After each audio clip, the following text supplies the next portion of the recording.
shut the fuck up, you little tater tot bitch. We are 2 minutes and 35 seconds into this video. I'm just as gay as the rest of us, motherfucker. Feels just the same. Another sunny day in LA. Everything is fine, so they say. Wonder what the news is today. Cause I know that every day I'm at this fucking job. Hasan is streaming. Watch him on the cloud.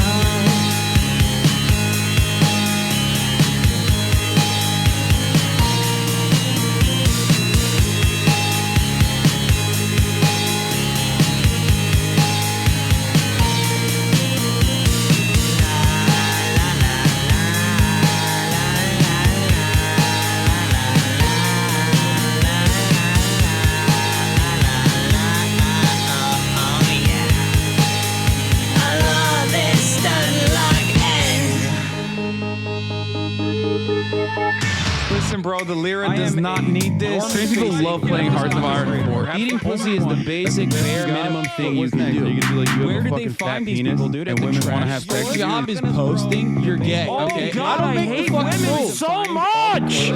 But is he really a socialist? He's such a himbo, I can't handle it. He's got a car and a house and it's better than mine. How the fuck can I sit here like everything's fine? That's just me being a fucking hog. Hasan is streaming. Watch him on that cloud.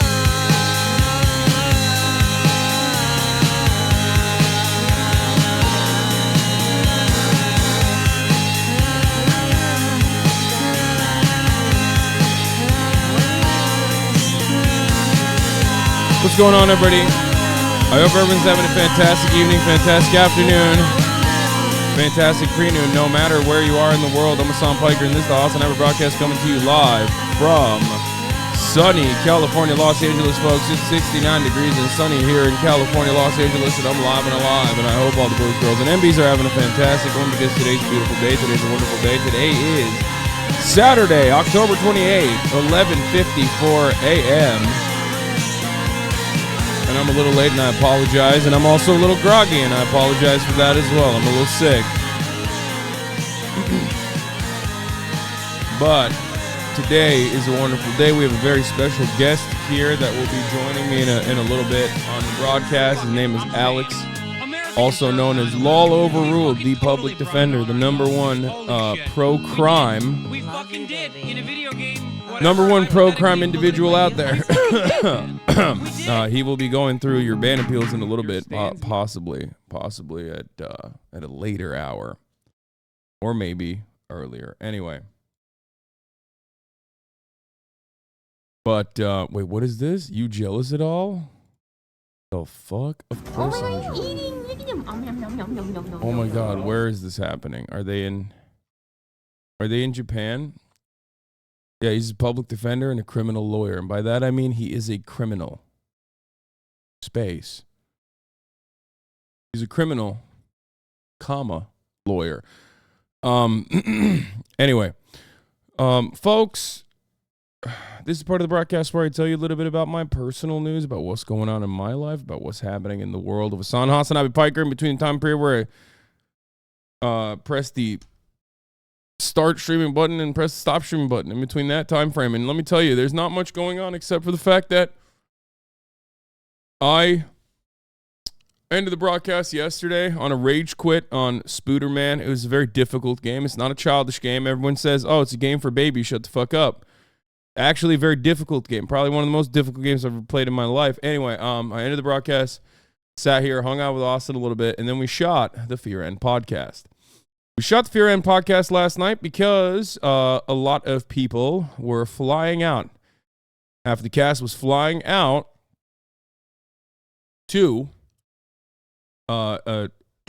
Houston or Dallas, one or the other. I don't fucking know. Anyway, for a name your price. That's right. So we had a banger episode, a Halloween episode, as a matter of fact, where Will and I have probably gotten more cunty than we ever have. I mean, we were cunt maxing. Okay? Straight up. I'll keep it $150. We were cunt maxing. I said and did things that like I don't really remember. I'll admit to that right now. I'll cop to that right the fuck now. I don't remember what I did while I was Barbie. Okay? I was serving Barbussy. I was cunt maxing. I was going crazy mode. But I think the content that'll come out of that is wonderful. And I think you guys will appreciate it. Now, other than that, I woke up this morning and I have been trying to fix the technical problems. Kind of slept in a little bit, fix the technical problems, do a little bit of reading, a little bit of responding on Twitter to people. That sort of stuff. And there isn't really much going on in my life other than that. I'm about to finish Gen V. Wasn't able to finish Gen V. UAW has reached a tentative deal with Stellantis following Ford, which is pretty fire. So GM is probably going to come out as well. Are you going to cover the idea of murdering your stream intro because they couldn't wait for the new segment to start? No. Anyway. I saw this Twitter stuff. My condolences. What do you mean?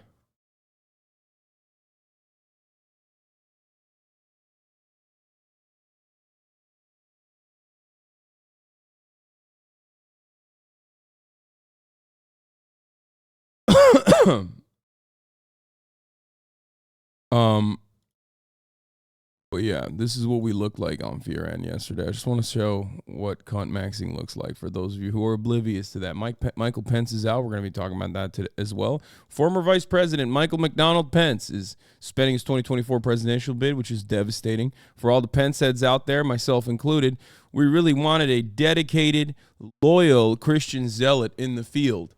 Talking about how, it should be, even if you think about getting an abortion, you should be killed. That sort of stuff. Like Mike Pence was always pushing the boundaries, And I like that. He was representing me and 12 other people in my cult, in my psychotic Christian fascist cult. So finally, the American authorities have seized control over the election. The patriots are rising up and they took over. They took out Michael Pence. Kind of fucked up.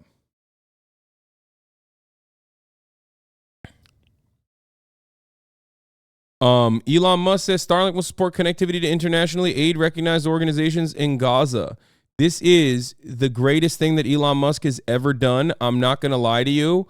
This greatly, greatly changes my perception of him. I will say it right now. I will say it with my fucking chest.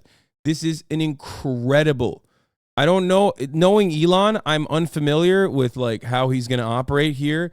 And I don't know if he's actually going to do that.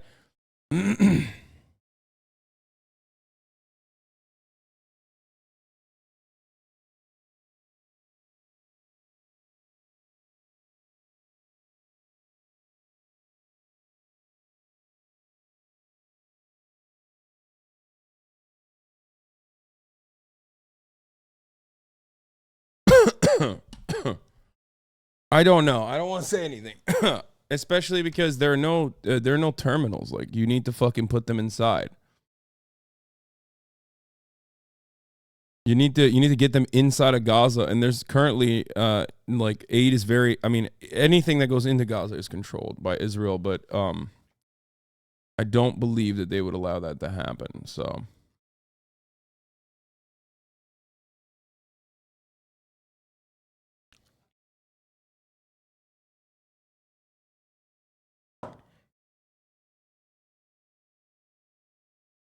Anyway. So, no power either, no electricity. I mean, there's still some semblance of fuel, obviously. That's why hospitals are still able to operate. So, Starlink would be able to operate, especially if they put it in the same as Ukraine. It'll be, I mean, it's not the same as Ukraine. It's a much worse situation, much more dire than Ukraine. But, like, as long as there are terminals, especially because these will be internationally recognized aid organizations. They get the terminals. We'll see what happens. IDF said they would oppose Starlink. Check Al Jazeera. Yeah, we'll see. Okay. Hamas would shoot the Starlink satellites? No. What would actually end up happening is Israel would shoot the Starlink terminals, which would be used by, like, you know, the Red Crescent of Palestine, Red Crescent Society of Palestine, and the Palestinian Children Relief, and in UN UNRWA for the most part. And then they would blow them up like they have many times over and say Hamas was using them. And then everyone in the American media would go, oh, I guess Hamas was using them. Well, sucks to suck. So yeah, that's what most likely would happen. But I don't think that, you know, I don't know if that would ever happen. Let's see. Anyway, I just dropped right into the fucking news, but there's not really too much else going on in my life as far as personal news goes. So, you know, here. We'll do a UAW tentative deal with Stellantis. Yes, Chris Hayes called for a ceasefire. We'll be talking about that as well.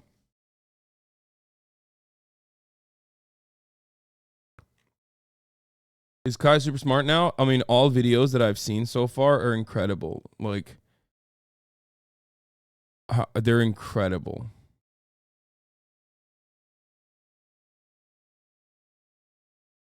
So, Kaya updates are that, like, she completely sits when she's on leash. She started her off leash training. She literally will sit when she's on leash, when she's walking with a leash. As soon as the trainer stops, she stops and looks up, which is really good. And then also when the trainer drops the leash and walks away, she just sits in place and waits, which is really, really good. Everyone should go to boot camp then. Yes. Everyone should go to boot camp.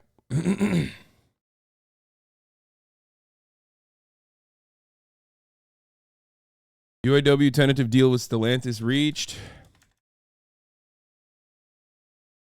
On updates from Gaza post IDF siege. UAW tentative deal with Stellantis reached. At LOL is here to ban appeals later and more.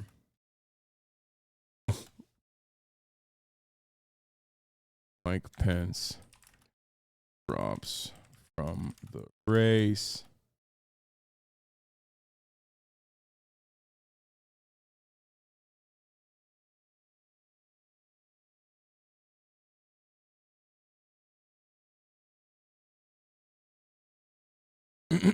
When Kaya training stream, when she's back, we'll do a full scale training stream where you guys can see how well she behaves. Maybe I'll take her to like the dog park or something to test it out too.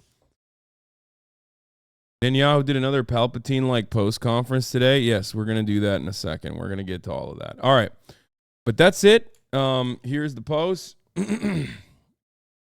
Here's the post. We are live. We're alive. Let the people know. All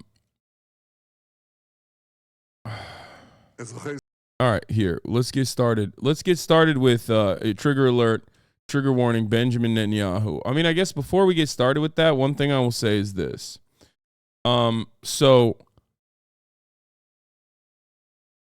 Israel Defense Forces, the occupying force, let out a urgent message for the residents of Gaza. And this message was, of course, in English. And it was delivered to at 8 a.m., Eastern time, 5:16 a.m. Pacific time.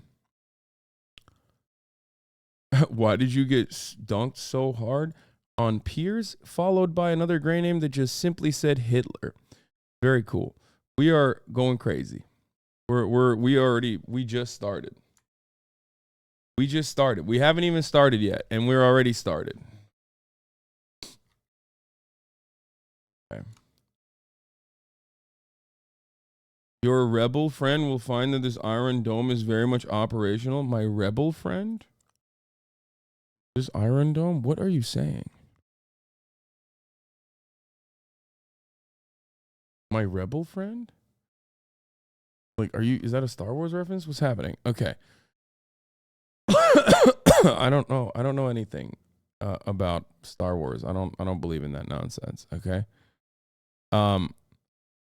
Sorry. So, before we get to the IDF thing. This morning I saw a post from someone who I think is progressive and is definitely a liberal. And her name is Brianna Wu. Like, she's been harassed a lot by fucking Gamergate weirdos and shit. You know what I mean? Like, I always thought that she was like a progressive person. But of course, I feel like this issue specifically, as it pertains to Israel, like, is always a progressive until Israel thing. You know what I mean? She was out as a transphobe 2 weeks ago. Yeah, I don't know anything about that. I don't know anything about that stuff. But I saw this tweet like people were posting, and I think it's like a oversimplification to say that it's complicated when the morality of the circumstances are not complicated at all. So to which I responded with the famous Michael Brooks video. That's the big thing. It's super simple. There's one group that has enormous power. It's the most powerful country in the Middle East. It's backed by the United States. For the raid. It acts on another population of people with total impunity and is never held accountable for anything. So there's no symmetry in the relationship, period. And just as like a thought experiment, IDW people, if we know that if somehow a population of Jewish refugees ended up in West Bank and Gaza, and an Arabic government in Jerusalem and Tel Aviv had an open-air prison in Jewish Gaza, which they bombed with white phosphorus, they killed civilians indiscriminately, and they had no provisions for medicine. They had an embargo that blocked food, that electricity wasn't running, that there was an over 48% unemployment rate, life expectancy and malnutrition statistics were horrifying. One of the major policymakers in this hypothetical Arabic Palestinian state said, we need to put those Jews on a diet. In the West Bank, there was another Jewish area where there was a little bit more autonomy, but there was regular Arabic settlements where they pulled up the Jewish farmers' foods, they terrorized them with rocks, the security forces broke children's bones, and they couldn't drive their own roads. We'd all have no problem understanding what that was. So there's nothing complex about it. So it's not complicated, to which she responded and said, respectfully, I think it's wildly complicated. I said, do you agree with the Human Rights Watch and Amnesty International that Israel is an apartheid state? If your answer is yes, then what's complex about the morality of apartheid? To which she responded with, Hasan, I have nothing but respect for you genuinely. The things that make this more complicated for me are the October 7th terrorist attacks that targeted and slaughtered civilians. Hamas's unwillingness to participate in a peace process and the entire history of the region have been shaped by anti-Semitism and a relentless cycle of violence. If you look at my Twitter, I do not support the occupation. I'm not blind to where the path of war is taking us. Horror for everyone. I said, Brianna, thank you for your kind words. However, I'm still confused. Do you agree with the former Israeli ministers, Mossad members, virtually all human rights organizations and scholars that all say that Israel is an apartheid state? Now, this is a key part of this conversation. I think people always have to come to terms with this,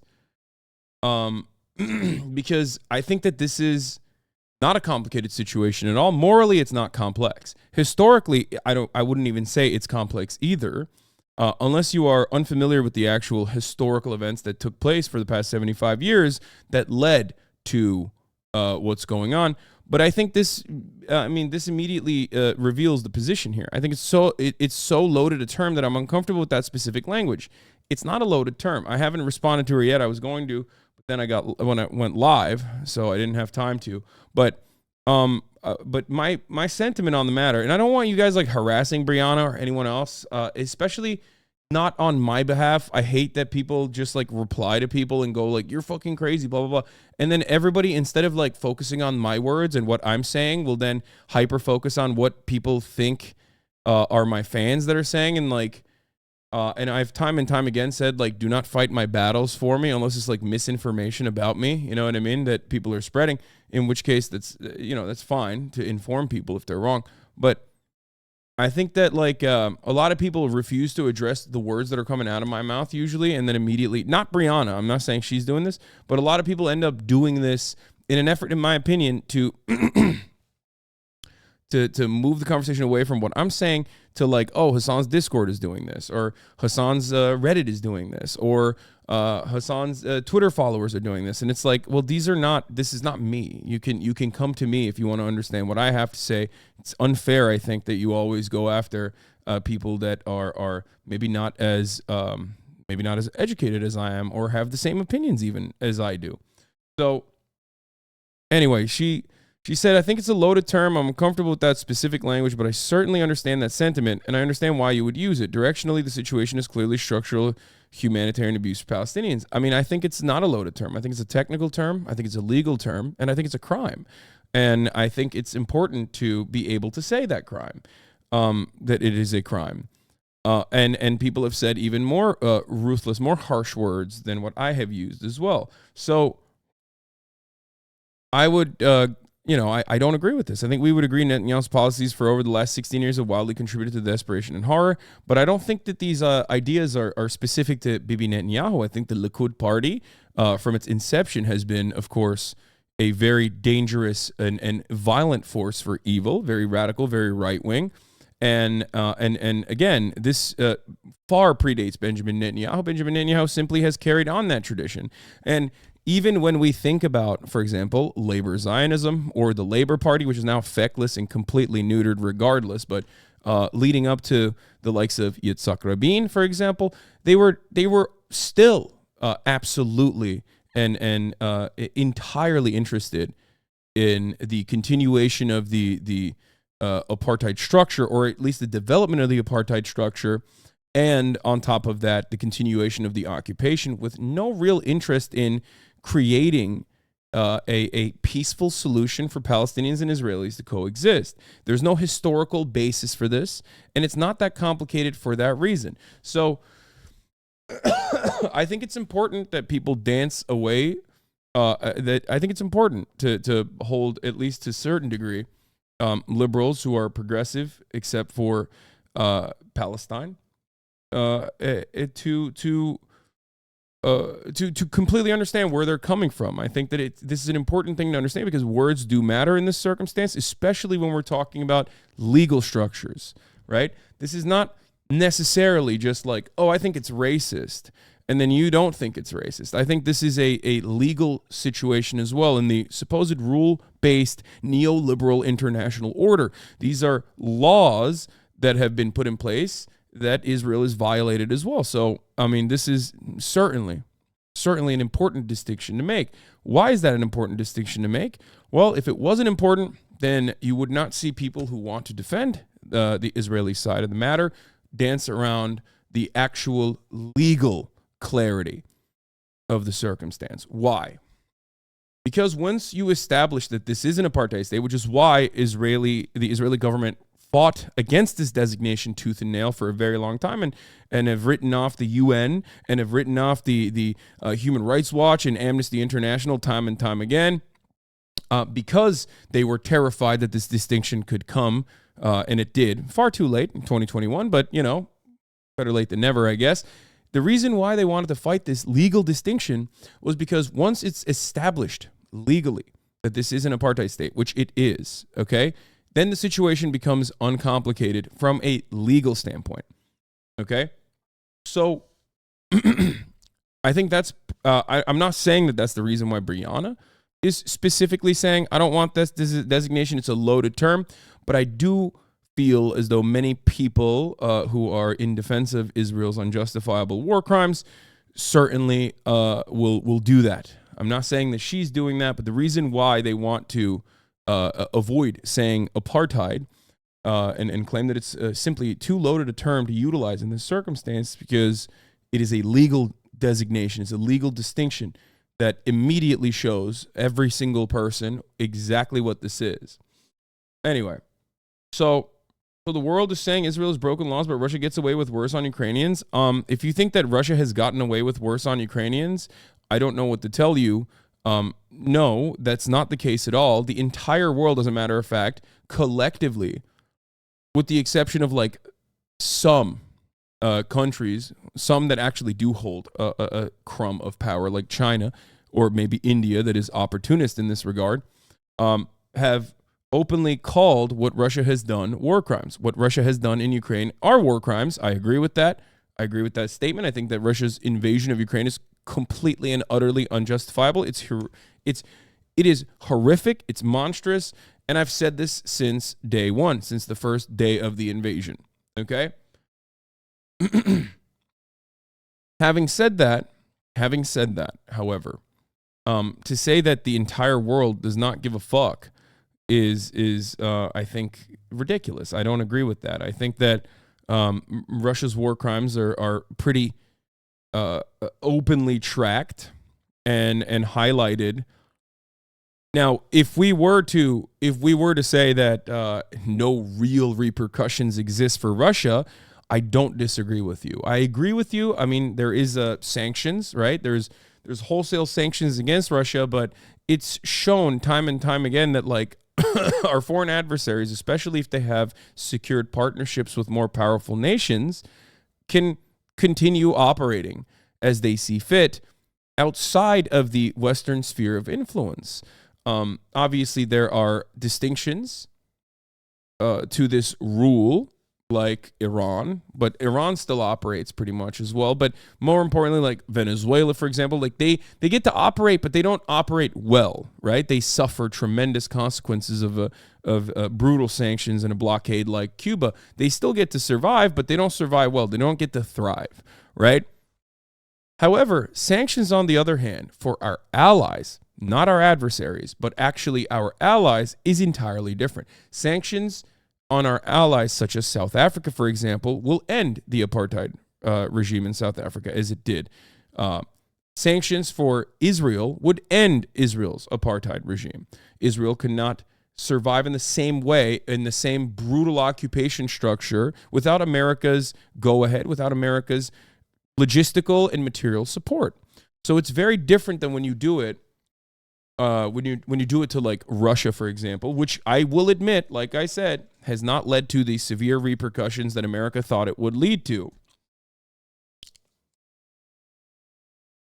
I just find it odd that there are a lot of commonalities between Russia's invasion of Ukraine and the world being so supportive of Ukrainians defending themselves, but when it comes to the topic of Palestine, it's nowhere near the same behavior from those very same individuals. Yes, the real reason why, I think we all know. Ukraine is in the Western sphere of influence. There's interest in Ukraine being in the Western sphere of influence as a cudgel against our foreign adversaries, Russia, right? This is also, morality-wise, Ukraine wanting emancipation from Russian occupation is as moral as Palestine wanting to be free of the brutal structure of the Israeli apartheid, okay?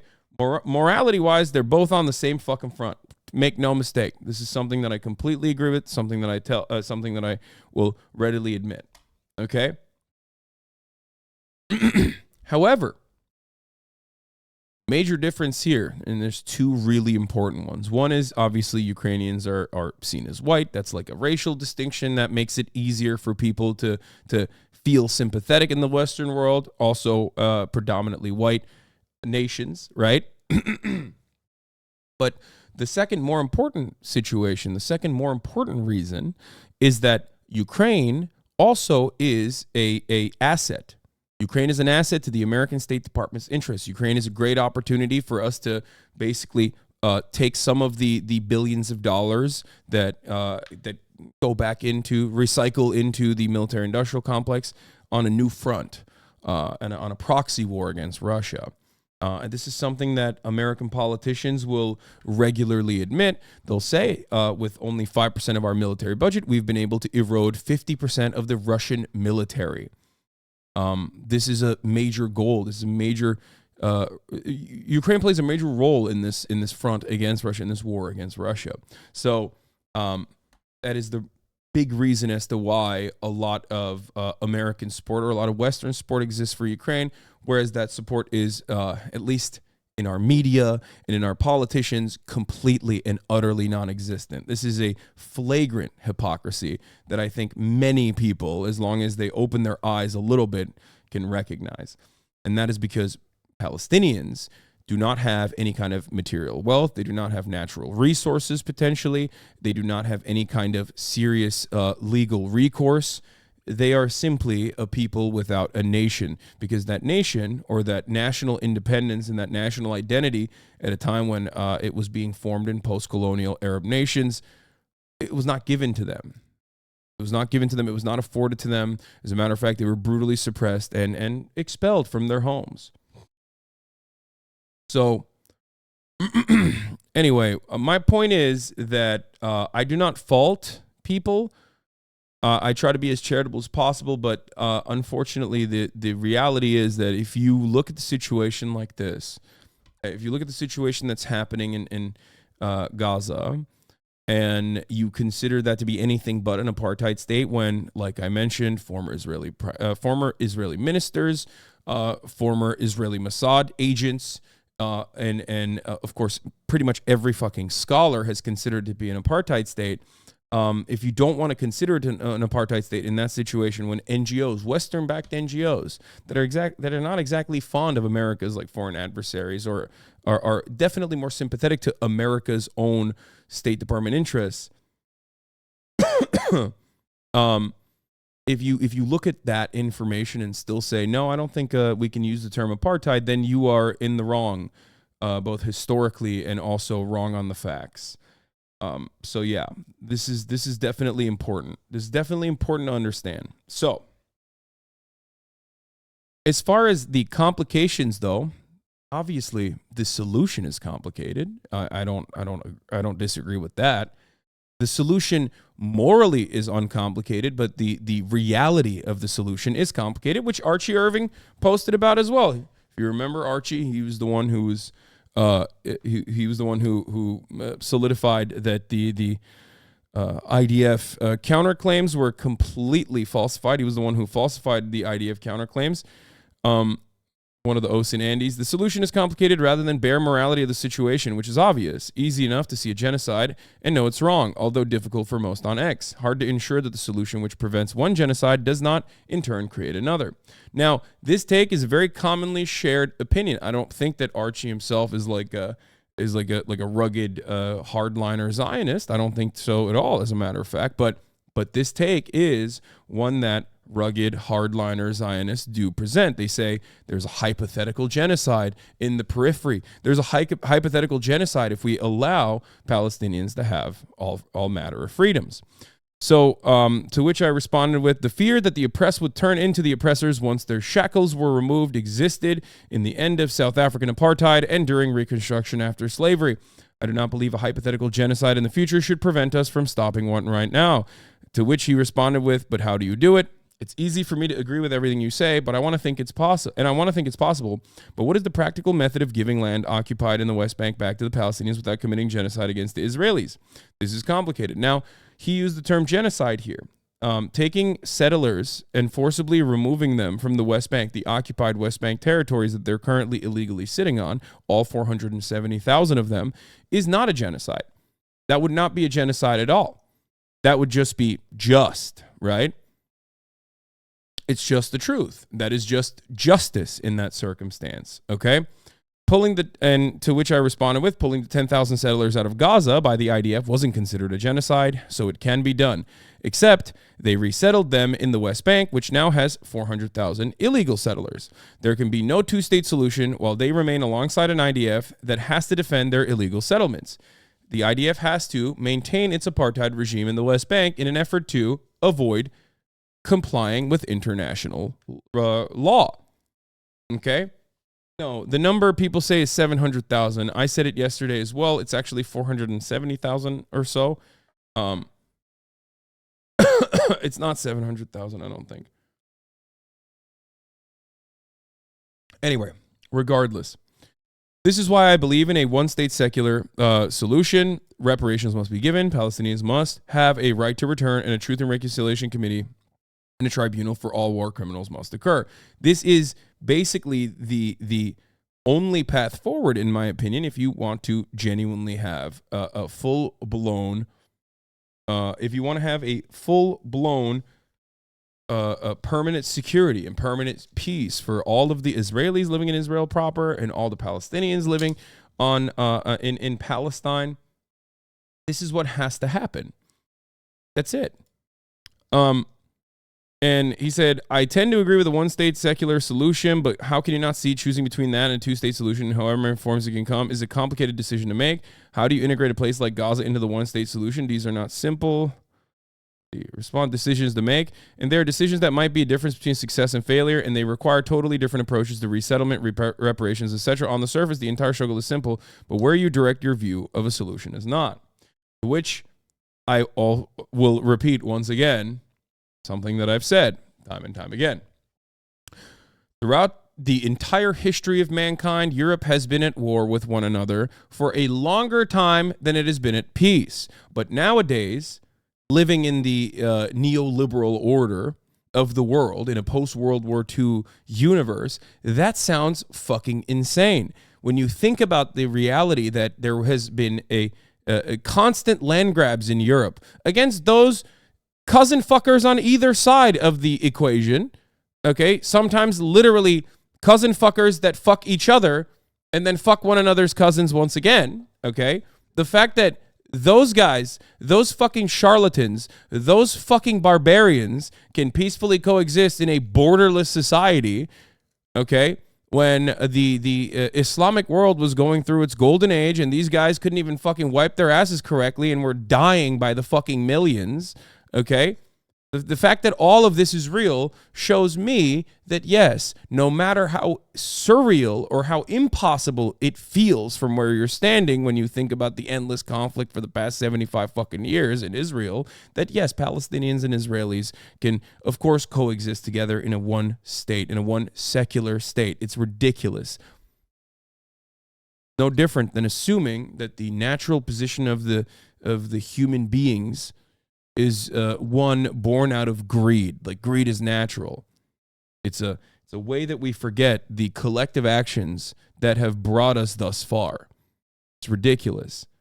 Our natural predisposition is not towards war and violence. It's actually equally, if not more so, towards living in peacefully cohabitating spaces. It's ridiculous. But yeah, this doesn't change what I just said.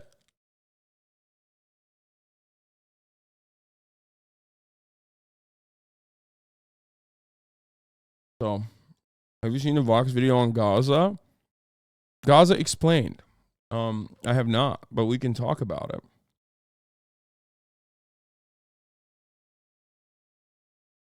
Yeah. As far as like the savage barbarians that do not want to unite and offer that do not want to unite and offer a pathway forward that is actually one that creates full-blown security commitments for Israelis and Palestinians alike, is, at least historically, the Israelis. That's just the truth. Sorry. If you don't want to recognize that, I don't know what to tell you. But Palestinians, for the most part, have not even been allowed to have a seat at the table. Okay? All manner of peace accords have often done the exact same humiliating and counterproductive operating procedures that surgically remove Palestinians from the equation. Okay? This was something that happened this time around as well, when Benjamin Netanyahu completely removed Gaza and the West Bank from the map of Israel when he went and had the audacity to speak to the United Nations about how they were continuing on with the Abraham Accords and how they were continuing on normalizing relations with Gulf leaders, without Palestinians even mentioned. Is the arrogance. Think about the sheer arrogance of that notion. The idea that this apartheid state that you have tried to maintain through increasingly violent means over the course of 56 years, 75 years, doesn't matter, okay, when you think it began, this notion that that you can just not even think about having 2.2 million people in a concentration camp. that you completely control and surveil round the clock, that they're not even a part of the equation, that, no, it's fine. We're talking to Saudi Arabia. We're talking to the region. We're talking to regional leaders without them. It's gross. You'd have to first remove the ideology that Israel is a Jewish state. Religion is what complicates things. No, it's not. It's ridiculous. Anyone that says religion is what complicates things is a ridiculous person. And once again, does not understand that for a longer time, this conflict was not fought on religious grounds at all. It was fought by secular people on both sides. Okay? Religion is only secondary. Religion, as a matter of fact, in this equation, is simply a beckoning call that secular Zionists like Theodor Herzl utilized in an effort to try and populate that land. It's not a real justification. No one thinks it's a real justification. They try to use it as a way to engage in myth making. But religion in and of itself is a tiny, minuscule part of this conversation. It's so ridiculous. Yeah. I mean, I agree, but you can't ignore the religious psychos because they play a big role, in my opinion. I can and will continue to agree. I mean, I can and will continue to disagree with people who think that religion plays a formative role in this conflict. It is not, and it has not, and it does not, and it never will. Even the Holy Crusades were about, some kind of material dispossession. There is never an instance where war is simply fought on the boundaries of religion. Religion is simply a tool to motivate the masses in one direction. Okay? Religion can be an excuse. But the major reason here is not because Muslims cannot coexist with Jews, especially when you consider that there are plenty of Palestinian Christians as well.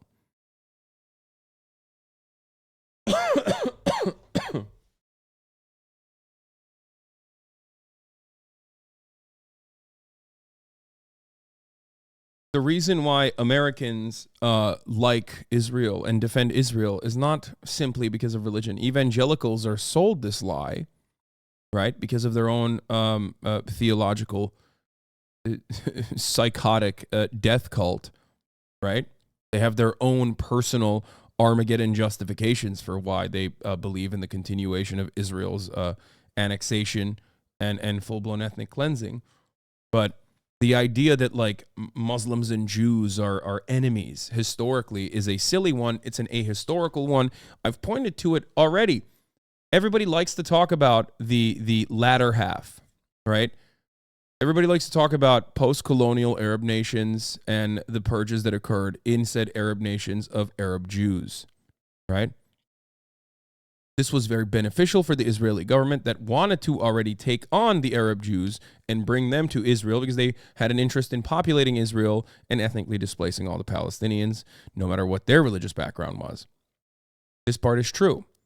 But for a much longer period in time, the reason why there were even Jews in Arab nations to begin with was because these places were seen as safe havens, while the Europeans, who fancy themselves to be the defenders of Jewish people, now, not that long ago, were slaughtering Jewish people. And for a much longer period of their history, absolutely slaughtering Jewish people, engaging in pogroms, and purging them over and over again, all the way from England to Tsarist Russia.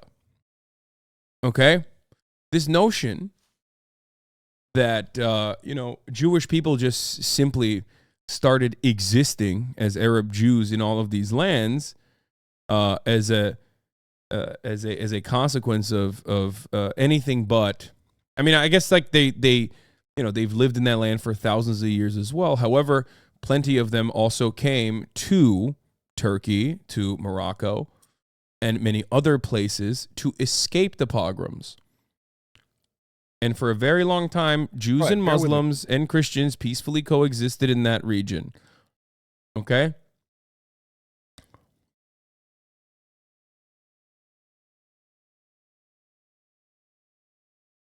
Did you read about new reports by Haaretz that says many people killed by the IDF crossfire, they can't handle their power?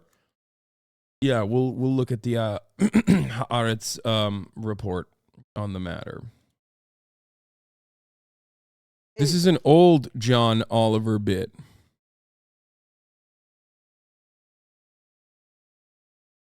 Yeah.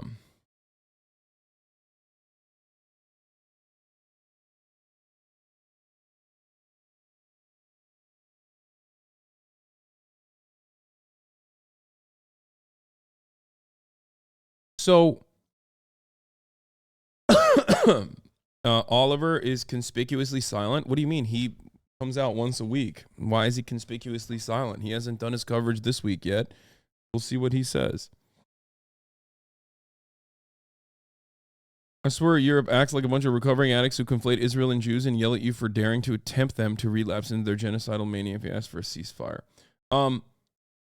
Anyway, listen.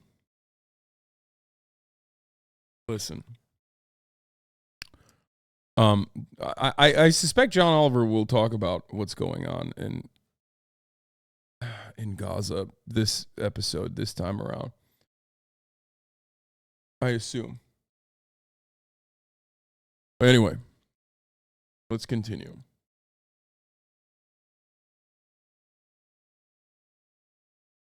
I forgot where my train of thought was. Oh. So the problem is not complicated. I don't think even like what solutions there might be are morally uncomplicated, but the facilitation of said solutions will of course always be complicated, but that should not stop anybody from trying to actually, you know what? I wouldn't even say the solutions and the application of those solutions in practice are complicated. I think they're just hard. They're not complicated. They're difficult. Okay?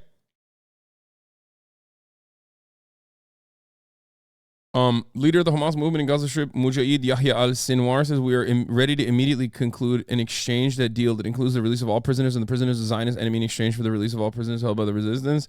I don't know how valid that is, but let's watch this. Let's watch this urgent message for the citizens of Gaza from the IDF, which suspiciously came out at fucking 8 a.m. Eastern time, all English. Remember, the IDF has people who speak Arabic, okay? It was in all English, New York time, to supposedly talk to a people that do not have access to any kind of internet right now. They do not have access to communications. Attention, citizens of Gaza, listen carefully. This is an urgent military advisory from the Israel Defense Forces. For your immediate safety, we urge all residents of northern Gaza and Gaza City to temporarily relocate south. Let me repeat. We urge all residents of northern Gaza and Gaza City to relocate south immediately. That's so nice of them. Who will hear this? Only 14% of Gaza speaks English? It's not even that, my friend. 100% of Gaza doesn't have internet right now. Yeah, only 14% of Gaza speaks English, and 100% of Gaza does not have access to Twitter at the moment. It's a temporary measure. Moving back to northern Gaza will be possible once the intense hostilities end. Hamas puts your life in danger by placing weapons and forces within civilians' area in Gaza, including schools, mosques, and hospitals. The impending IDF operation is set to neutralize these threats of Hamas with precision and intensity. Humanity remains haunted by the massacre unleashed by Hamas on October 7th, a massacre of innocent lives. Israeli Alex, men, women, you want to children, come over whenever you want? We babies can. Were beheaded, executed, raped, and burnt alive. We won't forget that. And the kidnapping of over 200 Israelis, we will not forget. To the residents of northern Gaza and Gaza City, your window to act is closing. Move south for your own safety. Now, the reason why, if you are oblivious to why they did this, come in. if you're oblivious to why they did this, maybe you're like a child or something. This is just propaganda for the Western world. They are. When you see an Israeli official speak in English, that's not for the Israeli people to hear. They have Hebrew broadcasts for that. Okay. If you see an Israeli official speaking English, that's for you to hear. Anyway, speaking of criminals, okay, we have the #1 crime defender here, who he doesn't even know, but I'm gonna force him to defend Israel's war crimes as we go through the Thank you so much. legal. Yeah, wait. Speaking to the mic, let me see if it was perfect. Hello. Okay, that sounds. Hello. Am I too loud? No, you're fine. I'm Be too a little bit louder. Wait, sorry. I came here because I wanted to ask you something. What do you want to ask me? Do you condemn Hamas? Dude, dude. There you go. He's here. He's right on the money. APAC just paid me $10,000 to ask you that. Fuck yeah, dude. Get the money, dog. Get the money, King. APAC, my DMs are open. Mine too. They're not even like trying to hit me up. It's kind of fucked up, really. Like, am I nothing to you, APAC? I could be your man. Yeah, we are. I know. I watched this morning. It's totally fucked up. Yeah. Wait, can I say bad words? I forget. Yeah, you can say whatever you want, man. What the fuck? Why isn't this moving?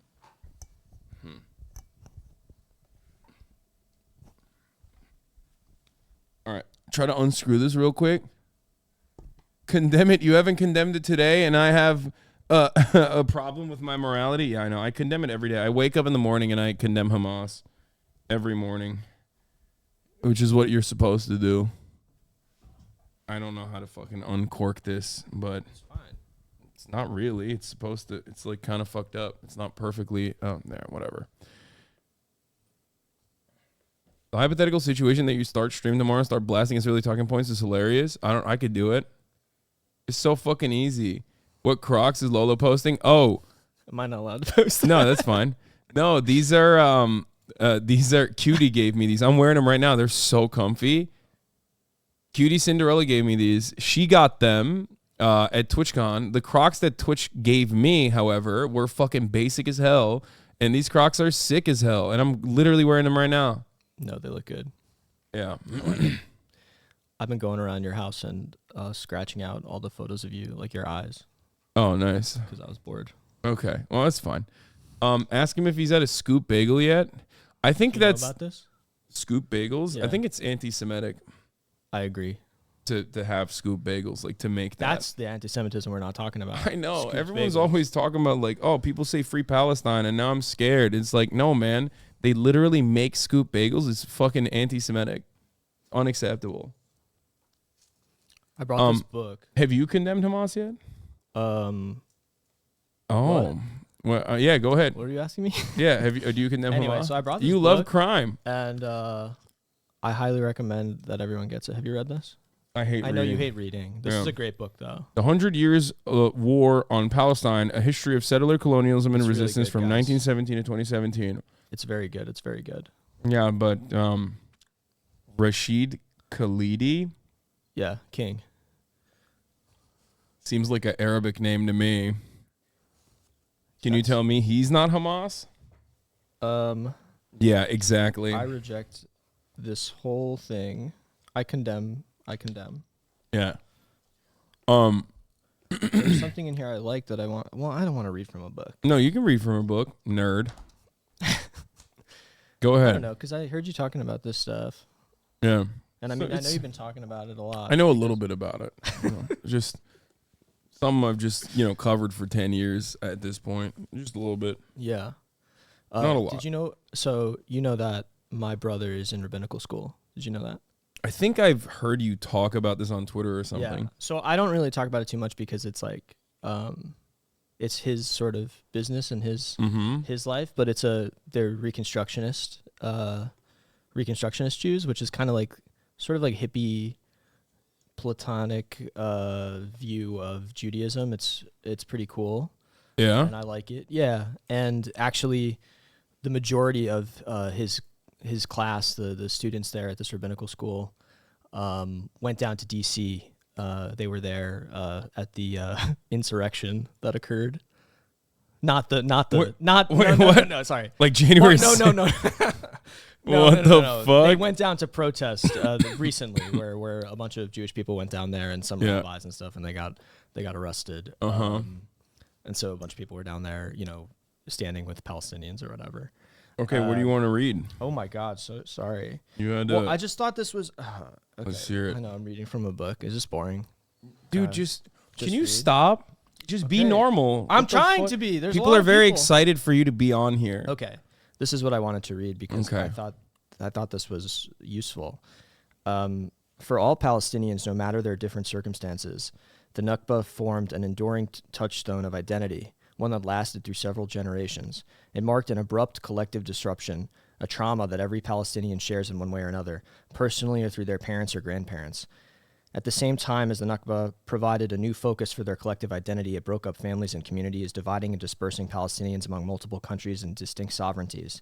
Even those still inside Palestine, whether refugees or not, were subject to 3 different political regimes: Israel, Egypt for those in the Gaza Strip, and Jordan for those on the West Bank and in East Jerusalem. This condition of dispersal, shitat in Arabic, has afflicted the Palestinian people ever since. My own family is typical in that I have cousins in Palestine and in half a dozen Arab countries, and almost as many in Europe and the United States. Each of these separate Palestinian collectives faced a range of restrictions on movement, held a variety of identity documents or none at all, and were obliged to operate under different conditions, laws, and languages. And the reason I'm sharing this is because, I mean, I've been thinking about this a lot too, obviously. And I don't know, like, I wasn't as informed as you were, and I've been trying to like read more and learn more. And I feel like there's this sort of like tragic historical irony in this whole situation, which is the Nakba, which is this catastrophe. And in Judaism, and something that's talked about a lot is the Holocaust is called the Shoah, you know, like the calamity of the Shoah. And it's a huge thing in, I think, American Jewish culture to talk about the Holocaust, remember it. Like, it's a big part of, I mean, modern Jewish identity, especially American Jewish identity. And there's some, I think, like, it just makes me so sad, like, it's just horrible, like to think that now we're in this situation where I think weaponizing this horrible thing that's happened in Jewish history to conduct what is effectively another Holocaust. Yeah. And I know you've talked about that, and I don't want to get like overly sad and everything. No, it's fine. I just have been thinking about it. You a can be lot. overly sad. It's okay. I was talking to Felix Biederman about this just this morning, and one thing that is happening right now is it seems like the former like Hasbara operations have been just an abject failure this time around, because like every single time the brutality and the cruelty of the IDF increases or is like more or is brought to light, I think they lose the majority of the population in the Western world, and they desperately need that support. And I was talking to him about this specifically because yesterday, this guy, who you may recognize, Yes, I know. as the guy who called the UN Secretary General to be fucking fired for saying that like October 7th did not happen in a fucking vacuum, which is basically channeling like the Israeli paper of record. You know what I mean? It's just repeating what the Israeli paper of record said. Completely unacceptable, however, when the UN Secretary General says it. But Gilad Erdan, that guy who is the UN ambassador to Israel, and other Israeli diplomats flew to Texas in the middle of their ethnic cleansing campaign in Gaza. Why would they fly to Texas? Well, they went there to hold a Christian right prayer rally with Pastor John Hagee. And in that he cited the prophet Isaiah, a dog whistle for the end times, and calls on evangelicals to help lobby the U.S. government to back Israel as a religious war. So let's hear what he had to say. I mean, we don't even need to see it. We watched this yesterday. My point is, they don't need American Jews to sell, like, this has nothing to do with Judaism. And they don't, even if 100% of Jewish Americans was anti-Zionist, loudly and proudly, okay, they would still go to the actual fucking guys that move the needle. the guys that have given more money to settlements than American Jews ever have. Okay? Evangelical Christians who operate on the basis of Jews have to control that entire region so that the rapture can happen. Okay? And we don't want the rapture to happen. No, I don't. I don't want the rapture to happen. I want to stop it. Yeah. Okay, I just wanted to be clear. So this to me is like very obvious. I mean, this guy that he's talking to said God sent Hitler to send the Jews to the Holy Land. That's not he also called Hitler half Jew. Said Hitler was a half Jew, and that and was like the Antichrist alongside Karl Marx. I mean, he has an entire Wikipedia page with a tremendous amount of anti-Semitic sentiments. He is not a fan of Jewish people. Okay. He just thinks that if Jewish people get the fuck out of America and go to Israel, then Jesus Christ can come back, and him and all of his like pedophile diabetic supporters can fucking get sucked into the heavens. That's what he thinks. That's literally what he thinks is going to happen. Which is insane. It's a psychotic death cult, and a tremendous number of Americans that have an outsized political power in this in the United States of America believe this shit. Okay. All right. No, I think it's good to highlight because I don't think inside these conversations it's talked about that often. You know, the Christian aspect, like the radical sort of these guys. Yeah. Reagan was horny for this shit as well. I mean, Reagan was also kind of stupid. For Ronald Reagan and even for Jimmy Carter, like a lot of these guys were personally fucking clueless and were just motivated by their aides that had genuine interest in like continuing with the at the time occupation and Zionist project. Like that's what ended up happening. He was just like he was fucking oblivious. You know what I mean? What the fuck's going on here? Getting in trouble. No, did you order something? No. Oh, okay. Never mind then. Anyway, so silliness. They're trying to break into the compound. I don't think so. I'm here in the $100 million compound. Yeah. I'm reclaiming it for the people. Yeah, he's here reclaiming it. I already went number 2. You did? Yeah, the Nice. second I got here. I Fucking had to really nice, go. dude. I had a big breakfast burrito too. Hell yeah. I'm proud of you. Thank you. So anyway, what were we talking about? Oh, we're talking about Israel's war crimes in Gaza and you taking a poop, it seems. So one thing that I will say, by the way, is that Tommy Vitor was like Obama's foreign policy guy. And it seems like even Tommy Vitor is like, all right, we got to cut it out. It's bad. He lost. We got to cut it out. Boys. When you lose the fucking pod johns, dude, what are you doing? You're in a lot of trouble. Your battle is over. You've lost. You are losing the propaganda war. You have killed too many children at that point, okay? You've killed far too many children.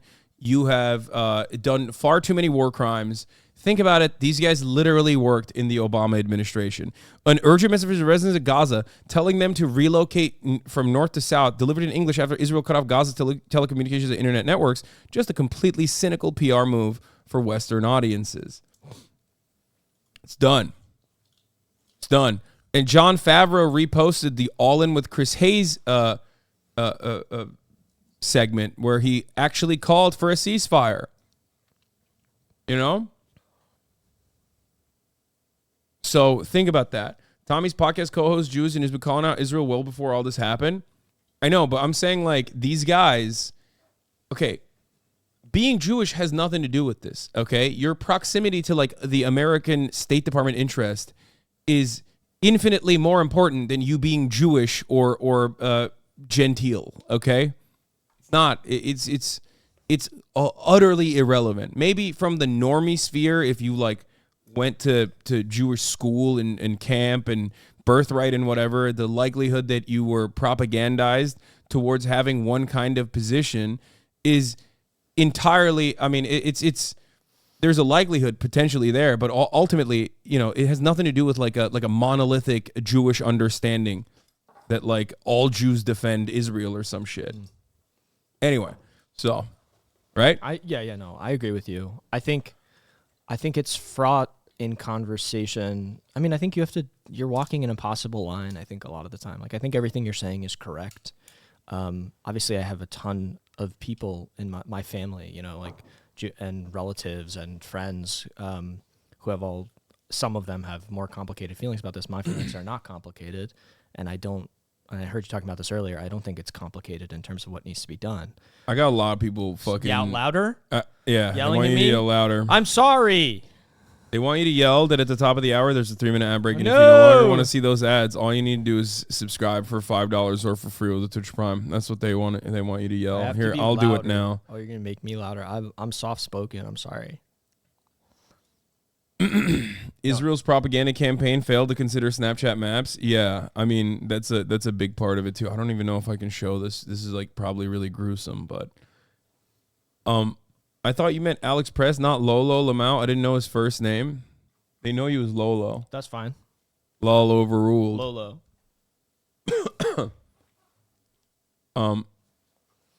Anyway, what were we talking about? Sorry, we're talking about how all Jewish people do not that's right. unconditionally support Israel, but And you it's have anti-Semitic to draw that, you know, 100%. Yeah, I think that's right. Oh my God, I wrote Mike Pence. You fucking asshole. Why didn't you just tell me in person?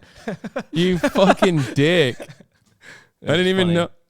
I did not even notice that. Oh God, it's over. It's over. No, I didn't. Wait, can I give you the thing that I brought? Yeah. No? Yeah. Okay. What'd you bring me? Okay. Wait, before I bring it. What's up? So let me explain what it is. Okay. So basically, I was at a flea market in the city, and I saw this guy with these amazing like jackets and shirts. I was like, hey, he's this Colombian guy, immigrant, and he makes them himself. He has a company. It's called Casa Grace, and it's like a small. He lives in Astoria. He makes these jackets, and I was like, I think you would like this, so I'm telling him about you and what you do. And so literally this week, he made this jacket for you. Oh, shit. And okay. He got the sizing from a picture of you on Instagram in a Carhartt jacket. Okay. And he took the sizing from that jacket and cut it. So I don't know if it's going to fit you right, but I have it. All right, let's see. And it's it's made from like quilts from like the 1800s.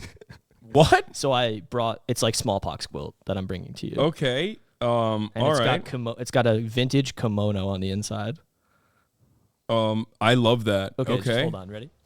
I don't even know if I'm ready. I don't know if I'm like physically ready for this, but I guess I am. Casa Grace quilts.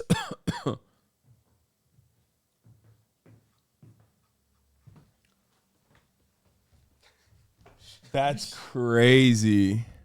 Okay, let's see. Let's see if it fucking fits. All right.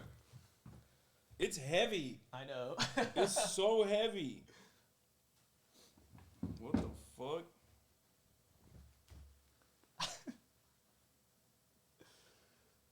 So he made this whole thing This is incredible. by hand this week. Am I gonna get smallpox? No, maybe. Didn't you have your shots? I think so. I had shingles. So this is the inside. Yeah. So it's a kimono. The inside is a kimono. And then the outside is quilts, Yeah. you said? Yeah. All right, let's see. I think it's going to fit.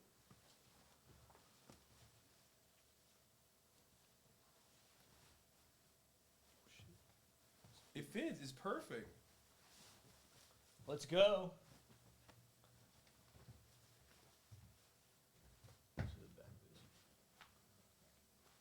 God damn. Yeah, it's sick. Thank you.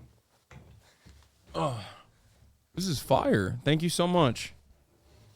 Yeah, it fits perfectly. Usually my arms. Usually I love that it's like long, because usually my arms are too short on all the jackets that I wear, but in this one it's like it's perfect. It looks sick, man. Yeah, no, it's awesome. Thank you. And shouts out to Casa Grace Quilts for the wonderful work of art. Shoot him a follow, guys. It's so Sandro, he's a Colombian immigrant. he makes these clothes by himself. Who's this That's fucking me. guy? This fucking dude. What the So hell? I hooked him up. He didn't pay me for this. I just really like his stuff, and it's really cool, and it is a little expensive. It But looks like a weighted blanket for our autistic streamer. Okay, well, it is heavy, but I like it. It's very comfy too. It's not like the outside material made me feel like it was gonna be not so nice to yeah. It might be like kind of itchy, but it's not. It's perfect. I think it suits you. Yeah. These are from the 18th century, you said? Yeah, so he said, well, yeah. It's that's clothes crazy. from like the 1800s. These are racist as fuck. Like I got the power of white supremacy on this. You know what I mean? It's nuts. Yeah, ancient racism. I love it. Okay. All right, Where were we? Get that picture of me out of here. Is that your foot? I don't want to see. I don't Oh, want no, to it's see. not. It. I'm playing footsie with you. Yeah. Okay. Get that pic out of here. I don't want to see my face. No. Is he handsome? You look handsome. Okay. Turn that off. All right. After a rough meeting with Netanyahu, the hostage families officially endorsed swapping all hostages for all Palestinian prisoners, unprecedented. Shortly after Netanyahu made a statement for the nation and deigned to take questions from the press for the first time, by the way, since the war. Can you believe the cowardice? He did not rule out an all-for-all deal, but immediately after the presser, massive air raids began again. I think this is something I've mentioned before. I've been mentioning this since like October 7.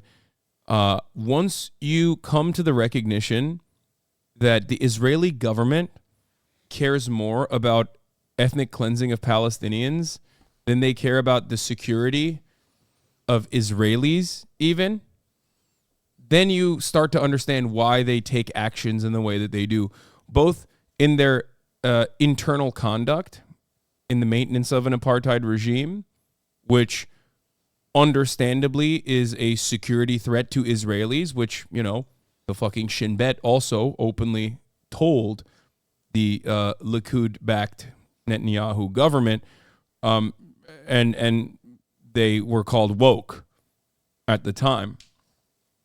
But it also is very apparent in the fact that instead of going into the southern towns where Palestinian militants had taken control over police precincts and entire southern towns, instead of dealing with the internal security, the first thing that the IAF did was start bombing Gaza while Palestinian forces were still inside of the fucking boundaries of Israel proper, inside of the boundaries of the border wall.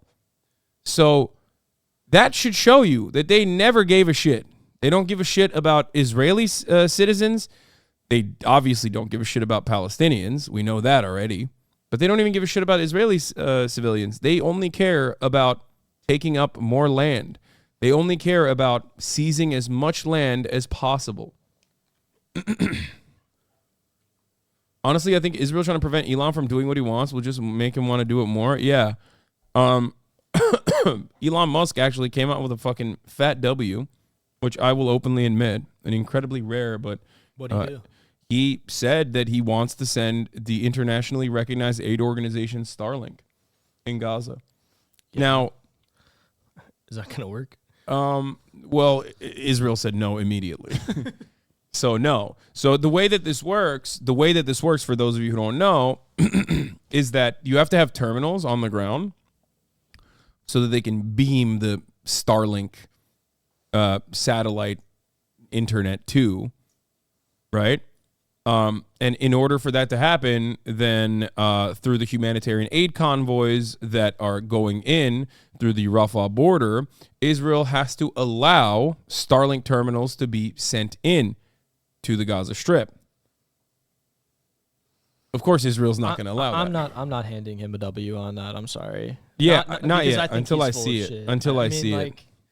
He's talked shit all the time. He's always going to do ABC. Does Starlink even work? He's like, I'm sending Starlink over here, and it just blows I think up it a does. building? No, it does. It definitely does. Oh, it works? All right. Yeah, it's been really helpful for Ukrainians, as far as I understand it. So Okay. it definitely God works. bless. It definitely works. It certainly works in Ukraine. It could work very well in Gaza as well. It is actually one of the best products that Elon Musk has ever presented, really. Damn, get a room. What? Get a room. Dude, I mean, I got to keep it $1.50. I even talked about, like, our own CEO of Twitch, Dan Clancy, added Elon Musk and was like, hey, I would like to see Starlink like collaborate with Twitch. And I saw that, and as much as I want to make fun of him for like publicly and openly trying to link up with Elon, which is kind of lame, like you're a CEO yourself under Amazon, you know what I mean? I do think that a Starlink collaboration with Twitch would be beneficial for Twitch streamers and streaming in general.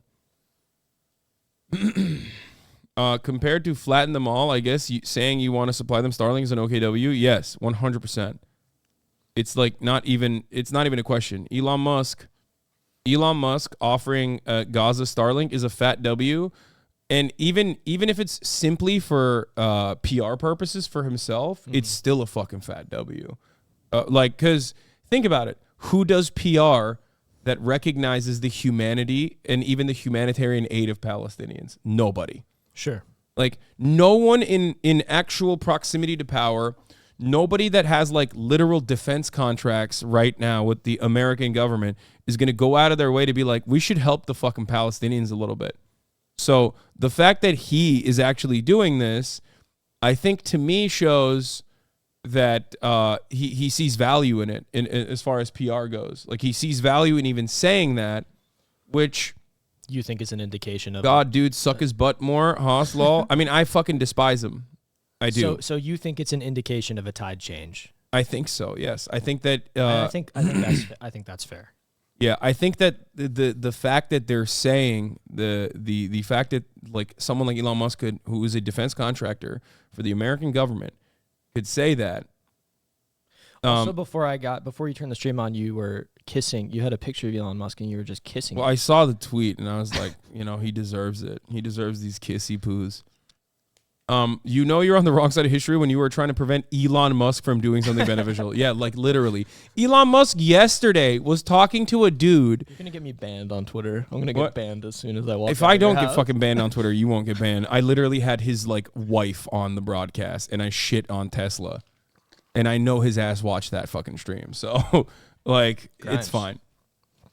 Well, not wife, but baby mama, technically. So... Fellow pasta lover. Yeah.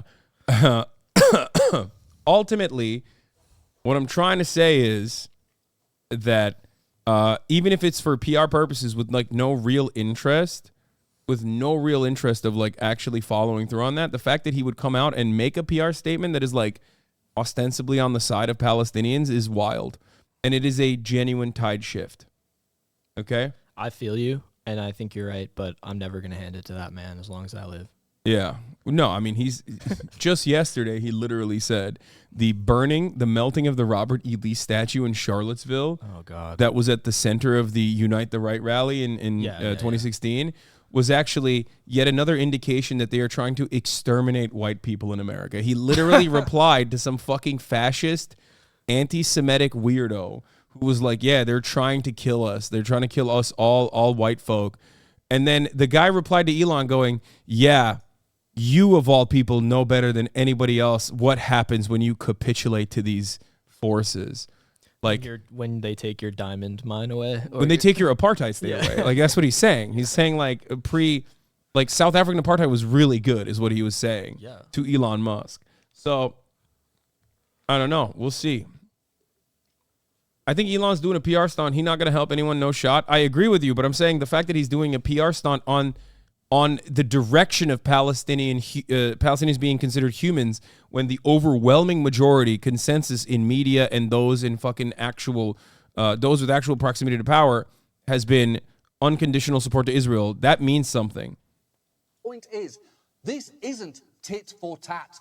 There is a massive imbalance when it comes to the two sides' weaponry and capabilities. While most of the rockets aimed toward Israeli citizens this week were intercepted, Israel's airstrikes were not. They hit their targets, including a house in a refugee camp, a building housing the Associated Press and Al Jazeera, and this 13-story office and apartment building. And while Israel insisted that there were military targets in that building and that they destroyed it as humanely as possible, even warning people to evacuate beforehand, for the record, destroying a civilian residence sure seems like a war crime, regardless of whether you send a courtesy heads-up text.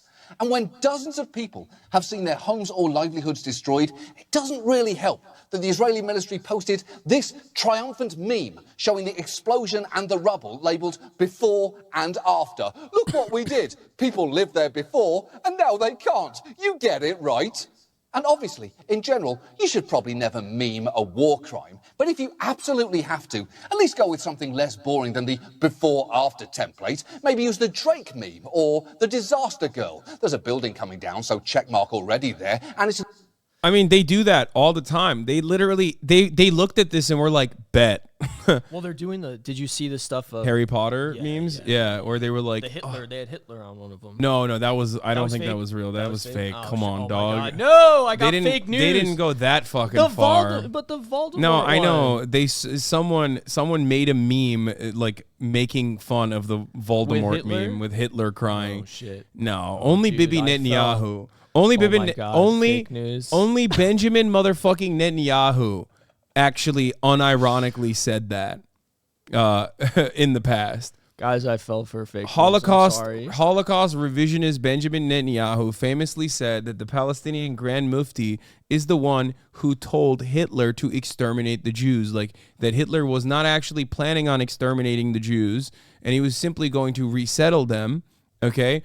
And then he talked to some fucking random ass British mandate Palestine mufti that the fucking British had put into that position of power and was like, oh mein Gott, ich kann nicht glauben, this is actually a much better idea for the Jews. That's what that's what Benjamin Netanyahu fucking said. You looked at me with when I did that accent, you looked at me like it was too convincing. I saw a little fear in your eyes there. I'm sorry. I was like, I gotta get the fuck out of here. Yeah. Oh my God. Which was insane. Like that's like he handed it to Hitler, okay? Fucking least racist Philadelphia man, okay? Yeah, the big mistake letting someone from Philadelphia run your fucking country. Sorry. Anyway. I always Please forget that he's from Philly. Yeah, I never do. Represent. Go Birds. Look at this response. If you're only tuning in now, hi. This is a good opportunity to mention, we've said this countless times over the 2 weeks, including dropping paper pamphlets across Gaza, Arabic social media, international media, phone calls to residents of Gaza, and more. You can see 2 examples from today. It's like, dude, this is ethnic displacement pamphlets. Like, what the fuck are you talking about? This is genocide. You can't uwuify genocide. I'm losing my fucking mind. It's so freakish. It's so grotesque. It's so fucking gross. Anyway. Yeah, ooh, small bean genocide, dude. That's what they're doing. Hi.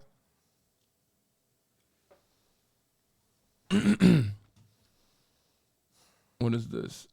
Lolo's takes on these very, very real images. Well, you know what's funny? Those are real. No, those images. No, they are real. No, these images are real. I don't know why they. No, this is a real image from an article from I think 2007 or something. Okay. These are, you know what's funny about this? These images are real. It's just they somehow took real images and then turned it into AI. I don't even know how the fuck they upscaled it with AI. No, the original article that these images are featured in are real. Did you know that? I bet you didn't fucking know that. I don't know why they yassified it. Yeah. I don't know why they did that. Here, does anyone have the original article? It's such a fucking stupid thing. Yeah, I bet you didn't fucking know that. It's like a real article from 2014, I think. Yes.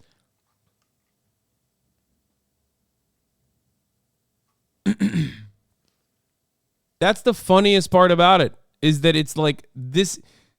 These motherfuckers, even when they want to put up propaganda that's like real information, they still fuck it up somehow. I don't know why. It's just like they're like, no. We gotta make it so that. We got to make it so that it's somehow still unbelievable. Oh, here, you found it. There you go. Here it is. Yeah. It's from a August 2014 article. Hamas leaders partying in luxury Qatar while poor Gaza people are forced to die for them. Like, they're real images.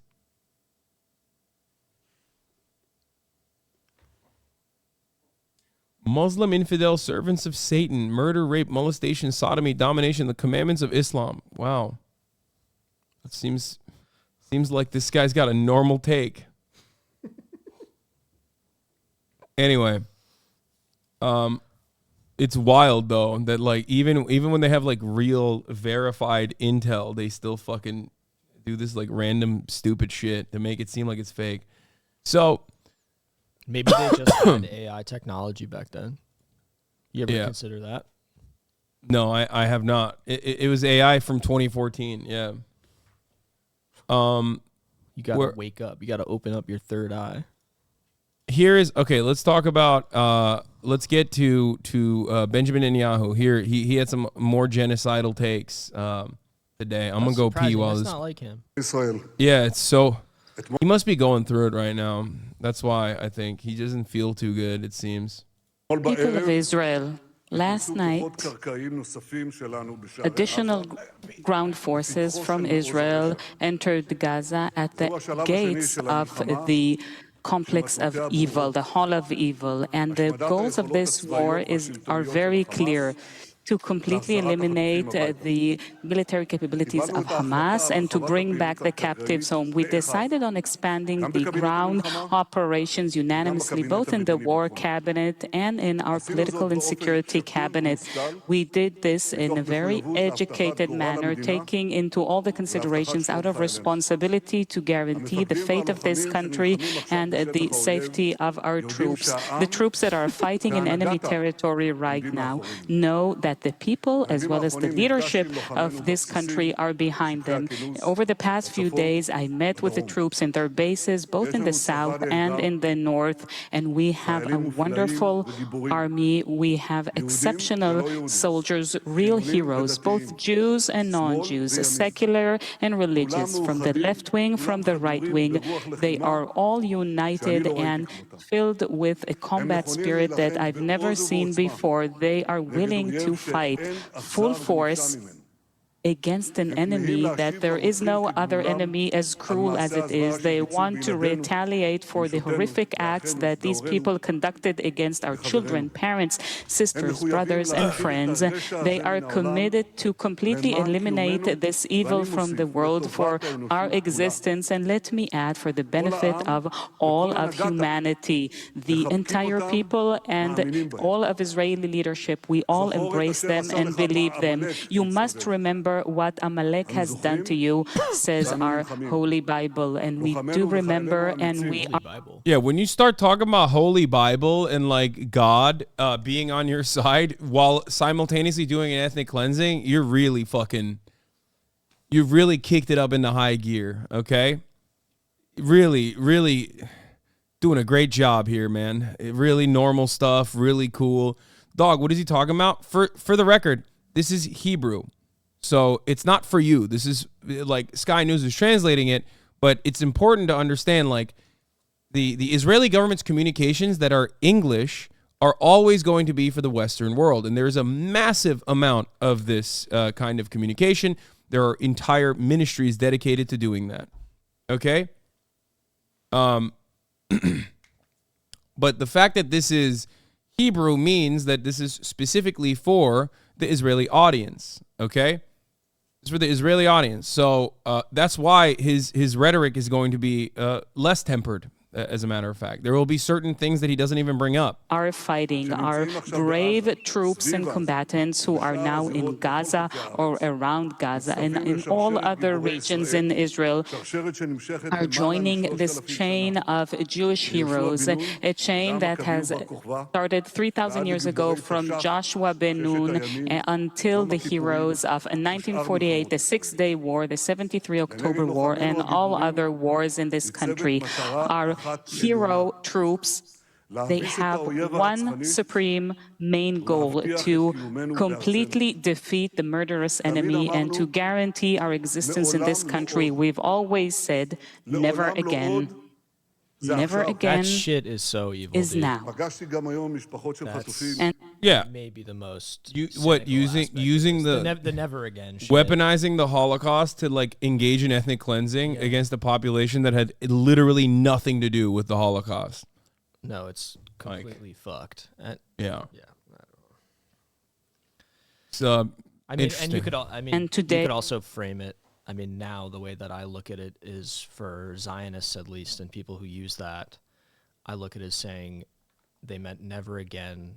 No matter we're never gonna let anything happen to Jews. We're not actually gonna prevent a catastrophe like the Holocaust from happening. Well, that's for Netanyahu, absolutely, and for ultra Zionists, hardliners, certainly. But like, there's a reason why almost all of the Holocaust historians, even Zionist Holocaust historians, have like come out and spoken out against Israel's apartheid regime for the most part, because like people that actually do study this and have drawn lessons out of this understand what never again actually means in comparison to someone like Benjamin Netanyahu, who is like foolishly and cynically weaponizing and invoking the Holocaust to continue his ethnic cleansing campaign. It's really fucking gross.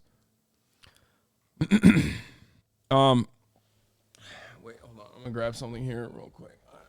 Is this the one? Oh yeah. Need my nicotine gum. Fixed? You got so much here. Yeah, I do. That's so bad for you. What could turn the West against Israel? Nothing. Jesus I also- Christ. It's like Did asking. they airdrop this? Sorry. Yeah, no, I buy a lot of it. met with the families of the captives, the hostages, bereaved parents, and my heart is broken. And I reiterated and said to them that at every stage until this point and from now on, we will exhaust every opportunity to bring back our abducted brothers and sisters to the warm embrace of their families. Their abduction is a crime against humanity. Anybody who dares accuse our troops of conducting war crimes are people who are completely hypocritical, liars, who don't have an inkling of morality. Then the IDF is the most. Yeah, that's why he's like, if you're in Israel and say those things, you'll go to jail. Mm-hmm. Like, Ofer Kassif, a Knesset member who I had on the broadcast, a communist Knesset member who was suspended, not even in Israel right now, was silenced. There are not only Palestinians living in Israel that have been incarcerated for their like for something as simple as liking a Instagram post that the forces at the time have decided is bad. Okay. But also Jewish members inside of Israel also, Jewish people inside of Israel also are now under increasing scrutiny if they say anything against the war efforts. Meanwhile, Bibists are on the ground engaging in the ripping of the posters themselves because they consider the hostages and their families to get in the way of the ultimate goal of Benjamin Netanyahu, which is the annexation of at least northern Gaza, as far as we understand it. It's pretty crazy stuff happening here. Moral and ethical military in the world. It is doing everything it can in order to prevent harming those who are uninvolved. And once again, I call upon those who are non-combatants in the Gaza Strip to go further south. Now, the cynicism of our enemy knows no boundaries. It is conducting war crimes as it uses the residents of Gaza as human shields and hospitals as headquarters. Did you see that video? You saw the video, right? Which one? The 3D rendering. I did, yeah. From the people that brought you, we certainly didn't bomb this hospital, even though we bombed it the Saturday prior and told everyone to evacuate. Comes, here's the next hospital that we're most likely going to bomb, and here is why. I love that. He's like, I love that simultaneously they're like, we don't bomb hospitals. We would never bomb a hospital, even though we've bombed plenty of hospitals and literally ambulances and other healthcare staff over and over again. According to the World Health Organization, healthcare incidents, which include like threatening phone calls even to a hospital being logged as a singular healthcare incident, all of which are war crimes, by the way. Israel has done this last time I checked it, it was like 480 times in the last siege, like this since October 7. Those numbers are obviously very, the reason why those numbers are massive is because they log each individual instance of like even a phone call to a hospital staff to evacuate to be a threat. So ultimately, you know, these guys are definitely interested in bombing hospitals, and we'll see what happens to Al Shifa. I'm genuinely terrified because there's apparently 60,000 people that are displaced right now inside of the Al Shifa hospital. The idea that like the Hamas headquarters are underneath the Al Shifa hospital in a tunnel structure is a very old school theory, okay? And yes, there are complex tunnel systems under Gaza. This is, you know, something that we all know about. I've talked about it a lot. 300 miles of tunnels underneath Gaza. The problem is you can't fucking bomb a hospital to get to the tunnels. It's fucking ridiculous, okay? And anyone who tries to tell you that that is a justification for it is out of their fucking mind, okay? Just like you can't nuke Tel Aviv because there are IDF stations in the middle of civilian populations, you can't do the same to Gaza either, okay? It makes no goddamn sense. Fucking ridiculous. For their terrorism activities, and many people in the world now very well understand what we have argued all these years. Israel is fighting not only its own war, but rather this is the war of humanity in its entirety, the human fight against barbarism. Our allies in the Western world and our partners in the Arab world all understand today that if Israel doesn't win, they will be next in this conquest tour of this axis of evil. Since the beginning of the campaign, we've managed to formulate extensive international support, which includes leaders from the U.S. and Europe, led by Biden, the Prime Minister of Britain, the Chancellor of Germany. Yeah, the notion that, the notion that Hamas is it constitutes a threat to not only Israelis, but also to like Americans and people in the Western world is ridiculous. It's like no different than people saying like, yeah, I went to Afghanistan to protect your free speech, brother. It's like, what are you fucking saying? They're like, going to target the Cracker Barrels. Yeah. They're going to come after precious resources. Yeah, they're going to come after our jalapeno poppers, dude. That's what Hamas is coming. That's what Hamas is coming after. The leaders of the Netherlands, Cyprus, France, and many, many others. Many of them came here at the time of war. The fact that most Hamas leaders are killed in bombings inside their homes really supports the claim that their headquarters are under hospitals and schools. Ben-Gvir also said this person is being sarcastic. Ben-Gvir also said he ordered police to shoot protesters inside of Israel proper, meaning, of course, Arabs. Yes. They did. Settlers shot at Jewish defenders of Palestinians living in occupied West Bank. They are an unstoppable force, dude. These guys are freaks. They are out of their fucking minds, okay? They're literally terrorists. I mean, they are. They are the legal designation for West Bank settlements, and what they are doing in the West Bank is settler terrorism, okay? This is not simply like an ethical way of immigrating into a region. This is an occupying force that has the standing army, the standing military that is at gunpoint displacing people and committing pogroms. And that has been the norm. That's always been the norm. For 56 years, especially so. Obviously, for 75 years, if you include the Nakba. But that policy has never changed. That's why it's so fucking frustrating when people try to say, like, oh, Palestinians, like, Hamas is the responsible party here. It's like, no, you just don't know anything about the history. You don't understand anything about the history of Palestinians. Okay? But you would if you read. But if you read this book. You read this book. Yeah, the 100-Year War on Palestine. It's a great book. Yeah. Plug. Are you gonna watch the Gaza Explained? Yeah, I'm gonna get. I am going to get. Oh, by the way, pour one out for our fallen soldier, former Vice President Michael Pence. Michael McDonald Pence suspends the 2024 presidential campaign. We are going to watch together the Vox video that came out. Apparently, Gaza, explained. Now, I don't know what kind of liberal spice they're going to hit on this, because sometimes they're actually pretty good on their coverage. Other times, not so much. So let's take a look at this. I don't know how bloody this is going to be, by the way, chat. We are putting a complete siege on Gaza. No electricity, no food, no water, no gas. It's all closed. We're fighting animals and are acting accordingly. That was the defense minister of Israel, responding to the deadly attack on October 7th by Hamas, a militant group based in Gaza. Hamas launched rockets, killed over 1,400 civilians, and kidnapped close to 200 people. Within days, Israel bombarded the Gaza Strip, killing several thousand, wiping out entire families, and striking ambulances, border crossings, and residential buildings.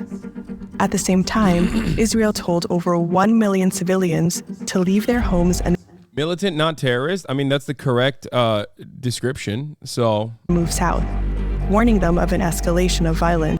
Right off the bat, that is, it doesn't have the political designation right there. So it's you know, it's an honest assessment of the situation, I would say. In the north. But Israel is bombarding the south too, leaving Palestinians trapped. For as long as this conflict has existed, movement in and out of the Gaza Strip has been, to one degree or another, restricted. The Prime Minister of the Israeli occupation, Benjamin Netanyahu, he knows very well that people are not able to leave.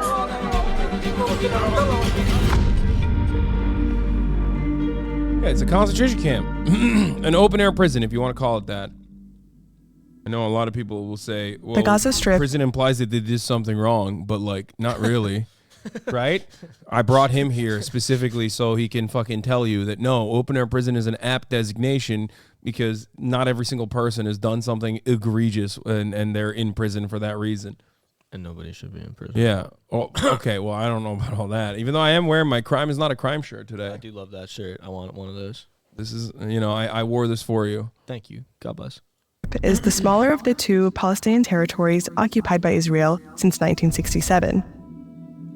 My great uncle's a paramedic, and from his experience in the 2006 Lebanon war, IDF really likes to go out of their way to bomb or shoot ambulances. Yes, they do. They like to go out of their way to do horrifying war crimes all the fucking time. Like, if you read enough about IDF military operations, which I feel kind of weird even calling them IDF or calling these military operations, you realize that their retaliation always is like a pit bull, you know, like the common meme of pit bulls is that they just like they have lockjaw, they don't let go. It's kind of like that. I know that I had a pit bull before you yell at me. I love pit bulls, okay, but it is very vicious creatures. They're very lovable, but vicious. But it's basically like, it's always by design as horrifying as you can imagine. Like whether we're talking about Sabra and Shatila, the massacres there, where the IDF forces allowed the Falungist Christian nationalist psychopathic terror militias to go in and like actually cut babies out of the stomachs of pregnant women. And allow them to slaughter Palestinians across the board, which happened in Lebanon, by the way. It wasn't even in fucking Israel proper, at a refugee camp, as they shut off all of the corridors where people could fucking escape, or their endless bombing campaigns, or anything that they've done so far. Once you get a better assessment of like their operations, you understand that this siege on Gaza is not new. It's the same old policy. It's just they slowly but surely increase the fucking brutality every time. This sliver of land, only 25 miles long and 7.5 miles wide, is home to over 2 million Palestinians, making it one of the most densely populated areas in the world. For the last 16 years, residents here have been living under a harsh blockade that allows Israel to control the flow of electricity, fuel, food, water, and medical supplies, so they can dictate when Palestinians receive essentials and when they're denied. A process in which they called putting the Palestinians on a diet to make sure that they're docile. This is something that Israeli officials have openly stated. They control the Palestinian diet and have said they call it they call it putting the Palestinians on a diet. They calorie count. Not only that, but the sieges that have occurred time and time again since 2005 have been considered by Israeli officials to be mowing the lawn. So the cutting the tall trees, or if you're familiar with like any kind of ethnic cleansing campaign in the contemporary history, you've heard all this terminology. You've heard all of these statements from people that inevitably have to answer questions in the fucking in the Hague. Don't Palestinians also have access to like 1/10 or 1/8 the amount of water that Israelis have access to, or something like that?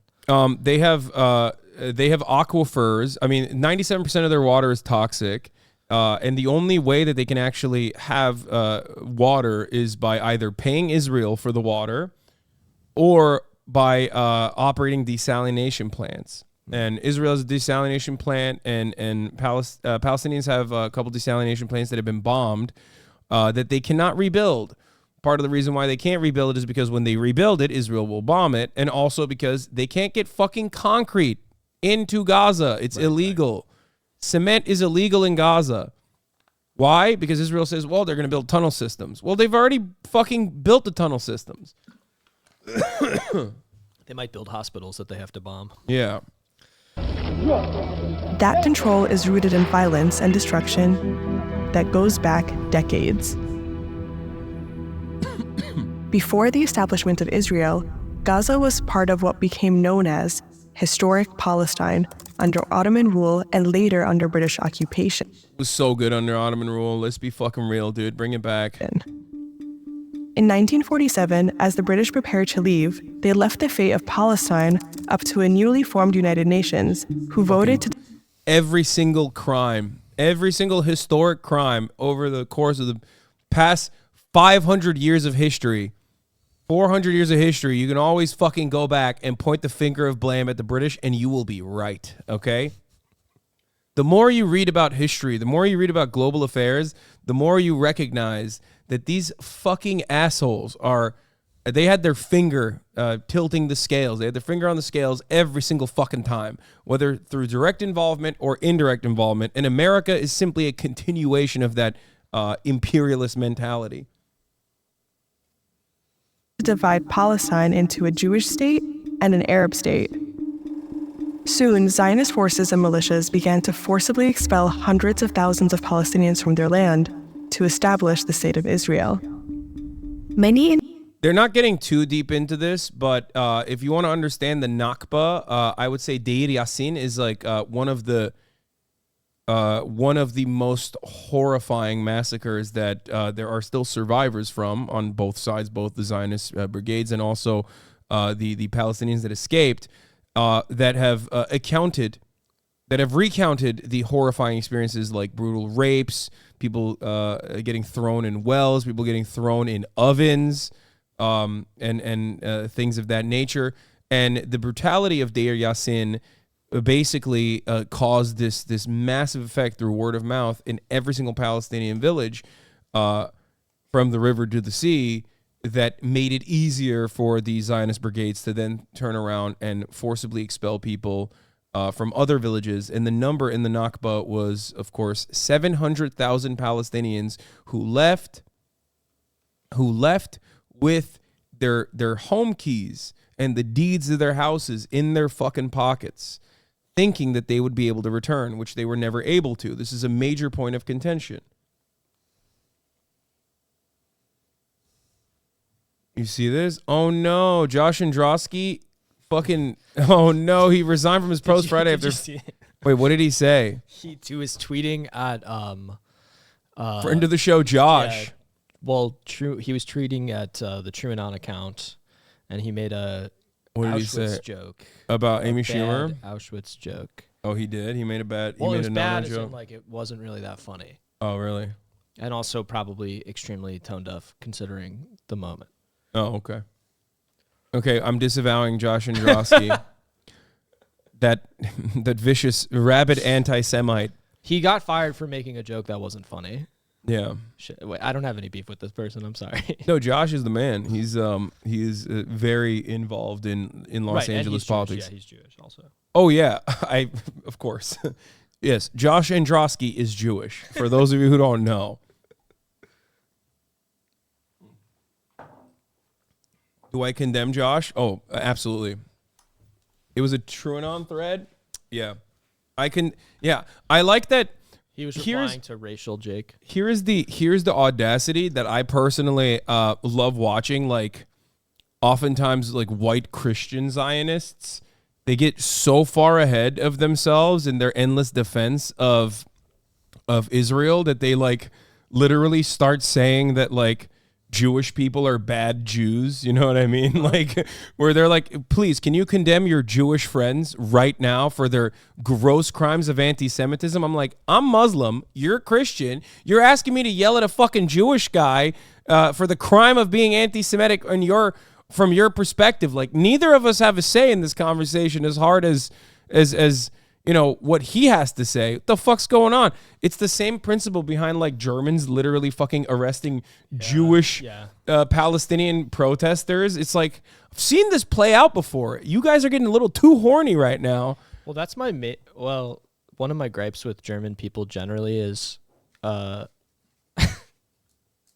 besides the Holocaust, is like modern Germans, they feel really bad about the Holocaust, I guess.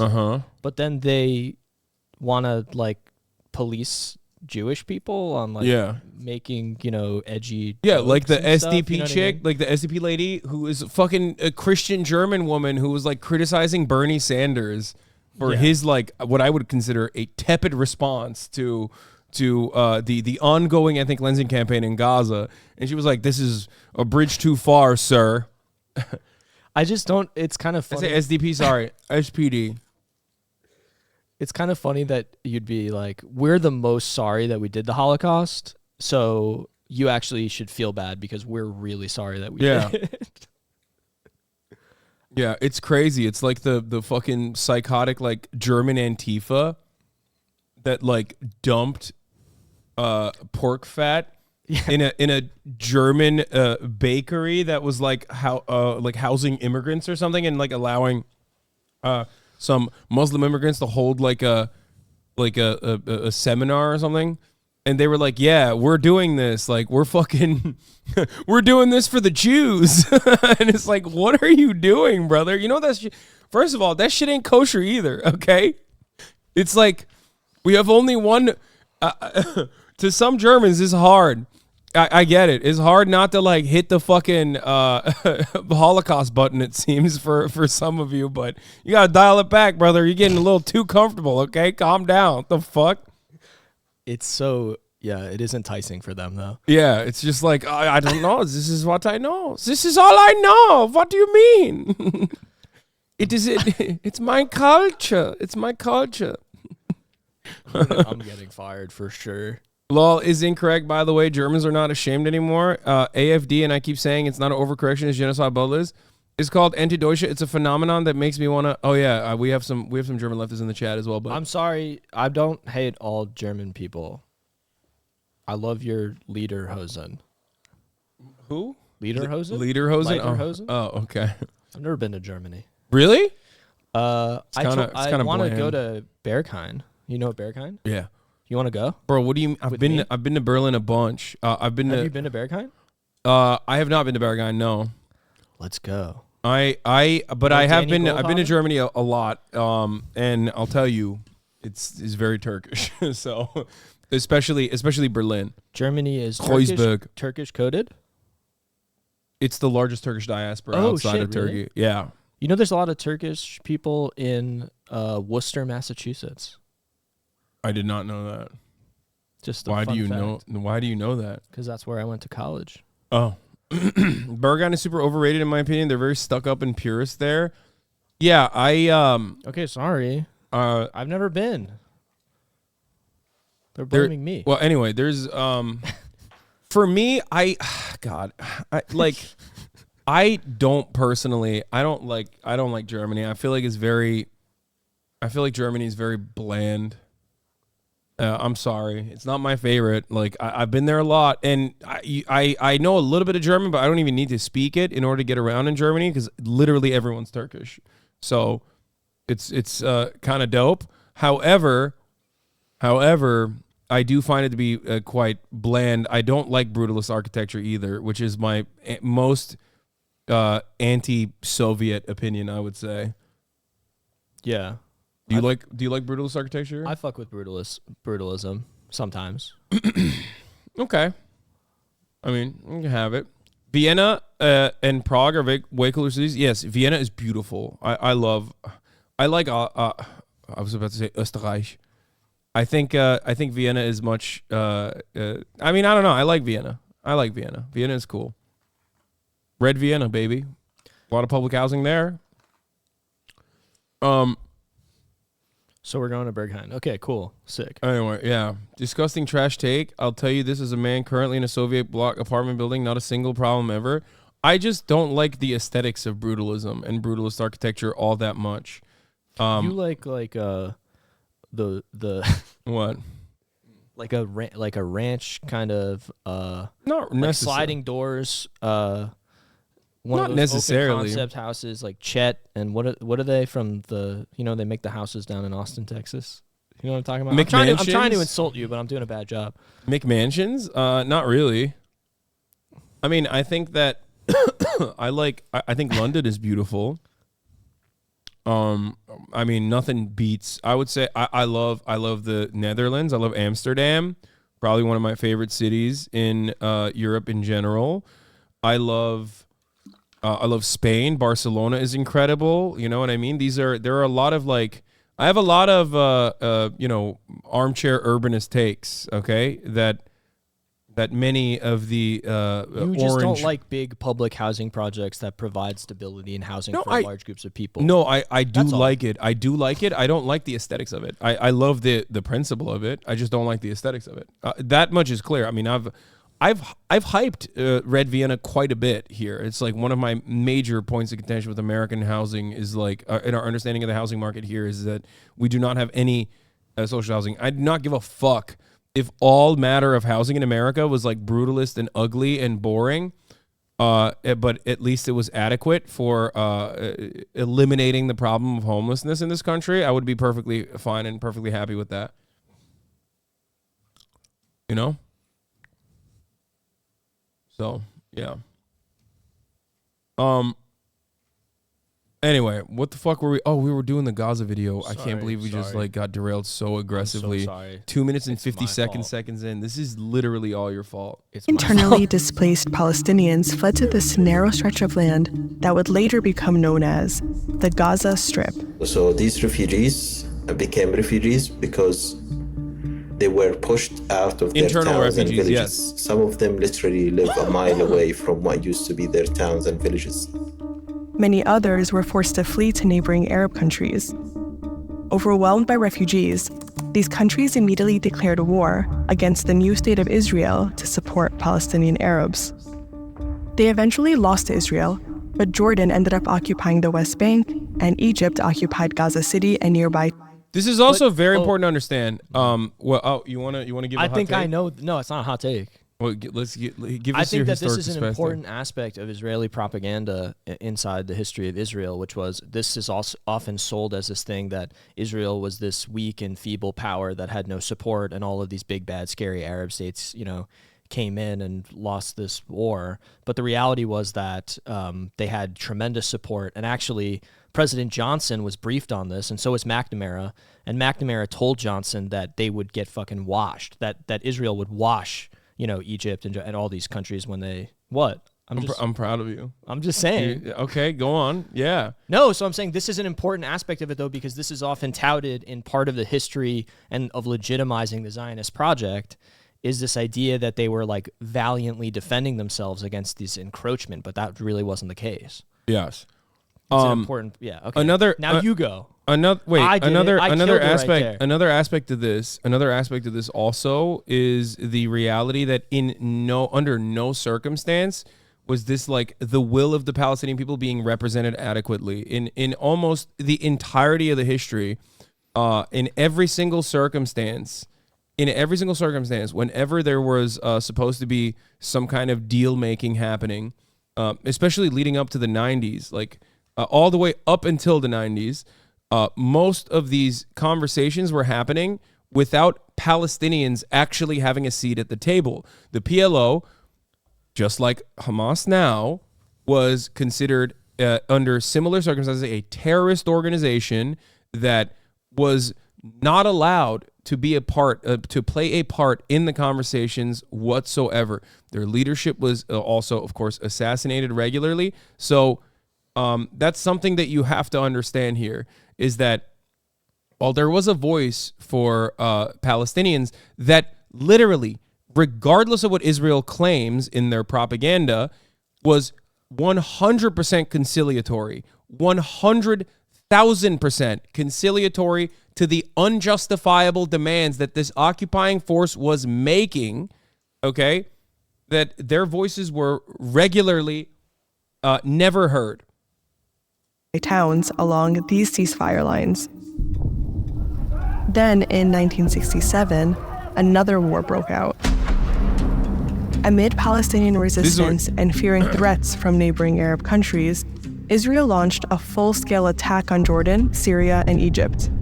In just 6 days, Israel captured the Gaza Strip and the Sinai. This was also a preemptive attack, and every single person involved in it, from military officials and also Israeli officials and even American officials, have said that Egypt had no way of engaging in like full-scale war with Israel. The preemptive attack was seen as this preemptive self-defense attack that completely wiped out the Jordanian and Egyptian air forces that were like just, you know, not even in a defensive posture. They were just like sitting on their fucking airfields, not realizing that there was going to be an air raid. They wiped it out. 90% of the Air Force was wiped out, and Israel maintained its air superiority ever since.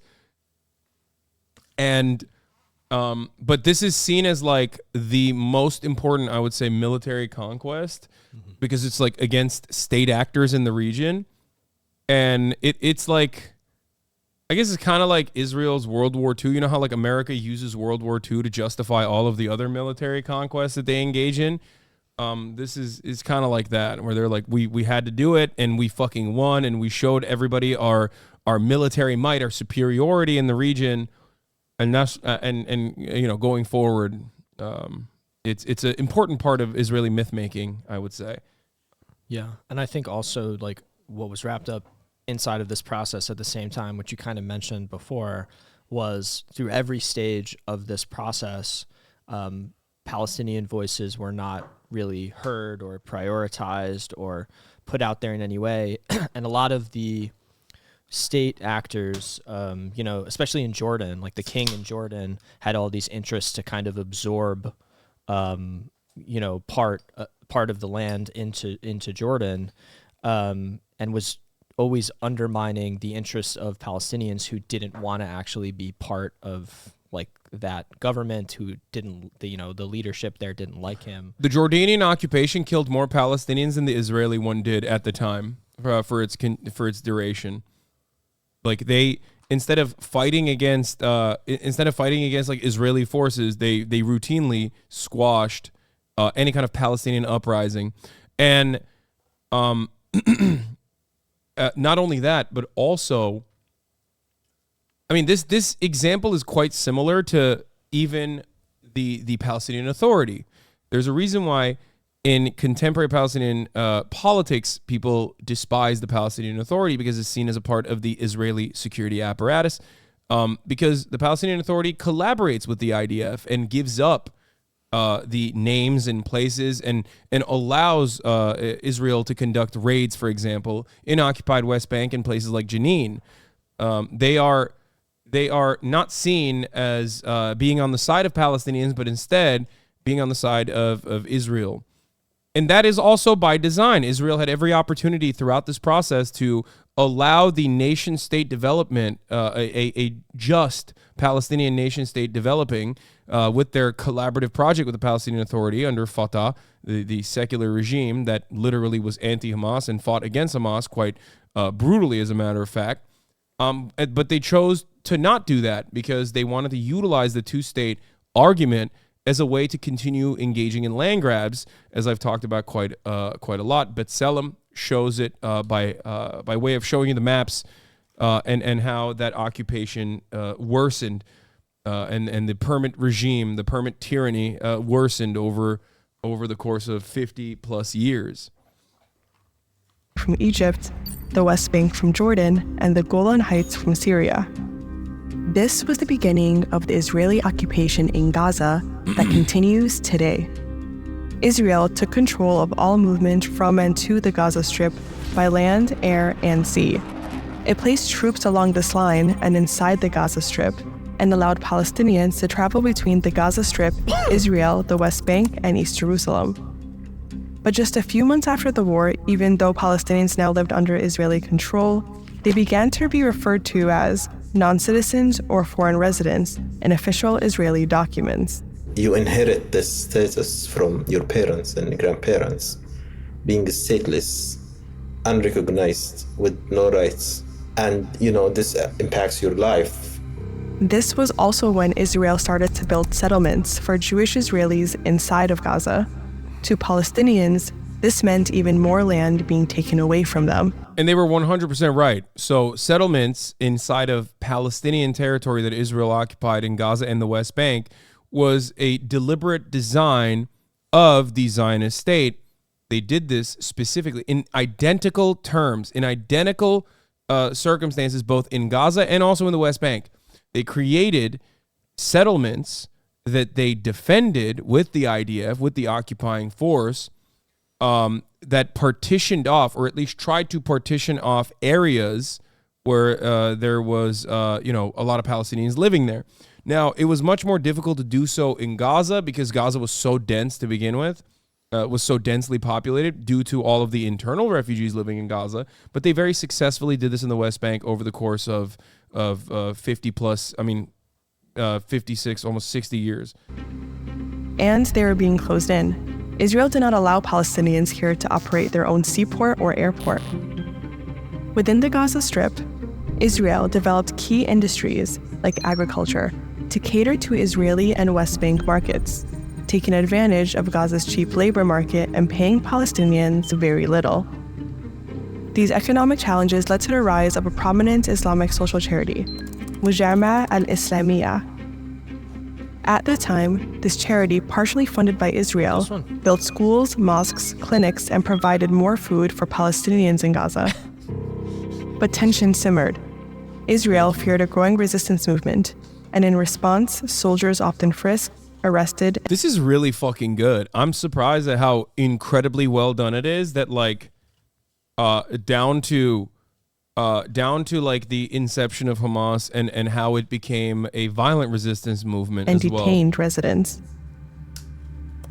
In 1987, that tension reached a breaking point after an Israeli truck crashed into a civilian car, killing 4 Palestinians. Yep.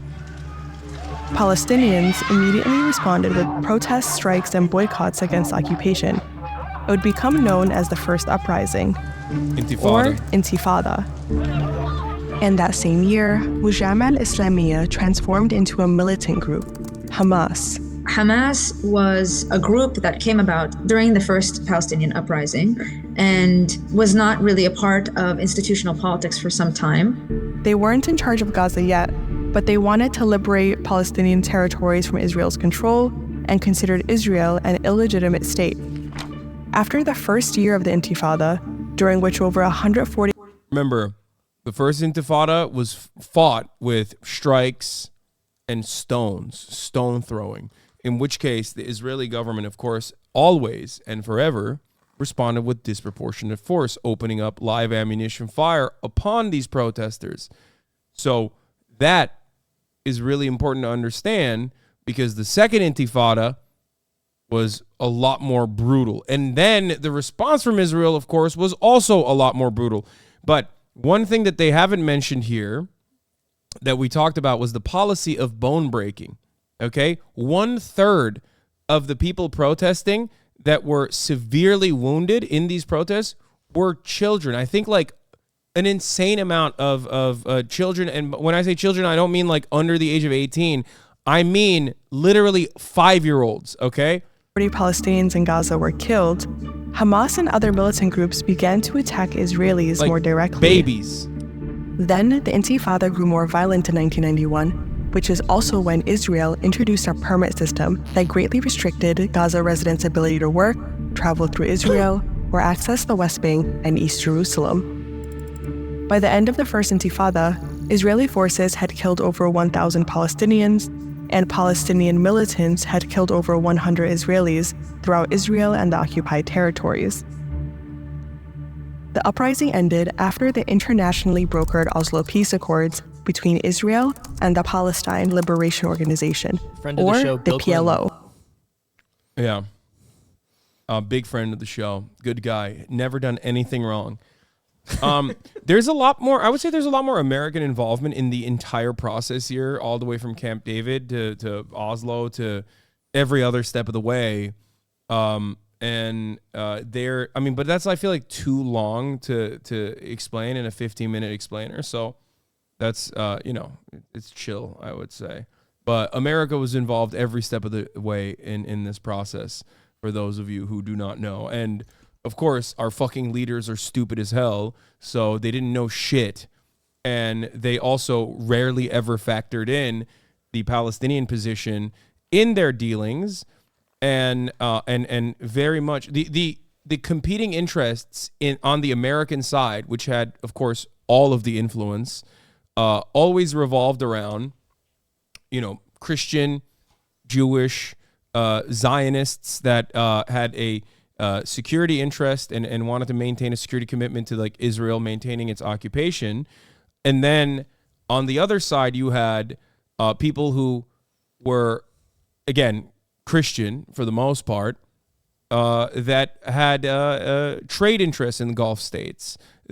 So at no part was the Palestinian humanity represented in any of these conversations. It's important to recognize that so you understand why the deal making never really featured like any of the genuine goals that the Palestinians had. This was a liberation movement with an armed wing that fought for Palestinian rights for decades. The PLO agreed to disarm and recognize Israel's right to exist, but Hamas, which had very little political support at the time, strongly opposed it. The deal also created a new governing body, the Palestinian Authority, or PA, which allowed political parties and elections in the Gaza Strip. The PA was granted some autonomy within small areas, but Israel still controlled the territories. By the way, I want to mention something here. At no point do these guys have a fucking standing military, okay? And the standing military is the occupying force, the Israeli occupying force. That's number one. And number two, they're still under brutal occupation, under brutal occupation where Israel still controls whether or not they even have elections. So if you, this is really important to understand because, as Nelson Mandela said time and time again when he was imprisoned by the South African authorities, they told him, we'll let you out of prison if you denounce violence and also Marxism, socialism, communism. And to which he always responded with, how can you negotiate with me when I'm enslaved by you, when I'm in chains? You need to let me out of prison for me to actually tell you anything, to be able to freely speak to you. And the same principle still stands for Palestinians. How can they have real elections if those elections are done under Israel's own censure program, Israel's own occupation? Okay? Sorry, go ahead. What's up? What were you going to say? No, I would just also recommend people check out the speech that Mandela gave at the Rivonia trial. It's a really good speech. It was before he was sentenced, and I think it's worth reading. It's about the ANC and.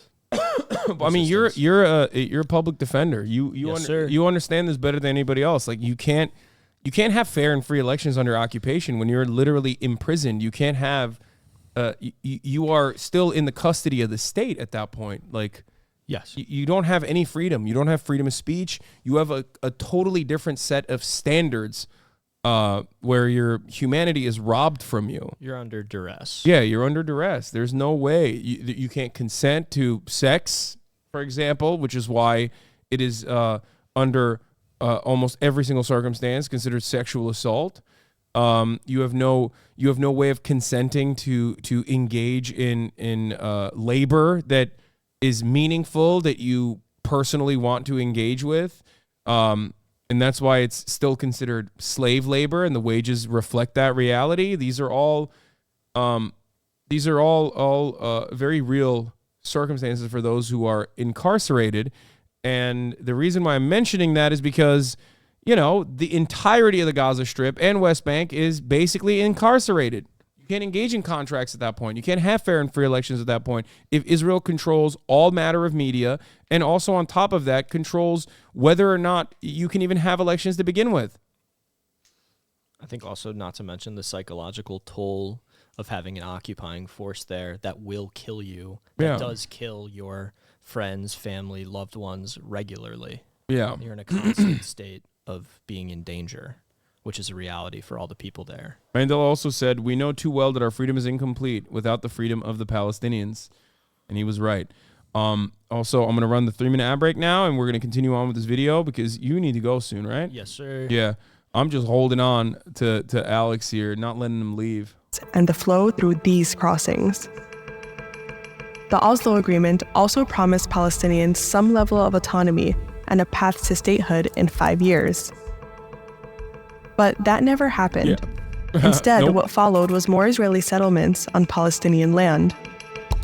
And a year later, following an attack by an Israeli settler in the West Bank and a series of bombings by Palestinian militants, including Hamas, Israel's prime minister called for the construction of a fence around the Gaza Strip. Gaza now had a physical barrier between it and the outside world. We'll do on-band These request when he moves comes made back. Palestinians trust the Israeli government and peace negotiations even less, and it would lead to a second uprising.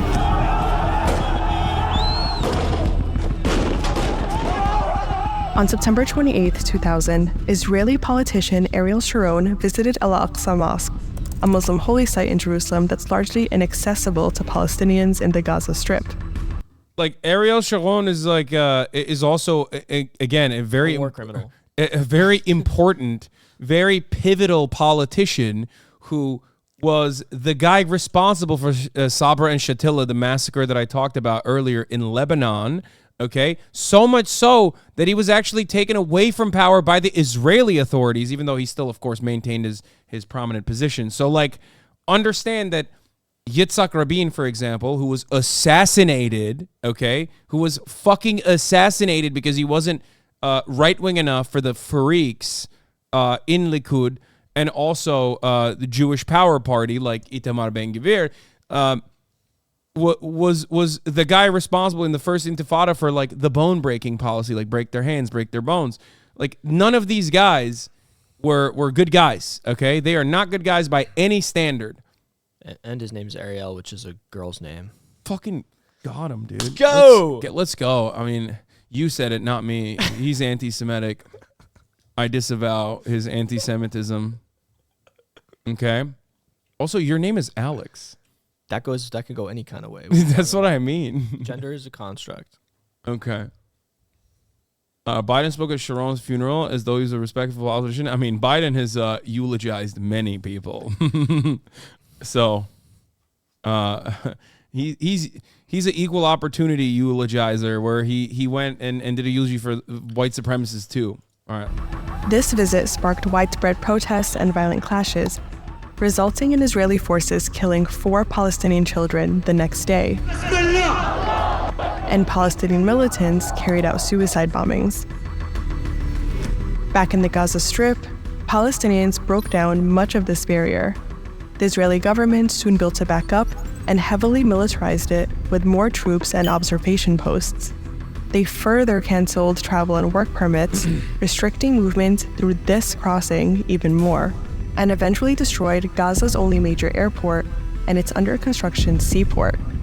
By the end of the Second Intifada in 2005, Palestinian militants had killed over 900 Israelis, and Israeli forces killed over 3,000 Palestinians.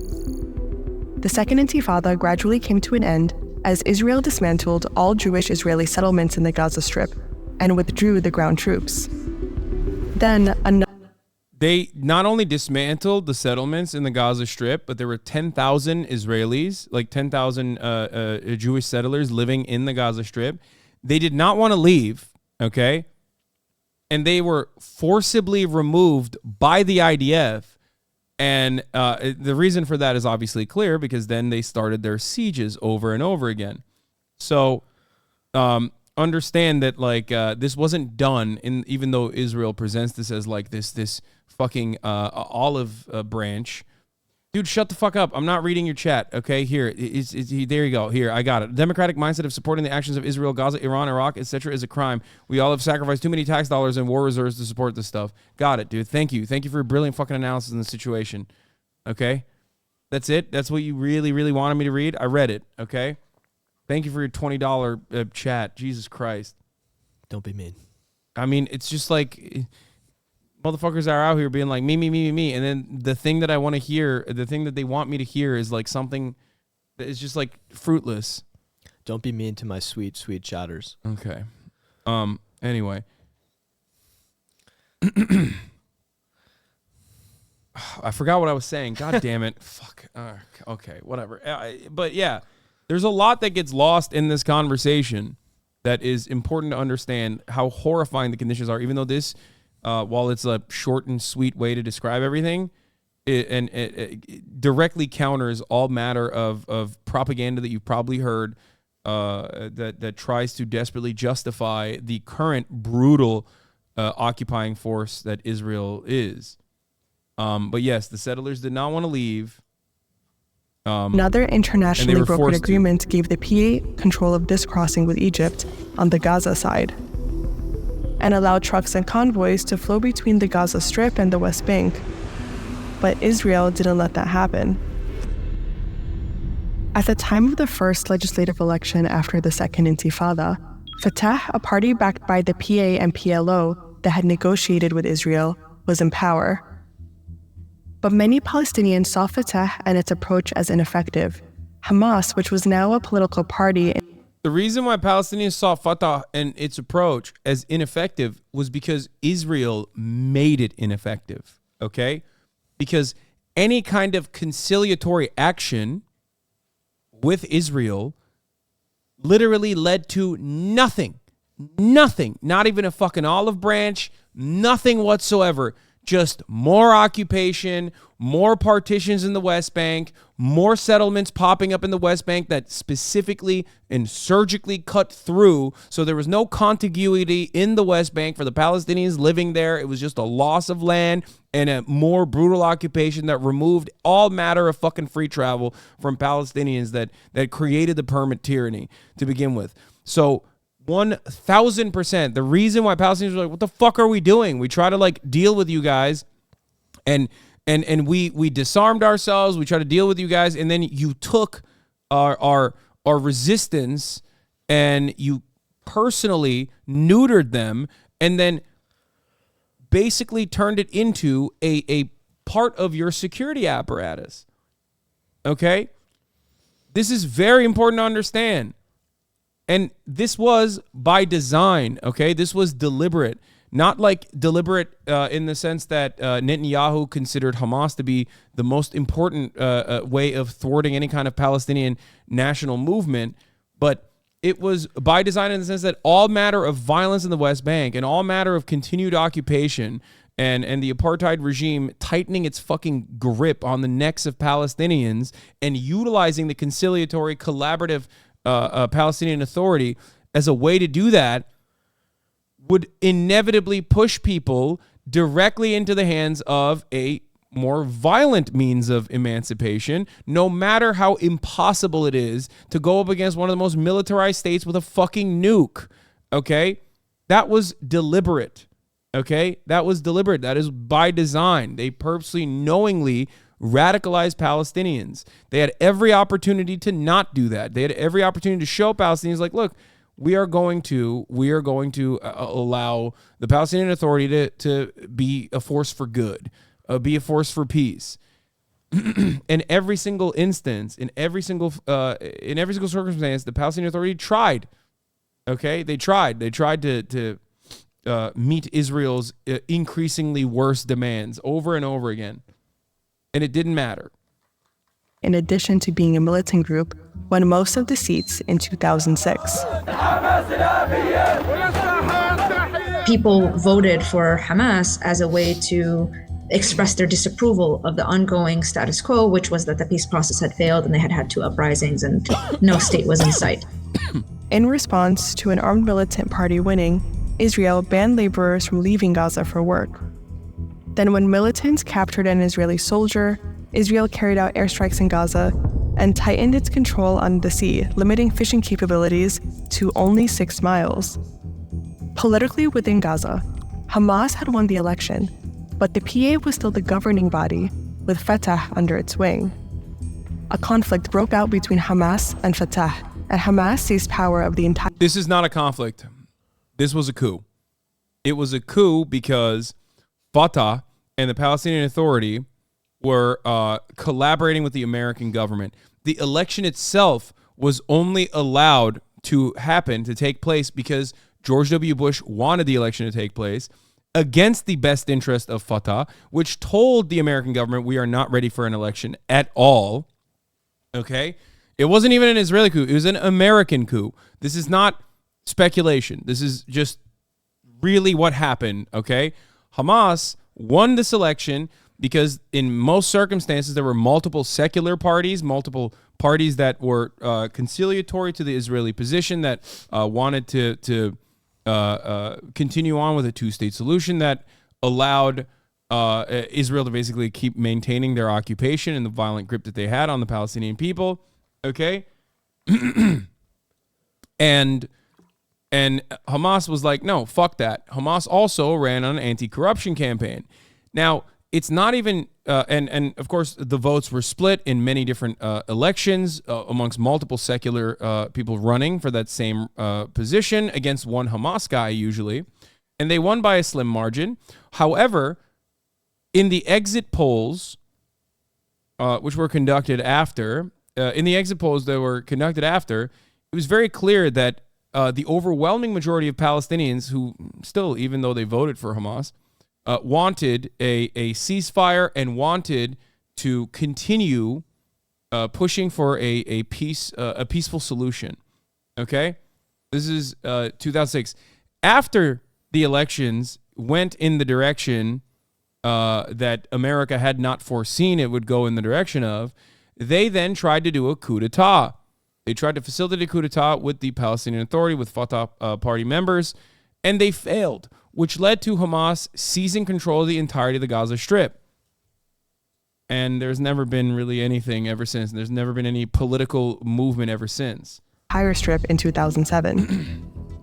This is when Israel put Gaza under the official blockade that continues today, tightening Israel's grip over Gaza even more, trapping over 2 million Palestinians inside.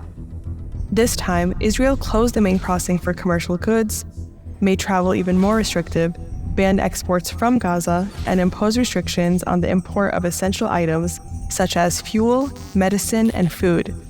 They even used mathematical formulas to determine the necessary caloric intake for people in Gaza to control how much food they would allow in. Basically, we live a slow death in Gaza, even before major escalations. People cannot travel freely. We have Israeli drones hovering around 24/7. There's always stress. Over the next several years, reoccurring conflicts and airstrikes made the already devastating impacts of this blockade worse. Israeli airstrikes destroyed vital infrastructure, such as water and power plants. Repairs were delayed by the blockade, which impacted the delivery of construction materials. And for each militant attack on Israelis, Israel killed far more Palestinians in retaliation.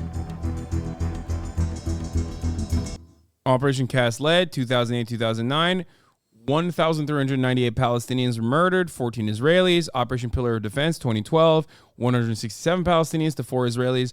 Operation Protective Edge in 2014, 2,202 Palestinians to 72 Israelis. May 2021 conflict, 256 Palestinians, 13 Israelis. This doesn't even feature the 2018 March to Return, the peaceful March to Return that had no Israelis murdered, and every single Palestinian was shot at by IDF snipers that the IDF openly stated was accounted for. Every single bullet was accounted for. 10,000, I believe, were wounded.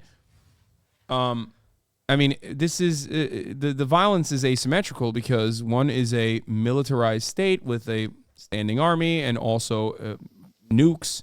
The other one is a militia group that does not have access to even humanitarian aid without Israel's know-how, and at that point is trying to do is getting any kind of support from regional actors as they can, any kind of military support that they can get from regional actors.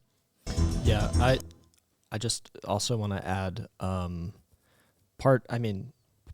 of the reasons that I thought it was important I went to the first demonstration that had occurred a few weeks ago in New York City. That was like the demonstration that a lot of politicians came out and condemned, and they were saying these things about what had occurred at this demonstration because it was on the Sunday of that weekend. And, you know, besides because I was standing or expressing my solidarity with the Palestinian people, part of it was knowing that this was going to happen. What's happening right now, because of this history, because every time there was some kind of incursion in the past or clash, I know that it's always constantly met with, 100 or 1,000 times the force by the IDF. And it was so apparent that that was going to happen. And I was honestly pretty disappointed and hurt, honestly, by some of the reaction to that. Do you know what I mean? Like, because being there at actually that protest, which had there were hundreds of people there, and people that friends of mine, people who are Palestinian, and the expression of that protest was not what was, I thought, an expression of anguish, knowing what was about to occur, knowing what was coming, and fear for their family and their loved ones. I don't know. Like, it was. And what had taken place before that moment? Because, like, while Americans, the American media, Western media, and American politicians desperately try to make it seem like October 7 happened in a vacuum, like, October 7 was a violent retaliation to the ongoing occupation, the ongoing apartheid state. Okay? It's ridiculous to act like these guys are just like they came out of nowhere, and that kind of thinking is obviously productive if you want to, if you know that Israel is going to engage in more ethnic cleansing and you want to defend it, okay? But it's unproductive for the security interests of Israelis to begin with. And that's precisely why there are actual Israeli Zionists themselves who also recognize that the brutality in the West Bank was quite literally causing or was going to cause an incredible security risk. At times, Israel would slightly lift restrictions, but it was never close to matching the humanitarian needs of Palestinians in Gaza. According to a UN report from 2022, the 16-year blockade had made 78% of the water in Gaza undrinkable, left 62% of Palestinians in Gaza in need of food assistance, living with rolling power cuts that last on average 11 hours per day. That is our normal life. We would have 8 hours of electricity, 12 hours of electricity. It changes depending on the situation and the availability of fuel. We are completely dependent on Israel. This is what many Palestinians and international law calls collective punishment. Collective punishment is when cancer patients cannot travel because they get denied. And collective punishment means also that Palestinians cannot have their own hospitals and they cannot treat their patients. Collective punishment means the people of Gaza now are punished for the most recent escalation. When we look at the crime of genocide, which is, the intentional destruction of a whole people in part or in whole, we are seeing elements of that crime being committed and carried out in the Gaza Strip right now. There's equating between Hamas and all Palestinians. And this is not the first time that we're going to see people in Gaza and civilians in Gaza, half of whom are children, pay the price for Hamas or anything else. Israeli and US leaders have emphasized that Israel has the right to defend itself by wiping out Hamas completely. But the majority of casualties in the Gaza Strip aren't Hamas fighters. They're civilians. It's an interesting question to consider whether or not things would have been different if Hamas didn't exist. But the thing is, Hamas didn't exist until the late 80s. And things certainly were not different. But the occupation of the Palestinian territories has been since 1967. And the original Palestinian displacement was 1948. And Hamas didn't really emerge until much later than that. I think that anybody who follows Israeli and Palestinian politics, like with some level of honesty, knew that if what happened hadn't happened, something else was going to happen because the status quo was unsustainable. The world has to recognize this suffering even before we have escalations. The reason we have escalations is because people cannot find any hope. No one wanted to get to this point. The tragedy of it all, in my mind, I think besides the loss of human life, is that it was preventable, easily. All of this that you watched is the reason why I find it fucking ridiculous when people go, oh, religious differences. It's so obvious. It's like, this is a religious war. It's like, no, it's not, dude. What are you, fucking stupid? It has nothing to do with religion at all. Okay? Religion is simply a rallying call, but ultimately it has nothing to do with the conflict in and of itself. Ridiculous. Okay? That's why I also say the greatest way to rid Hamas of any kind of influence it may have is by doing the exact opposite of what Israel has done in perpetuity. Genuinely treat Palestinians with fucking dignity. Offer them assurances. Stop stealing their fucking land. Give them their land back. Offer them a right to return. But of course, the moment where we start talking about that, immediately people start hitting me with blood and soil arguments that like, well, the Palestinians, they're going to come back and then they're going to outrank us. They're going to have more people and we can't have that. We can't have more Palestinians than Israelis because then they'll do genocide. They'll do genocide back to us. So that's why we have to keep maintaining genocide in this way that we're doing. And that's just like, I don't know how to deal with that because that's a fucking racist ass argument that the idea is that like Palestinians are going to wipe out all Jewish people from these lands if they can participate in the democratic process is insane. It's an insane idea. You cannot justify ongoing ethnic cleansing because of possible hypothetical ethnic cleansing that may occur down the line that you have no basis for stating will happen. You know, right? What do you think historically? I think it's heavy shit, man. You read a lot. You read a lot about this issue. I want to hear your perspective. I think that, I see it in terms of the work that I do every day, which is that the people who I represent are dehumanized, are treated as scum, and are presumed to be monsters.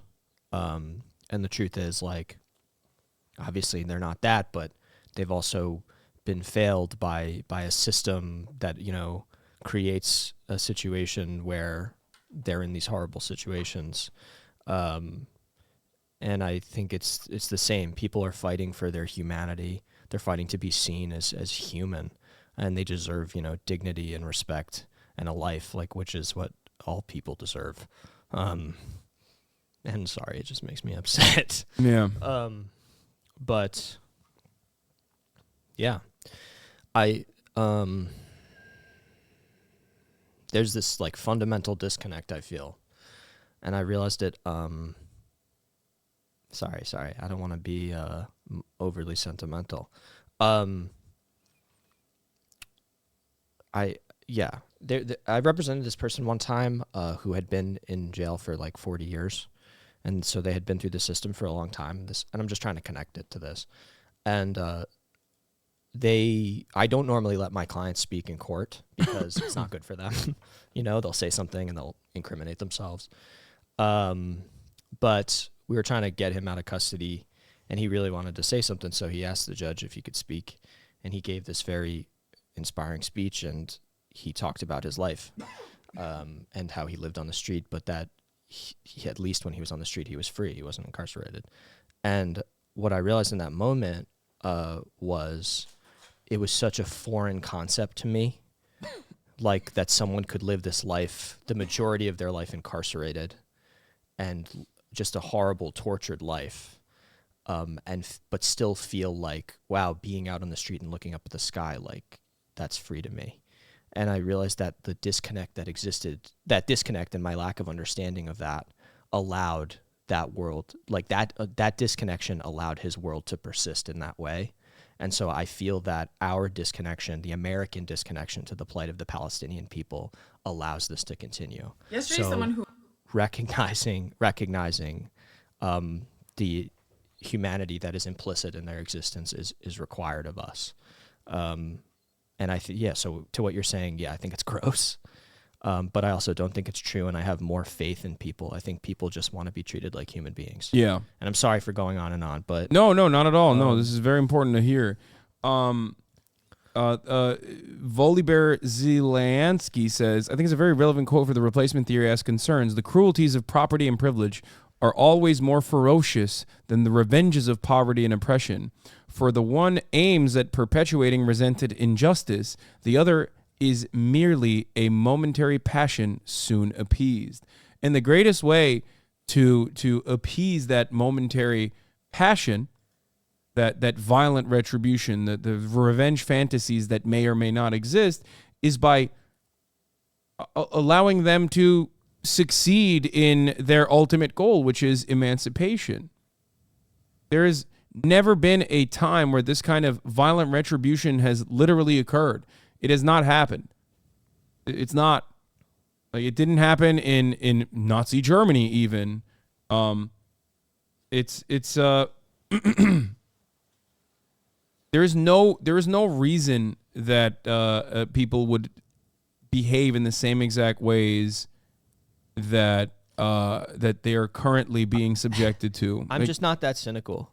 You know what I mean? Yeah. I have more faith in humanity. Also, I think it belies a guilty conscience because you know what you're doing is fucking evil. Yes, exactly. That's why, like, whenever people say from the river to the sea, Palestine will be free. Like, when people say that, and then those who want to defend Israel go, that's genocidal rhetoric. That's genocidal rhetoric. I can tell that's genocidal rhetoric. It's like, no, that's projection. Right. That's fucking projection. Right. Like, emancipation for Palestinians and a recognition of their humanity does not mean like every Jewish person living in Israel proper will be forcibly ethnically cleansed. Yeah. You just live in that violent universe right now, so that's all you know, and you've developed these paranoid delusions.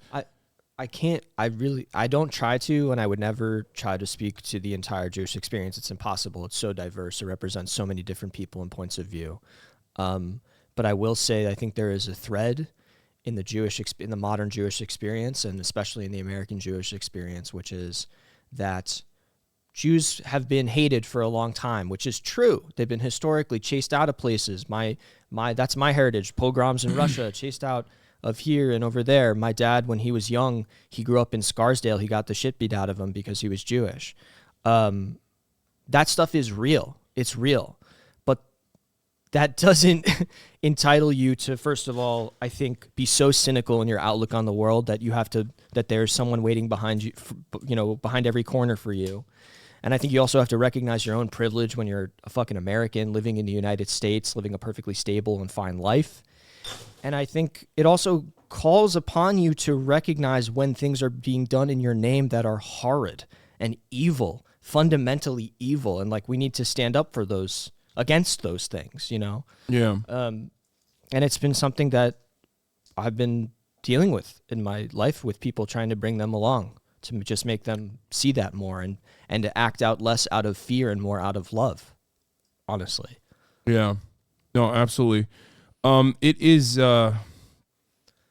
very indecent to claim that Israel's ethnic cleansing campaign is representative of all Jews around the world and like represents their interests. It is inherently anti-Semitic to tie all Jews to the Zionist project when Jewish people have historically been at the forefront of social justice and even very outspoken against the Israeli government's atrocious policies against Palestinians.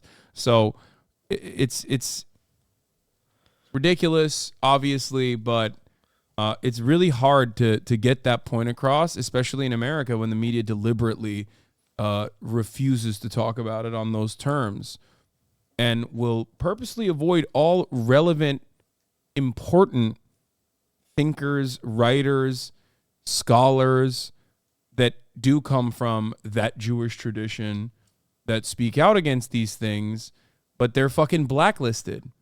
It's ridiculous. Yeah. And also because those words and ideas are a fundamental threat to the Zionist project. That's why, which is what's happening now. And I think you're seeing that. I think you're seeing people wake up a little bit and realize, and I'm hopeful, and like I feel, I'm like in the comfort of your $100 million mansion.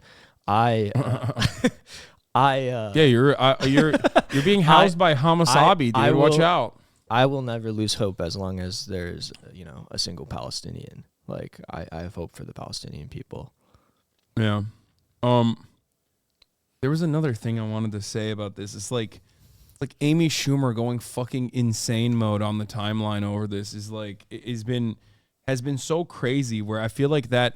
Oh, the thing I was going to say is at no point in the history of the United States of America have Jews ever had a serious threat from Muslims in America. Okay? And vice versa. I would go so far as to say that Muslims at no point have had a serious threat from Jews in America. It has always been and will probably continue to be white supremacists. So the idea that like you see actual white supremacists out there, like Republican right-wingers who go along with George Soros conspiracies, or Republican right-wingers who do the great replacement narratives here and claim that like Jews control the media or whatever, turn around and be like, but we have unconditional support to Israel and therefore fuck all of these people that are criticizing Israel. They're the real anti-Semites, is a real deflection from the scary anti-Semitism that has harmed Jewish people in this country. Okay? It was Christchurch in New Zealand was shot up by a white supremacist neo-Nazi. The synagogue in Pittsburgh was shot up by a white supremacist neo-Nazi. Okay? It wasn't a Muslim that shot up it was not a Muslim that shot up the Quebec mosque. Terrorism happened in the hands of another white supremacist radicalized by the likes of even Ben Shapiro. But in that circumstance, it wasn't radicalized because Ben Shapiro was like, radicalizing against Islam from a Jewish perspective. It was a white supremacist perspective that radicalized them. That's it. It always and forever will be white supremacy that is the major problem. And I think weirdly enough, a lot of Jewish Americans that get swept up in Zionist propaganda forget that reality, where the real danger always will be white supremacists in this country for the very real danger that anti-Semitism presents. You know? Anyway. Yeah. All right. I want to keep you. You got a dip, right? I got a dip. I'll be back later, though. Yeah. All right. We're going to thank you, Alex, for... Thanks, homie. I'll see you in a little bit. Yeah, I like that jacket though. It's a sick jacket. The smallpox will kick in soon enough. I'm already sick, so might as well. Do you like it? I love it. I think it's sick. I love it. I think it's awesome. Thank you. This is really nice. Thank you. Yeah. All right. Alex will be coming on in a little bit. Tape measure. I want to measure your head later.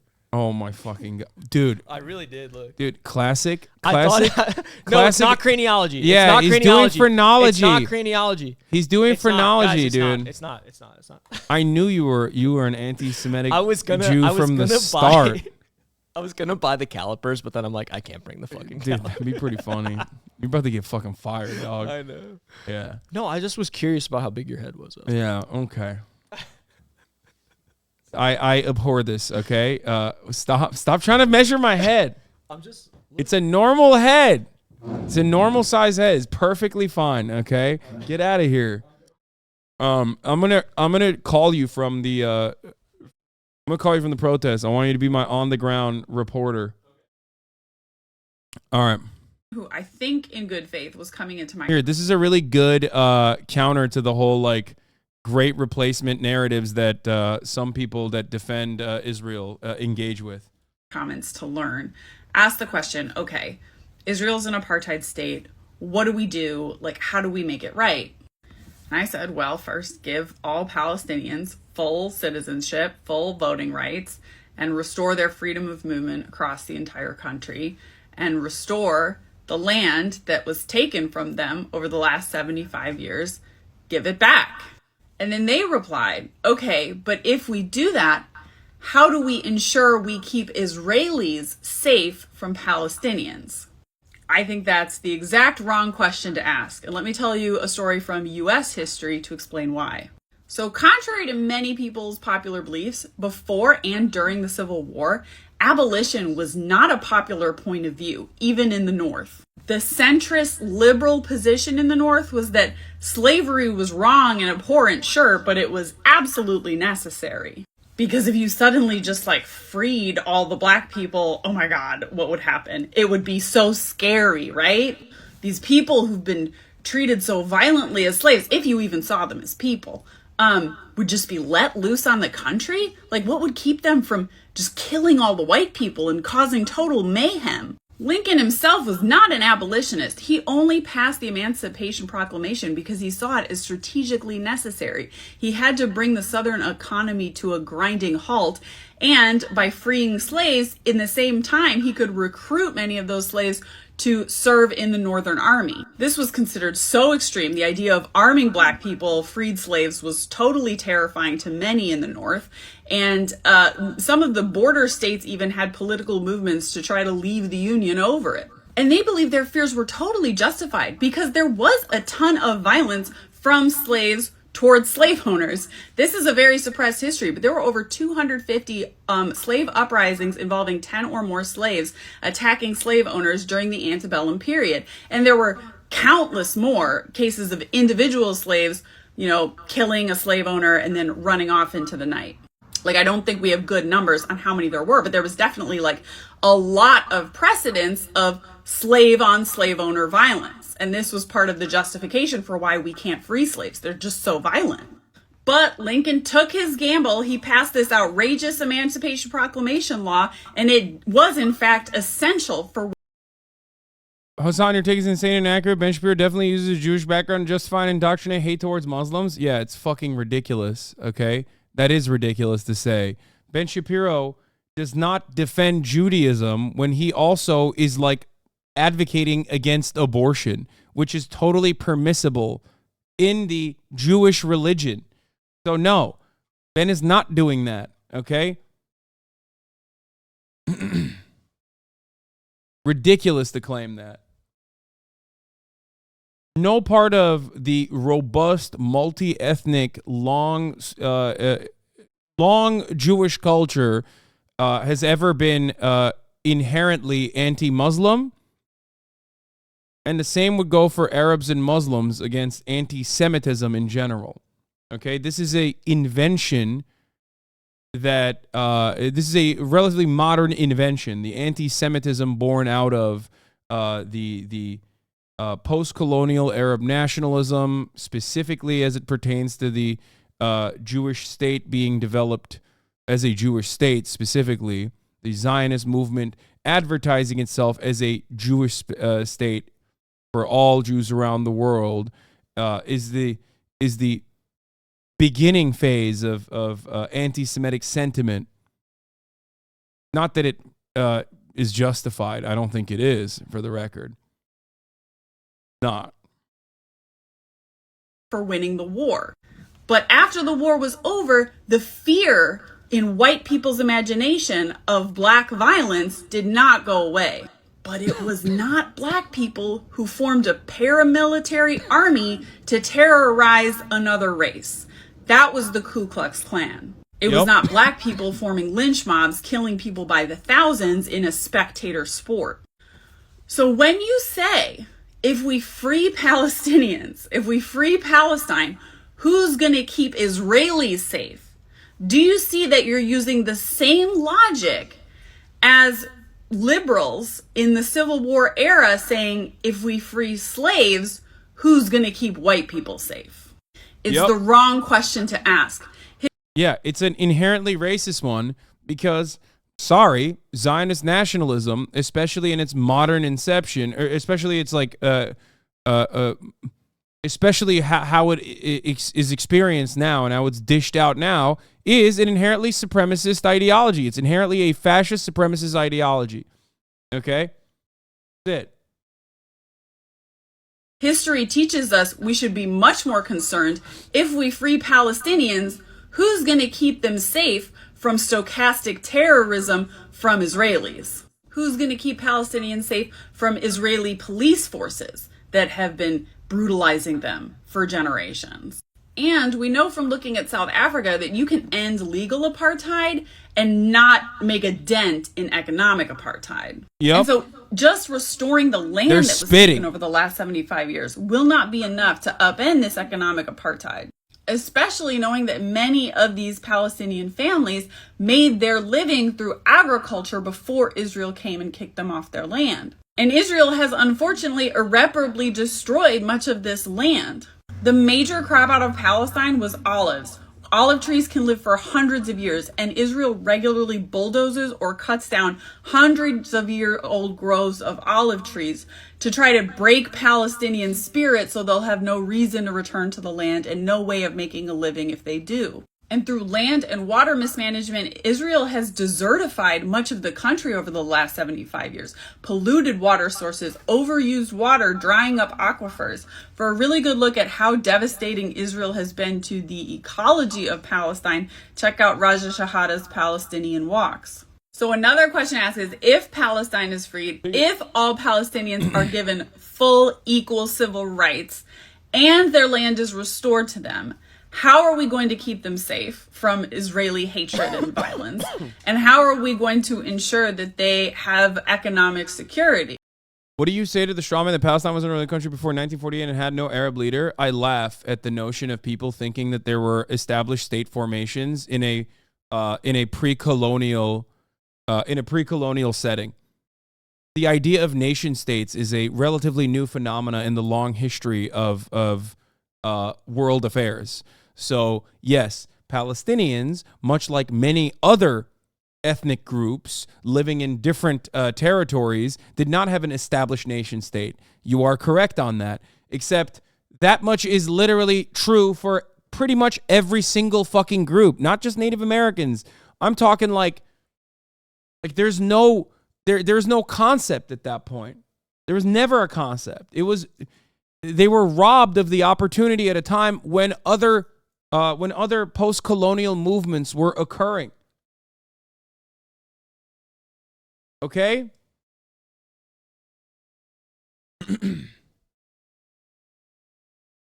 So restore the empires? Yeah.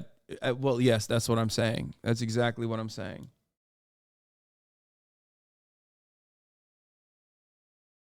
Anyway.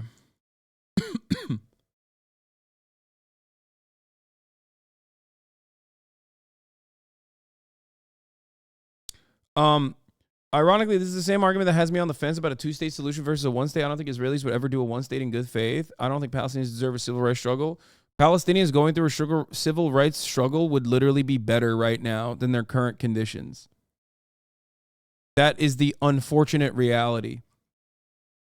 And also, it doesn't have to be that way, you know.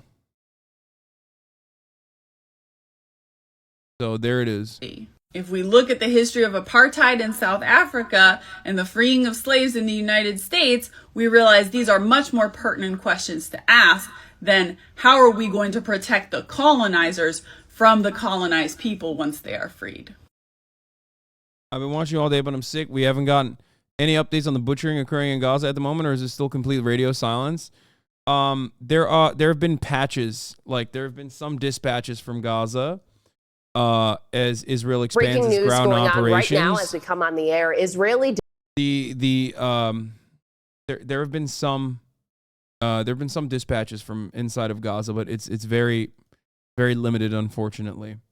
Defense forces releasing this video you see of tanks in the Gaza territory, saying troops are still on the ground as they widen their assault aimed at eliminating Hamas. And that's as Israel starts its new phase of its operation, releasing video of what it says are airstrikes on Hamas commanders and those underground tunnels. The Gaza skyline lighting up overnight with internet and phone service largely cut off. Israel also taking a hit, a Hamas rocket striking an apartment complex in Tel Aviv. We're going to start our team coverage here in the region and beyond. This morning, Ian Pannell is there near the Gaza border. Ian, good morning. Yeah, good morning, Gio. You can hear the sound of the tanks, the sound of mortars and fighter jets overnight. It really does look like we're entering a new phase in this conflict. Israel is not calling it an incursion at the moment, but its forces crossed over the border into Gaza last night, and they're there on the ground fighting right now. This morning, Israeli forces inside Gaza announcing they're expanding ground operations. The IDF releasing this video saying it shows their forces operating across the border. Overnight, Israeli fighter jets launching what it says was the heaviest bombardments since Hamas attacked Israel, killing over 1,400 people. The IDF claiming it hit 150 targets, killing 2 senior Hamas commanders and fighters and destroying underground tunnels. Hamas claiming Israeli troops were ambushed in 3 areas and sustained casualties, but the IDF denying it's had any losses. I spoke to Mark Regev this morning, an advisor to Prime Minister Netanyahu. Is that what expansion means? I think expansion means just beefing up the pressure on Hamas on all fronts. And in all ways? In all ways. It sounds not only a difficult undertaking, but a very long undertaking. It could be long, and it many challenges. But we have a model. And the model is defeating ISIS in Syria and Iraq. With communications cut in Gaza, there are fewer images emerging of the situation on the ground. Aid agencies like UNICEF, Doctors Without Borders and the Palestinian Red Crescent saying they've lost contact with their teams. And as the military activity intensifies, the people of Gaza painting a bleak picture of life under siege amid reports of thousands of civilian casualties. Jason Shawa is one of hundreds of Palestinian Americans trapped in Gaza, hunkered down with his wife and 2 small children. Keep waking up in a... You never want to hear our model of conquest is the United States model. You never want to hear that. Panic, in a frenzy. They have nightmares, and moms and dads are having a hell of a time trying to keep them calm at night. It's just horrible. I mean, what else can I say? Despite the increased bombardment, Hamas still able to launch rocket attacks on Israel. The latest strikes hitting an apartment complex in Tel Aviv. And the escalating conflict reaching the floor of the United Nations. The General Assembly adopting a resolution. It actually blows my mind the amount of coverage that they offer to how many Palestinians have been murdered versus the one rocket that hit an apartment complex. Like, it actually is unimaginable to me. Like, all matter of civilian casualties, no matter if they're wounded or not, which 4 people were wounded in that situation, is important. However,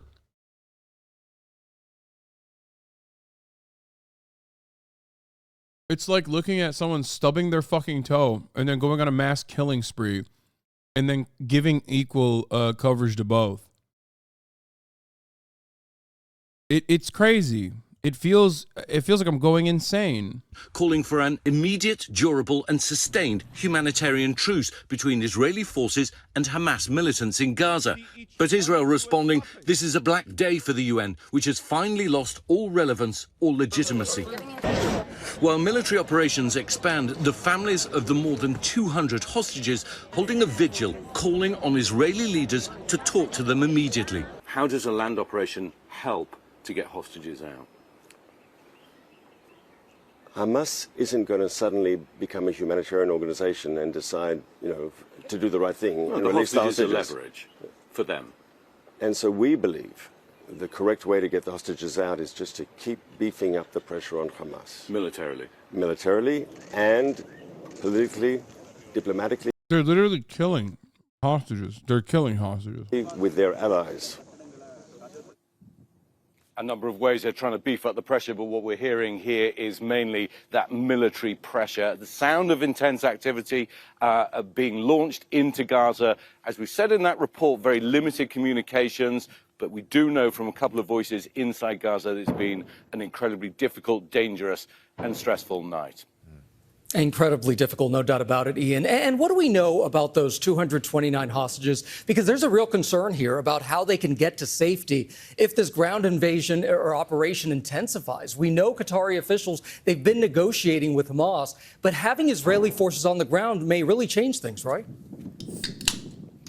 Yes, it's undoubtedly going to be far more challenging for any negotiations that are underway to try and get those hostages out. You're right, Qatar's involved, Israel's involved, America is involved, and Egypt as well. So a number of countries trying to put pressure on Hamas. Now, interestingly, what Mark Regev said there, and also what I heard from the defense minister yesterday, Gallant, was that they believe that the only way you can apply the right kind of pressure is by this kind of military action. But as we heard from the hostages, they're the families of the hostages, they're deeply upset. They feel that they want to hear from the Israeli government. We're now insane that their solution to the hostage crisis is, instead of negotiating, blowing up the hostages. That's literally what they're doing. They're like, no, sorry, we have to kill the hostage. We have to kill the hostage taker so bad that your hostages are going to die. Now being told that Defense Minister Gallant will meet with the families of the hostages tomorrow. Hi, everyone. Well, let's go live to Jerusalem, straight to our diplomatic correspondent, Paul Adams. And Paul, just quickly, first of all, as we shift phases according to Israel's military, your assessment of what we were just listening to. Well, I think that note of urgency was very, very marked, wasn't it, Matthew? This was, I think, the sternest, strongest, most perhaps impassioned warning from the Israelis that we have seen so far. And I think it's also the first time that they have said that when this is over, you can go back. This is obviously addressing the fears that many, many Palestinians have. Yeah, but it's not real. Like, acting as though there is no historical context here for that would lead Palestinians into not believing that statement is so insane. Also, go back to what? Rubble? That's the other thing.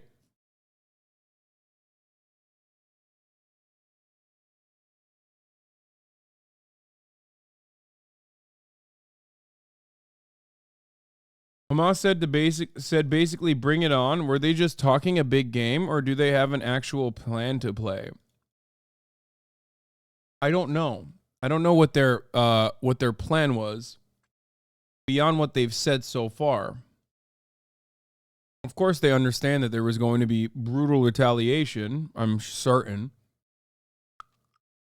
But I think the major goal, if you ask their leadership, even from the jump, before the military operation, before the militant operation on October 7th, that escalated into a tremendous amount of slaughter and brutality, and that their goal was to grab as many hostages as possible and engage in a prisoner swap and possibly open up a port in Gaza. Now, of course, that's laughable. That was never going to fucking happen.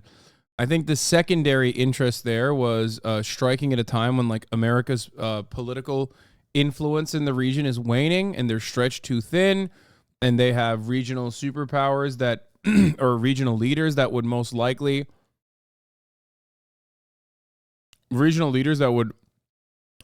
also take advantage of the situation. to cripple Israel's influence and prominence in the region at a time when like they had completely written off Palestinians from any kind of conversations. They'd already stepped beyond Palestinians and were dealing with the Gulf nation states directly. I think that the Trump administration greatly accelerated this, for the record. Greatly accelerated this by putting the embassy in Jerusalem, by implementing the Abraham Accords that that wrote out Palestinians from the equation. They did it to halt Arab normalization. I think that the Arab normalization concept is also silly. Like, it wasn't going to be normalization. It was simply going to be a fake pretext. Like, oh, the leadership in these Gulf states, they agree that, they want to normalize relations with Israel. But if you think that the Arab populations were ever on board with that without emancipation for Palestinians, you don't understand the actual story at all. You are looking at it from a very Western lens where you don't understand the complicated relationship within Arab governance, especially in Gulf states, and the way that they fucking see their own governments. This is very different. The way that the Arab world, sees Israel's actions against Palestinians, and the way that the Gulf nation states have been interested in cutting deals with America and Israel is entirely different. It was just making public deep security military ties that have existed in private between many Sunni states and Israel for over a decade. Thank you. Exactly. Elint News is 100% correct on this. Exactly. Like, if you don't recognize that Saudi Arabia has already in private been a major ally to Israel against their common enemy, Iran, and vice versa, I don't know what to tell you. This is not new. This has been going on before. This was happening before these Abraham Accords already. The Abraham Accords were only there to solidify that. So that being made public and being done publicly was very offensive, understandably, to the Palestinian people.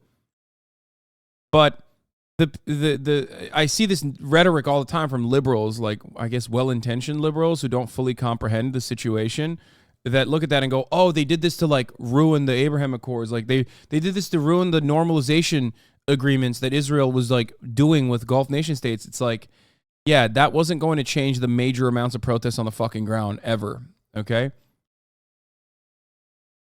The Arab world sees the harm that America has done to it, okay?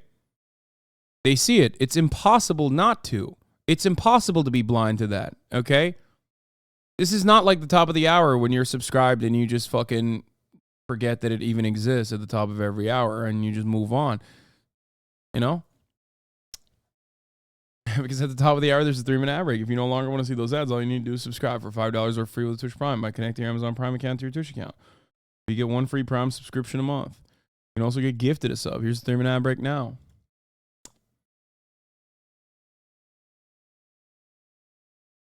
Feel me? God, why am I so fucking sick, dude? God, I hate it. Not COVID, though. Hey, I got tested.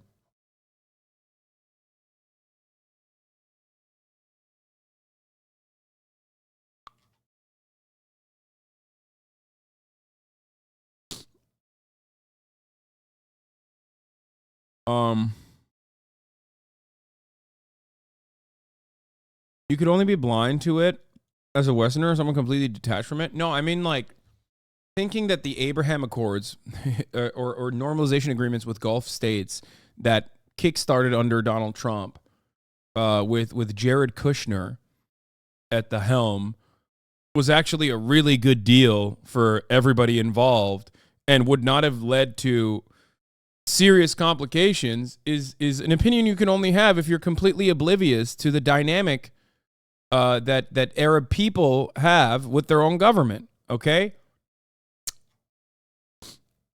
So it's additionally hilarious when I see liberals put that agenda forward because Biden continued along with it because they're just like they're on their only interest in this situation is just team sports, domestic team sports. Oh well, when my guy does it, it's good. Not realizing that it is a continuation of the Trump era policy. Now,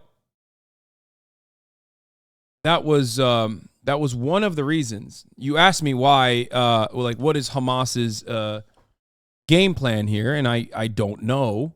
I don't know what they legitimately thought. I suspect that they thought that they would get more security assurances from both Hezbollah and also from Iran and some Syrian forces as well, that they would be able to open up a three-front war as soon as Israel started its ground operations. But that has not happened.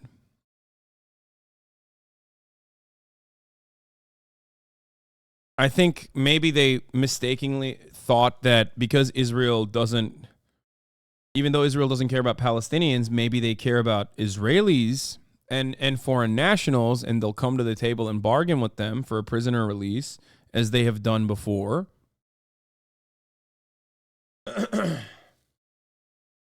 But one, Hezbollah has not come through, neither has Iran. And two, Israel did not even remotely consider the safety and security of the hostages and immediately started its relentless bombing campaign.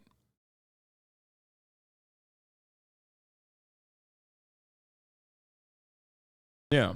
I think that the only thing I think of is that, yeah, they definitely had big stakes on hostages when you keep in mind that Gilad Shalit led to a 1 to 1,000 prisoner swap. I think maybe that's why they thought, like, with those numbers, they could get, like, most Palestinians released, maybe even assurances on, like, building a fucking port or something, which, I mean, when I think about it, I think it's a miscalculation from the top. It's a miscalculation from the jump.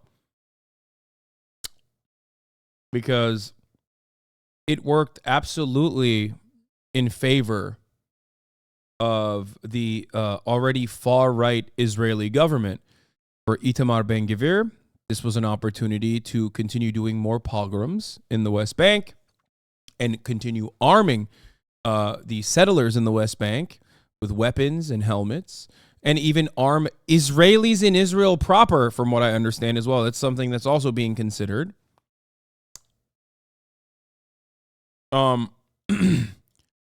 And for Netanyahu, it was a perfect opportunity to, knowing full well that your career is over, knowing full well that your legacy is going to end, and this is the final chapter, Benjamin Netanyahu has used this as an opportunity, in my opinion, to engage in an ethnic cleansing campaign and eradicate northern Gaza, reduce it to rubble, and possibly even annex it. Now, that take is not pure speculation. It's a bit of an educated guess, I guess. The educated guess coming from right-wing think tanks that are connected to Benjamin Netanyahu personally, that have talked about the annexation, permanent annexation of the northern part of Gaza. The idea behind the Iranian-operated acts of resistance is that they are each meant to come to one another's defense, and ultimately most are run by Iran. What I would say is that they have not fully come to Hamas's defense right now, but they may do in the future. We have seen elements of this within the Houthis. So, yes, I think that the conversation that is not being discussed here, I think, with respect to America's involvement in the region, is the American conversations happening with Iran behind the scenes. This, I think, it gets left out of much of the analysis. It's an important part of this conversation. I think that the Biden camp behind the scenes, not very loudly, was already engaging in, not necessarily normalizing relations with Iran, but clearly engaging in some level of, like, good faith negotiations with Iran. That's why you saw the $6 billion prisoner swap deal happen. I mean, that was huge. That was That was a huge fucking deal. They opened up $6 billion of Iranian funds that South Korea had paid for Iranian oil that they were slated to get through Doha.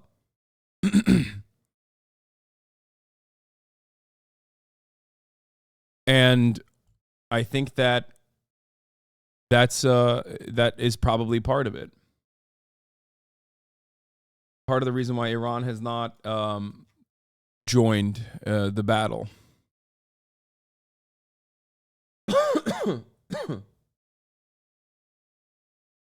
Yeah, here. This is Jewish extremists surrounded Palestinians in a dorm in the Israeli town of Netanja, chanted death to Arabs, and have now reportedly set fire to the dorm, is what they're saying is happening. A report from there that the right-winger rioters and Tory Corps set the dormitory building on fire. Here it is. Fear of God when dozens of Arab students are hiding inside. Hundreds of Jewish far-right activists try to break into the dormitories of Netanja College, shouting death to the Arabs, and are guarded by the police who do nothing to evacuate them. They heard that there were Arabs there and simply came to raid the place. It is happening right now and getting worse every minute.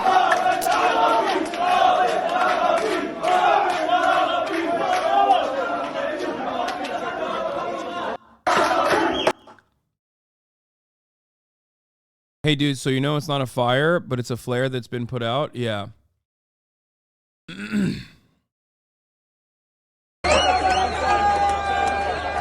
Israeli Arab students are hiding inside the Netanja College. These are Palestinian citizens of Israel, by the way. And also, I think maybe even, I don't know, when they say Israeli Arab, do they also mean like Arab Jews? This is not Gaza, chat. Like, no, this is Israel proper.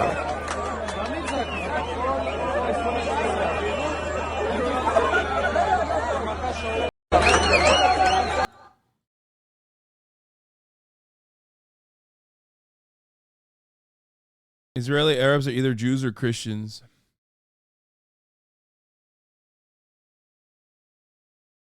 So Arabs in Israel aren't safe either. So, no, this distinction is important. There are Palestinian citizens of Israel who are Christian and Muslim, and in some instances Jewish as well. Okay, but most of them are Muslim and Christian. They are Palestinian citizens of Israel, 23% of the population. Okay, and then on top of that, there are Jewish Arabs who came from other Muslim countries. That's different, though. They are Mizrahi Jews. They have full rights. Palestinian citizens of Israel are second-class citizens. They do not have the same full rights that the Jewish Arab Israeli citizens have. The Mizrahi Jews, or I think what is it also called, like Sephardic? They're not considered Arab because they're Jewish. They're not considered Arab. They're considered something different. I don't know how to describe it, but it's like Sephardic are from the Iberian Peninsula. Do atheists not exist in Israel? Well, that's a really funny talking point, because actually a lot of the Israelis living in Israel proper are not like religious by any means. I mean, there are certainly a lot of religious Jews, but they're secular. So it's more complicated than just simply looking at it on religious boundaries. Yeah, like a big chunk of the population in Israel are secular.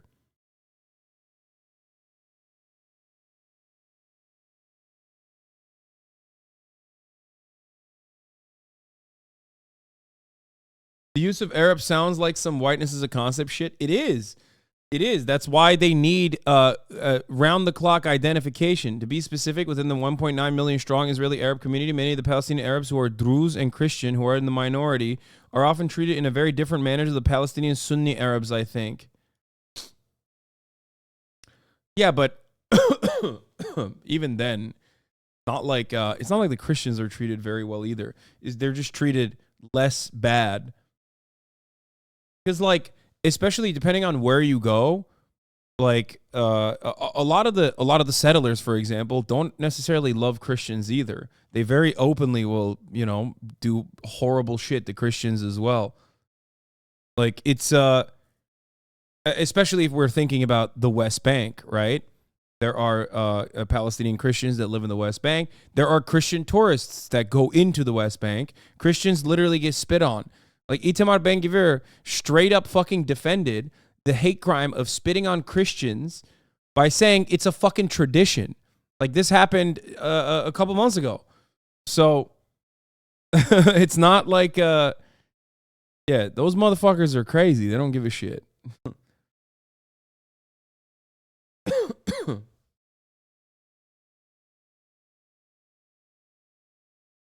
Dog, what are you going to say about round-the-clock surveillance and whiteness? The use of Arab sounds like the whiteness is a concept shit. Yeah, no, it is a fascist ideology. And what I was going to say is that is precisely the reason why you need round-the-clock surveillance on who is considered to be in the in-group, white or Jewish in this circumstance, and who is not, because you can't really tell. There's not a good way to tell because everybody fucking looks the same. There are white Palestinians and a shit ton of brown Arab Jews in Israel. So that's part of the reason why you need to have a very strict permit regime in areas where Palestinians live. That's racist? No, the fuck it's not. Shut up. It's not racist at all. If you put forward a lineup of Palestinians and Israelis who are Jewish versus Palestinians who are Muslim and Christian, if you put them in a fucking lineup, you would never be able to tell who's who. There's no shot. It's just not. That distinction, even in Arabs can tell. No, they can't. You're wrong about that because there's a fuck ton of Arab Jews. What are you talking about? That's so stupid. It's such a stupid thing to say. They're all Semitic people in general. And I'm not using that. I'm not even using, I promise Arabs can't tell. Yeah, it's so dumb. It's so dumb to be like, no, I can fucking tell, dude. I can sense someone is Jewish. Okay, brother, sure. Anyone that says they can always tell is fucking delusional. Okay? So, not only that, but the fucking IDF can't even tell half the time. So there's that too. Anyway, Chat being unironically racist while calling you racist? Yeah, exactly. And the reality is it goes even deeper than that, okay? In apartheid South Africa, for example, you couldn't always tell who was non-white either, okay? That's why they had the pencil test. That's why they still needed passports, because there were people who were born out of miscegenation. So, like, they had to do additional really horrifying and dehumanizing tests to ensure that there was, like, oh, God forbid, anyone who with like a little bit of swarthiness in them that you know, frequent spaces for white people only. Very racist. The pencil test is a test where in South Africa, in apartheid, they would take a pencil and stick it in your hair. If it stuck in your hair and it didn't, if it fell, that meant you were white enough. Okay? But if they couldn't tell if you had some blackness in you, they would stick the pencil, and if it stuck in your head, then you were considered non-white and not allowed to go to certain places.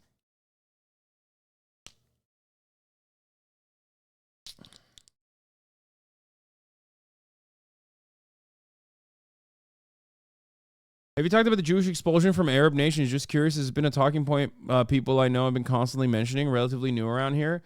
Yes, I've talked about the Jewish expulsion from Arab nations. This was truly profoundly beneficial for Israel's interests in general, but it was still horrifying regardless.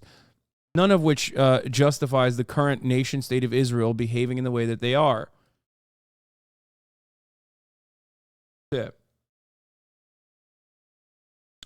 I'll ask you this question. As far as I understand, I think what's his face? Was it Arafat who said that they would they would commit to reparations for Jewish people that want to leave and go back to Morocco.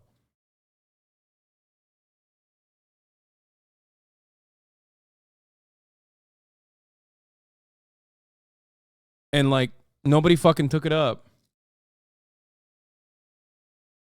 Because why the fuck would they? They love Israel. What do you mean? Like,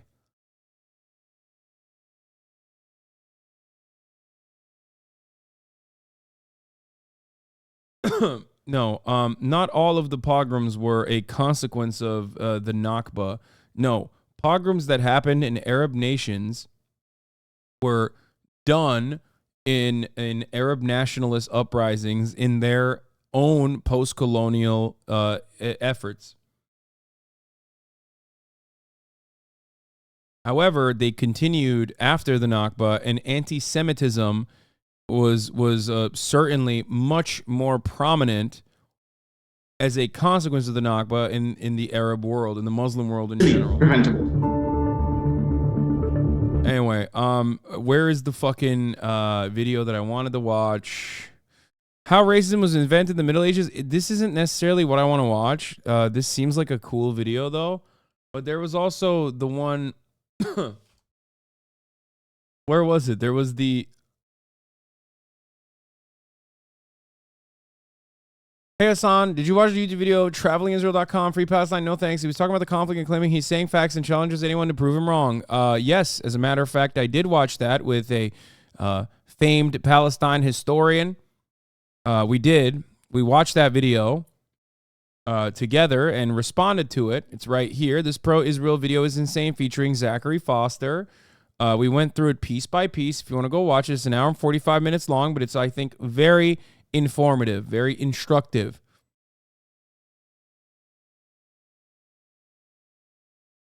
Wasn't there some attacks on Jews planned by the Israeli government to accelerate the return to Israel? Yes. Israeli historian uncovered documents from Mossad that showed that Mossad was interested. Mossad had conducted bombing campaigns in Iraq against the Jews to scare them into leaving, to accelerate them leaving Iraq and coming to Israel as a safe haven. But that doesn't mean that there weren't pogroms.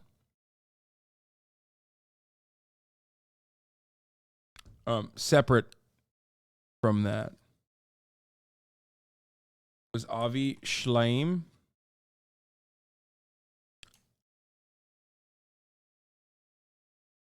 Yeah, it was Avi Shleim, the Israeli British historian who uncovered it.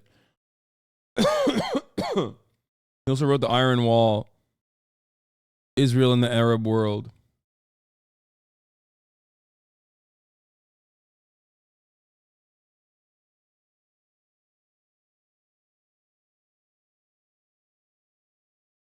Anyway.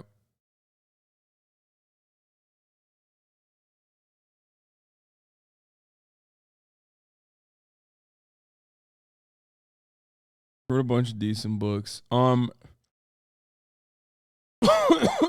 Fuck.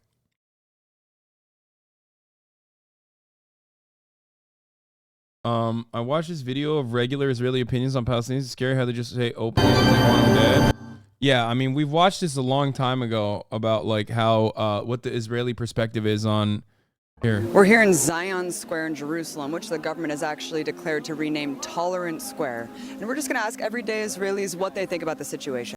This is from 6 years ago. I've watched this before. American. Where are on you the from broadcast. and why did you come here? I'm from New York, and I came here with my family when I was younger to make Aliyah, because it was always my parents' dream to come to Israel because we're religious.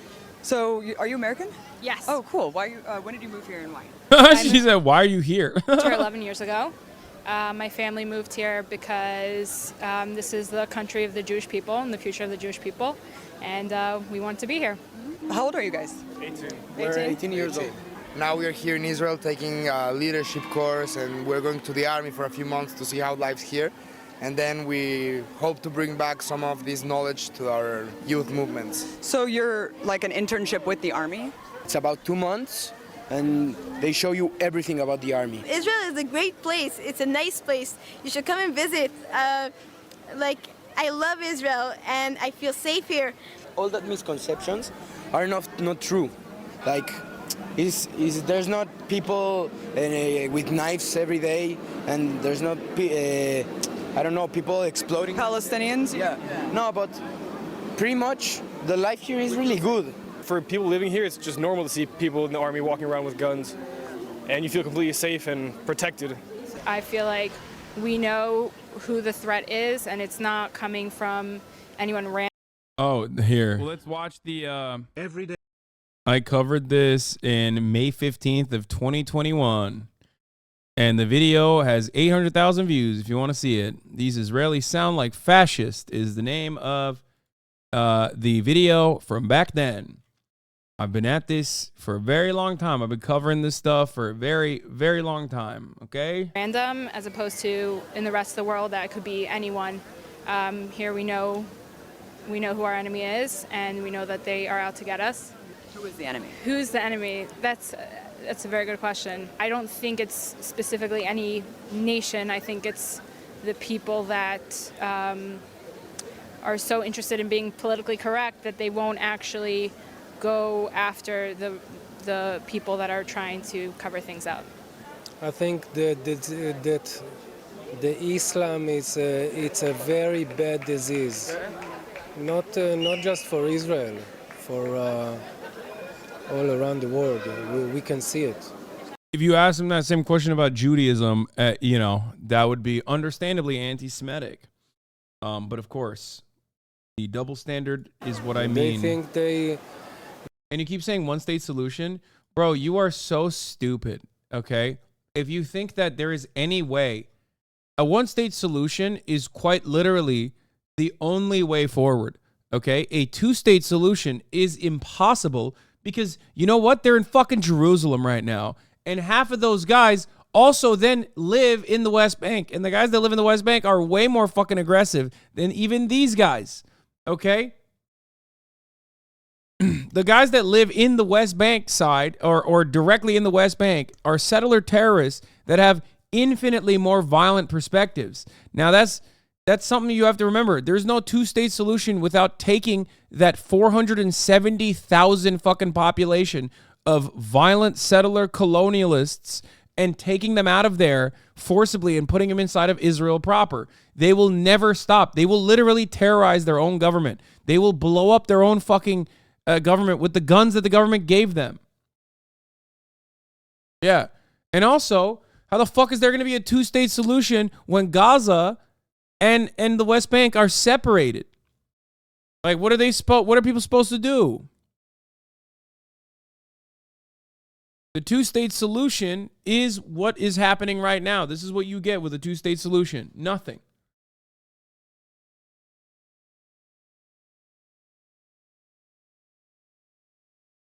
What stops them from trying to settle and expand even a one-state solution? Equal rights. Equal representation. Fuck you mean? Equal rights, equal representation, having a fucking military apparatus that works at your behest as well, like instead of against you. Ridiculous. There's equal political power in that structure. That's what Israelis that want to... That's what Israelis that want to thwart a Palestinian nation state from developing, that's what they fear the most.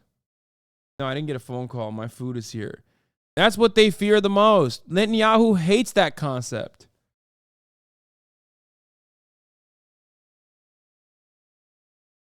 How many times have chatters come in here to ask you why the West supports Israel? Yeah, I don't know.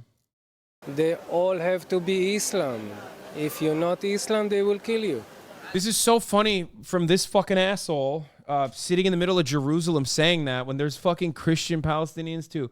The untenable idea that keeps being thrown up as a solution for that is to create some highway between Gaza and the West Bank. underground and covered with sensors, CCTV, again, not tenable. Yeah, you know who came up with that fucking idea originally? Jared goddamn Kushner. That's another, like, I'm losing my fucking mind. I mean, I don't know if someone else came up with it before him, but he was the one who seriously presented that, if you guys remember. That, and then, like, he was going to offer, like, additional land in a fucking non-arable, like, no agricultural production happening there, and, like, fucking on the border of Egypt without actually touching the border of Egypt. He wanted to create, like, this peninsula of, like, tech. He wanted to make a tech hub.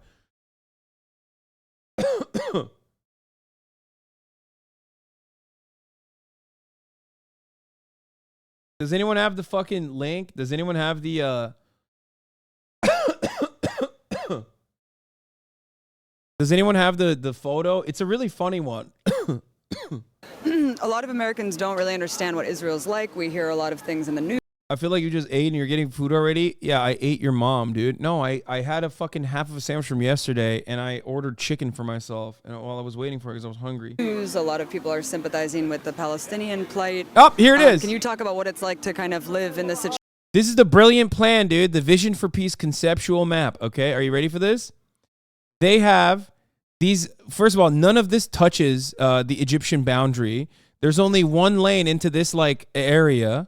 Okay, and then another area right here is supposed to be like future state of Palestine.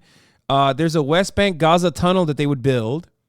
Okay, the Gaza would have port access at Ashdod and Haifa. Palestinians would. And yeah, this is the already partitioned out West Bank.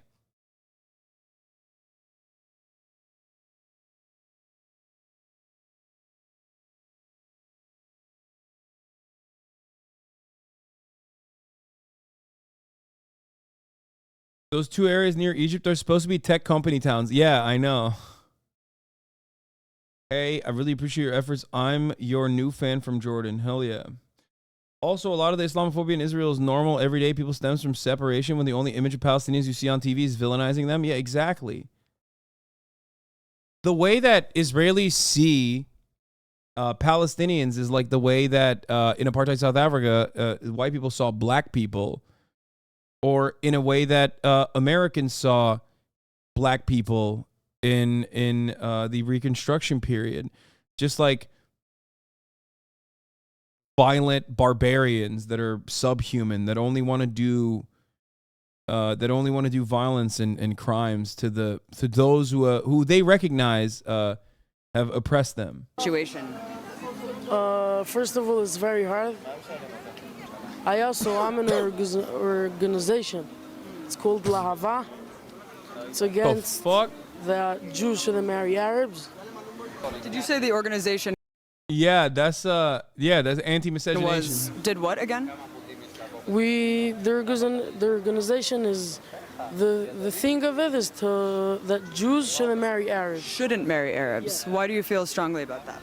Because Jews is a special nation that God gave it to the Jews, and we don't want Jews to get mixed up together with a different nation. I think Israelis have to take over, and they have to kick them away. It will be much better not to kill them, just to go back to Arab countries. You can't deal with these people. There's no need to try. There's no need to talk to them. What we can do is when they do enough harm, we retaliate. That's war, and that's the situation that any Jew who lives in Israel has to deal with.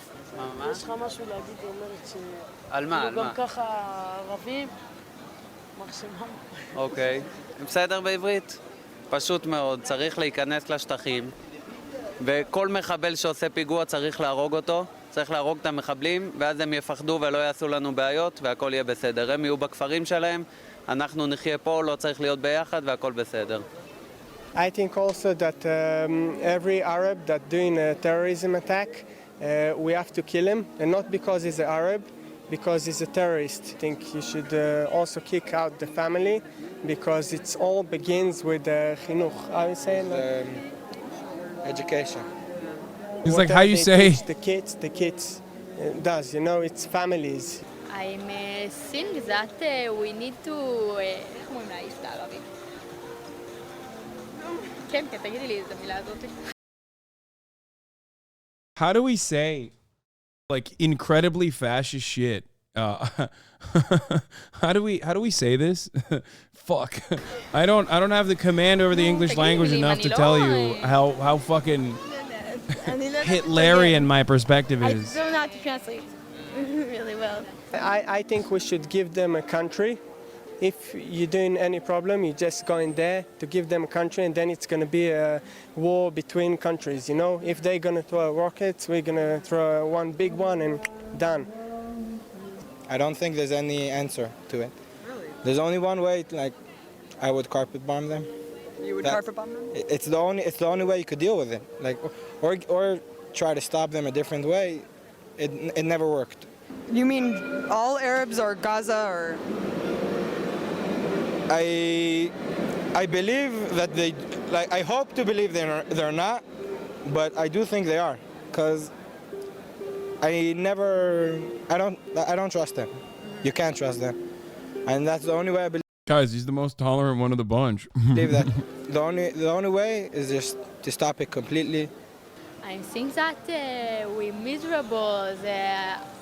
The Arabs make a פיגועים and we need to kill Arabs. No. Okay. We'll talk about this later. All right, cool. Well, Listen, like their Islamophobia and anti-Arab sentiment does not justify anti-Semitism. Okay, it doesn't. It's still a ridiculous and silly and hateful ideology. Okay, just so you understand. Not that people are doing it in the chat, but something to remember. There is also Jewish civilians that hate Arabs. Yeah, I'm not saying, but we have also people that like the Arabs and everything, like Smolanim. I think another thing that the Jews should have rights to hate them. I think we have the right to hate them.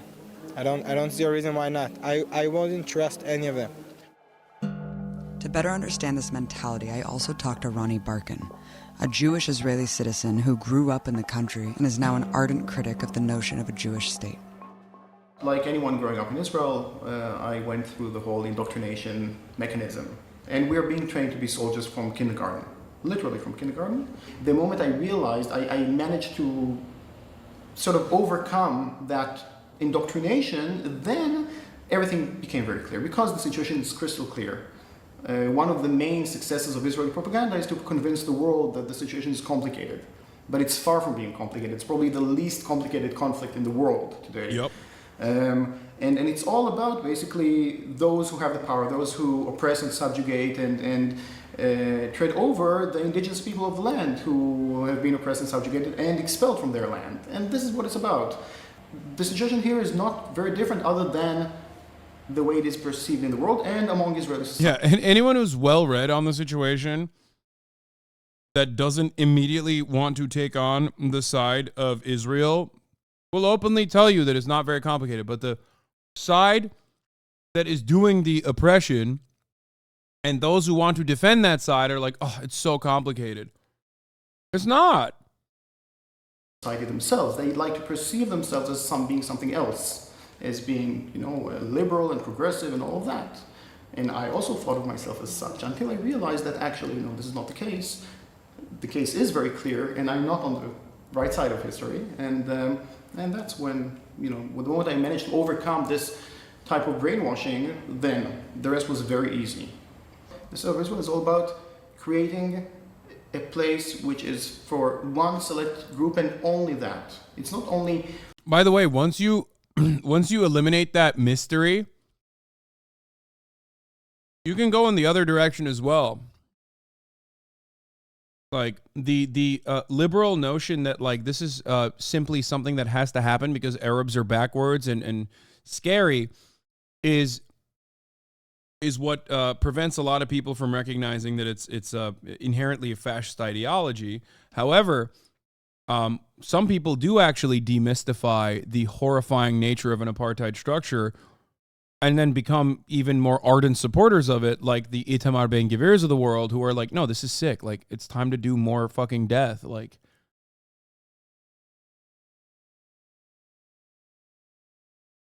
you know? The fact that they wanted to take over, to usurp the land and the resources and all of that, it's also about this exclusive nature of the place, that this is ours and only ours. And even any Palestinian being born in Israel, even if they're Israeli citizens, is already regarded as some sort of a threat to the state. Mm-hmm. The need to segregate, the need to separate and not to interact with Palestinians is part of Israeli identity. So we have to understand that Israeli identity depends on denying Palestinian identity and denying either the existence of Palestinians altogether, or at the very least denying their identity, their culture, and so on. And also, right after the ethnic cleansing of Palestine, right after the Palestinians were expelled from their homes and became refugees, the very next thing that happened was that there was a concerted effort of mass looting of books and other cultural artifacts from Palestinian homes, which was led by the National Library in Israel. So it's for a reason that when we say existence is resistance, for Palestinians, this is true. Just by very existing on their land, this is an act of resistance in itself. Even more so when they actually claim their rights, claim their identity, do cultural work, like produce Palestinian culture, that is an act of war. After learning a lot in Jewish history and Israel, He's saying something that I don't even talk about quite that much, but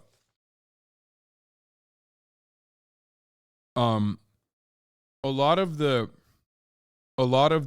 Israeli food and things that like they present is not specifically from is not coming from the very diverse Jewish background from all different parts of the world, but instead taking a lot of the Palestinian traditional foods and presenting it as like Israeli food. I mean, hummus is a great fucking example. Like you think motherfuckers in Poland were eating hummus, dog? You think German motherfuckers were eating hummus? Like, no. Now, of course, there isn't. That doesn't mean that there weren't like Arab Jews that were eating it, for sure, right?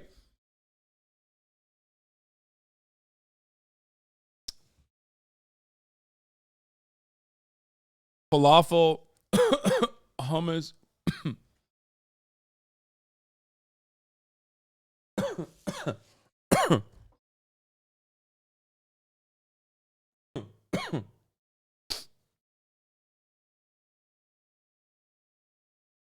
Anyway, yeah, Zatar.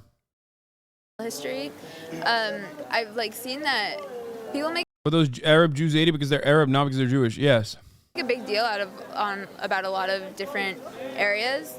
But if you look back, like, correct me if I'm wrong, if you look back at the history, the areas, these places are like really rightfully ours. Like, if it was any other country that would have conquered these places or taken over these places, nobody would make a big deal. It's just because it's Israel and there's anti-Semitism and everything. They kicked us about 2,000 years ago, and we came back. We have Jerusalem. We built every stone here. Every stone, 3,000 years ago. Over here, This all is 3,000 years. this is the city of David. 2,500 years ago. All history of the Jewish people, and the Islam doesn't have history at all in this country. It's always like myth making that the second half immediately has to be like insanely Islamophobic. That is the most delusional nonsense, dude. Okay?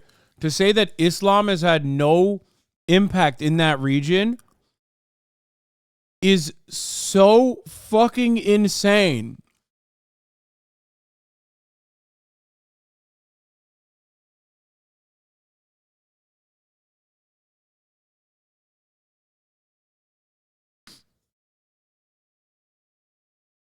I don't know. I mean, it's just straight up fucking Islamophobic.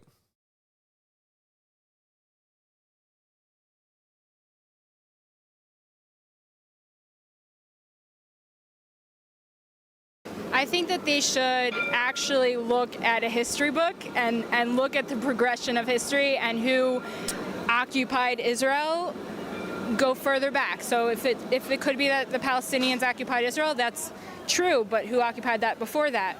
And if you keep going back to the times of like the Bible, you'll see that it was indeed the Jews that did occupy. Where are the Palestinian people during 4,000 years under the Ottoman? Answer me. Well, I'm the journalist here, so I don't... And how God punished is the sins? By other people. He sent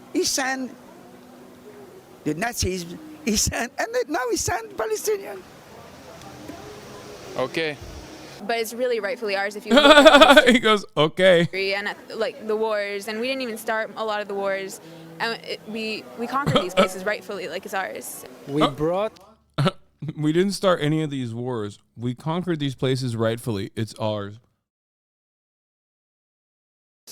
The settlements in by Gaza, you know, all the Gush Katif strip. Gave Gaza back. Well, we gave part of Israel. It's not that it's not Gaza.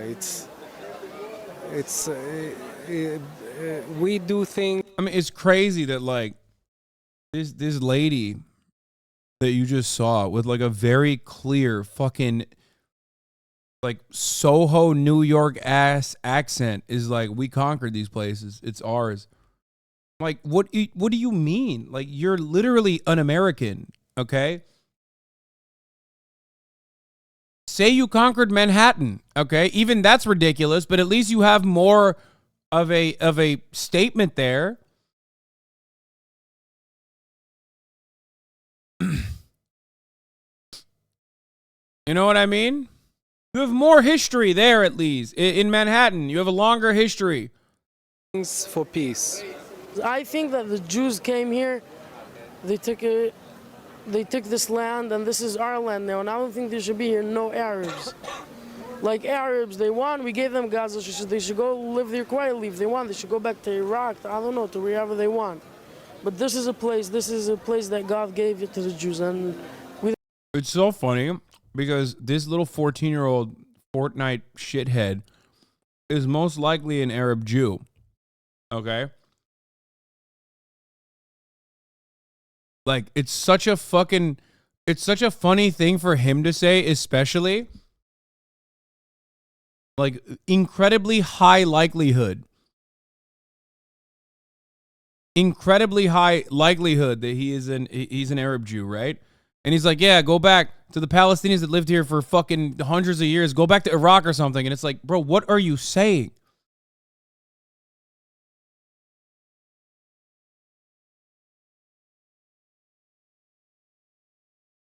The fuck are you saying? we don't want the Arabs to be here. And before they accuse anyone of occupying, they should actually look back and look at history. So you wouldn't call any of this occupied territory? No, I think that whatever deals were made and wars were fought, they took the land, and that's the way things work. At least she's saying they. I mean, would you call America occupied by Americans because the British used to rule? The people who kicked the Jews out of Israel were the Arabs. 1,400 years later, we come back. Now, I'm not saying that we can blame the people living here for... But you are saying that. And also, what the fuck? Bro, what is this nonsense, bro? The Arabs did that? What the fuck? That's not even real. What do you mean?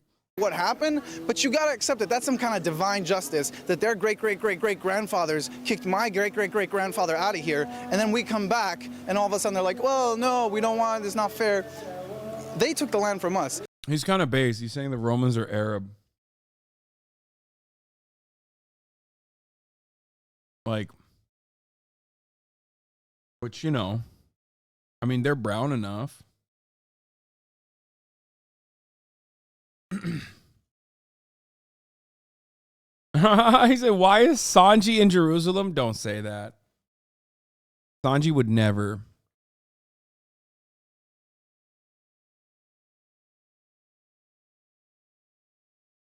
Sanji would never do that. Not the Romans, and not the Persians, and not the Byzantines. It was Arabs who took this land from Jews. And so, yeah, we came back and we took what was rightfully ours. Besides the fact that before the Jews came to here in the late 1800s, early 1900s, it was like a barren land. Like, because the Jews came here, it started to like flourish or whatever and become actually, like, people started planting things and making settlements in all these places. If the Jews never came here, then it'd be in the same place it was like 200 years ago, or not where it is. This is perhaps one of the grossest fucking takes, because it's like, it's the Jewish supremacist attitude where it's like Arabs like to blow up shit and live in sewage, Jews like to build, right? That's what Ben Shapiro said. It's insanely racist, and it's also completely false. Okay? The areas that Jewish people were allowed to occupy originally in their immigration campaign, led by British mandate, was not exactly habitable land. There was not a lot of agricultural opportunities there for the Jews. And not only that, but also the major cities, like these beautiful fucking cities, dude. If you look at half of the goddamn cities that Jewish people now live in Israel proper, those were massive cities, like hubs with ports and culture and movie theaters and awesome amenities that Palestinian Arabs lived in, that they were fucking forced out of their homes inside of. Like the idea that Jewish people built everything here is completely false. It's so fucked up. It's so gross. If you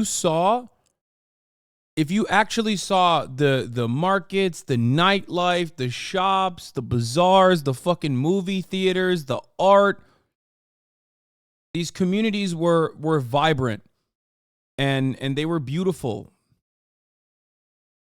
It's disgusting to just like act as though they did not exist. It's really fucked up. Half of the buildings in Jaffa and Haifa, exactly.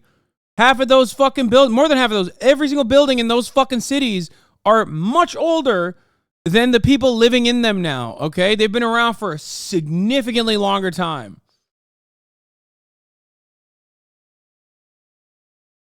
That's disgusting. They love denying the history and culture of Palestine, then they have the fucking nerve to take the cuisine and music and style. They steal the embroidery too. Yeah. Today. And so the Jews came here and they started making it better for also the Arabs. And I mean, think about it this way. First of all, gross. Again, super gross. Think about it this way. Think about what they did after the ethnic displacement campaign in Nakba.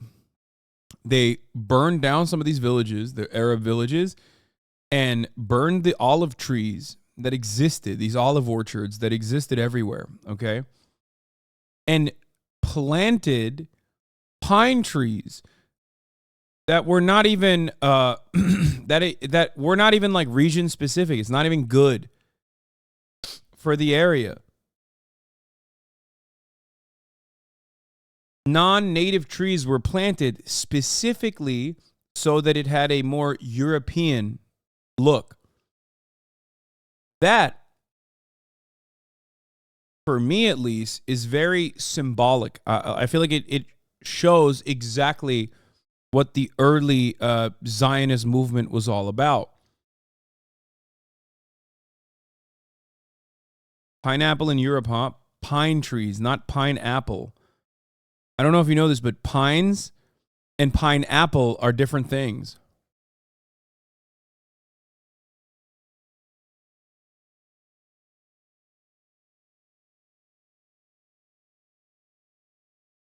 They wanted to remove the Arabic culture.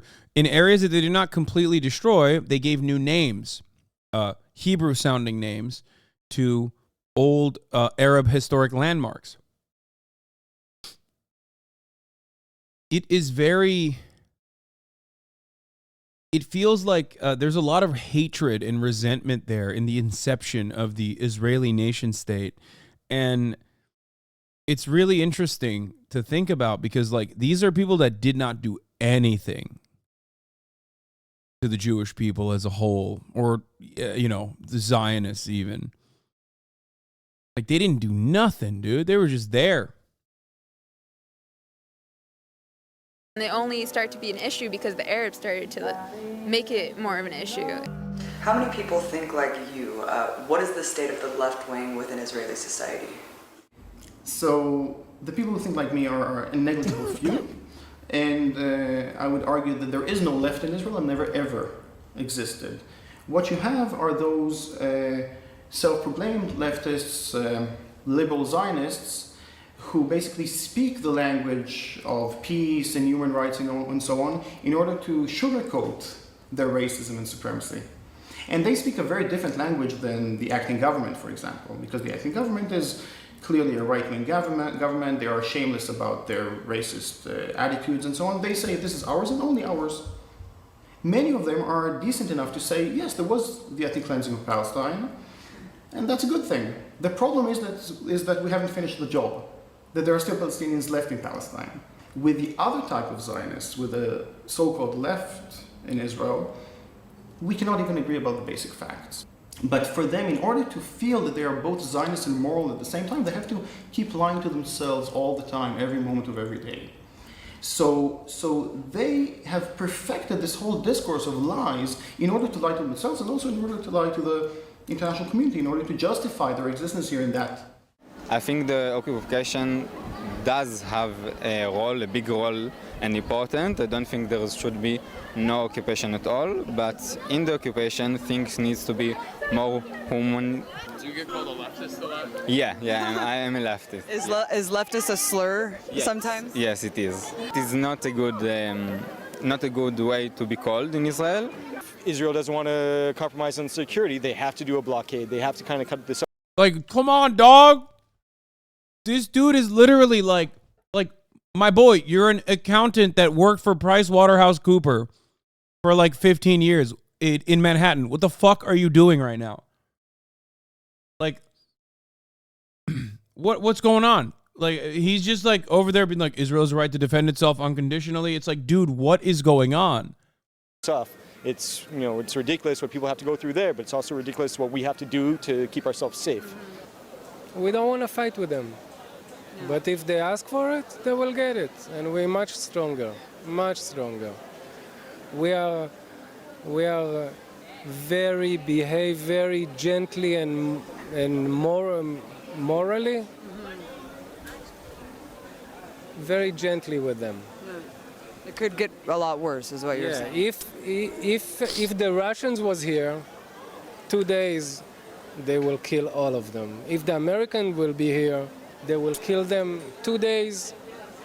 They don't care. I like the idea that, like, in his mind, he's saying, like, they're significantly more moral in their ethnic cleansing campaign than Americans.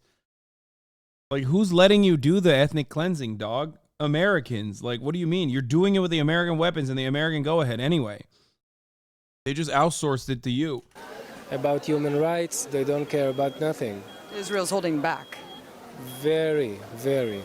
But it's war, and civilians get killed in war, and it's a horrible, you know, on their side, less on our side, but at the same time, we put money into protecting ourselves.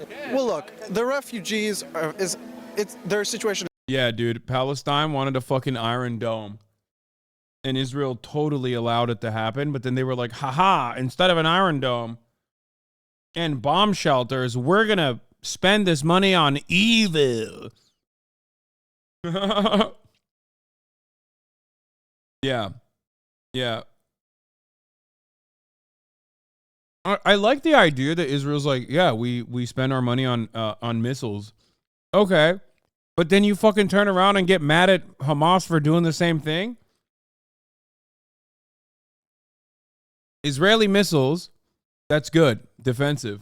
Paid for by the United States of America. Palestinian missiles, bad, wrong, Iranian, fails 15% of the time.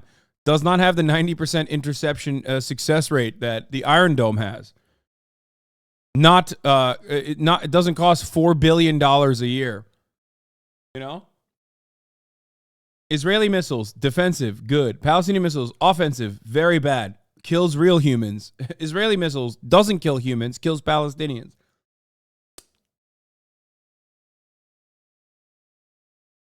Is horrible, but no other nation in the world gets the refugee status that Palestinians do. The Palestinians, third generation people, are still considered refugees. You know what's really funny about that? That's how bad, like, the Israeli devastation has been.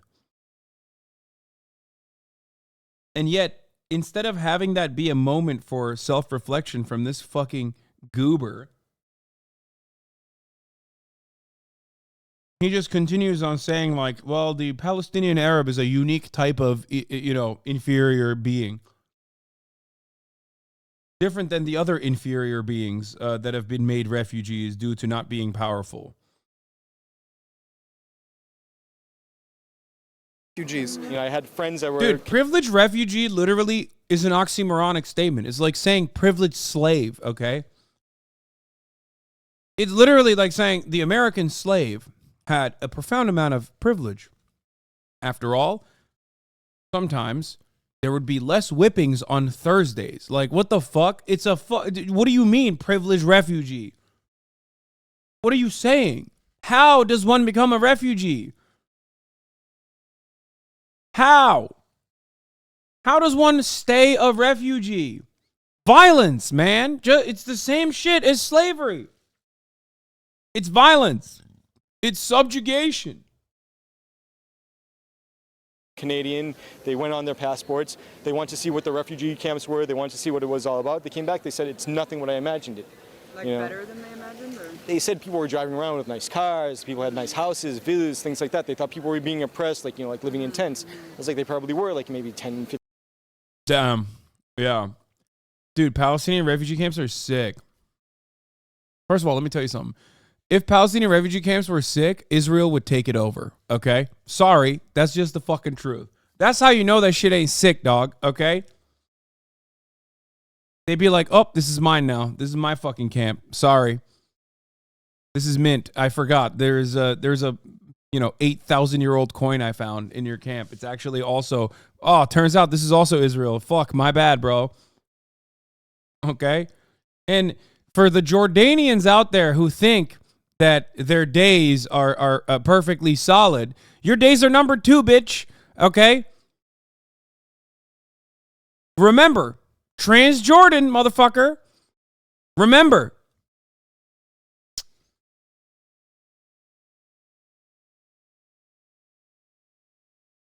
One day, Lebanon and Jordan might also be part of, Israel proper. Who knows?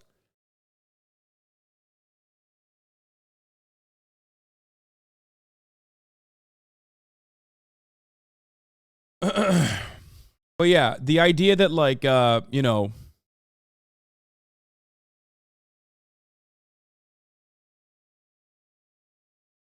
the idea that refugees are living in fucking mint, Palestinian refugees are doing great,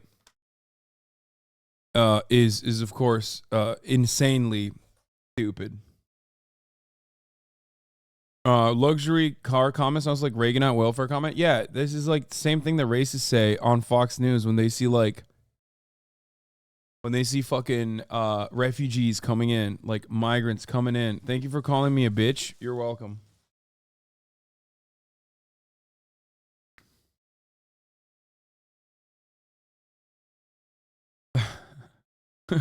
Some motherfucker in Jordan just took that personally and is like, that's really fucked up, dude. Actually, you called me a bitch.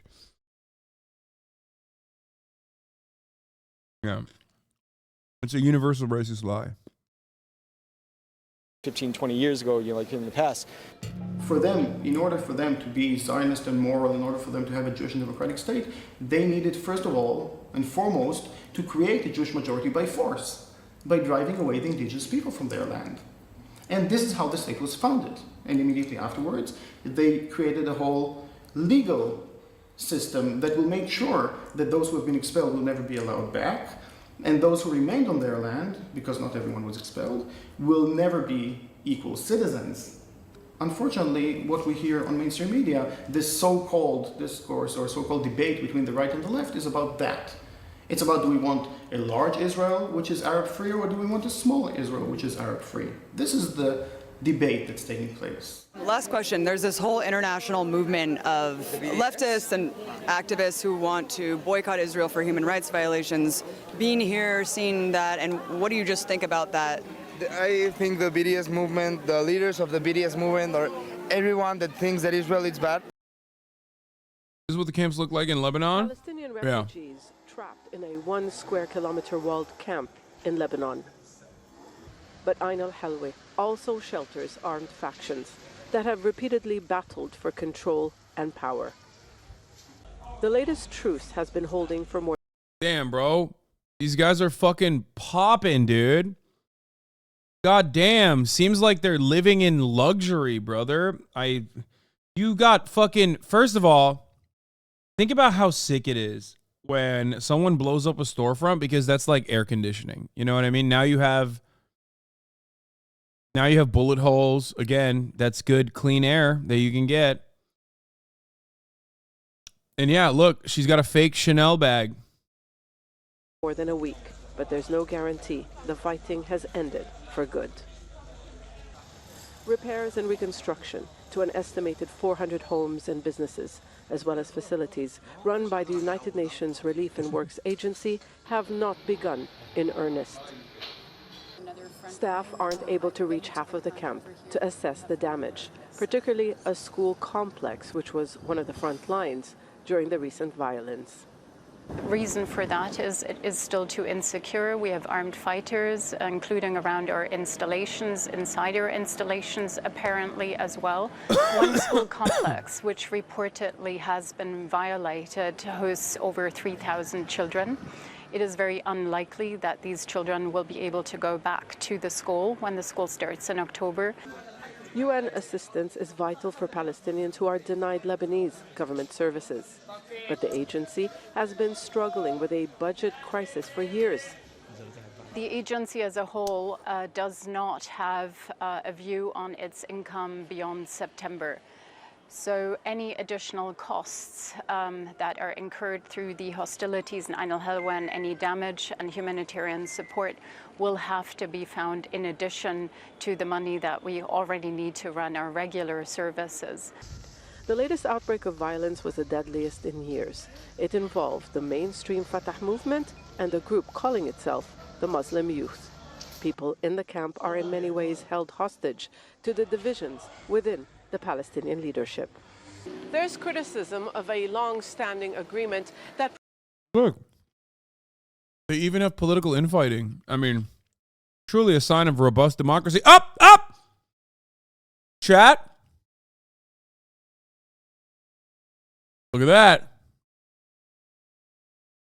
That's a mercy, baby. Yeah. That's a merc. And up. Another one. I love the special status Palestinians have been given historically. The special status of being able to live in fucking bombed out, hollowed out apartment complexes. Never being able to return to your fucking home, dude. It's so sick. I've seen old men and women crying, pulling out from their fucking literal personal briefcases that they brought with them in 1948 to those fucking hollowed out, bombed out apartments where they pull out photos of their homes, the deed to their homes. Okay? Keys that they still have, that they've kept with them. Disgusting.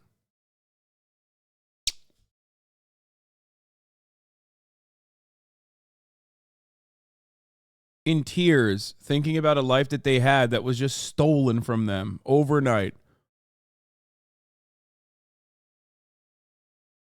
Why is the left filled with so much shit libs that push You must be LGBTQ plus to get support from Western leftists. Isn't that cultural imposition on Palestine? What? What are you talking about? Anyone that thinks that another person's emancipation is conditional on the fact that they are like ideologically aligned with them is a fucking dumb bitch, okay? They're not real leftists, I guess, or real principled people. I don't know what you are talking about. It's so stupid. It's especially stupid when considering how much anti-LGBT sentiment exists in America. You know what I mean? Duke it out with your own fucking radical elements in your own goddamn country before going, I'm sorry, Palestine. Do you not want to be fucking bombed mercilessly by Israel? Time to suck a cock on camera. Do it. Suck one dick right now. Is that going to stop the fucking gay bombs coming from Israel? Is that what's going to happen? Should we fucking nuke Florida?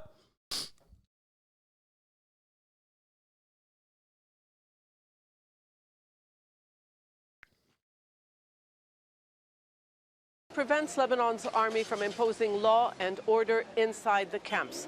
But there's More luxury. little political will among Lebanon's parties to disarm the factions. Those parties are linked to regional players who use inter-Palestinian tensions to advance their own agendas. Home to tens of thousands of Palestinians, Ain al-Halwi is still very much a war zone, with many fearing it is not a matter of if, but when the next round of fighting will. Anyway, I'm glad that you guys got to see the lap of luxury. If they can, they should read up about the topic, the other side, and they should come here and see how everybody's comfortable. People right now, they're looking at Israel and they're calling it an apartheid state. And Israel is not an apartheid state. Yeah, no, totally, dude. Thank you, PricewaterhouseCoopers' very own. Like, motherfucker named Hank coming from goddamn Manhattan, like lived in fucking Lower East Side for most of his fucking life, okay? Like, Israel's not an apartheid state. What the fuck are you talking about? Why are you there? Why can you walk there, but Palestinians who lived there for hundreds of fucking years can't? Motherfucker, you got here from Manhattan. Why are you allowed to walk there? But some dude who lived there for 100 years can't.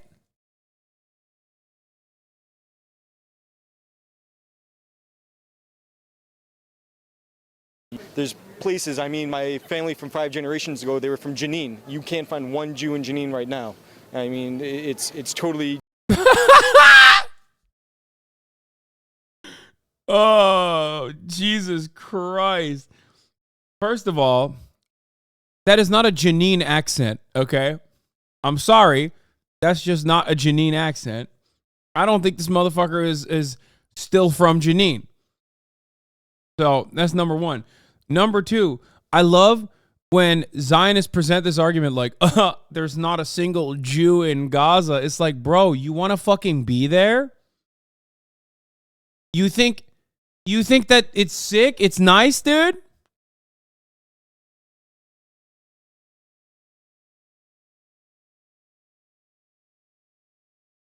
It's so dumb. Jew-free. So if you want to think about a racist apartheid state, it seems it's more, in my opinion, coming from their side. And just a response, I guess, to kind of this international movement, the BDS movement, and also the movement that says settlements are illegal, they're encroaching on Palestinian. Dude, I do love the idea of like Irish Americans going back to Ireland and forcibly taking land from just Irish people living there, being like, sorry, 700 years ago, my ancestors used to live here and they were indentured servants. This is my house now. You know what I mean? Being like, yeah, this is my house. This is supposed to be, I'm a little Irish. You know? Fucking sick. Land, can you respond to that accusation? I think the response would be two-part. The first part would be very simple. Nobody gives Turkey problems for their settlements in Cyprus. It's an anti-Semitic thing. Maybe they don't know that they... Yeah, famously. The entire world is like, Northern Cyprus, perfectly fine with us. Everyone famously always says Northern Cyprus is sick and totally valid by the rest of the world's standards. Okay? What a fucking stupid example. It's literally like it's complicated trade relations for years. Like, it's not even remotely close. You perked up when you heard that? Yeah, because it's so fucking stupid. It's an incredibly stupid take. There is not a single fucking country that recognizes Northern Cyprus. Actually, you know what? Israel might, because, you know, casino operations. Does Israel... Wait, let me see if Israel recognizes Cyprus, actually.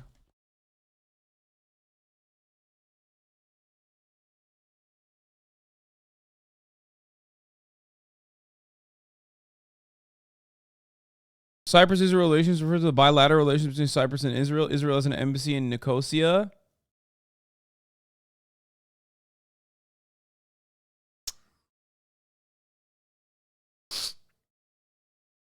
Northern Cyprus is famously recognized by every UN member state. Yeah.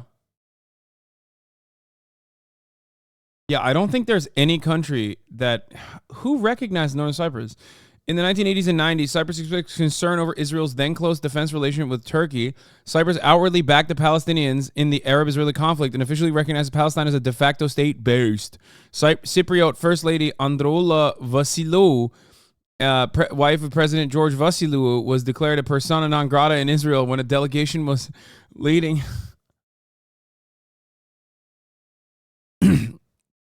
attempted to meet Yasser Arafat, who was then under house arrest.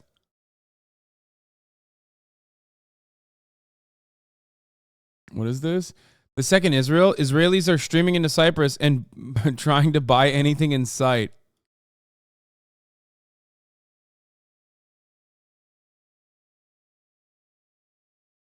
Foreign relations of Northern Cyprus. Northern Cyprus is recognized only by Turkey, Turkey, a country which facilitates many of its contacts with the international community. By the way, Northern Cyprus is basically just an area for casinos now. Some of the sickest ones. Some of the best Turkish casinos, apparently. I've never been. That's what I've heard. Kick.com ass island. KKTC'yi tanıyan ülkeler listesi. KKTC, Kuzey Kıbrıs Türk Cumhuriyeti. Oh shit. Azerbaijan, Pakistan, Libya, Bangladesh, Gambia, Kosovo, Somalia, Saudi Arabia, Syria, Oman and Yemen. Oman. KKTC'yi tanımayan ülkeler ise 193'tür. Bu ülkeler KKTC'yi hukuken Kıbrıs Cumhuriyeti'nin bir parçası olarak kabul etmektedir. Kuzey Kıbrıs Türk Cumhuriyeti 15 Kasım 1983 tarihinde bağımsızlığını ilan etmiştir. Ancak bu bağımsızlık Birleşmiş Milletler Güvenlik Konseyi tarafından tanınmamıştır. Says Northern Cyprus on the 15th of November in 1983 stated or declared themselves as independent. However, this independence movement was not recognized by the UN Security Council, and the UN Security Council's 541 declaration declared the Northern Cyprus Turkish Republic and its independence movement to be declared null and void.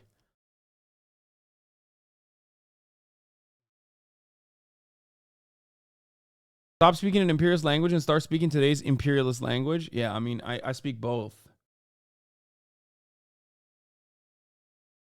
But yeah. So I guess technically they do have more countries that recognizes it now. After the Republic of Cyprus became a member of the European Union, the southern part of the island became part of the customs union of the EU. The northern part is excluded from the customs union. In spite of that, the Green Line regulations are intended to ease trade relations between North Cyprus and the EU. Despite the lack of formal diplomatic or legal relationship in practice, a reasonably cooperative working relationship has been built up. between the administrative services and the police in both parts of the island. There are 9 border crosses between Northern Cyprus and the Republic of Cyprus. Since May 2004, some tourists have taken flying to Republic of Cyprus, then directly crossing the Green Line to vacation in Northern Cyprus. Oil exploration in the East Mediterranean became a problem between the administrations of the North and South side since 2000s. That's it. The Turkish Republic of Northern Cyprus fully supports Turkey's bid to join the European Union. Yeah, no shit. It'll never happen.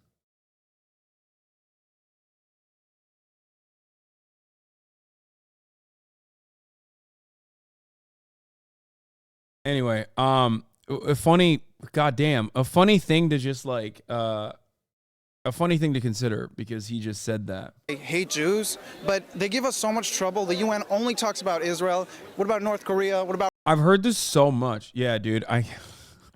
What about North Korea? Fuck is North Korea doing? Oh, what can they do? What more can you do to North Korea? What can you do to North Korea that hasn't already been done to Korea in general? You know what I mean? I don't get it. I didn't know there was a North Cyprus until today. I feel cheated on in school. Why the fuck would anybody talk about North Cyprus, dude?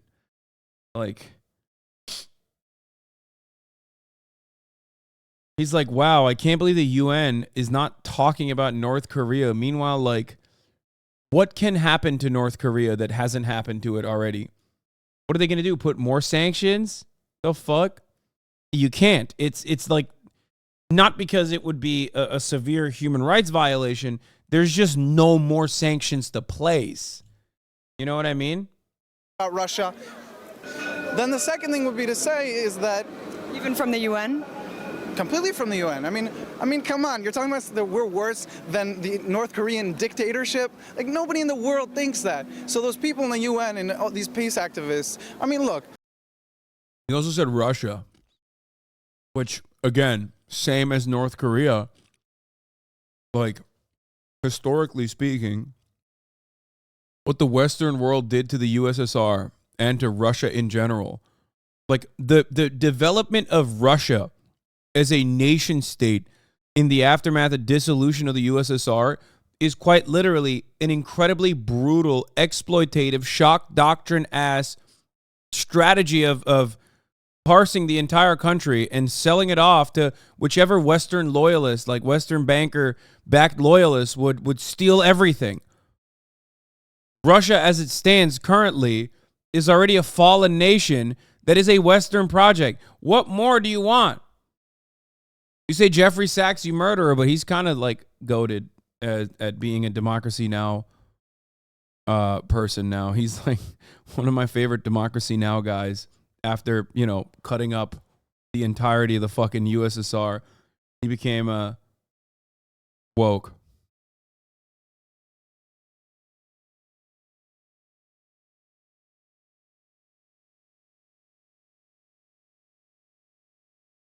Anyway.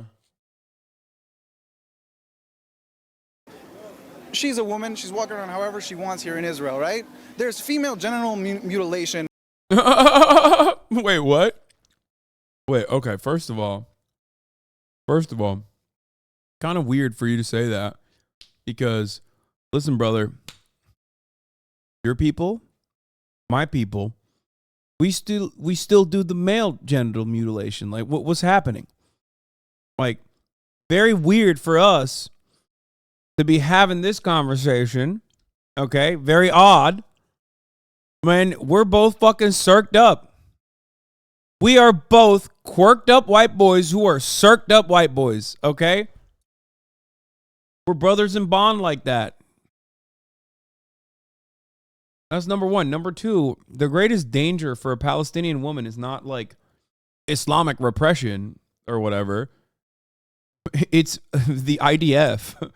It's bombs.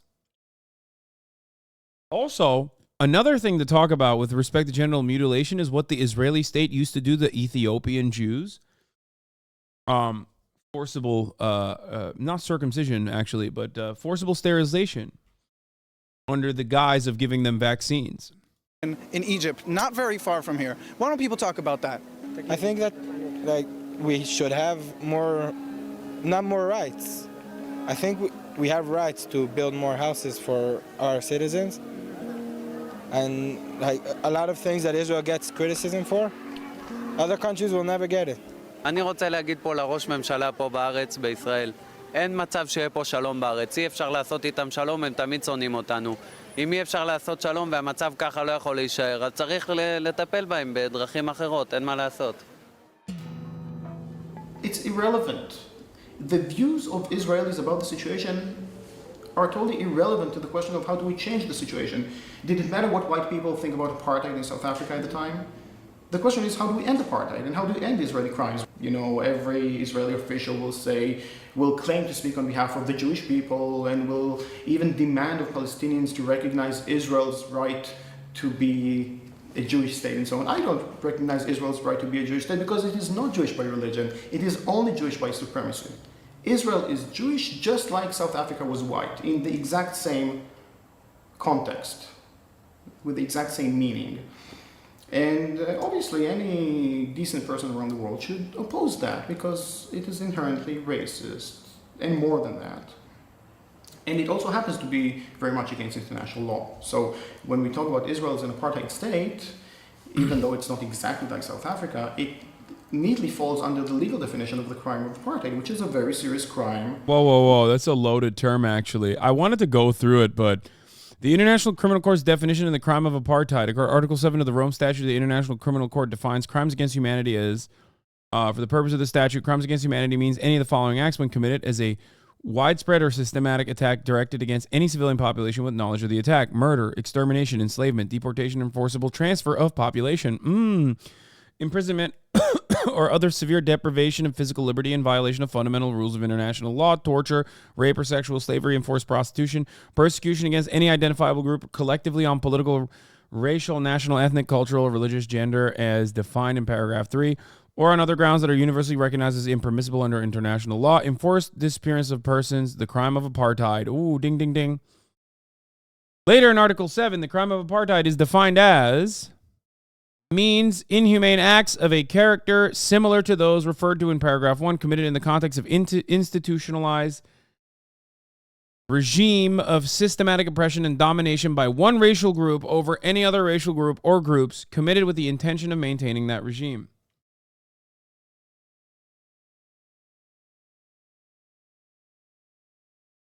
For the purposes of the present convention, the term crime of apartheid, which shall include similar policies and practices of racial segregation, denial to a member or members of a racial group or groups that of the right to life and liberty of person.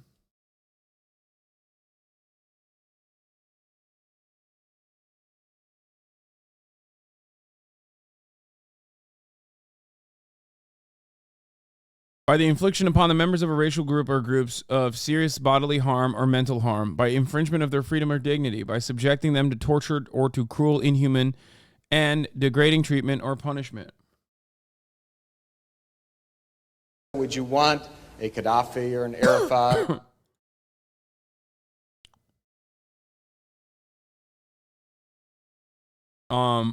ADHD kicks in. Yeah, I don't even feel the need to finish it, but by arbitrary arrest or illegal imprisonment of members of racial group or groups, deliberate imposition of a racial group, living conditions, every single part of this is what's going on in Israel, okay? That is the reason why human rights groups consider what is going on in Israel to be an apartheid, even though they are far too late. They're decades late. And the reason why this consideration, this legal consideration, is not given to, or is completely hand-waved away by liberals who want to engage in the soft Zionism, is because the resistance against that apartheid is oftentimes going to be violent, sometimes going to be incredibly fucking brutal, and ultimately, when all is said and done and the apartheid regime falls, no one will consider those acts of violence, those acts of resistance to be completely unjustifiable. The greatest example of this is, of course, what Nelson Mandela and the ANC went through in apartheid South Africa. Or Castro to be a future president of South Africa. One of the mistakes which some political analysts make, is to think that their enemies should be our enemies.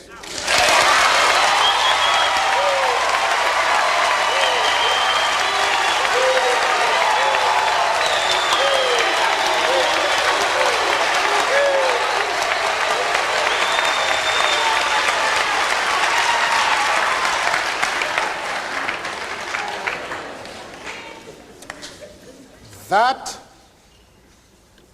we can and we will never do.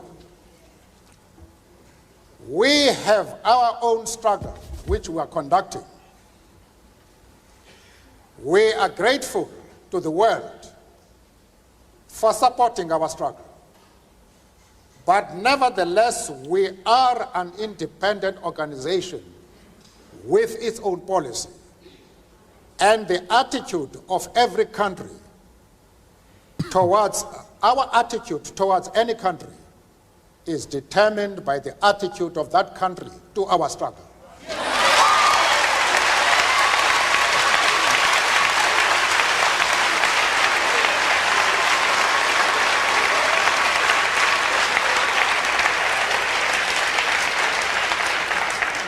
Yasser Arafat, Colonel Gaddafi, Fidel Castro support our struggle to the hilt.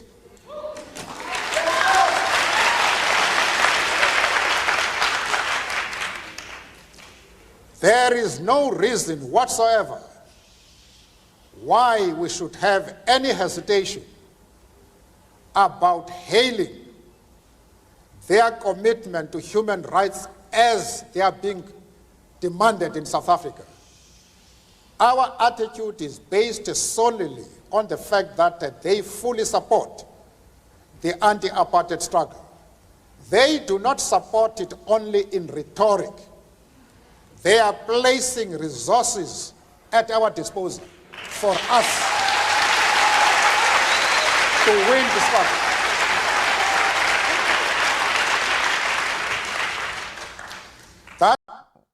Terrorist, by the way. Just saying.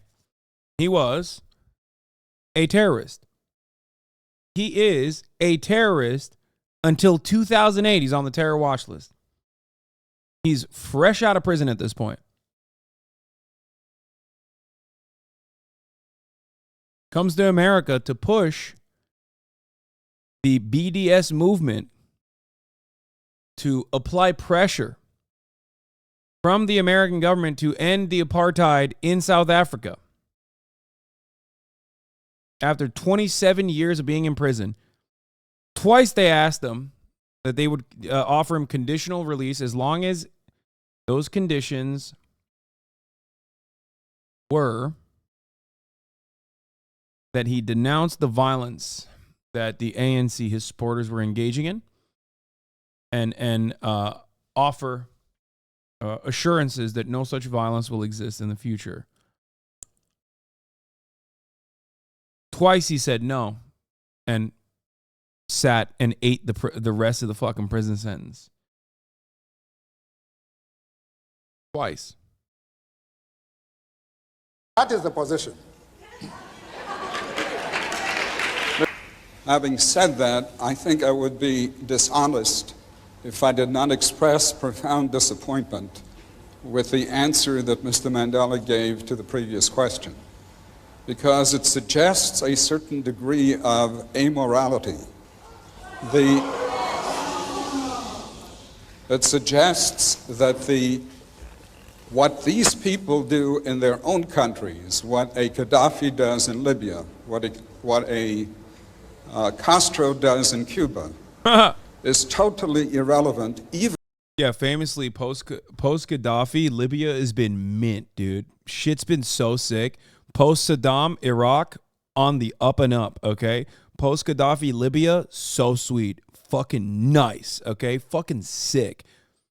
Luckily, you can't make you can make an exception for Cuba because it has been devoid of U.S. influence beyond the major blockade. Notice how the one fucking country where they didn't actually succeed in assassinating its political leader after a socialist revolution is doing infinitely better than the other countries where they did do that. That's crazy, man. It's not like Cuba is this fucking incredible, natural resource rich. I mean, there's some natural resource, but like, it's not like it's fucking oil rich, 600 plus attempts on Castro's life.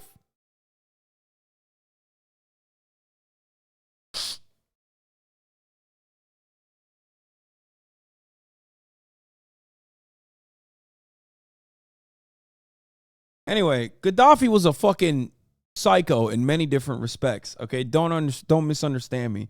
The same with Saddam. But in both of those instances, it was, these countries are better off while they were in charge under brutal regimes than they are now. He was the president of Africa. Yeah, Gaddafi, the president of Africa. Yes, Gaddafi's politics are incomprehensible.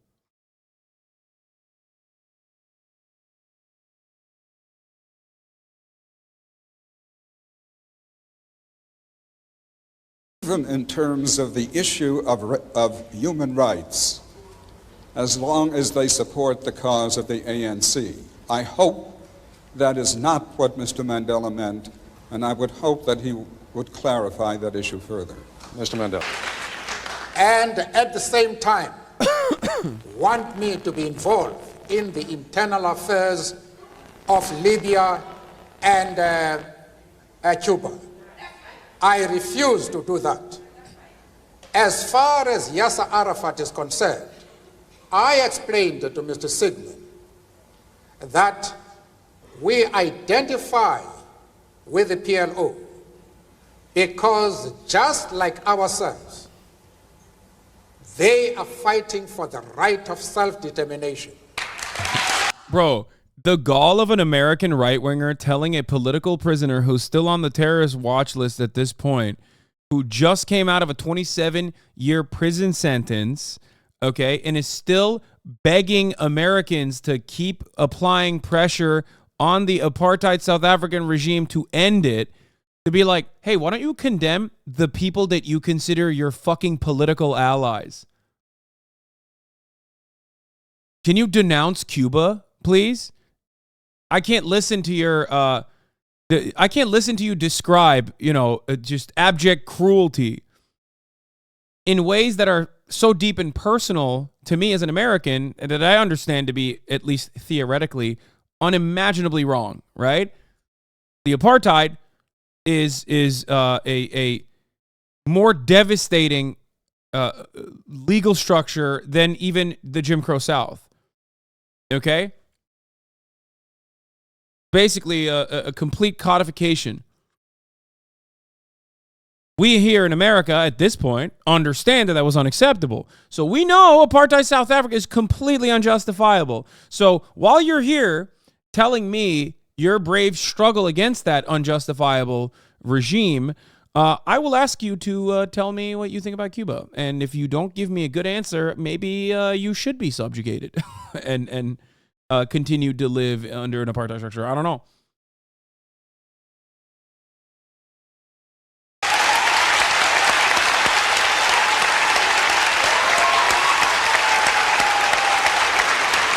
Asking one terrorist to, I guess it's 90s. It was PLO still considered a terror organization at that point?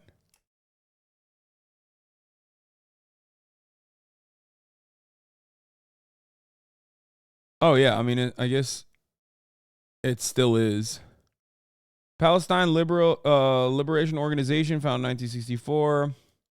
United States considers PLO the umbrella organization that includes several constituent groups holding different views on terrorism. At the same time, U.S. policy accepts the elements of the PLO have advocated, carried out, or accepted responsibility for acts of terrorism. PLO chairman Arafat publicly renounced terrorism in December 1988 on behalf of the PLO. The United States considers all PLO groups, including the Al-Fatah Force, Hawari Group, PLF, PLFP, to be bound. Al-Fatah, Force 17, Hawari Group, PLF, and the PFLP, Popular Front for Liberation Palestine, are bound by Arafat's renunciation of terrorism. The U.S. PLO dialogue was suspended after the PLO failed to condemn the 30th of May 1990 PLF attack on Israeli beaches. PLF head Abu Abbas left the PLO Executive Committee in September 1991, and his seat was filled by another PLF member.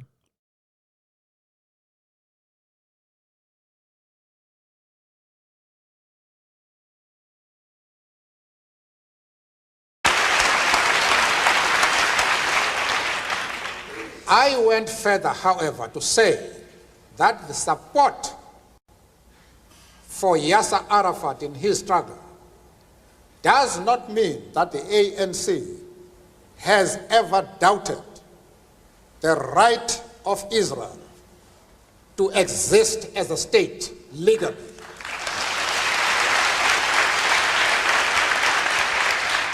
Fake, bro. Fake. Fake friend. Damn. We have stood quite openly and firmly for the... It's not a rare L, chat. This is a normal position to have. It's 1990. What the fuck are you talking about? Like, yes, the emphasis is legally, okay? At this point, there's people still consider the viability of a two-state solution to be serious, okay? And not only that, but also on top of that, like, it is everything from this point on is almost entirely Israel's fault. I mean, everything before this is Israel's fault too. Let's be real; they are the power players in the region. But I'm not gonna sit there and be like, it's time to cleanse Israel, which wouldn't even be a moral take anyway. It's not. If you misunderstand my position, let me tell you, okay? Anti-Zionism does not mean cleansing the lands of all Jews. Anti-Zionism means ensuring that the Zionist nationalist project is eviscerated and that there can be a single, secular, solitary state with equal rights and representation for all, with a right to return for all Palestinians, with reparations for the Palestinians who have lost their homes, who maybe might not even wish to return, but most will.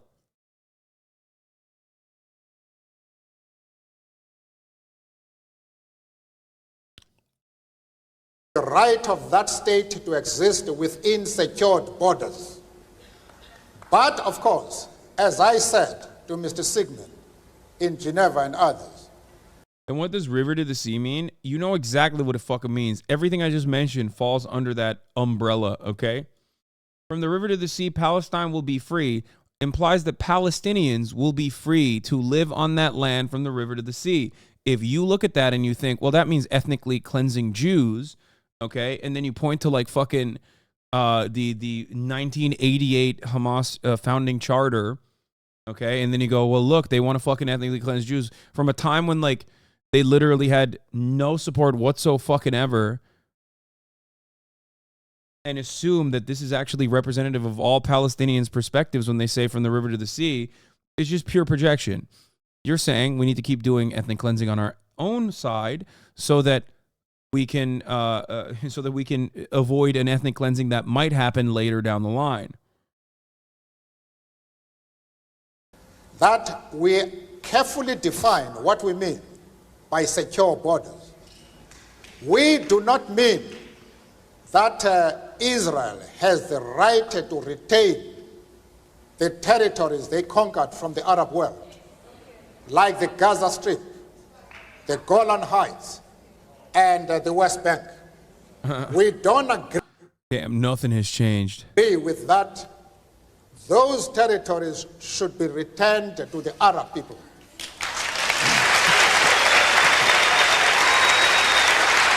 Mr. Mandela. It's kind of fucked up that they went to the Jewish kid. Like, camera pans immediately to the one Jewish kid. Come on, dude. Like, they did him a little dirty. I also explained to Mr. Sigmund and company that in our organization, we have Jews. In fact, Mr. Gaddafi This is what I talked about. did not allow us to open our offices in Libya precisely because we had the courage to say to him, we work with the Jews in our organization. And he didn't allow us to open an office until February this year, when he had to accept us as we are. We are not prepared to be swayed by anybody. We have an independent policy which we assert no matter with whom we discuss. The Jewish leader have any doubts about our stand, I am prepared to address them and to allay their concern, because they are a very important community both in South Africa and of course in the States. And I'm prepared to iron out any differences that might exist, but they must know what our stand is. Arafat is a comrade in arms, and we treat him as such. And as I have said, we have many Jews, members of the Jewish community in our struggle, and they have occupied very top positions. But that does not mean to say that the enemies of Israel are our enemies. We refuse to take that position.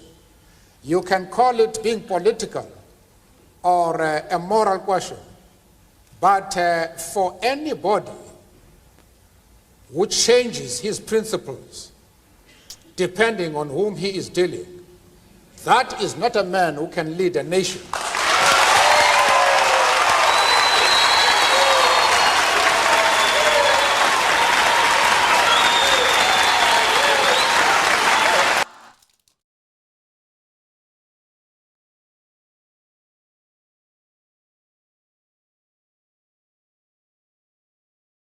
Ruth First was one of many, many Jewish anti-apartheid activists that were martyred by the South African state.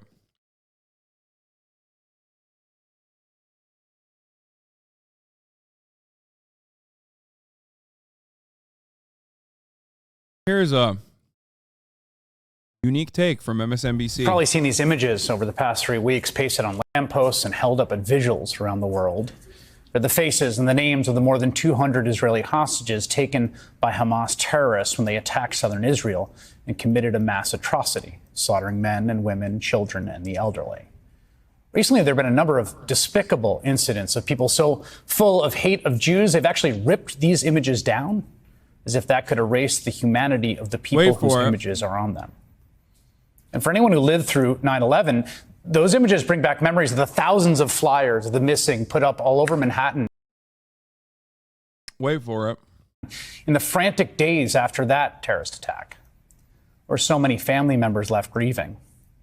And there was a small group of them that took that grief and turned it into action. They spoke out, asking their country, our country, not to respond to the deaths of their loved ones with more violence.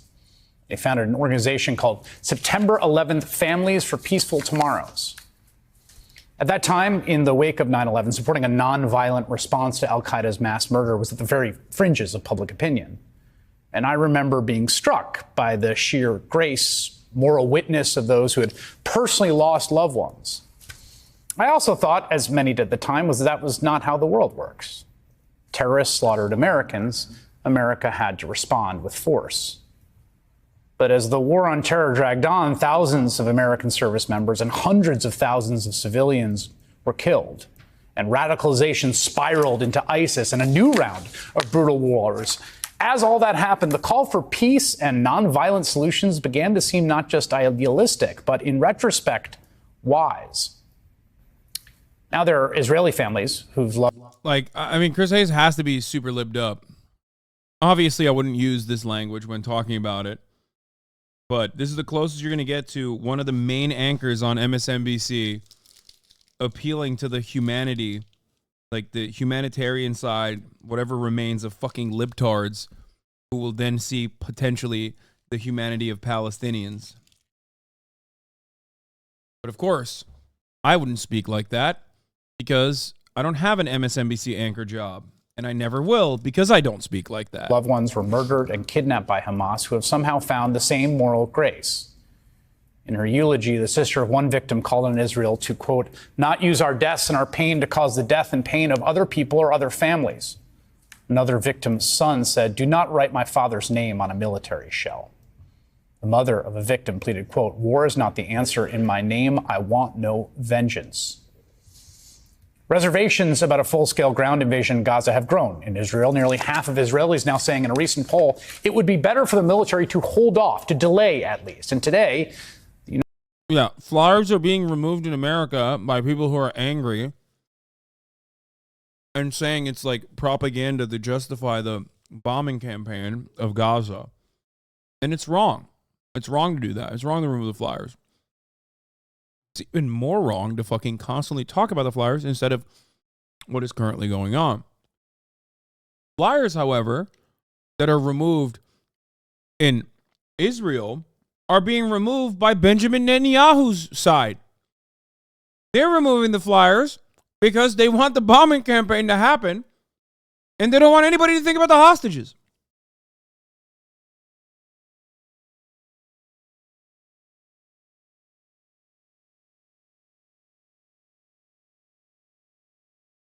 the United Nations approved a resolution calling for a durable and sustained humanitarian truce.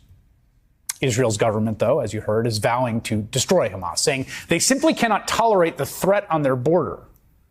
And that is an understandable reaction in the wake of what Hamas did 3 weeks ago. But the costs of a war to destroy Hamas will be enormous. First, there is the human cost to Palestinian lives in Gaza. Already more than 7,000 dead in Gaza, according to the Palestinian Health Ministry there, which is run by Hamas. American and Israeli says there's reason to doubt those figures, but every single piece of available information from Gaza, from reporters to NGOs to eyewitness accounts, indicates an enormous and unprecedented human toll amidst the bombing. What is unfolding there in Gaza has become the most brutal humanitarian crisis in the world. Innocents, women, children dying horrible and desperate deaths. And there will be thousands and thousands of more lives lost if this continues. The scope of civilian death already, the bombing combined with a full blockade of basic supplies, is simply not morally defensible. Palestinian children, like Israeli children, both together deserve to grow up and to grow old and to live in peace, security, dignity. What about images of Palestinians? Why the fuck does everyone on the left ban right to go to the places and come to the wrong same conclusions? Wait, what? Guys, it's idiotic. Okay? It's idiotic to fucking tear down the posters. It's immoral to tear down the posters. I've said it many times. I don't want to talk about it any further because it is so utterly unserious to regularly talk about like how all of the people, the hundreds of thousands of people internationally that have fucking taken to the goddamn streets to demand a ceasefire and to demand emancipation for Palestinians are actually defined by the actions of like a collective maybe 1,000 people, okay, is insane, okay? It's insane, and it is propaganda to try to make this conflation, okay? Bro, focusing on how moral it gives just ammo to those dumbasses? No, that's my perspective, and I will say it, but I will also routinely add that the notion that this is the worst, gravest offense implies that you care about the optics and the aesthetics of a situation more than an active, ongoing ethnic cleansing campaign. Okay? That's it. To those who have this kind of opinion that, like, you gotta fucking tear these posters down or whatever, those are fucking real babies, you know what I mean?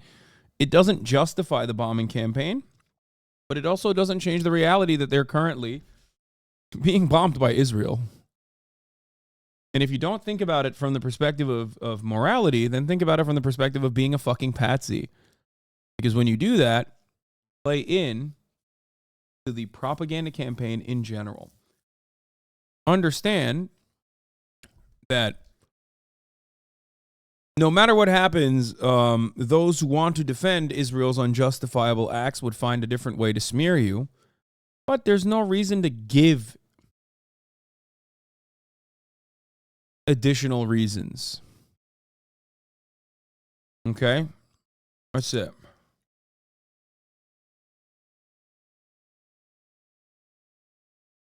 But ultimately, my position is those who fucking only talk about that, those who only talk about the posters and not of the death toll in Gaza are oftentimes unserious and, dare I say, genocide-supporting ghouls, okay? Using that as a deflection and as a driving point of contention, of conversation, when 7,000 Palestinians have been ruthlessly slaughtered with our tax dollars, with our bombs, with our go-ahead, American go-ahead, blood on our hands, not recognizing that and hyper-focusing on that distraction is done by cowardly individuals who don't want to fucking openly admit that Israel is an apartheid state and carrying out an ethnic cleansing campaign with our go-ahead. Okay? Especially when considering that the most surreal element of this episode is freeing the hostages, serving as the primary moral narrative of a bombing campaign killing 3,000 children, but the guy in charge of the bombing campaign repeatedly ignoring and doing the opposite of what the hostages' families want.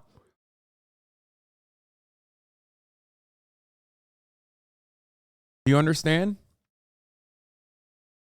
Because Hamas might have a different worldview than all of us in this process, one born out of the violence that they were that they've only known, okay?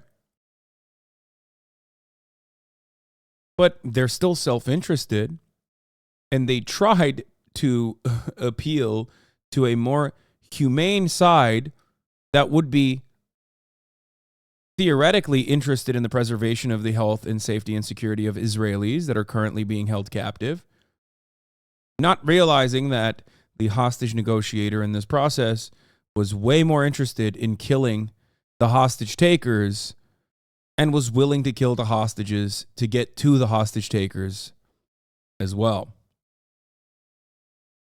It doesn't happen. It doesn't happen in movies. It usually doesn't happen because there's a operating process. There's a standard, an operating protocol that says if you're in a hostage situation, you're supposed to negotiate with the hostage takers. You're not supposed to shoot through the fucking hostages. Now, Israel doesn't do that. They have their own doctrine called the Hannibal Doctrine that literally doesn't do that. They do the exact opposite. They're like, oh, you got a hostage? Everyone dies, including the hostages. It's fine. However, when you have 200 civilians that are held hostage, the situation becomes a little bit more dire. You can't really openly advocate to fucking ruthlessly slaughter all of the hostages alongside the Al-Qassam and Islamic Jihad militants that are holding them captive. You can't do that.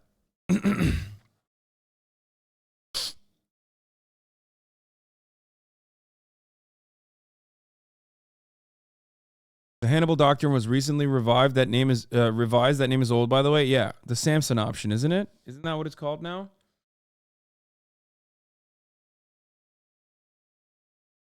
Oh, this was awesome. Do you guys know? Okay. I can't get through these paywalls, unlike how you can get through the top of the hour ad break paywall by subscribing for $5 or for free. Archive is not working for me. Oh, no, not Samson option. Sorry. Is Israel saying they're going to nuke everybody if Israel's under threat? No, my bad. What is the... I don't know what it's called now. I think I'm talking about... I'm talking about... No, archive today doesn't work.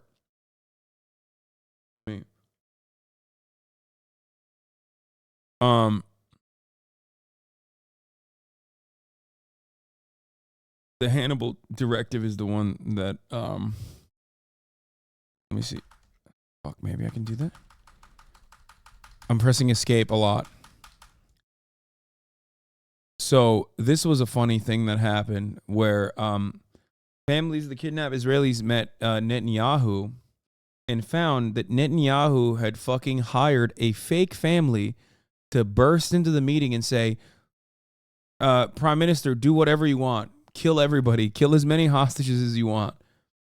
Fucking got a fake hostage family member to be like, we support you no matter what you say and do. Which is awesome. So that's not even the only thing I was going to talk about, though. The other thing that I wanted to talk about is apparently that there was analysis conducted by Haaretz as well on things that we've talked about already, specifically on the actions of October 7th and the IDF strategy. No, the Dahiyya doctrine is not what I'm talking about. That is not a hostage situation. That's when you kill. That's when you purposely engage in asymmetrical warfare on a civilian population and kill a shit ton of civilians by bombing everything. Yes, Hannibal directive is to the military doctrine that if hostages are taken. Hannibal directive, I don't know what it's called now, but the Hannibal directive originally, which they say was discontinued, originally was the military doctrine that if hostages are taken, you have to kill every single person, including the hostages, by whichever force necessary.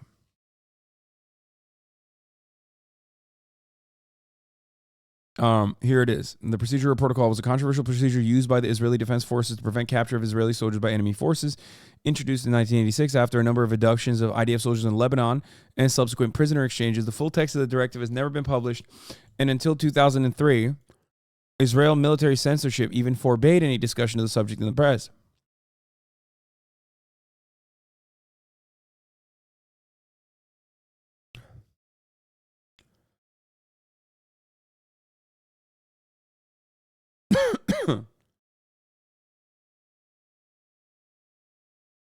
The Hannibal directive has at times existed in two different versions. One top secret written version, accessible to only upper echelons of the IDF, and one other oral law version of division commanders and lower levels. In the latter versions, by all means, was often interpreted literally, as in an IDF soldier was better dead than abducted. Get it? By the way, the top of the hour ad break is still happening. I forgot to run it. I'm running it now.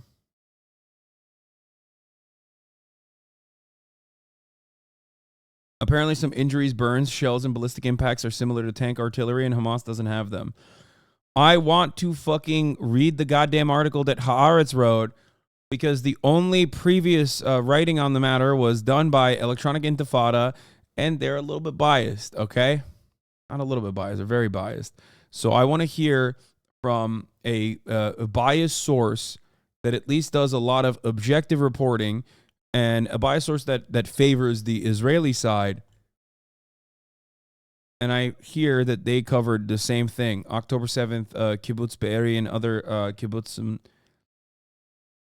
and the way that they were... this isn't what I'm talking about. This is not it.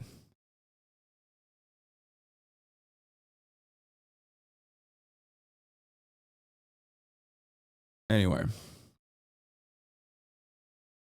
Israel has, with several notable exceptions, adhered to the principle of not negotiating with terrorists, and this is especially in hostage situations. Policy led to some notable successes such as Operation Entebbe, but also tragic loss of human life, as is the Ma'alot massacre. In cases where Israeli soldiers were captured and no military solution was found, Israel was forced to negotiate with the captors about an exchange of prisoners. Large parts of Israeli public opinion would not accept simply abandoning captured soldiers to their fate.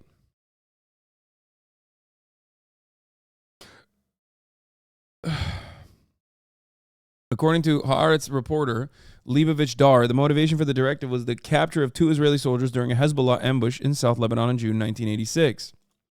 Both soldiers presumably died during the attack, and their bodies were returned to Israel in exchange for Hezbollah in 1996. The directive developers were the 3 top officers of the IDF Northern Command: Yossi Peled, the command's operation officer, Colonel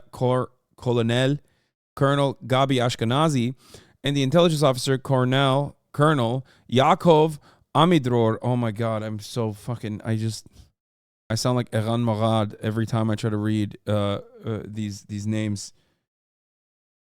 Coronel.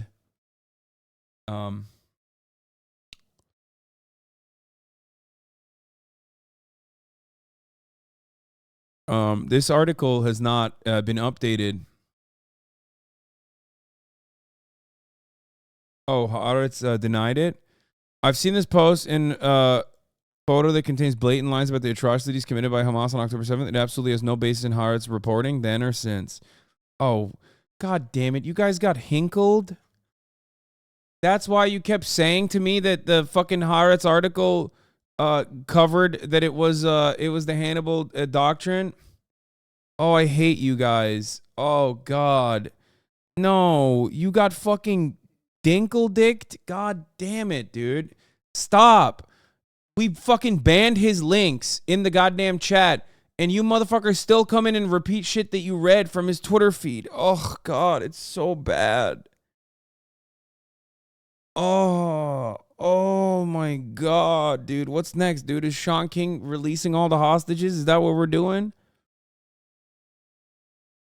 Pushing Z-ass motherfuckers, dude. How?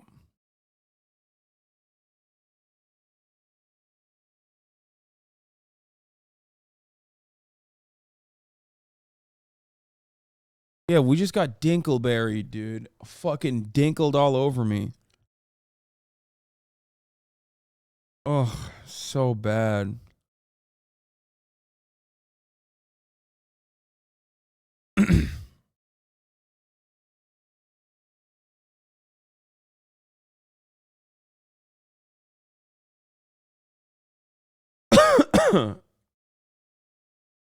Ditch the click wars. You two are the two biggest anti-Zionist, anti-neocon voices that have a real impact. Yeah, dude. It's not a click war, okay? First of all, he's a HasanAbi head originally, okay? Which is, not exactly great. Secondly, shut the fuck up. Literal former HasanAbi head.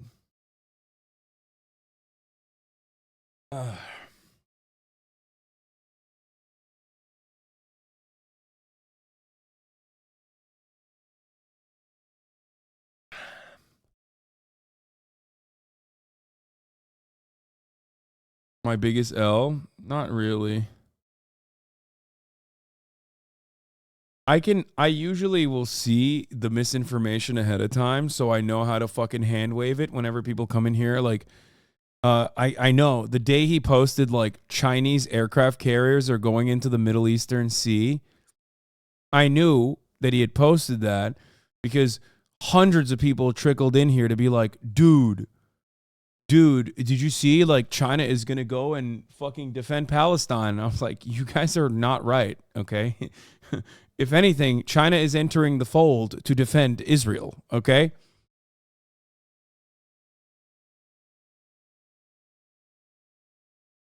Who's the worst former HasanAbi hit, Sneeko or Dinkle? I don't know.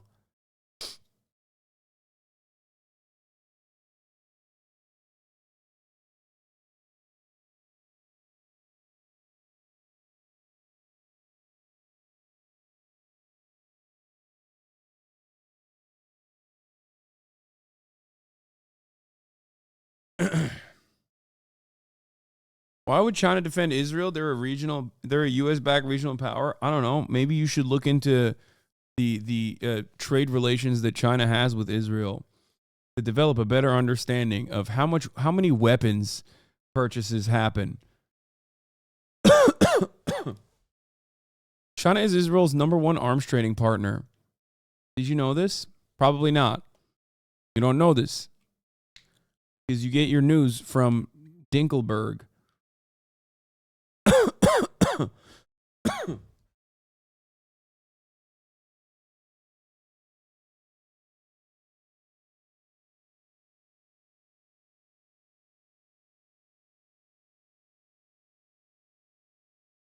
Yes, the interview is a real one, but I thought Haaretz had actually conducted a real investigation into the things that happened and had come out with detailed analysis. But if it's some fucking if it's Dinkel analysis, then no. Like all of this shit is ridiculous. This is real though. The thing that I told you guys about how Netanyahu put a fake family member of the hostages. That part is ridiculous but real. Sounds surreal but is real.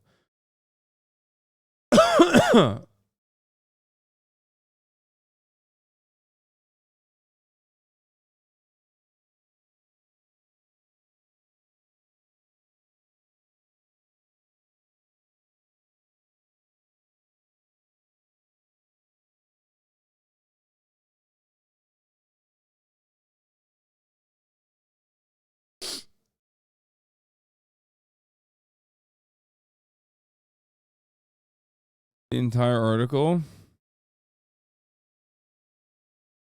Maybe it's premature to draw broad conclusions. The first set of compromise the core principles. Israel's military doctrine hasn't changed much since the 60s. Israel's most fundamental principle is deterrence and avoidance of conflict.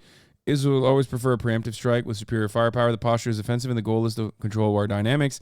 The battlefield theater of operations and lines of engagement must be shifted to the enemy territory due to Israel's small size and home front vulnerabilities. Missiles and rockets changed that concept, but October 7 put it into a tragic test that, with Hamas inflicting carnage and terror inside of Israeli towns and kibbutzim, Israel's military protects the civilians, not the other way around. Security is the most sacred cornerstone of the compact between Israelis and their government. Fail or betray the moral imperative and their entire social contract is questioned. Israel should always strive for as short a confrontation as possible because it has a reserve-based military and suffers from economic pressures and global intervention. Every single thing I've mentioned so far about Israel's setbacks.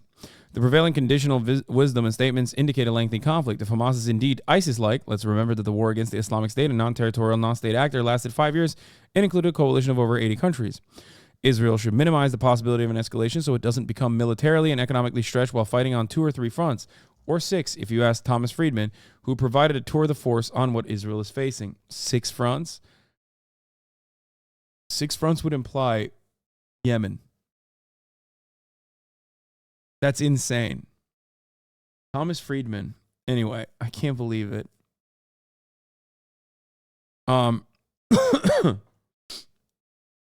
Anyway, the second set of national security principles are the core foreign policy concepts of successive Netanyahu governments. These concepts have been spectacularly shattered, starting with the notion that Israel can ignore 56 years of occupying the Palestinians, regardless of who's responsible for a lack of a resolution. According to these concepts, the conflict could be managed or shrunk, 2 meaningless terms invented to prove the argument that status quo is sustainable because Israel is a much stronger, a political settlement is not viable, there is no partner, and a 2-state solution is no longer feasible or desirable.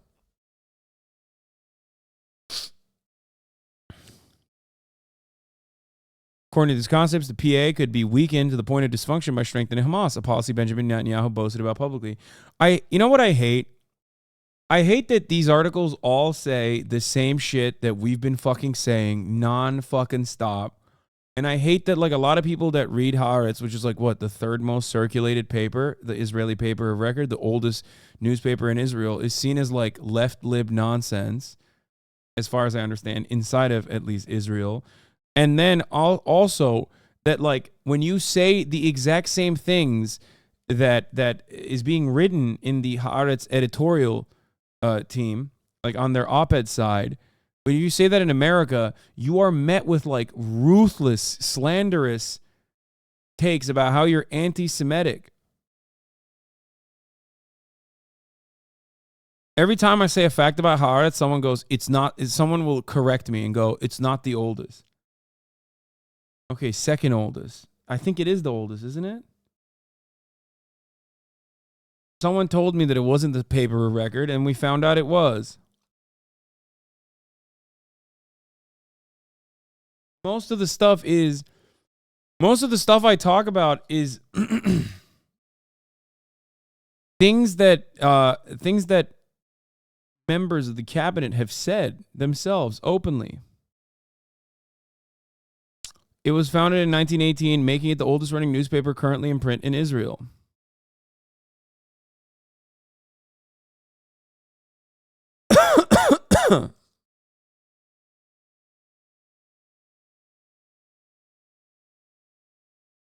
Crazy that the Haaretz article about Israel bombing their own kibbutzim only appeared in Hebrew. First of all, that's not crazy.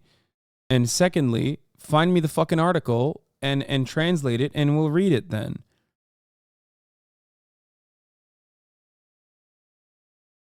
Like, what do you mean?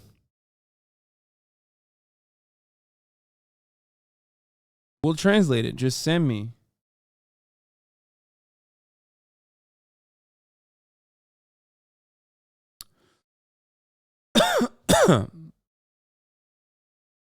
The oldest one was discontinued in the 1800s. Okay, shut the fuck up. I hate to be that guy, JK. I'd love to. It's pronounced like kibbutzim. Kibbutzim. Okay. I forgot to finish the fucking Chris Hayes video. And freedom. Now, you may say, well, the human toll is awful, but it is Hamas's fault. They did this knowing full well what it would bring onto Gazans. I think that's true. They knew what they were doing.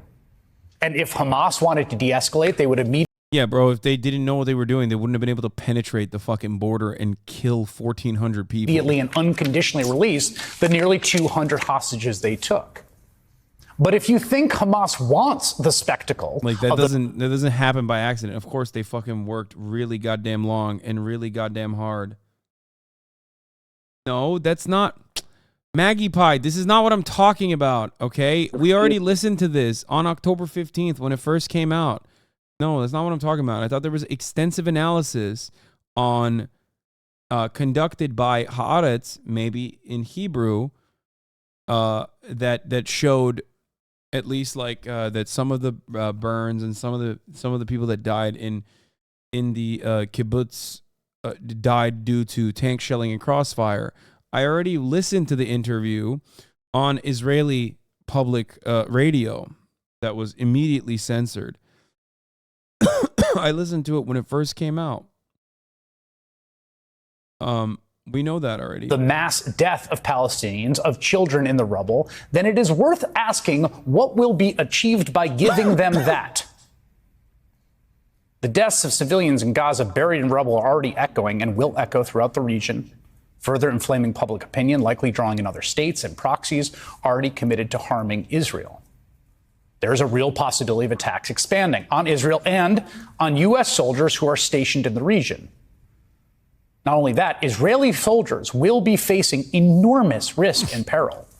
If a ground invasion is happening now, as we believe it may be beginning, they will be embarking on some of the most dangerous urban warfare imaginable, facing an enemy that has an asymmetrical advantage to inflict maximal cost with minimal resources. And then, what if the campaign is successful? Israeli Defense Minister Yoav Gallant outlined one of the goals of this war as, quote, the creation of a new security regime in the Gaza Strip, the getting rid of Hamas, replacing it with some other entity. What would that look like? Our experience in Afghanistan and Iraq tells us regime change, which is what they are discussing, and again, understandably, is grinding, it is expensive.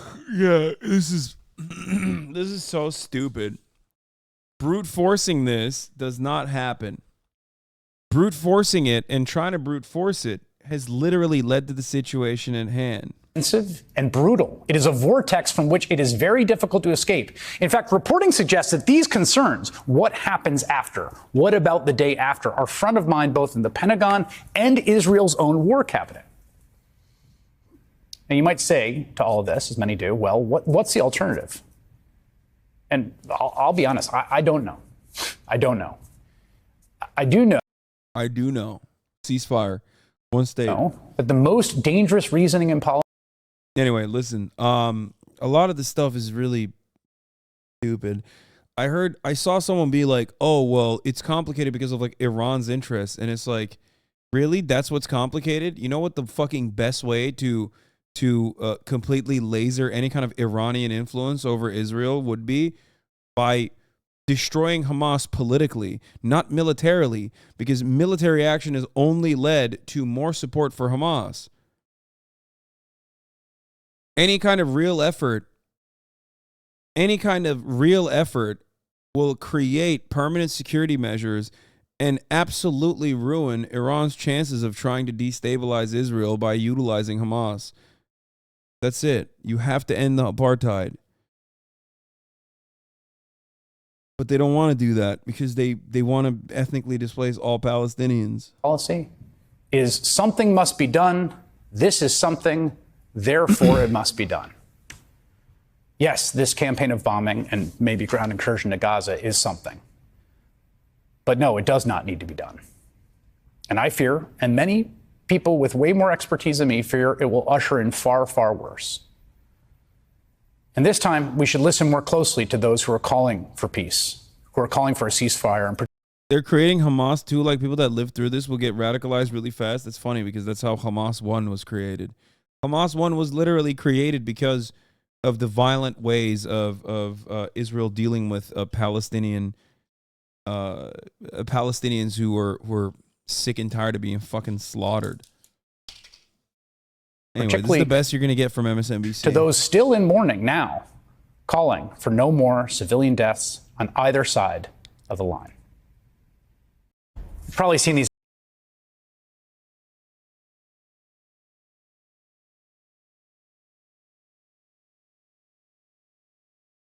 So I think the article from a military analyst, Amos Harel, and published on October 20th. Oh, you found it?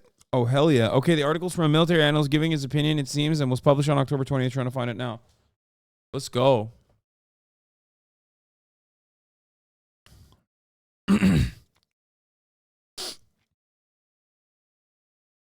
might be hearing analysts compare Israel's assault on Gaza, the U.S.-led coalition on assault on Mosul to clear ISIS in 2016, 2017, or Fallujah in 2004. I've been in both of these battles for extended periods of time. I've covered their aftermath. It is true that both the battles of Mosul and Fallujah involved an intense bombing campaign, i.e. blow to pieces, warn civilians to leave, going on the ground. 1. ISIS was in Mosul for 3 years. Hamas has been in Gaza for 30 plus. What Hamas has under Gaza makes what ISIS has under Mosul look like a little mouse maze. 100% true. In Fallujah, civilians were able to flee, many of them did, and lead up to the battle. It was very much a ton of bombs, artillery, whatever the U.S. had at its disposal. Street-to-street soldiers versus armed militants when the U.S. ground forces went in. Civilian death toll, 500 to 800. In Mosul, civilians were unable to flee. ISIS was literally holding them at gunpoint. Mosul civilian death toll was between 9 to 11,000. Hamas is not holding civilians at gunpoint in Gaza. They are trying to flee in the south to follow Israel's evacuation directive, but the south is also being bombed, so there is no safe space. As I write this, the civilian death toll in Gaza is 7,000 plus. What do you think about Will Stansel? I don't know who the fuck this little twink is, okay? I can just tell the twink energy coming from this fucking name. Please, stop giving me, like, weird social democrat twinks from, like, I don't know, Latvia or whatever that made a name for themselves with Ukrainian flags in their bio offering their perspective. I don't know if he's one of those guys or if he's the other kind of twink who's like an American social democrat, armchair urbanist type twink, okay? There's only 2 types of twinks on Twitter that chirp nonstop. It's the armchair urbanist style that's in America that's like, oh, you guys simply don't understand. Joe Biden has actually brought so much prosperity to America, and you're too fucking stupid to recognize because you're just a dead broke boy, okay? And also, why won't those guys who like basically transitioned into, why won't these guys just understand that like your optics and the way that you're talking about Israel is the reason why America is engaging in genocide, and not because like America loves a good genocide and that Israel aligns with our national security interests in the region for fucking 70 plus years. Oh God, the American left is really, really doing a bad job. Stop saying armchair urbanist. It's insulting Alan Fisher. No, I love Alan. You guys know that. Alan is one of the only good ones in the urbanist space.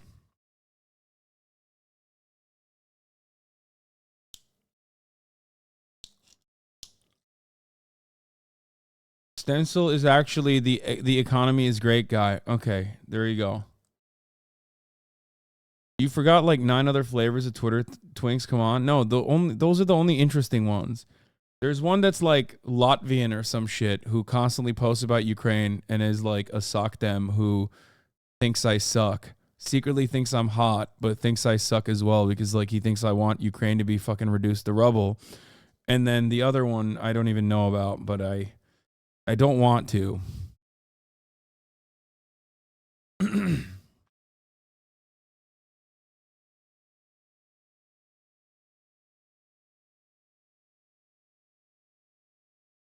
Nico, I think that's what his name is. Maybe I don't fucking know. Anyway, there's too many twinks to take to take into account here. Okay. I was making fun of Stancil. I can't log on to archive, dude. Look, this is what happens, chat. I don't know why. It won't let me. I've been trying.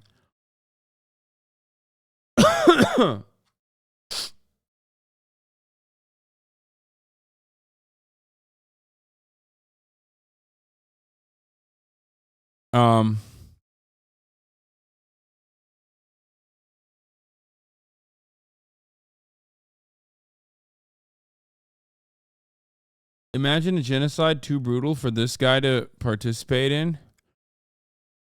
Oh, this is no, guys. I don't think this is what your read on this is wrong. The U.S. Marine Corps Lieutenant General James Glynn, dispatched by Pentagon to advise Israel on risks inherent to an invasion of the Gaza Strip, has returned to the U.S. Make no mistake, what is, has, or will unfold in Gaza is purely an Israeli decision. No, you're wrong. I don't think he said that because he thinks it's far too brutal for the Gazans. If you think this fucking animal has any care or consideration for the humanity of Palestinians, you're wrong. The reason why he's washing his hands of the military operation most likely is because the death count on the other direction is going to be devastating. And he doesn't want to be known. He doesn't want to be associated with like a major military fuck up that leads to like, you know, thousands of IDF reservists being fucking blown to bits by IEDs and different kinds of improvised explosive devices and basically just like small arms fire and whatever kind of fucking rockets that they were able to sneak in before the Egyptian tunnels were collapsed. So that is probably the major reason why he's saying I'm washing my hands of this nonsense. Not that I don't know. Not that like he's worried about how many Gazans are going to be killed. You don't become a general in the fucking Marine Corps by thinking about the human casualties, especially if they're Arab or Muslim.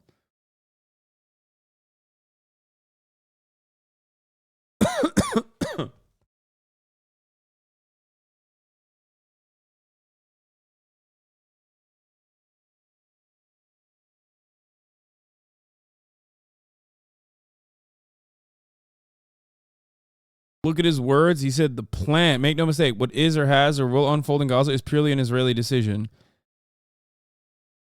What do you mean? He said...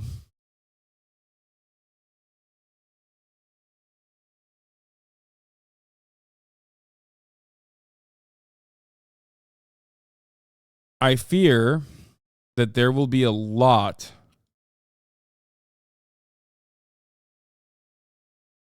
of just IDF soldiers getting killed by other IDF soldiers or even by the Israeli Air Force. Urban warfare, counterinsurgency in urban environments is incredibly difficult, okay?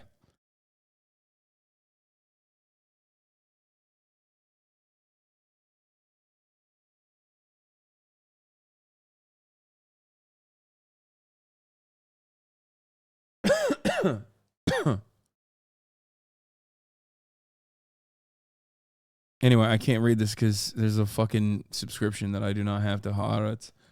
And I don't foresee myself purchasing one.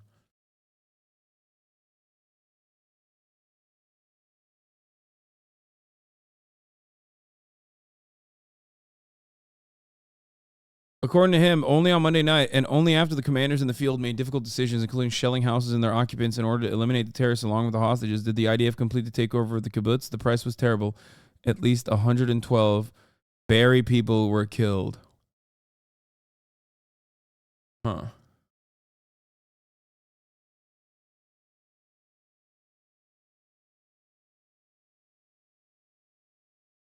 Interesting info on ICC.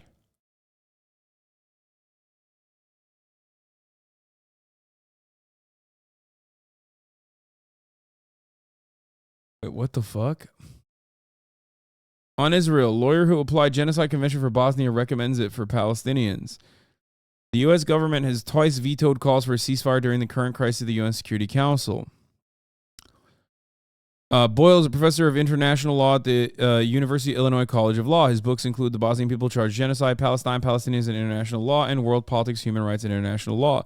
He said today, the U.S. government is clearly preventing the UN Security Council from fulfilling its rightful function in declaring a ceasefire by use of the U.S. veto from like 3 days ago. The U.S. government also corrupted the International Criminal Court, which the Palestinians are signed on to, so the ICC is not helping the Palestinians as it's obliged to do. There is another set of legal mechanisms, however. The provisional government for the state of Palestine or some other party to the Genocide Convention should apply that to Israel. That is what I did for Bosnia and Herzegovina. The Palestinians should immediately institute legal proceedings against Israel before the International Court of Justice in The Hague on the basis of the 1948 Genocide Convention, request an emergency hearing by the court, and obtain an order by the court against Israel to cease and desist from committing all acts of genocide against the Palestinians.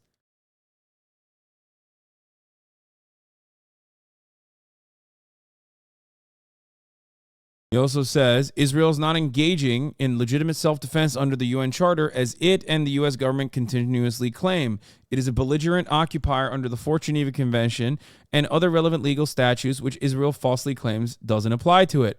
The U.S. government would seek to squash any order by the ICJ, also called the World Court, at the Security Council. This will require use of the General Assembly's Uniting for Peace Resolution of 1950 in order to have the World Court order turned over to the United Nations General Assembly for enforcement against Israel. The UN General Assembly could also admit Palestine as a full-fledged UN member state. See Boyle's lecture on this, Stopping Zionist Genocide Against the Palestinians.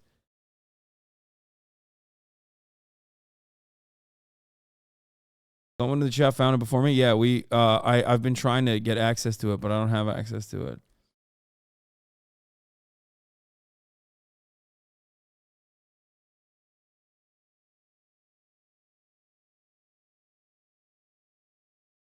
What the fuck? Why is this 18 plus, dude? What the hell?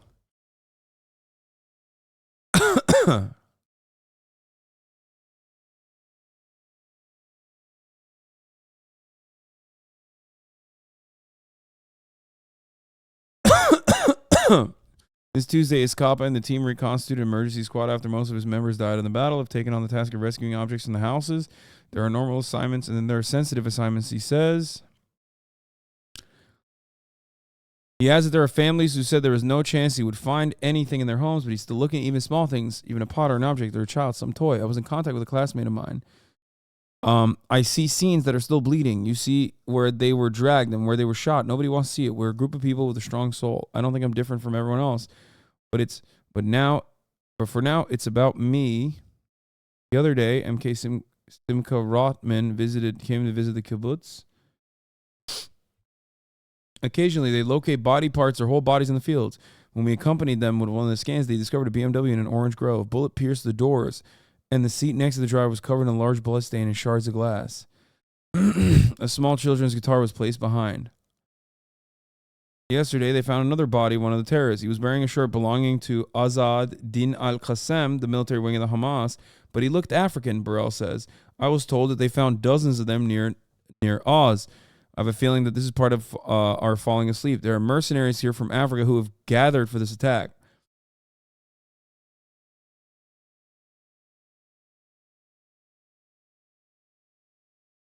my head, I was constantly waiting for him to come back with more friends, spray us, and finish the story.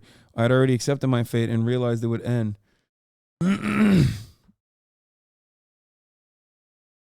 That I was already going to die and nothing matters anymore because I'm already dead, Mabaraka wrote. Fortunately, the terrorists skipped the room where the group was hiding. After 4 hours, soldiers arrived and rescued them. How can you come and fight the children who came to celebrate love? Asked Milo Amnik, who was securing the place. That's it. That's the article. This doesn't say what the other chatter claimed it said. I mean, it barely mentions that, like, when the military came in. Oh, here. His voice broke.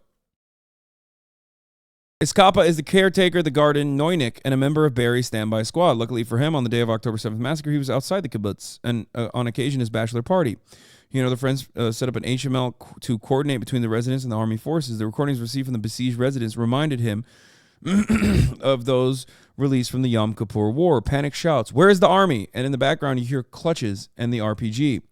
His voice broke when he remembered his partner who was besieged in MMD at the time. According to him, only on Monday night, and only after commanders in the field had made difficult decisions, including shelling houses on their and their occupants in order to eliminate the terrorists without knowing whether the Israelis in those buildings were alive or dead, the IDF-L completed the takeover of the kibbutz. The cost of the Hamas attack was terrible. At least 112 Be'eri residents were killed. Others were kidnapped. Yesterday, 11 days after the massacre, the bodies of a mother and her son were discovered in one of the destroyed houses. It is believed that more bodies are still lying in the rubble. That's what they're, that's the only part of this article that says that some of the casualties might have been because the IDF shelled the kibbutz. And that's where, like, some of the... But also, there's testimony that... fuck. I don't know. I've listened to testimony from the Hamas militants that they apprehended. Except, of course, that is under duress and not reasonable to assume is perfectly valid, especially when you see that, like, most people will say that that is conducted specifically to embarrass the Hamas leadership rather than to like actually get any kind of information out of them. If you watch these interviews, these interrogations under torturous circumstances, you'll hear them, like, they'll say stuff like, Hamas is just like ISIS, right? And then the guy goes, yeah, Hamas is just like ISIS. And it's like, okay, dude. I mean, you're kind of giving the fucking game away, dog. Like, how the fuck?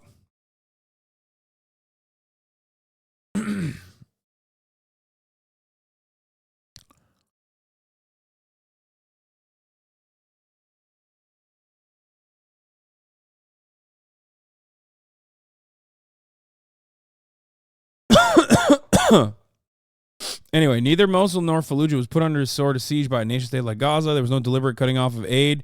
We did not hear of doctors having to do amputations without anesthesia on kids, children, 50% burns on not being able to get basic painkillers.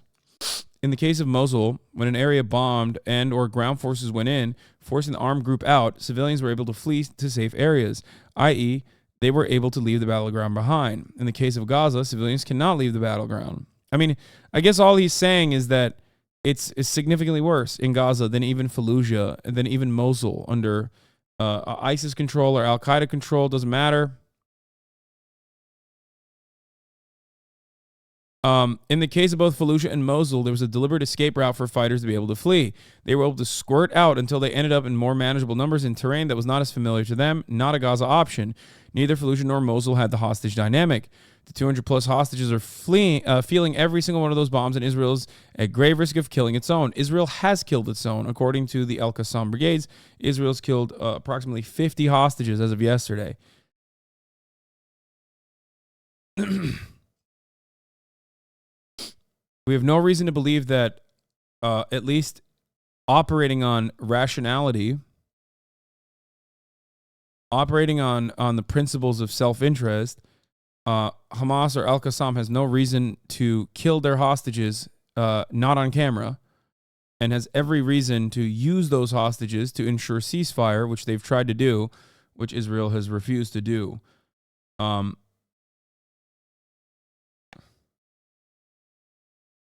their leverage. I don't think that they would just kill their leverage for the fun of it. Their only leverage.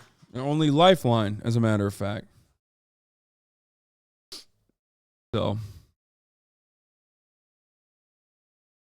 what is this? Speaking of interrogations, this Edward Said clip? Psychological warfare, obviously, to interrogate them and to discourage other Palestinians from resisting, and to show how a Palestinian was confessing to the most heinous crimes. So since they were all terrorists, this man knew that he had to play the role of a terrorist to the Israeli interrogator. Now, the interesting thing is that when it was presented by the Israelis, it was an instance of terrorism, and here's this man demonstrating a kind of textbook case of terrorism. In Beirut, one of the ways I got this is that a cassette recording of this was made and played over in the evening as a way of entertaining people, how this Palestinian sort of putting on the Israeli interrogator. So, I mean, I'll translate some of the Arabic stuff in it. Israeli broadcaster, your name, captured Palestinian guerrilla. My name is Ahmad Abdul Hamid Abu Sitti. What's your movement name? My movement name is Abu Layl, which in English means father of night. I mean, a rather threatening, kind of horrible sound to it. Tell me, Mr. Abu Layl, to which terrorist organization do you belong? I belong to the Popular Front for the Liberation, in Arabic, he says, Jabha al-Sha'biyya al-Tahrir. Then he interrupts himself, he says, I mean, qasdi takhrib. I mean terrorization of Palestine. And when did you get involved in a terrorist organization? When I first became aware of terrorism. And what was your mission in South Lebanon? My mission was terrorism. In other words, we would enter villages and just terrorize. يعني نخش على الضياع ومنخرب in Arabic. And whenever there were women and children in particular, we would terrorize. Everything and all we did was terrorism. And did you practice terrorism out of belief in a cause or simply for money? No, just for money. What kind of cause is this anyway? Why? Is there still a cause? We sold out a long time ago. Tell me, where do the terrorist organizations get their money? From anyone who has spare money for terrorism. In other words, from the Arab regime. I mean, it's incredible that that the Israeli, well, it goes on. I mean, it's obviously too long, but anyway. What's your opinion of the terrorist Arafat? I swear that he's the greatest terrorist of all.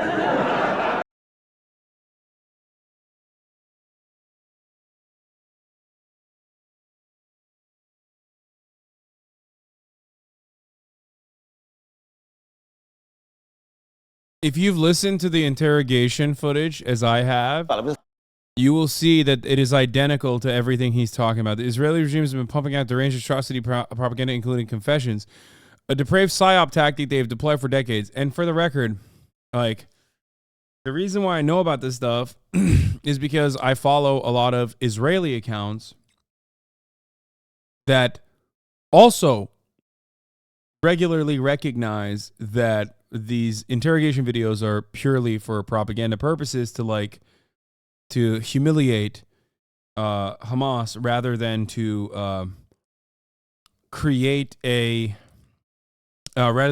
consistent narrative that goes along with the things that they've mentioned.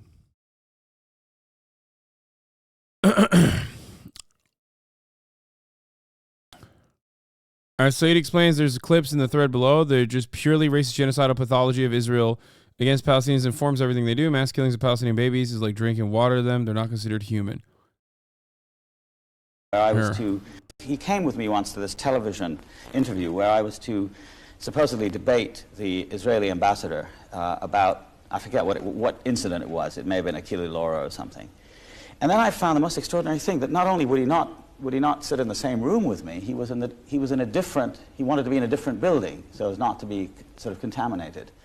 And then when the interviewer said to the national audience, you know, Professor Said and Ambassador Netanyahu refused to speak to each other. The Israeli ambassador won't speak to him, and I interrupted. I said, no, I'm perfectly willing to speak to him, but he wants it. Yeah, so the moderator said, well, I stand corrected.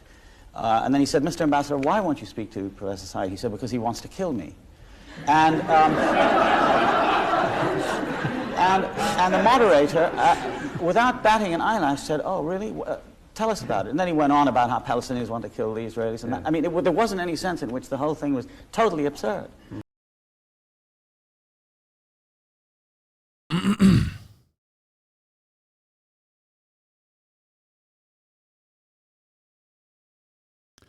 It is not purely for propaganda. These interrogations make their way into academic studies of the psychology of terrorism. Wait, really? People unironically write about them as though they're legit. Anyone that takes any of those interrogations under torture and under duress as valid is fucking delusional and should absolutely have their academic credentials revoked. That is fucking ridiculous, dude. It's literally the same as filming what happens in Guantanamo Bay and then being like, well, there it is. He said it. Why do you think every tactical Gitmo lover talks nonstop about Mossad? Yeah, that's one of the most insane things. I'm studying the psychology of terrorism right now. That is so crazy. God. God, the Western barbarism never ceases to amaze me. Every time I think like, no, these guys wear suits. Like they can't be that depraved. I find a new thing. And I'm like, wow, no, I was wrong. They're that fucking stupid. Actually.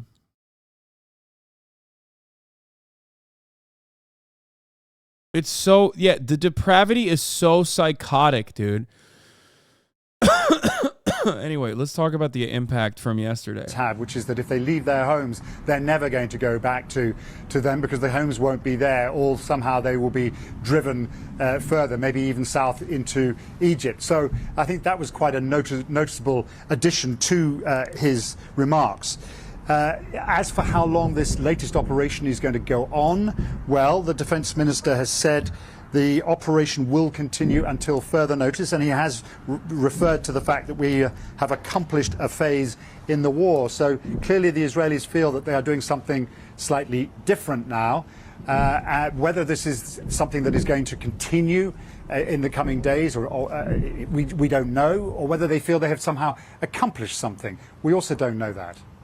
The attack by Hamas was unprecedented. The response is unprecedented, but also the situation with the hostages unprecedented. I think this is really interesting, Matthew.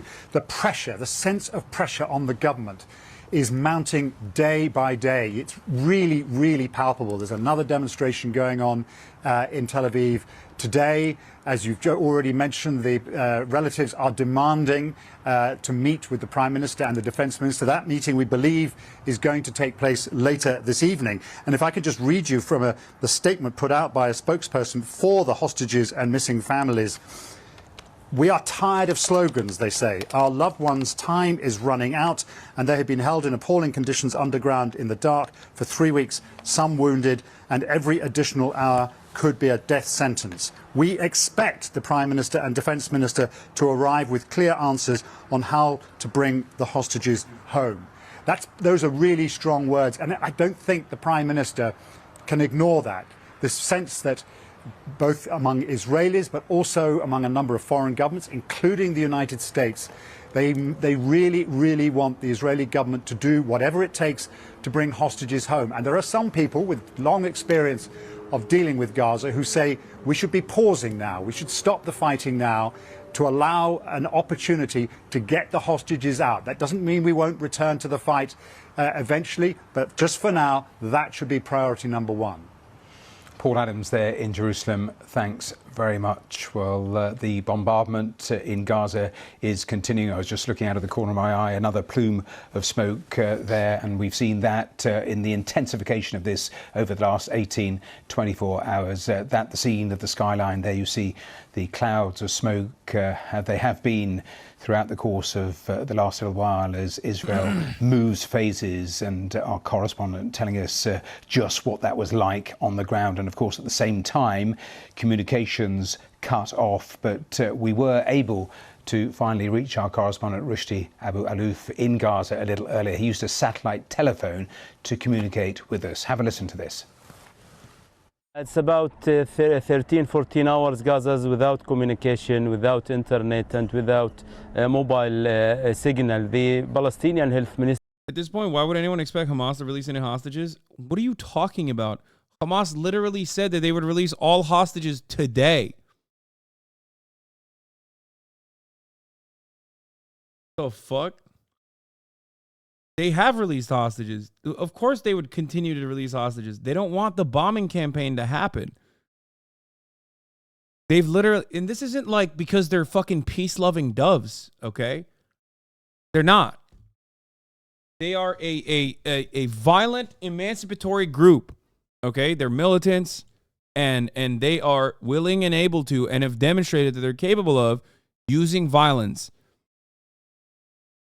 Having said that, however, they also have self-interest. They've released hostages unconditionally to open up the faucet, thinking that maybe there would be some shame and possibly some internal pressure, which exists in Israel, from the families of the remaining hostages to ensure that the Israeli government stops fucking bombing Gaza so they can at least get the fucking hostages out. Okay?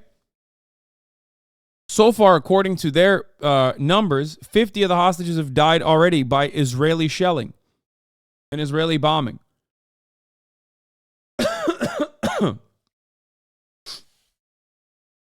Throughout this process, Hamas has also stated that, Israel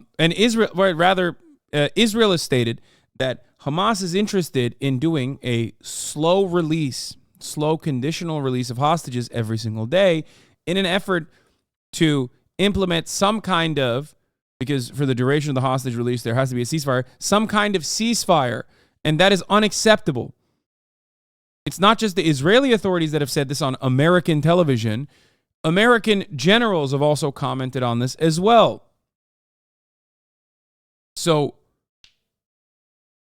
the Israeli position currently is, yes, we will talk about hostage release, but if the hostage release process is too slow for our liking and it disrupts our bombing campaign and our ground operations, then we're just going to keep bombing.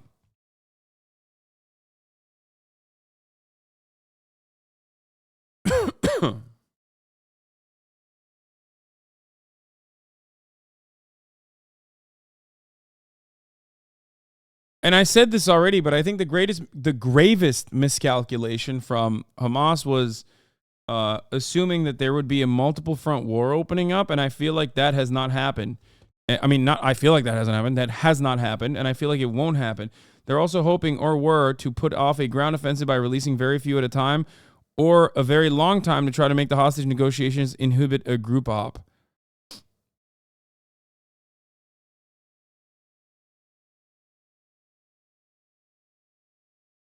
Mr. just issue a statement saying that about 400 people were killed overnight in the Israeli airstrikes in the north. Israel said that they have expanded their operation, especially in Gaza City and the north. Here in Khan Yunis also there was many airstrikes overnight with about 20 people killed, about 15 targets around this area and around the middle camps. People are really worried since Israel is cutting all the communication. People can't communicate with their relatives, with their friends in Gaza City and the north, and people were really in panic. I saw people in the streets today, less people in the streets than yesterday. People are afraid of the next stage of the operation. They believe that cutting the communication, this is the first time ever since Hamas took over Gaza, and 4 wars before. We haven't seen Israel completely cutting the communication with Gaza. The humanitarian situation is also getting worse and worse with Israel not allowing food and medicine. I have seen people struggling to find water. Here in the hospital, people are struggling to find fuel to run the generator and work in the hospital.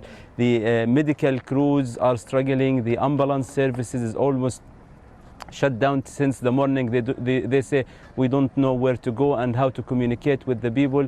After an airstrike, they wait for any news from the people on the ground, and then they move quickly to the scene and back with casualties here in the hospital. So it's a real catastrophic situation. Our correspondent there. We don't have any new numbers, do we? Chat. Well, Al Jazeera's Hani Mahmoud joins us from Khan Yunis now, and after the heaviest night of bombing since this war began, can you just bring us up to date with the situation as it stands there now? What's the damage been over the last few hours or so?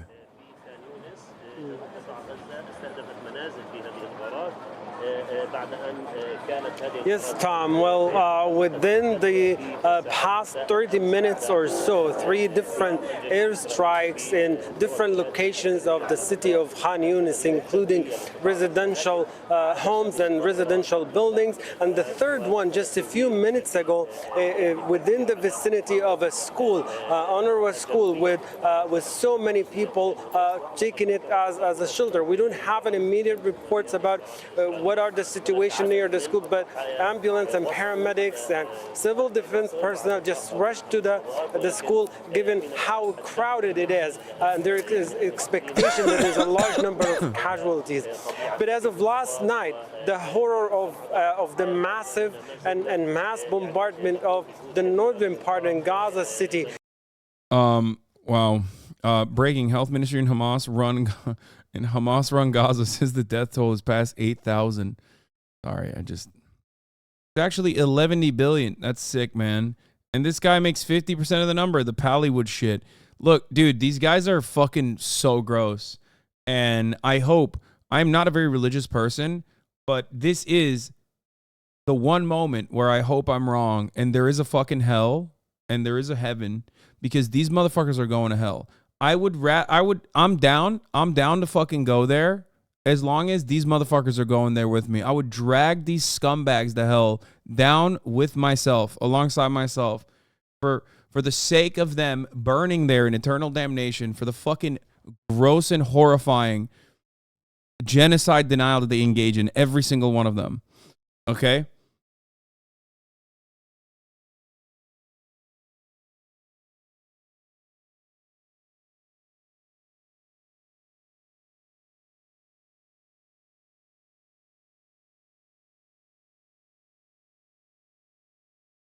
Like, look how many people are going along with this, like, oh, it's Hamas propaganda. You're enemy combatants. I'd avoid getting in the conflict.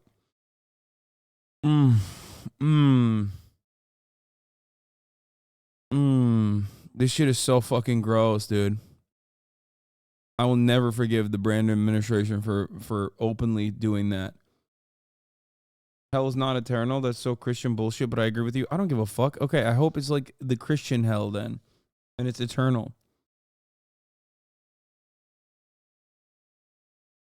And the intentional cut of communication network, leaving people without connection with their relatives and loved ones, in addition to international organization managing volunteers and team members on the ground, have lost communication with them, making it difficult to coordinate any of the activities or arrangement going on the ground. The attacks left hundreds of buildings, mainly residential buildings, and entire residential blocks turned into ruins, and with hundreds of people being killed and injured.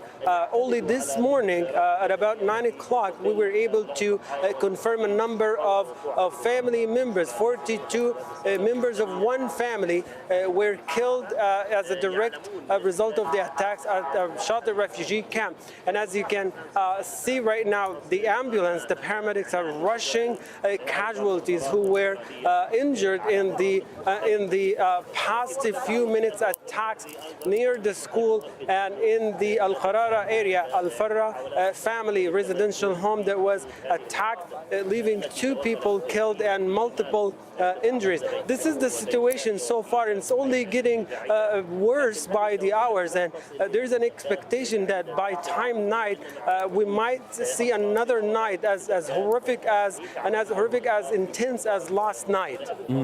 Honey, can you just explain what it was like to live through that? Israel said that they had land, air and sea. 100 fighter planes were used in last night's bombardment. Can you just give us an idea of what that was like on the ground, living through that?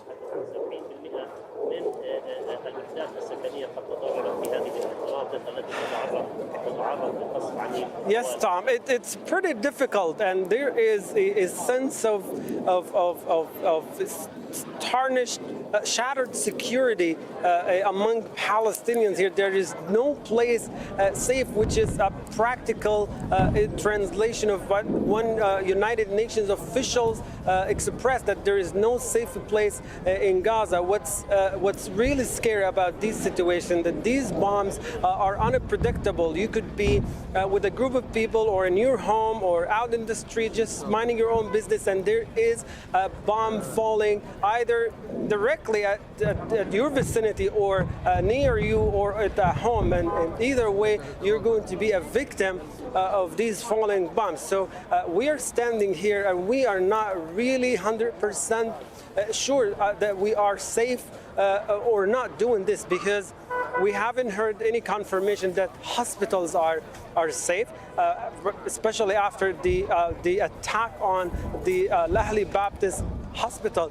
But again, it just, no place is safe in Gaza, whether it's the hospital or in our homes or in the streets. It's a reality that we have to face. Hani, once again, we really do appreciate all of your time and effort. That's Hani Mahmoud for us in Khan Yunis. The White House, of course, is keeping a close eye on the developments overnight. ABC's White... Yeah, they're keeping a close eye because they're like, it's fucking sick. We love what's going on. Also, there's another point of contest here. Not that it's contentious. Israel has used white phosphorus in the past in Gaza. In this instance, in this siege, according to the Human Rights Watch, and in prior sieges as well. But exclusive video obtained by Al Jazeera appears to show the use of incendiary munitions during Israel's most intense bombardment of Gaza to date. It is widely considered a war crime to use it against civilian populations. Here is the video of the suspected incendiary munitions. There it is.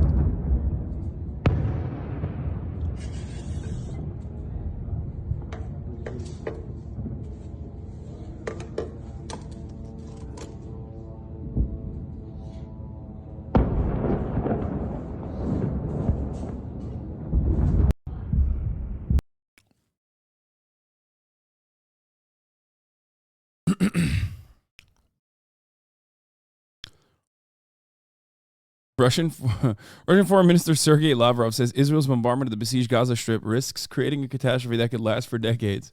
Wow, it's nice of him to say. Can't wait for the Os and Andes to defend Israel on that. I don't think a lot of Os and Andes will defend Israel on that. I don't think the Os and Andes are as unified on Israel as they are on Ukraine. I think that there are some, but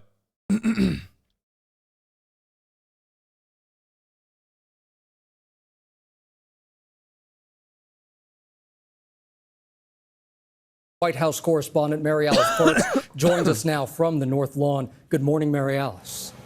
Gio, good morning to you. This moment is a real test for President Biden and the U.S. relationship with Israel. There are, of course, these real concerns about whether this moment will derail any negotiations to get those hostages out and get other U.S. Foreign nationals stuck in Gaza out. There's also that concern that this could cause real blowback, a ripple effect of violence across the region. The U.S. is already on high alert, yesterday striking down a drone believed to be targeting U.S. forces in Iraq. A White House official telling us we will not hesitate to take further action in our own self-defense. Now, President Biden and White House officials have tried to walk a fine line, publicly, privately pushing for a humanitarian pause, telling Israel they are concerned about civilian casualties, about collateral damage, about what exactly Israel's game plan is here. Behind the scenes, pressuring Israel to adopt a more incremental approach. But on the other hand, the White House has not wanted to look like it is dictating what Israel can do, what exactly they should do on the ground. Now, we've asked if the United States thinks that Israel is following the laws of war here. U.S. officials, White House officials have just deflected on that question. They did tell us yesterday that nowhere near enough aid has gotten in. They said that UN officials, international medical teams have to have access to fuel. Now, big picture, the U.S. is, of course, supplying Israel with significant military hardware these last few. I mean, why don't they just stop that? You know what I mean? That's pretty easy. Oh, they're not letting aid in? Okay, no more bombs.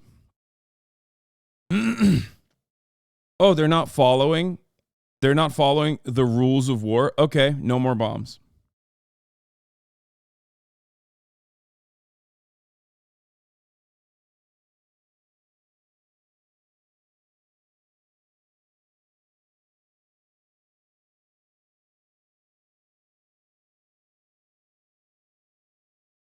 You know?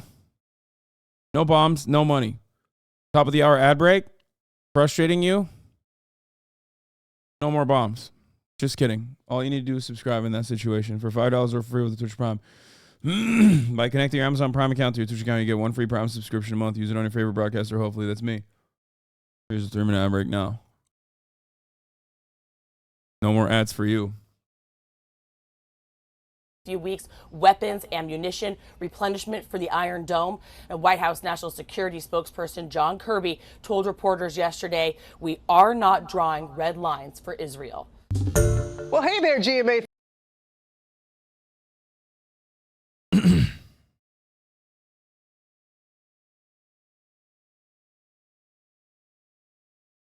The UN General Assembly is calling for a humanitarian truce in the besieged territory. The White House said it supported a humanitarian pause to allow critical aid into Gaza, where heavy shelling intensified, as you saw overnight. But National Security Council spokesman John Kirby added the U.S. would not be drawing any red lines for Israel. Natalie Brand has more. I don't get how we can push them into allowing aid in the Gaza, but not simply stopping altogether. It's that there's no political will in America to do so by the American elites. There is a political will on the ground. As a matter of fact, I think Biden is taking a hit in the way that he is conducting himself throughout this entire process. I think that, not that it fucking matters, because I think that the most important part of it is the immorality of allowing the continuation of ethnic cleansing with our weapons and with our money. But beyond that, I think that there's a political price to pay here. I think that Joseph Robinette Biden is losing support among Democrats, especially younger Democrats and Democrats in key places like Michigan, you know, Muslim voters of the Democratic Party, for example, by coming across very weak. Like, not even on the morality of the situation. I'm sure there are plenty of people who see it and go, this is disgusting. This is gross. Why the fuck won't you do anything about it? But also simply from the perspective of like America looking weak to the rest of the world. No, I think weak. Complicit is one thing. I think a lot of people are mad that he's complicit, but I think there's also plenty of people who think he's fucking weak. The fact that he's getting like, he's old, he looks withered, he went to Israel, looks sleepy as fuck, and then Israel was like, yeah, fuck off. We're going to keep doing genocide. And then people see the protests that are happening. People see the news coverage of this shit happening. No matter how much the news can cover it in a one-sided aspect, I think that I think that ultimately it looks like Biden has no control of the situation. It is a somber reminder that he's old as fuck and frail. Biden's weakest aspect is his age. And it leads people into believing that he's demented, he's old, he's too old to lead. And the thing is, he will never be able to cultivate support from the evangelical base because those guys are fully on the Trump train. No one is going to turn around from that base of support and go, hey, man, we actually love you. You're doing a great job, actually, on Israel. We're going to vote for you instead. No, they care way more about, like, I don't know, killing gay children or whatever. So, and making sure that, like, women that even think about getting abortions get fucking executed. So, they are never going to vote for him. And the people that he could at least, like, make an argument as to why he's a good leader for, you know, the younger demographics, for example, and people that maybe see going on in Israel and think like, well, America should at least have a say in this process.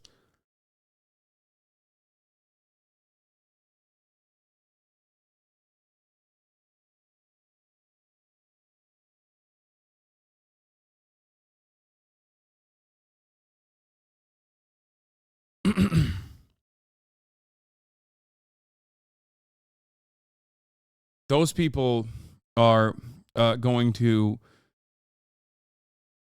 I mean, those people are not exactly too fond of Biden's actions, or rather inaction. He looks frail. He looks fragile. He looks old again. But also on top of that,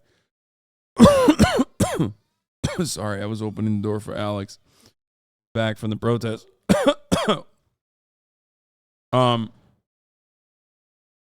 I feel as though Biden is wrong.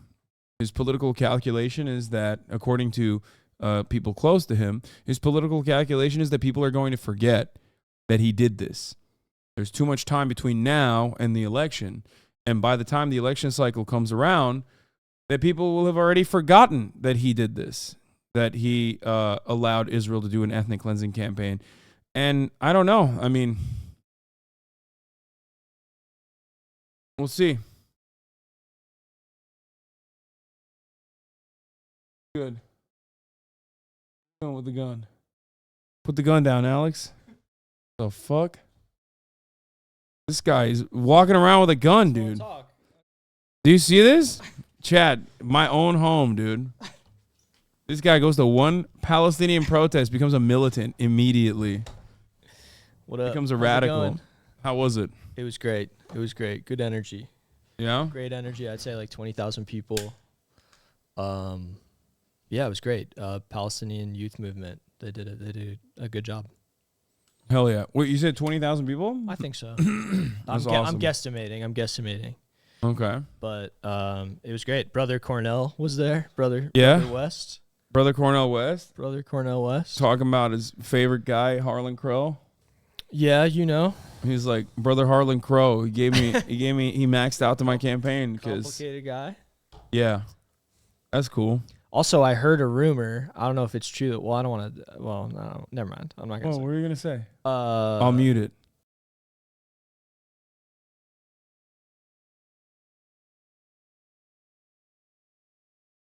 That exciting? Okay, that was not exciting. Okay, you can sorry. Say it. Say the rumor. No, I don't want to say it now. It's more. The interesting. fuck? No, I don't want to say it. Don't say it. Don't say it. But they already lip read. They're lip reading. Yeah. But also, that was like not a good rumor at all. Okay, sorry. Oh my god. It's a bad It was exciting rumor. to me. No, don't say it. Don't say it. Why? Because it's embarrassing now. Now it's Why? embarrassing. It's fine. He thinks that Jason Segel was there. That's the rumor. That's his big rumor that he brought from the front lines. People just say who? Oh my god! Fucking. He made the Muppets movie. I love that movie. Was Jason Segel one of the people that wrote that signed the new Hollywood letter? I don't know.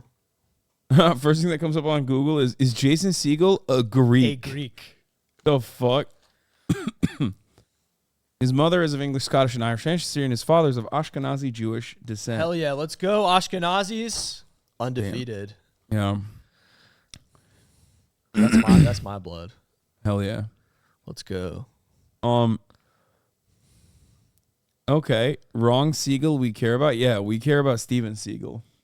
Or Steven Seagal. Steven Seagal, you call yourself a fan? I mean, I just wanted to use that as an opportunity to bring his name up. Sure you did. I just wanted to use that as an opportunity to bring his name up. Everybody at the protest was like, Alex, where's Hasan? Where's Hasan? And I had to cover for you. You're like, I am very sick. Yeah, I was like, he is not hates you guys. Yeah. You should be like, he hates Palestine. Yeah, he's anti-Palestinian. It was good. It was good. Yeah. I was happy to be there. Ooh, Al Jazeera did this. Have you seen this? Israeli content creators have been taking a part of a new trend.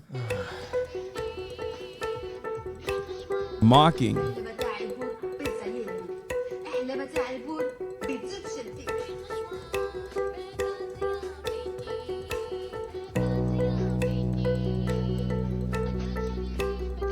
There's so many of them. Yeah. Oh, this guy's the fucking... I saw this one. Why you gotta bum him out? He was happy? Yeah, I know. Well, that's how we roll around these parts. So fucking annoying.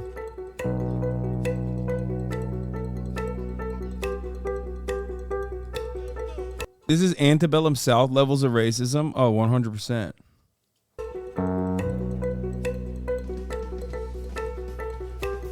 It's not very good production value either. Yeah.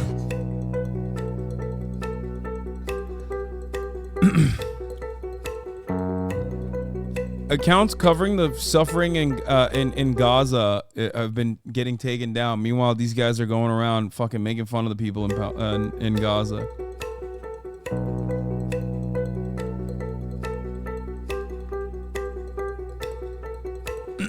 Well, it's back. Eye on Palestine is back.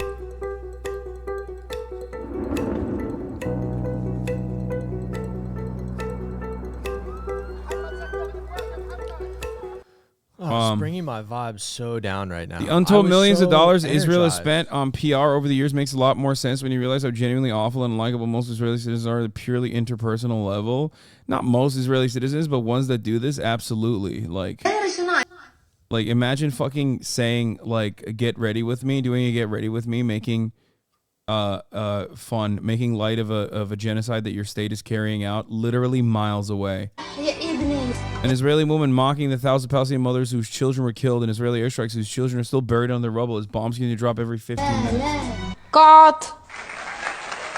Right? Isn't this like the Hollywood? Yeah, Hollywood. Okay. That's the take. You killed the vibes. This boy just saw Jason Segel, and you do this. Yeah, sorry. Yeah, she's. I like, didn't see him, but somebody told me that. Yeah, she's not even. Oh, Matthew Perry died, by the way, from What, an am I supposed apparent. to be happy about that? R.I.P. No. Fly high, King. From an apparent drowning. Yeah, I don't want to say anything insensitive about that. I feel that's very sad. I was not going to. Okay. Why I just did thought you were. why'd I thought you were there? gonna make a joke about it. Why would I do that? I don't know, It's 'cause you're- fucking gross. I'm not like that. All right, I'm not saying anything else. All right, That's fucked up. That's so I love fucked the up. movie Fools You Rush In. insinuated it. No, I didn't. Seems like you did. Feels like Putting you did a words little in bit. my mouth. Yeah. What do you think about? Wait, can you mute it for 1 second? What? Okay.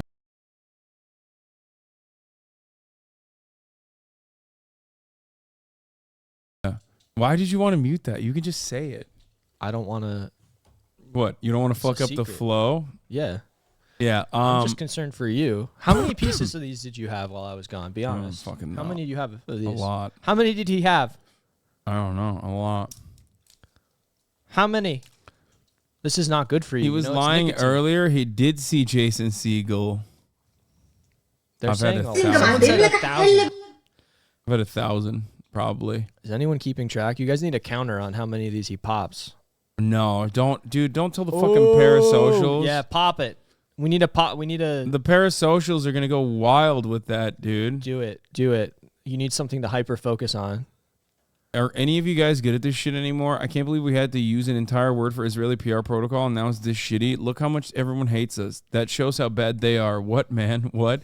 I mean, this is this is the greatest lawyer. You're the worst lawyer. This guy's the greatest human rights lawyer. The one that was like, Palestinians and Hamas are cockroaches, and we are the boot.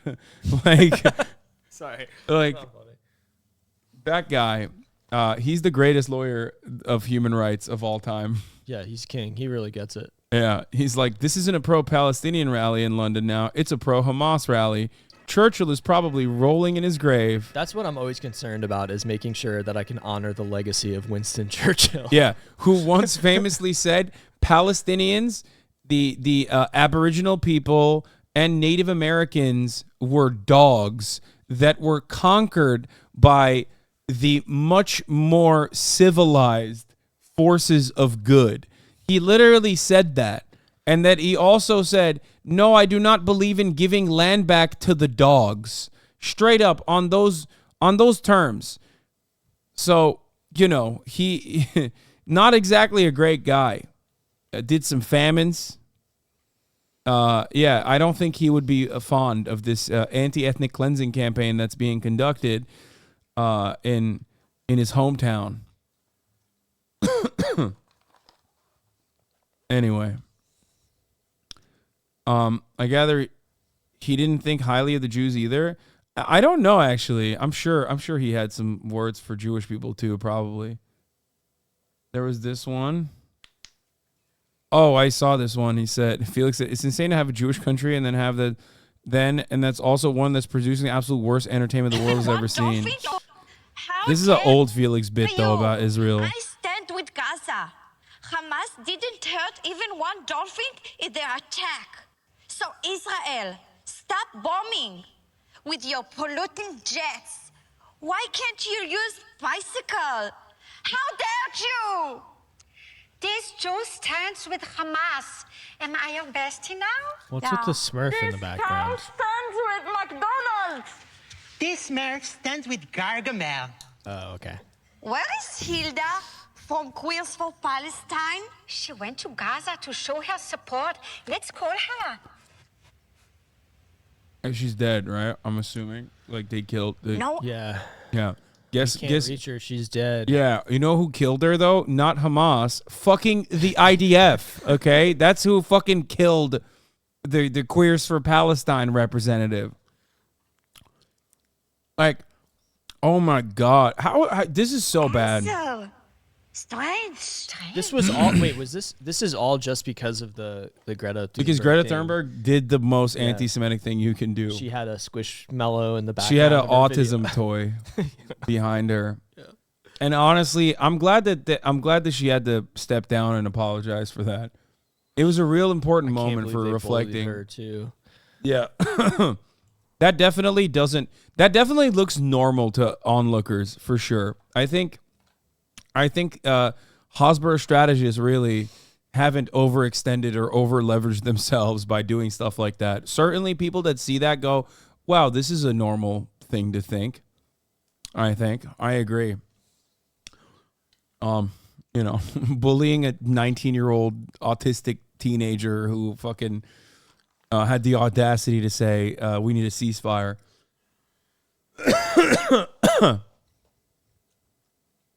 I always thought how weird is that American Jews are the best comedians and Israeli people are the least funny people on earth. I think that's probably because, I don't know, anti-Semitism happening in America probably contributes to it, maybe. Like oppression. Anti-Semitism makes Jewish people funny? I think oppression is like part of the reason why art is better. Like coming from oppressed groups. Sure. Don't you think? Maybe. I think that's fair. I don't know. I mean, think about our most formative comics. Like in the white space, you got fucking Larry the Cable Guy. Mm-hmm. And then you have black comedians who are legendary. Jewish comedians who are funny. Well, I guess and then we also have Jerry Seinfeld, so. Okay. Who knows? Oppressing people makes people funnier. It's punching up versus punching down. That's it. This is not funny because it's punching down. I think that's what it is. Art is an ideological expression of the class struggle, so yeah. It's why fat people are funny. That's funny. Okay. Jews were kicked out of places a lot, so Jewish communities had come up with trades and crafts and skills that they could take with them. Now, if you're kicked out of France or Germany, commonly, you take your store in your house or whatever, and you have to leave that behind, but you can't take your sense of humor, etc., etc. Larry David sided with Palestine? I don't think he did. At least I saw Cassie David, his daughter, on that letter that was like, President Biden, release the hostages now. Did he do that? Who? Biden. Yeah, he didn't release the hostages. It's kind of fucked up. It's kind of fucked up that Hollywood demanded President Biden immediately make Hamas release the hostages. And then they didn't. They couldn't even mimic a fraction of Sean King's power there, which is really important to think about. Nobody is doing it like him. No. Nobody is doing it like He's Sean facilitating hostage negotiations. He's doing really conditional releases, unconditional releases. Oh, this is why they made Mike Pence step down? Trigger warning. What happened? Do you not see it? Oh, yeah. Hello? Yeah. A Sorry. grave anti-Semitic act has been committed. Sorry, I just saw. Oh, my God. Oh. That's disgusting. Yeah. This is why he had to step down. In shame. Didn't Bradley Cooper sign both the release hostage letter and also the ceasefire now letter? Yeah. Respect. I like that, dude. You got to play both sides. Yeah, he's playing. I mean, he's like, yeah, Biden released the hostages. I don't understand. What? Like, he's got to cover all his bases because he's doing that movie. What? Oh my god. Oh my god, is that the one where he's doing the prosthetic nose or whatever? Yes, Was that Bradley Cooper? Yeah, that's Bradley Oh Cooper. my god. That's I don't want to talk about that. Oh my god. Talk about that. Leonard Bernstein. Yeah. That's oh no. That's why he's doing it. gotta cover all Someone his said it's bases. because he's dating Gigi Hadid. Is he? Maybe. Starting I don't know. rumors? Well, they originally said that he was dating Bella Hadid, but I don't think that's true. Meanwhile, Papa Hadid is in my fucking DMs. Yeah. Mohammed, yeah. You guys are tight? Or we're boys now, That's I think. cool. I think. I mean, I wanna have him come on and talk about his experiences. He was a baby during the Nakba. Like literally was born, I think like either right before or right after the Nakba.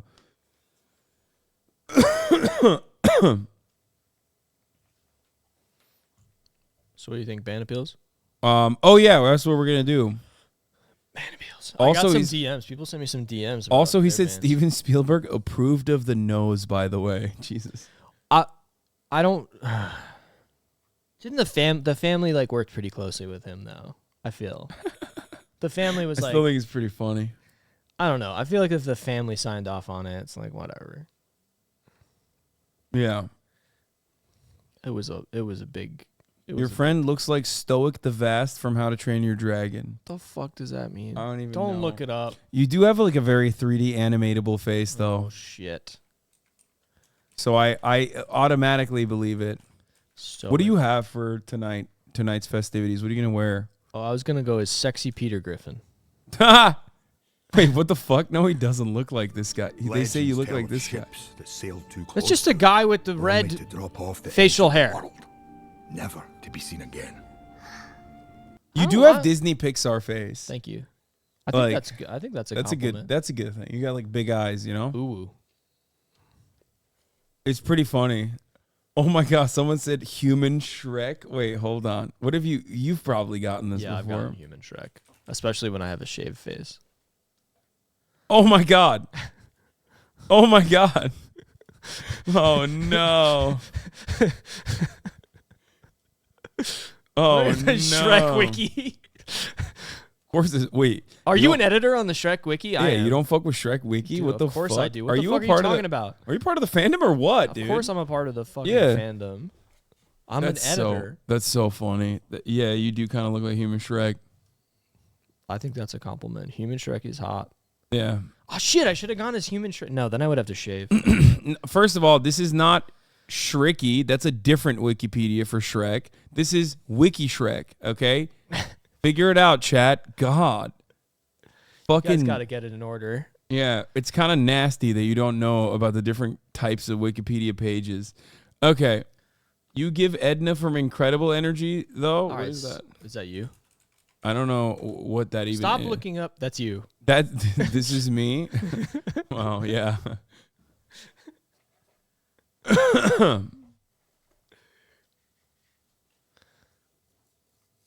Okay. Let's do it. How do we find how do we can one of the mods send me the ban appeals form, please? Some people sent me DMs though, requesting me directly if I could get them unbanned.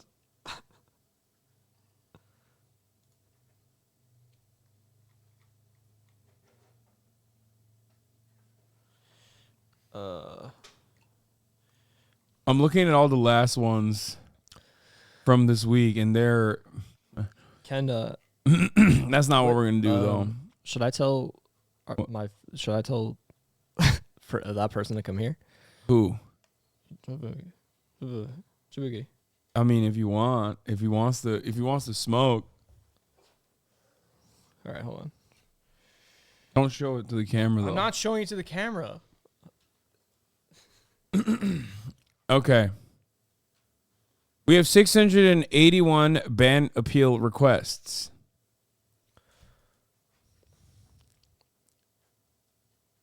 Okay. What are we doing? Are we doing the ban appeals? This is all the way from 2022. We're doing ban appeals. Okay, here we go.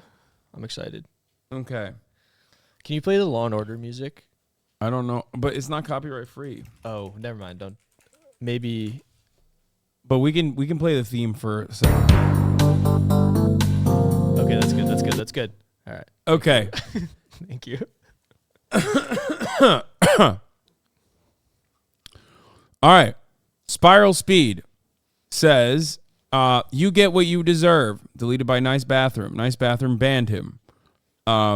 His response is, my sincerest apologies. I was quoting the Joker from all the Joker emotes in the chat. I'm referencing Hasan's infamous America deserved 9/11 quote.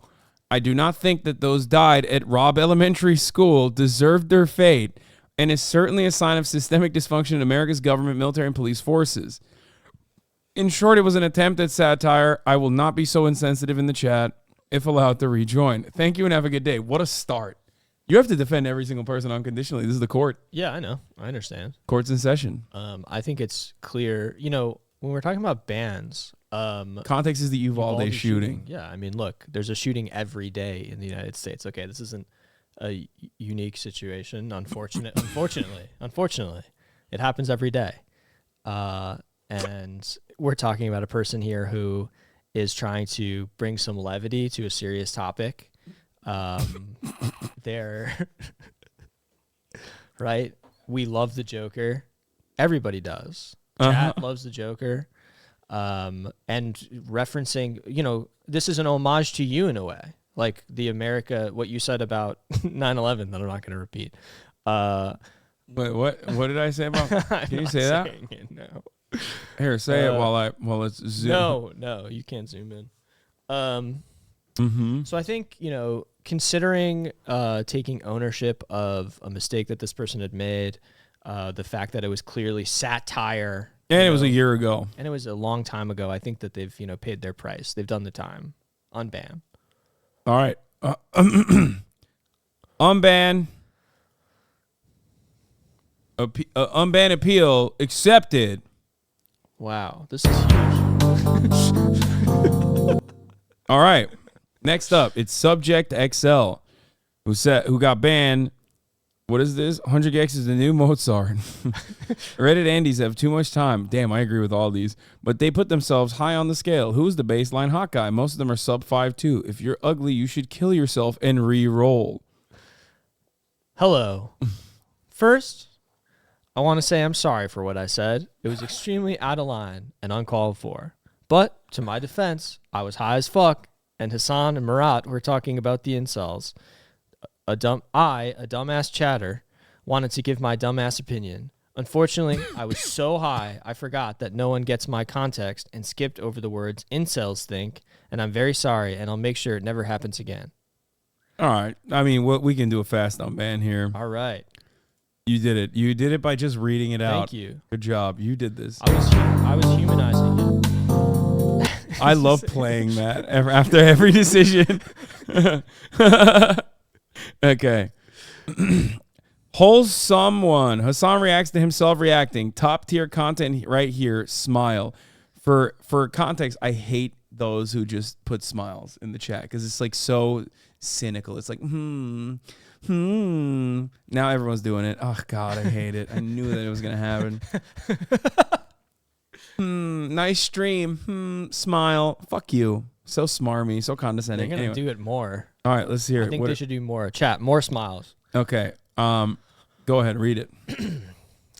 Cop, engineer, analyst, and a streamer walk down a street. Suddenly, they walk next to a shop with a live elephant inside it. The cop instinctively reaches for his gun and asks, "Is the elephant threatening me?" Meanwhile, the engineer asks, "How did they get the elephant inside the shop?" The analyst ponders for a moment and says, "This will definitely drop the sales." The streamer looks puzzled and stares at elephant and finally asks, "What does the elephant think about me?" Sorry for being Andy. You know, I think that what this reminds me of is a lesson, a parable, if you will. much like the parables of Jesus Christ. And I think that this chatter, in a lot of ways, reminds me of Jesus Christ. This chatter reminds. Okay. Yes. By not only teaching us a lesson, a valuable lesson about life, about the complexities of Must have it. been fucking high off his own supply if he's like Jesus Christ, because I don't have no idea what he's trying to. I mean, I get what he's trying to say. He's trying to say that I was being narcissistic. There's no apology here. This person is not. He said sorry for being Andy. No, Andy. It's like sorry for being, sorry for saying it like it is what he's basically saying here. No, he's saying I'm. You know what he's saying? It's like it's like an absurdist thing. I think you're reading this wrong. Sorry for being Andy. This is not an we're apology. all Andys here. This is not an apology. Well, I rest my case. You know what? Unban. Thank you. You God, did I love this. That. I love that. You did this. You did that. That's your decision. I did that. You need to get iced tea on a stream. That's really what you need. That would be sick. I think you could. Do you follow him on Twitter? Sometimes I see his tweets. Oh my I don't God. think I follow him. Final level. He's like one of my favorite. Are you ready for this? Okay. This guy says, if you were a pedo, I would still like you. Okay. Okay. Before that, he says, I think you'd be surprised by the amount of Hispanics that believe this too. Most would be red if not for Trump. Look, I don't think we need to go back and they were lucky. Everything. We don't need to read everything. They are lucky we still needed some cotton. Okay. It's true. I had we're waffles. Talking about something from over a year and a half ago. All right. We're not talking about today. We don't know how this person has changed. We haven't even gotten to the apology yet. You're going into the history books here. You know? It's crazy that you make me do this. Yeah. Very poor judgment to leave this comment. Was trying to be funny. Definitely will not happen again. I love chatting. Would like to do it again.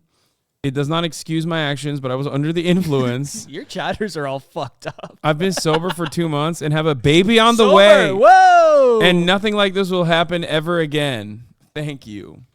I mean, what you're gonna ban somebody who got sober, who got straight, who got their life together? Is that what you're saying? All right, unban. Unban. I'm in a good mood today. That's because I'm here. Wait, why didn't it work? Oh, there it is. Okay, play it again. Play it yeah, again. There it is. There it is. It went through.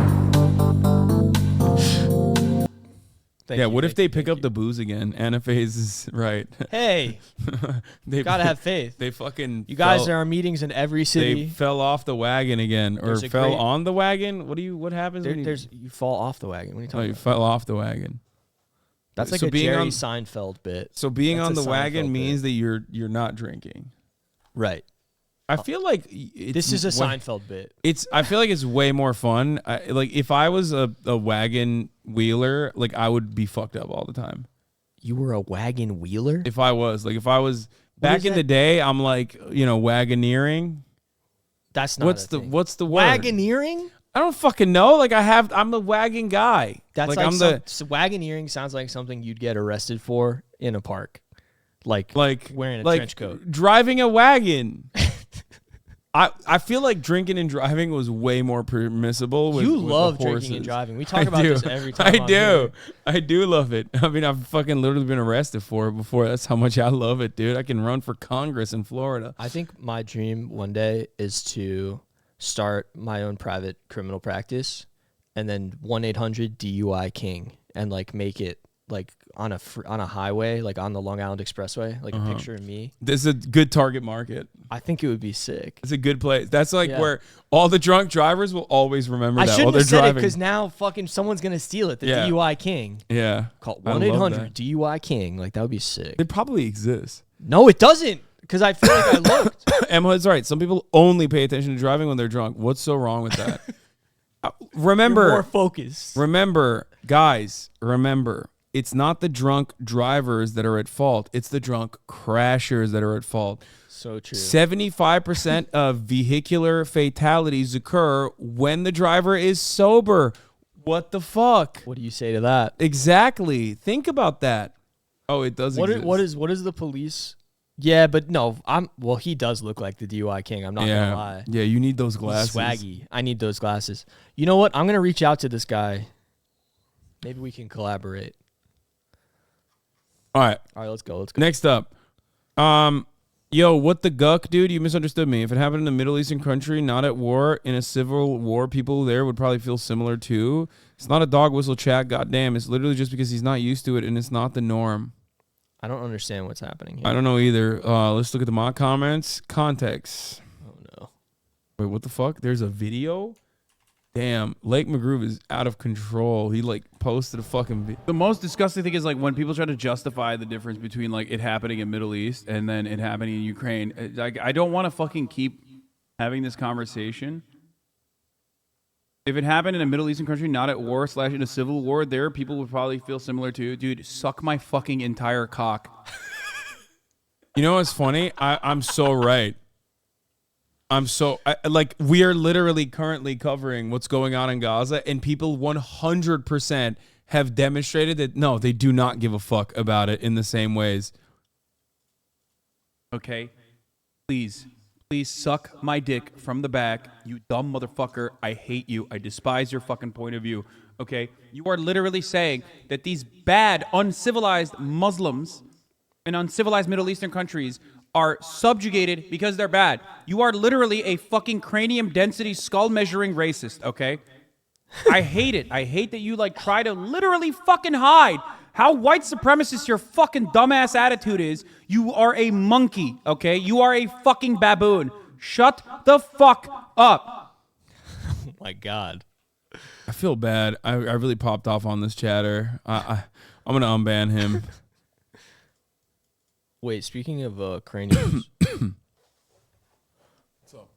Dude, you are not measuring my skull, okay? I just want to measure it. You used to pop off on chatters during Ukraine? That's true. Okay, unbanned. Let's go. All right. Bro, if you feel bad about popping off like that, you might as well do unban all. Okay, well, sometimes I feel like it's too much. You got that fire in your blood. Hi, I sent this message 2 weeks ago, but the news here was heavy, so I waited for a better time. My husband loves you, and he introduced me to you. He's been sad for 2 years since you banned him, and he asked me to chat if you could unban him. He regrets doing the meme. His name in chat is Jojanite. What the fuck? What? Okay, let's see what happened here. What did he do? Damn, 7-month subscriber. He said, you weren't even here. You missed the first half of the video. I can't believe you get away with it. Oh, this person also, I think, DM'd me on Twitter. Wait, this is the person who DM'd you on Twitter? I think so. That's crazy. I mean, it doesn't look that bad. You gotta unban. He has 6 mod comments. Oh, he has so many sock accounts. 0 accountability, 0 self-reflection. Instead of taking accountability for being annoying, their actions are always someone else's fault or rogue mods. Another, please unban Jojanite Hasan. Unban Jojanite, please. I just did the meme over 2 years ago with my main Jojanite. Also, a mod upset. I made a meme on Hotspot and unbanned my... What the fuck? This guy really wants to be unbanned. So? All right, what do you have to say for this guy? I think it speaks for... Look, come on. Look at his resilience here. Click the Imgur. Okay, Oh, this might ruin your case. All right, well, I'm ready. Yeah, dude, come on. You get people out of... What is this? A hot-scored mod with a personal vendetta denied my ban appeal. Can you check my ban appeal? My man literally got a wife, like a whole-ass wife, dude. He got his wife, dude. He's a wife guy. He got Okay, his go wife ahead. to come fight for him. Okay, go ahead. He's a wife guy. I like that. I'm lubed up and ready to go. Come on, defend him. I mean, it's been 2 years, and he's been reaching out every possible channel to try to right this wrong, you know? I think we have to give him an opportunity to, walk in the light. Don't you think? Someone who's this committed? This is one of your most loyal shooters. Wait, hold on. The most disgusting thing is like when people try to justify the difference between like it happened. Okay. You know what? I'm unbanning him. Let's go. Thank Proof of wife or no unban? Proof of wife. That's so fucking stupid. Y'all are dumb as fuck. Okay. Hey, I'm really sorry. I made a dumb, unfunny joke during a serious convo, and I understand why I got banned for it. I love Hasan in his community, though. Can you? Yeah, okay. We just letting everyone out of jail now. Yeah, call me gruesome Governor Gavin Newsom because I'm releasing 75,000. Newsom, baby. Yeah, I'm releasing 75,000 convicts tomorrow. Okay. Why I got banned for it? I love Hasan in this community, though. Would hate for it to keep me banished forever. No matter what, I support Hasan. I just miss chat. Wait, what is this? Your shit is full of red flags as well. Oh God, this is a glowy situation. I'm pretty sure it's him. What are the mod comments? I will never unban you. Highland Park parade shooter. What? Oh, this, he said this is the Highland Park parade shooter. He's one of your You can fans. see there right now, that is the seal of the state of Bro, y'all Illinois. make fucking So jokes like we do this. believe- and there's Tammy Duckworth. You're a 20-month She is the subscriber, I'm junior banning you. senator from the state of Illinois. It's literally you like my own fucking community's like long-term simps make the worst, most awful, most idiotic fucking takes. I'm just letting you know, and I will never unban you. I will never unban you. Become a hater. I don't give a fuck. What? Damn. I'm just gonna let you think about it. I'm gonna let you think about what kind of person you want to be. No, I'm gonna unban him. All right. I feel bad. Wait. Can you look up one? What? It's like a person, a user. Okay, what is the name? It's Rune McAdoo. How do I spell it? Rune. Wait, how do you spell it? ROON. Wait, I'm sorry. What? MACADOO. You brought your own criminals? I can't even fetch the account. It's gone. Oh shit. It's probably not how it was. Oh wait, let me see if I can find it. You brought your own defendants? What the fuck's going on? I have clients. Let me see if I can find it. War has softened you. I mean, you know. Oh, it's Mick. It's not Mac. It's MC. What? Rune MC ADOO. All right. Dudes Rock LLC just killed those people. No prison necessary.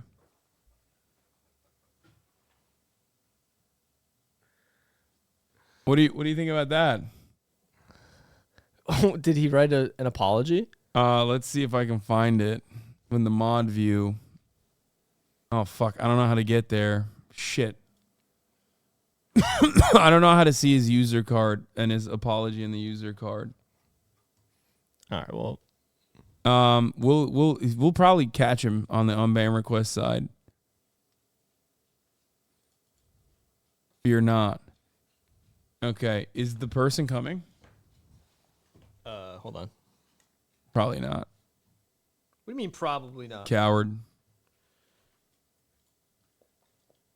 All right. Wait, what's your address again? Oh, what the fuck? I'm just kidding. I was joking around. You want me to beat them guts up for your birthday, buddy. That's what this person said to me. You want me to beat them guts up for your birthday, buddy? Like, fuck me. That's what he's saying. I was joking around trying to be funny. I wasn't. It was dumb and disgusting, and I DM'd you on Discord apologizing, but I'm happy to apologize here as well for a stupid thing I said that I thought was funny. Hope you ended up having a good birthday. Wow. Apology and also wishing you a happy birthday. This is a weird thing to say, but, you know, all right, fuck it. Unban. Is that anti-Quaker? Thank you. Honestly, just admit you disagree with the entire concept of having my cock in your mouth. I know it's hard to admit because it's a very pretty cock, but you can do it for sure. I believe in you. What the fuck? That was very immature. I got to say that I initially was very confused at you calling me a rapist because I'm not, but then I realized I would never posted a cock joke like that in a female streamer's chat. What made it okay to post it in a man's chat? I'm not there when you review this shit. Poop. Nagatoro enjoyer. What the fuck is Nagatoro? Uh-oh. Don't toy with me, Miss Nagatoro. Nagatoro is an attractive, petite, and short-statured high schooler with long, straight black hair pinned to the right side with a pair of white hair clips. Is Nagatoro appropriate for kids? You're just making it seem a lot worse than it is. Nagatoro Just is like immature, cartoon. shallow, and inappropriate for younger teens.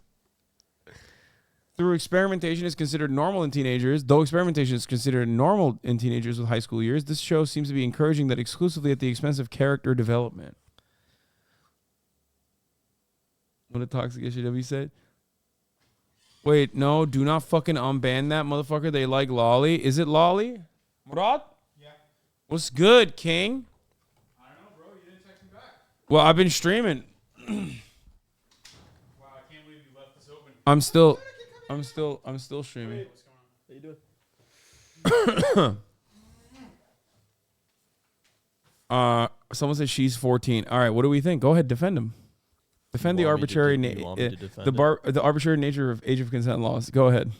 Yeah, Alan. That's not what's on. That's not what's Alex, on. more like Alan Dershowitz. That's not what's on trial right now. First of all, Alan Dershowitz never took his underwear off when he got a massage. What do you want? Oh, you want to order food here? I assume you don't want to have dinner together? No. I mean, maybe, but not right now. We're doing something.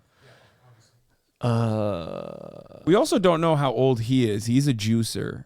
He's an XQC fan, which means he's at least mentally very immature. Oh, they found this is the other guy. Oh, this is the guy that you wanted to unban. Yeah, can I read it? Or you want to read it? No, you read it. No, you read it. No, go ahead. Mamma mia. Okay, you can't. You have to put emphasis in that. Mamma mia. No, you read it. You can do it. You're in New York. This How is do you like want me to- second nature, dude. Like Mamma mia. Like that. Come on.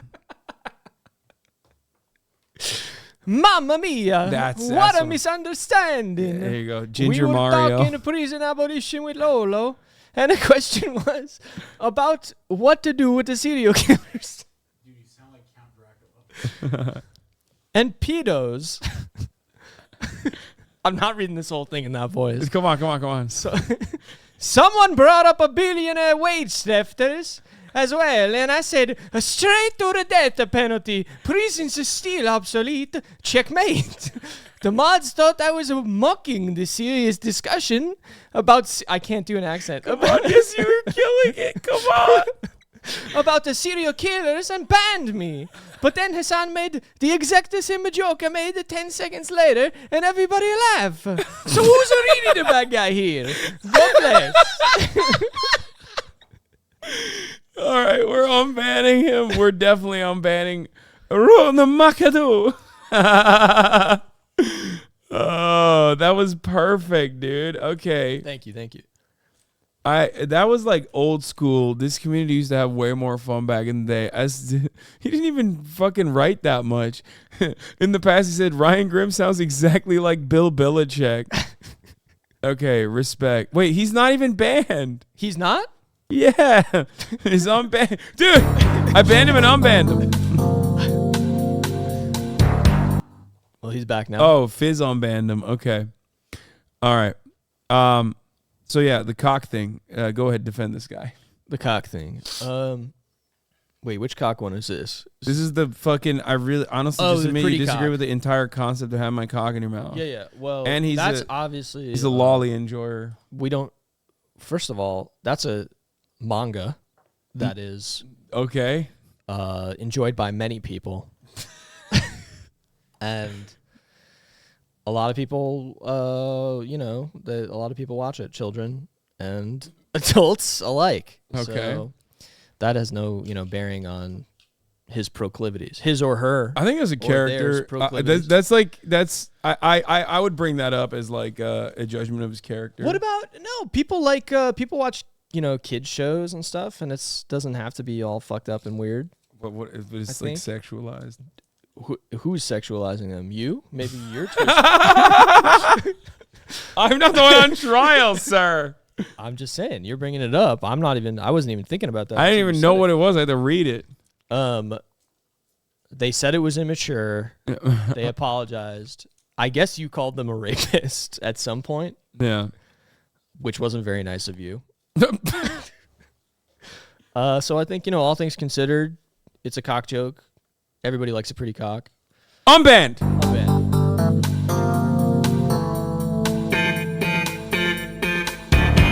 That bass line. That's so good. It's such a powerful bass line. Really good. Yeah, calling the judge a pedophile is the Alex Jones defense. Like, he's literally low-key, this judge is a pedophile. Yeah. Actually, the guy, I like that lawyer. Not his lawyer. The guy. I know who you're talking about. Yeah, he's cool. He's good. He follows me on Twitter. Hell yeah. He probably follows you too. Yeah. Oh well. I'll never forgive him cool. for giving the scoop to TYT instead of me though. I'll always remember that. You should. You want me to harass him via DM? I mean, I could just do that too. We I'll talk. Do it We used to talk all the time. I'll do it on your behalf. Okay. Thank you. All right. King, the ugly girls are always have the high standards. LMFAO. Ah, shit. Okay. Wow. This is where you draw the line. Wow, misogyny is where you draw the line. This is the hardest defense for you? Yeah. Because I fucking hate misogyny. I know that Wow, the misogyny is fucking- big in this house. Yeah, you're like, But not ladies. for me. Sorry. Ladies, I hate When I misogyny. hear misogynistic things, I just get so fucking damn. All right, so I'm so angry right now too. I was yeah, so good luck defending this fucking piece of I shit. was excited because of the content happening on stream. Fair. We can all relate to that. I might have smoked the devil's lettuce and got too much into the YouTube videos being displayed. Can I just say something as a general, like, for chat? Like, you gotta be responsible when you're chatting. You can't be high and drunk and in here being irresponsible. You know what I mean? You gotta have control. Yeah. You know what I A mean? lot of chatters chat under the influence. I don't know why they think like they're gonna pop off and be really funny. Always drive drunk. Don't chat drunk. Like, it has the exact opposite effect. Like, I'm so much better at driving when I'm drunk, and it's perfectly fine. But if I were to chat when I'm drunk, it would not be fine. Yeah. Listen to this, though. This is so sad. I've been a follower for a lot of years. I rarely type in chat. Sorry. I'll go back to being invisible. He's doing the pity defense. Think of how sad that is. Like, unban them, but, like, are they even around anymore? You know what I'm saying? You made this person feel invisible. You erased them. Unbanned. That was fair. Why are you making me sad? Sorry. Fuck. Okay. Hasan Grifter Saga. Why don't you use all that money to make a difference? Doomer. Hell yeah. Let's go. Get him. Yeah. I looked at the property value of this place. It's at least $150 million. Yeah, I it's looked gone at it up. before. It's gone up in Since price. I got here, it's gone up $50 million. Yeah, it was 100 mil before. We've made a lot of improvements to the property. Yeah, So. there's a bicycle with a. I saw your bike. The motorcycle? No, the one with you do the pedals and then the dildo comes out of it. What? That was such a convoluted way of describing something. I thought that they would figure it Yeah, out. that was so dumb. Okay. I thought you were literally talking about Murat's motorcycle outside. Okay. I am sorry. I wasn't serious. I really use emotes, so it's hard to tell. Hasmots. Intergenerational wealth is my middle name, so I really don't care about this monetary situation. I just hate it when he's malding about nothing for 20 minutes. Won't happen again. Don't tell Hasan, please. Thank you. He asked for them not to tell you. Because he knew about your terrible temper. Yeah. I'm so unreasonable for banning people that say the exact same thing over and over again. Like, instead of doing, I don't know, just Google like Hasan Piker charitable donations or something. And then like you can come up with your own conclusions as to that. But he's also got intergenerational wealth. What's up with that? I think he's just trying to, say, I'm also a titan of industry. Uh-huh. If I unban him, he better be gifting subs at the top of the hour to make sure every single motherfucker that's in here avoids those ads at the top of the hour. That's right. Dude, that's so good. He didn't even recognize it. These ads are getting so intelligent. Yeah, there it is. Here's the 3-minute ad break now, baby. Whoo, sheesh. Unban! Play it, play it, play it. Wait, what the fuck? This is a partnered streamer. Is Hasan being a tanky again? Ooh, all the way back in 2022. As a trans person, I couldn't give a shit what you said in the past about what you do now matters, and what you do now is great. Pog. Dude, this person was like talking about tankies in 2022. Respect.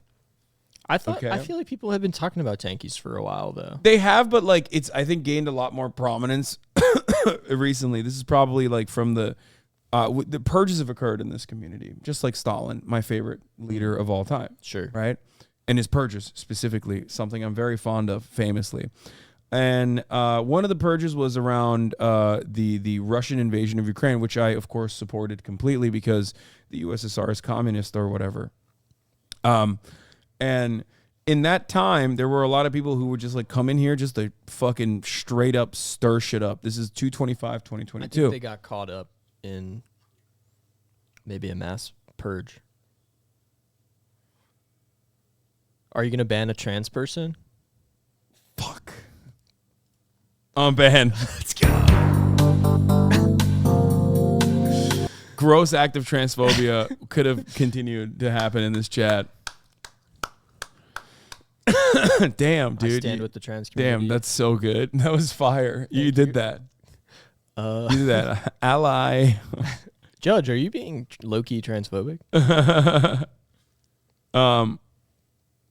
I feel like I'm killing it this time. I feel like more relaxed. Like the first time I came here, I was really scared. This is what Jojanite said. Hi, thank you so much. I can't chat still because it says my phone number is being used by other banned accounts.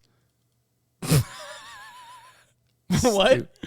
Jojanite, the guy that we unbanned with the wife guy. He's back again? He can't even write, apparently, because his phone number has been banned because it's been used on too many sock accounts. That's so awesome. Now we have to unban all of his fucking dumbass sock accounts. That's why you shouldn't do sock accounts, chatters. All right, I'm 16. I don't know drinking. No amount of money can make that right. I feel like Gideon did nothing wrong. Simply troll. Are you acting like 16-year-olds don't know about sex? No, I'm joking. Please don't ban me. I just like Gideon. Please don't ban me. I love you. I just like Gideon. Banned. Says Avatar 2 Huncho. Hasan, I love you. I'm sorry. I was wild. Take. I get the ban. Please. I watch you literally every day in class, in the shower. I protect you everywhere on hate TikToks. I defend you. And on IG and on Twitch and in Aiden's chat, I defend you against Tater Tots and against Clix's chat. Even though I don't watch him, I just have very 16-year-old humor. Sorry. That's why I was defending Gideon. I will unfollow Gideon and keep my loyalty to you. Please unban me. Your chat has cute leftist girls. It's true. Keep banned. This kid was in the womb when Buy You a Drank by T-Pain was released. Okay, what do you have to say for him? I believe the children are our future, and I think we need to, be. We have to shepherd them towards a good. Just fucking unban. Unban. That was pretty good. That was a good defense for him. I couldn't think. I was lost. I was lost in the sauce there. I'm sorry. Talk that shit, Hasan. Paralyzed pussy don't go to waste. What? Melania was the first bad bitch president? Melania was a bad bitch. Motherfuckers capping if they didn't know what we was on. I feel like motherfuckers know what's up over here. Only one type of coverage here. Do you want class or trash? Write that down, chat. When he say for the record. Add neurodivergency to it as well. What? At least our skulls are now at a shooting gallery. Oh, at least he's doing the British thing. At least our skulls are not a shooting gallery. That's what he did. Oh, okay. Classic. I got it. Can you say that one more time? No. That's the last time. Hasan was joking about somebody opening up a hospital to have sex with paralyzed women, so I made a crass comment. Oh my God. It was about fucking, what's his face? The British guy, the serial rapist. What's his name? Jimmy Savile. Oh my God. Are you familiar? No. That's one guy that you can't even defend, I think. I feel like if he in a court of law, it's like... I could defend anybody. You could defend Jimmy Savile. I don't know the story. I mean, what do He you has mean? raped people from the age of like 3 to like 83. He had a lawyer, didn't he? I don't know. No, actually, he did, but they never actually convicted him because he died, and they like hid it for years on like his atrocious crimes. He opened up a wing in a hospital specifically so he could rape the paralyzed people there. Holy shit. Yeah, no, he's one of the... I think he might be one of the worst, most prolific mass rapists of all time. Holy shit. Yeah. He died, and then people found out about it afterwards. It's crazy that he had a picture of you on his wall. That's, fuck. Dude, don't reveal that. You know who defended him? The worst crime of all? Margaret Thatcher. She defended... Wait, what? Yeah, oh, they were homies. And he was tight with the fucking royals, too. Sorry, I'm being a little goofy right now. Margaret Thatcher had him knighted. All right, let's do it. Oh, this was the thing. Yeah, I don't think he knew the details, though. So I made a crash comment. I got clapped. I thought we were celebrating the Queen's death. It was admittedly a dumb joke. I apologize. Posted cringe. It is a great crime to post cringe. It's one of the greatest crimes there is, and I do it every day of my life. So, I'm banned. Unbanned. I'm banned. Okay. What is this? Is Valkyrie going to be okay? Does she need a foot massage? Uh-oh. Valkyrie is a beast, no cap. What are your thoughts on Gorbachev, Haas, Rippers, Gorbachev? What are your thoughts on Gorbachev, Haas? Valkyrie is a beast, no cap. That's what you get for not hiring Mexicans. Sparkling Wahe, even if montage, Florida is America's mullet. Twitch was never the same after the doc left. That's right, I said it. The name is Ludwig. Is Valkyrie going to be okay? Does she need a foot massage? He says, we all fall short of the glory. Nobody is perfect.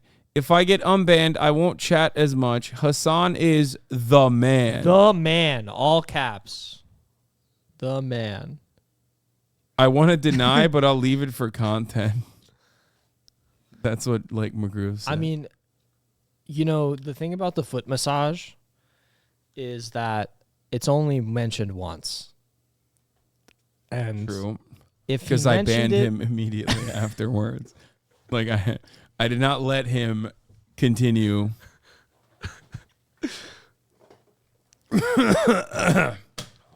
He did say I'm the man though. He also said Pobity's nerfect.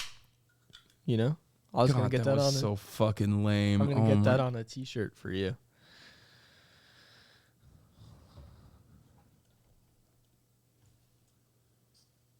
You are the man. Okay, that's, I mean, compliments go a long way here. Okay. Brother in Christ, I'm coming hard. Wait, oh God. How big is your schlong? Gauge. In centimeters, please, gigahass. Come to Hanover, Germany, bro. Now we have to read the rest of that. Sheffy. I saw you almost fucking a 16-year-old Omega lol, which is like the classic video I think he's referencing of a girl that's not 16, by the way. She's my friend who I asked what her age was. We were in a nightclub, and she said, I'm 16, by the way, and I get up and quickly leave. It's a clip that went super viral a long time ago. Was it a joke? Yeah, it's the video... Yeah, she was joking. It's the video where the women said, I'm 16. Hasan, come to Hanover, Germany, bro. Brother in Christ, I'm coming hard. Okay, now you have to read this in the German accent. The whole... Wait, hold on. Let me try to do German. I can't do accents. Damn, dude, you can't do a German accent? I apologize for my transgressions. Whilst I was on a drunken splendor, you were asking... Where do y'all know me from? And I referenced a video of yours asking a fellow content creator her age. And she jokingly said 16. Damn, he linked it with a mobile link too. I realize that this joke is not appropriate in any way, and I will not make these kind of jokes anymore. Furthermore, Club I was interview? annoying. Oh my god, it literally does. Club interview? Oh my god, it literally does. It really does, though. Oh, that's terrible. I'm gonna take that Wait, as a how old are compliment. you? 16? I'm just kidding. Okay, bye. I'm just kidding. Bye. 5.9 million views. This clip is from October 26, 2020, but it's actually from way before then even. Seems like a goof. Yeah. Just a little goof. Inside joke. All right, I'm banning him. Amongst friends. I'm banning him. All right. Been watching for a while, and this is the first take I disagree with someone. She should be back here and treated like a southern state would for a vape pen. Like pens are illegal on most states. Oh, this is Brittany Griner. I get you want her to be completely free, but some of us would be in state prison for it. What? Context is Brittany Griner. When Brittany Griner was apprehended by the Russian state as a political prisoner. Yeah. Over a vape pen. This is what I. Bro, you're literally. Oh my god. I'm gonna fucking lose my mind. Been watching for a while. This is the first take I disagree with someone. She should be back here and treated like a southern state would for a vape pen. Yeah, we should whip her, dude. Actually, she should be. She should be whipped and put into a fucking She should be put on a fucking auction block and whipped like a southern state. The fuck is this? Is that any better? No, exactly. If someone was arrested in a southern state and treated like this, I would be this fucking livid. And if a chatter said this kind of dumb shit about a black woman in a fucking southern state being arrested and being jailed permanently, being kept in detention for months and months. I'm conflicted because it seems like I'm advocating for prison abolition here, and that's kind of fucked up. As that is not my position at all. And now you're making me. Yeah, this is very ironic. Go ahead. Months on end without a fucking trial, and you had the audacity to come in hot with this and go, hey, don't bring a fucking vape pen to a southern state. I would fucking destroy you. You get so angry. Well, this is like... No, it's bad. It's bad. This is really bad, but it's also like... Here's a couple different things that absolutely cook me, right? Like, one, we're covering a contentious subject, which this is, right? Two, tensions are already high because it's like Russia related, and this is like happening when so many people are just in the chat specifically to be like, remember when you were wrong about Russia never invading Ukraine? Like, they don't give a shit about like the casualties, anything like that. And last but not least, I fucking despise when like a long-term community member says some fucking out-of-pocket racist shit like that without even recognizing it. And on top of that, I've probably banned like 1,000 people already over the course of the 4 hours and 12 minutes that I've been live. And that's just, at that point, I'm at the end of my rope, right? I'm like, I have nothing remaining in the tank. So then I just blow the fuck up on somebody. And I feel like I was definitely a lot more mad back then than I am now. I rarely pop off as much now. This guy said I was banned during that stream. Right? Is that I feel like do I pop off still as hard? No.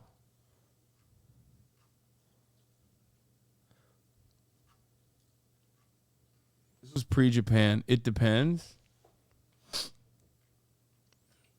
You've been taking your supplements, your soy supplements to pacify you.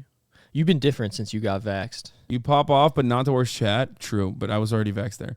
You don't go as hard. No, I feel like I don't yell as much on individual chatters, but I do. But I remember the day. There was a lot of fucking racism in the chat. People were like jumping out hard.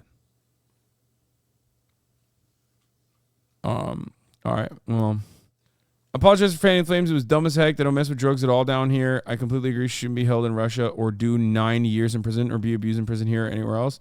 For a little bit of concentrate, she already had given enough time served since they kept her locked up. Personally, I feel everyone should be let out for weed and concentrate charges. Sorry again, Hasan. Hopefully the U.S. can figure something out soon for her. Okay, well that's seems like he's. I didn't even say anything. I feel bad when I see old videos of me being like really fucking annoyed at chatters. I understand why so many haters are so fucking unhinged. I get really cutting. I don't like that. Like when I look at videos of myself angry from back then, I know that some people like it, but ultimately I don't know. I don't think anyone deserves to be in the crosshairs like that. I do sometimes cut deep. I think that's good.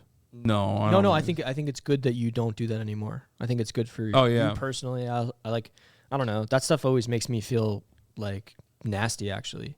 Like, it doesn't make me feel good. Even if people deserve it. I think it's good.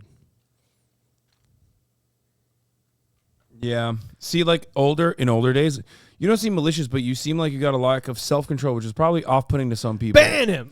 So, like, normally I would 100% pop off on this guy and be like, fuck you, dude. Like, this guy's being racist. First, I would take my thumbs and put them into his eyes like this. No, I wouldn't say something like that. Okay. But I would be like, really, it's grosser to you, my response to racism and like a lack of care. A lack of care about like a black woman being arrested for being a political pawn, pretty much for Russia's events. Like that's and the carelessness and the indifference that people are showing, because at the time they were like, yeah, she's like an un-American black lady. You know, she'd be arrested here too. Like she should have just not fucking gotten arrested and like ruined America's political situation with Russia. And like if you were to get more mad at my response, then the fact that like people were being fucking really unhinged about it. Normally I would yell at that person, but I'm not going to. What? Hasan, you banned my boyfriend for saying they eat the boo-boo, and he never got unbanned. He thinks about this at least once a day. What is they eat the boo-boo? What is they eat the boo-boo?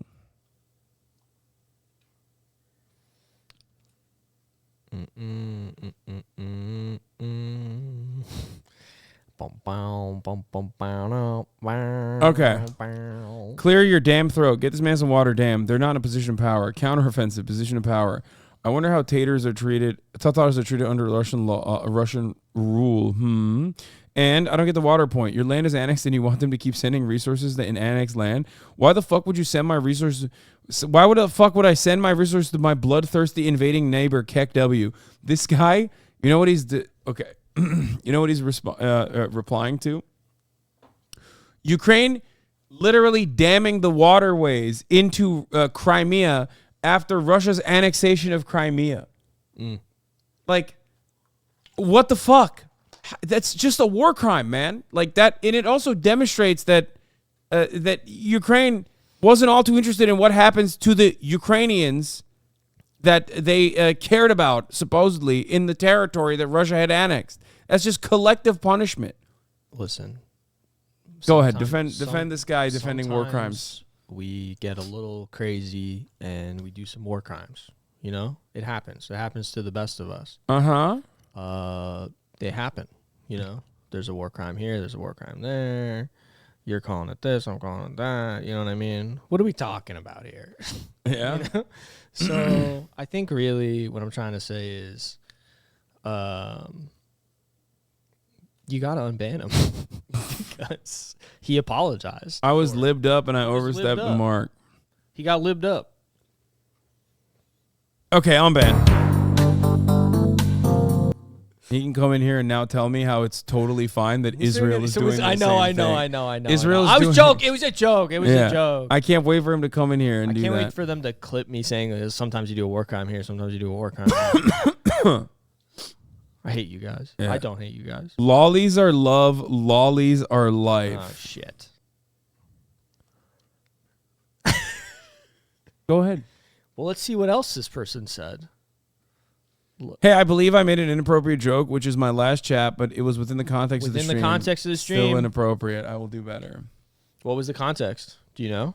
I don't know. But Well, he said so how can we lollies are even know? lollies Maybe are. you were talking about. I mean, you seem to know a lot about lolly. Go ahead. I Defend came this in guy. here Go today, ahead, defend this guy.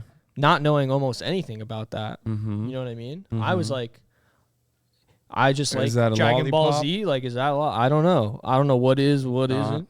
I don't know what it is. You know about it. You can tell me about it. Maybe. But maybe we both don't know about it, so you got to unban it. Go ahead. Keep going. Keep going. Defend lolly. I didn't. That's not what I was defending. What I was defending was this person who was maybe making an off-putting joke that had to do with the context of the conversation. A conversation that right now we know nothing about because you've provided no information from what happened on that day. And you want to ban this man? You want to ban this man for making a joke? A joke that you maybe that maybe you would find funny if we only knew, but we can't know. And so you must unban him. Are you saying that there's acceptable contexts in which you can make pedophilia jokes? You're saying to me, you're asking me this question. You dare ask me, is there a context where you can make a pedophile joke? Yes. Of course there is, Hasan. It's ridiculous for you to even ask that. Uh-huh. But defending I'm not pedophilia. defending pedophilia. You're defending a guy who's defending pedophilia. I'm defending a guy who's making a joke.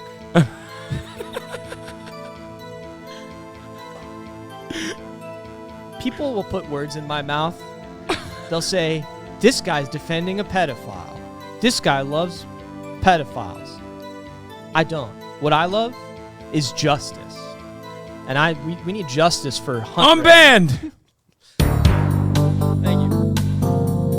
That was great. Thank you very much. You did a great job defending just- lolly. Who said Middle East? Oh, this guy apparently I banned because this person was subbed for 2 months. Following his March 2nd, 2022, did not unfollow.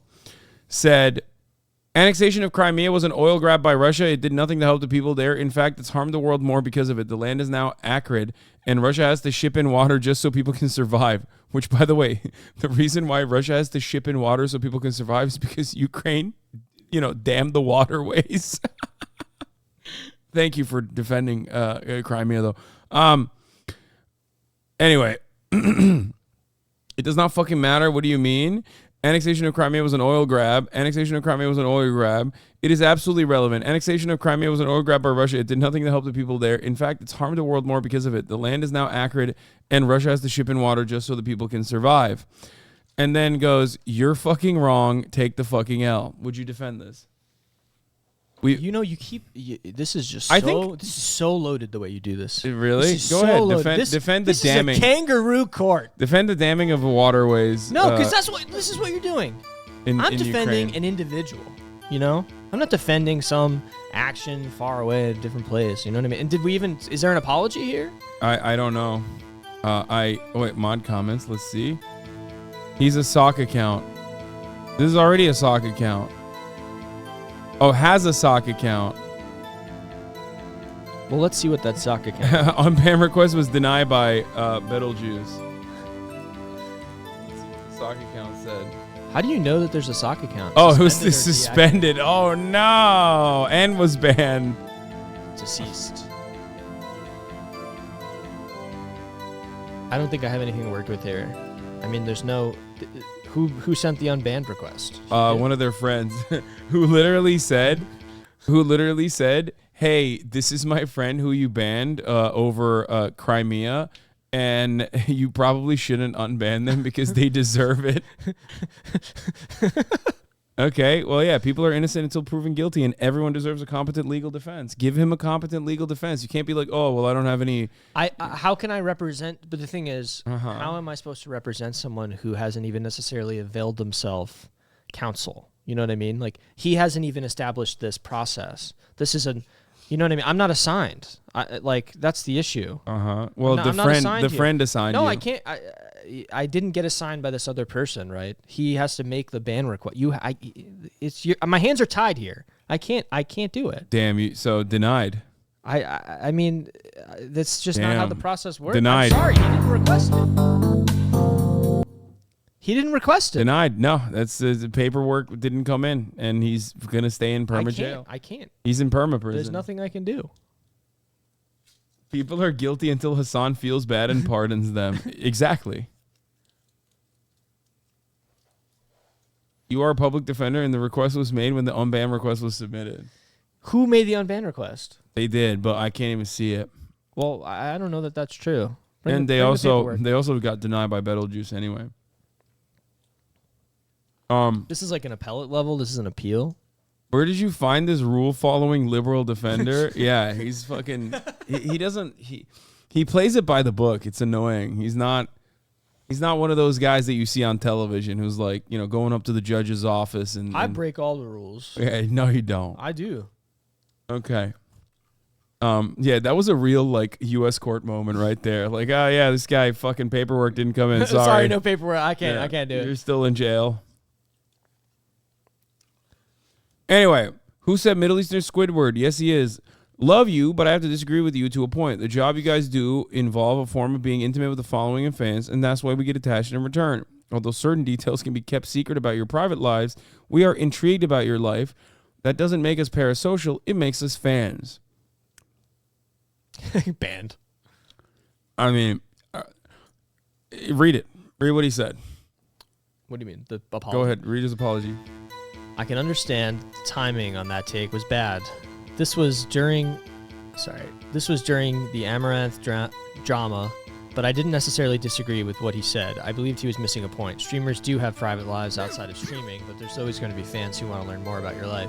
It happens in every facet of entertainment. I'm sure they mean facet. This has been a precedent and a norm since the beginning, although maybe bad timing. I don't think this was a ban-worthy, unhinged comment. Let me know. I don't know. What was going on? There was Amaranth drama, and he was justifying being parasocial, basically. He's saying that it's not parasocial. I love you, but the job you guys do requires us to be parasocial and be interested in your lives. That's what he was saying. You got any defense for this? When this music comes on, do you feel like you're on? I'm on. Do you feel like you get extra? When I'm do you feel like you get extra persuasion points? Yeah, for sure. You know, I think they've recognized that this was maybe not the right time to deliver a message to you that you have commodified your life. And that's a difficult reality to okay, he's been with. banned for too long. All right, I'm unbanning it. All right, whatever. Jesus Christ. You're winning the war of atrophy. Okay, you're war of attrition. That's how I do it. Yeah, you gotta you're winning the war of attrition. You're running out the clock. You filibuster it. God, shut up, Austin. Oh no. Does Austin say anything that isn't lifted from Hasan's lexicon? So fun, Austin. So fun. Hibachi at 11 at night. No way, Austin. How do you live? Damn, this guy fucking hates Austin. Murat didn't need food. He knows how to shut the fuck up. What? He sucks. Austin, your best angle is the one where you're walking out the door. Why does he hate Austin so much? Why does he fucking hate Austin so much? Let Mr. Show decide. He's not here. Maybe leave it for him. All right, Leave it for him. Leave it for him. Don't you think? I feel bad. He's been banned for fucking so long. He was banned in like 1/27/2022. I'm unbanning it. I'm in a good mood today. I didn't even have to say anything. I know. They had to crop out the X's over the Queen's eyes. I'm sure the professor would know. Stupid joke. I'm sorry. I really value being a part of this community, and I know it's not fun for anyone with stupid, cheap jokes like this are thrown around. Would love to be able to participate and subscribe again. That is a reference to classic long-term sub gets bored, so they start LARPing as a hate watcher just to feel something. Yeah, 100%. Professor is like a super old satirical show that I made at the Young Turks in like 2013. Oh, I think that was like misogynistic. Yeah. And well, it was misogynistic satirically, but also definitely transphobic. Something I've talked about quite a bit in my development over the years. Mm-hmm. But a lot of people, like Andrew Tate fans and whatever, will love resurfacing those videos to be like, remember when you said this in 10 years ago in a satirical show that you were trying to make? as to bring up a point. So that's what he's trying to do here. You know? Yeah, I mean, Board Chatter, longtime fan of the show, loyal fan. What do you think? Should we bring that? Knows your history. Uh-huh. And wants to be a part of the community. What'd you get? Cheese steaks, like multiple? God damn. Let me get a bite. I'm literally trans and I used to be transphobic 10 years ago? Yeah, exactly. All right, I'm banning. You're not even trying no more, dude. You're fucking done. Too many carbs. Salt is spice, KW, white people. Hasan, that's too much carbs. You're doing too many carbs. Oh my God. Mod comments. Profess remorse in DMs a few days after the ban from Hasan, but their logs make me feel like they'll just be toxic again. So if you're reading this, they probably deserve a ban. Third time they've been banned by Hasan. Third time they're asking Mod for an unban, claiming that they realized they fucked up. I went in detail about why their toxicity when it comes to spamming Hasan to cover drama is damaging to his mental health. They understood it and said if they ever get banned again, don't unban them. This is their last chance. Aw shit, here we go again. Express remorse after 2 months ban. Album of Cal whispering me over the past year, either sad about the ban or just reacting to stuff happening on the stream. Couldn't resist chatting, I guess. This is literally from August of this year. This man was banned a 4th time. Like, this is literally a test case for recidivism. Like, what's happening? He's just like DMing, he's whispering the fucking mods. Saying stuff like, hi PZ, hope all is well. The music is glorious.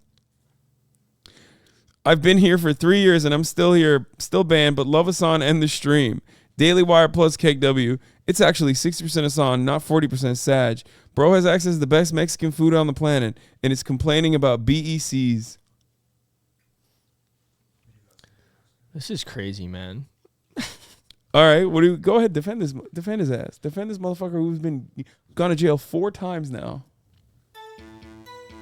Do you believe that someone is the worst thing they've ever done? Or sometimes the worst thing they've ever done 4 times? Because I don't believe that. I think that people are infinitely redeemable.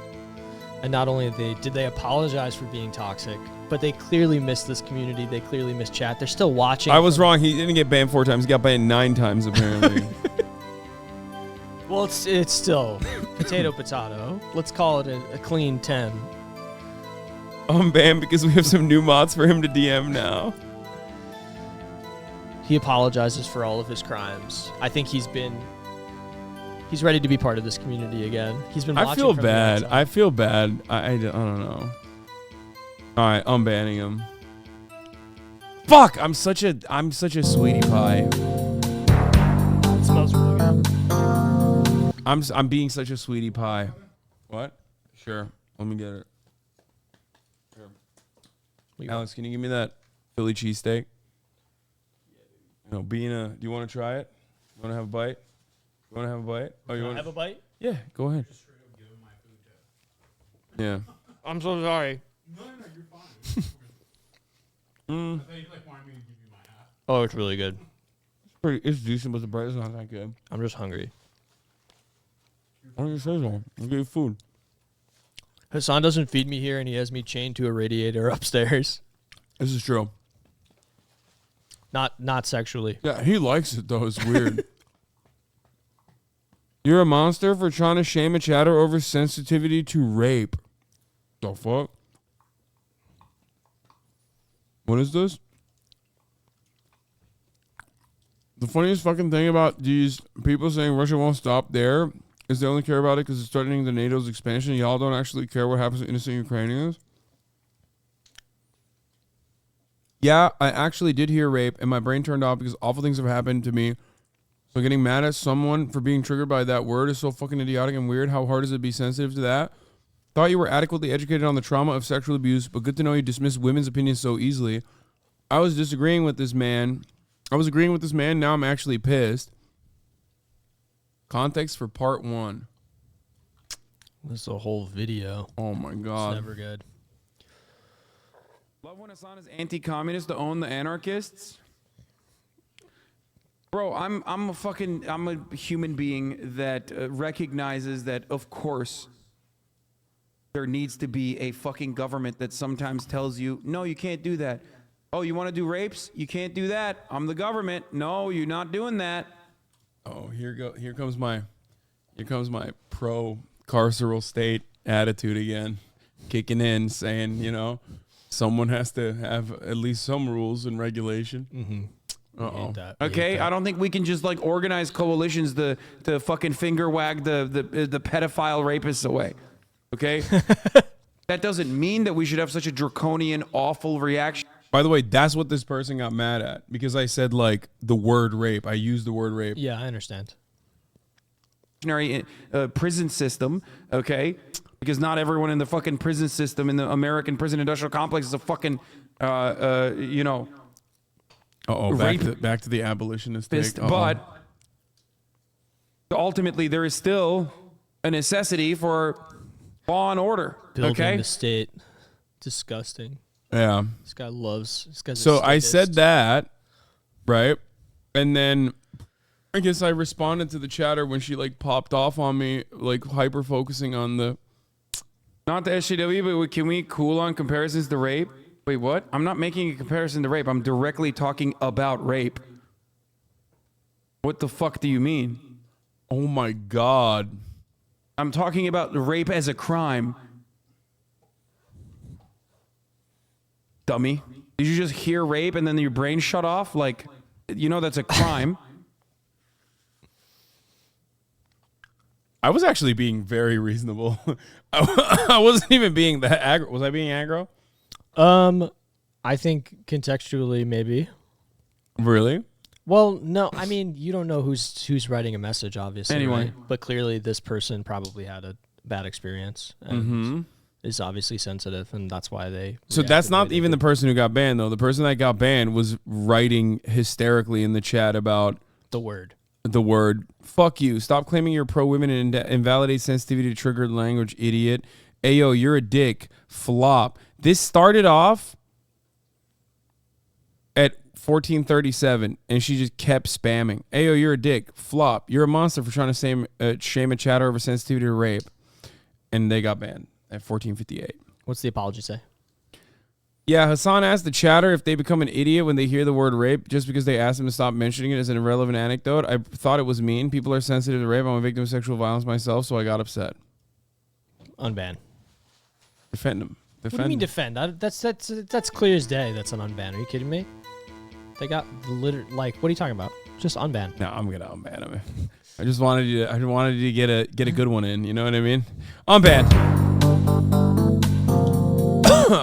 For the record, usually sensitivity and trigger stuff I get mad at, not necessarily because like I think it's you know, I'm like trivializing it. But usually it is done, in my opinion, in a way that centers themselves around in the conversation when we are talking about something entirely irrelevant. Sure. Does that make sense? This is the reason why I usually ban people like this. And that's the reason why I ban them. Or not I ban them, Lake McGrew banned them. Because it is kind of selfish. There's like 36,000 people in the chat. We're fucking covering like, you know, ongoing conflict or whatever. Tensions are high. And then someone just goes, that's really fucked up that you are talking about rape in the context of a crime and like how it is a crime that still will have to have some punishment or at least some kind of apprehension, which you disagree with because you're an abolitionist. I know. All right, let's continue. All right. People's own fault. Believing such stupid stuff. Sounds like something both sides do, though. If you believe such people, it's on you. That's their fault, though. Context. Kanye West and Kyrie Irving, plus the spreading of anti-Semitic conspiracy theories. All right, read it. Hey, I've been a chill chatter and lurker. Oh, shit. They're from Germany. God damn it. For many years. Oh, no. Oh, come on, do the accent. I mostly saw out some emotes, and chill was attached. I don't like chomp or people like that, and I'm unsure as why I got banned. Only see my last 5 messages here. I agree with a lot of Hasan's takes, but I disagree that people shouldn't be responsible for their own actions. If you go wild, even in the interest of people like Jones, chump, etc. It's still on you in the end. I wish you all a great day. Sorry for spelling mistakes. Unbanned. That was just for the accent alone. I unbanned it. That was good. Fuck the bridge. She's hot though. Context: Crimea bridge explosion. Oh, I remember this. Yeah. Go ahead. Are you going to defend crime? Why do you keep doing this? Stop doing that. No, you're going to keep defending Ukraine. Russians are destroying my city. There are explosions in Kyiv and cities in Ukraine. This girl made a video near my university. I walked past it.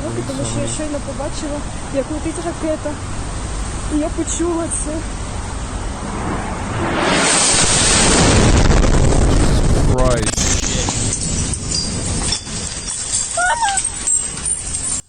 I mean, she didn't die, for the record. She's fine, luckily. But that is a fucking wild video.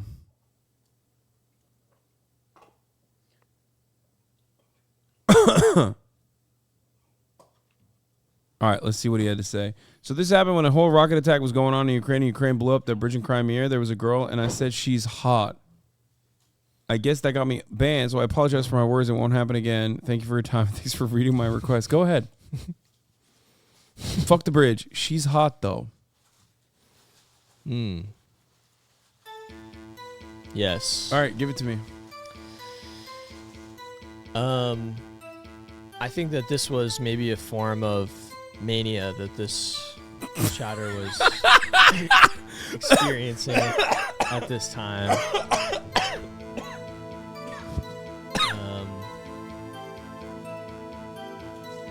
You know, he just...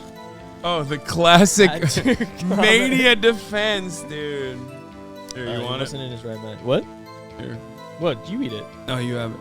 Really? Take it. He's my guest. Yeah. You don't want this? No, take it. I'm gonna eat this. All right, I'm bad. I'm eating. Wait, this. what do you mean? I'm bad. I'm eating the cheesesteak. What the fuck do you mean? You didn't even do a defense. You said he's got. You gave him the hysteria. You're saying that he had a moment of mania and a lapse of judgment and he got horny when he saw a fucking woman experience a rocket attack. And then he had a rocket of a heart on. Oh my god, dude. Okay, I'm keeping him banned. I'm just kidding. I'm unbanning him. I'm sorry. I apologize. Anyone that I unban is literally his fault. I'm He's sorry doing for that last too one, good. guys. I'm really sorry. He's doing too good of a defense. That's why. What is this? I understand if you don't. Okay. This is trans women in sports. Oh my god. Oh, here we go. I understand if you don't want to unban me, but I did just want to say that watching Hasan's channels helped me step away from the radfem turf ideologies I adopted after trauma of moving to a deeply red/Bible state as an ethnic Jewess. So thanks, Hasan, for being a decent human, and sorry for stepping out of line like that on his chat. Damn. What? Okay, last try. What? You should make him defend a poop sock ban. That's cute, chatter. Please stop spamming now. Please stop spamming. Thank you for the suggestion. They were saying I went through a turf phase. I was going to say I think Matt Walsh just thinks it's the easy way to piss people off. I don't know. There are some things I support when it comes to Daily Wire's views on trans. Oh my God. I think there are some good arguments against allowing trans men over women to compete on sports teams and things like that. Gonna make me do the Joe Rogan. Go ahead. Defend her. Defend this ethnic Jewess. Yeah. Do I need to say anything more than that? Really tough time. She's an ethnic Jewess. This is a really tough time for Jewish people all around the world. It is, and you're making a joke about it. But yeah. I think that this beautiful ethnic Jewess, she has to sit through Amy Schumer posts. Is in a deeply red/Bible belt state. And we don't know what she could be doing there. And she saw free parking. She saw free parking and thought she got it said free Palestine. Yeah. She's and also, tired. Sometimes what happens is people move and then they become transphobic. That's so stupid. It's like when you have a dog And like when you move to a different house, like the dog starts peeing everywhere again. Like shit. This dramatic change in my life caused me to be transphobic. Oh. Okay, that was really good. I just feel like I don't want people to get angry at me. Oh, people are gonna joking. get so mad. People are At gonna you. get mad at me. Yeah. I'm just goofing. My dad is deeply conservative, and I recently nuked him with my knowledge that he watches trans porn. Okay, I'm crazy. Okay, I'm unbanning this person for that alone. Unbanned. They said that they're no longer TERF, so hopefully. Why do you know that your dad watches trans porn? That's kind of crazy. Respect. He just leaves it up, maybe. You are losing clients here, Alex. Yeah, dude. What the fuck? Okay, please be more humble. Bro tips. Classic long-term sub that gets bored, so they start LARPing as a hate watcher just to feel something. We've seen it. It's a Bro tips is the same thing. The brofessor. Yeah. What is this?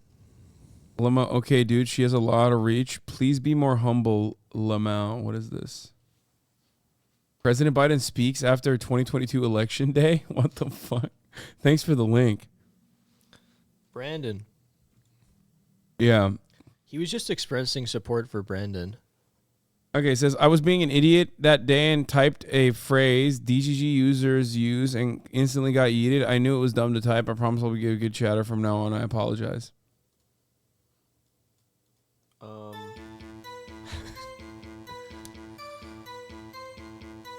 He's just telling you to be more humble. It's a little joke. I don't have a good defense for this. I was thinking about it. I don't have anything. That dude, brilliant defense. On ban. You're killing it, dude. Imagine if it was this easy for you to get clients off. You know, I got a guy out of jail. Wait, is today Saturday? Yesterday. Oh, yeah. Yesterday, I got some. Yeah, you talked to me about it earlier before we started the stream. Pretty cool. Yeah. Does it feel good? It feels amazing. It's probably the best part of my job.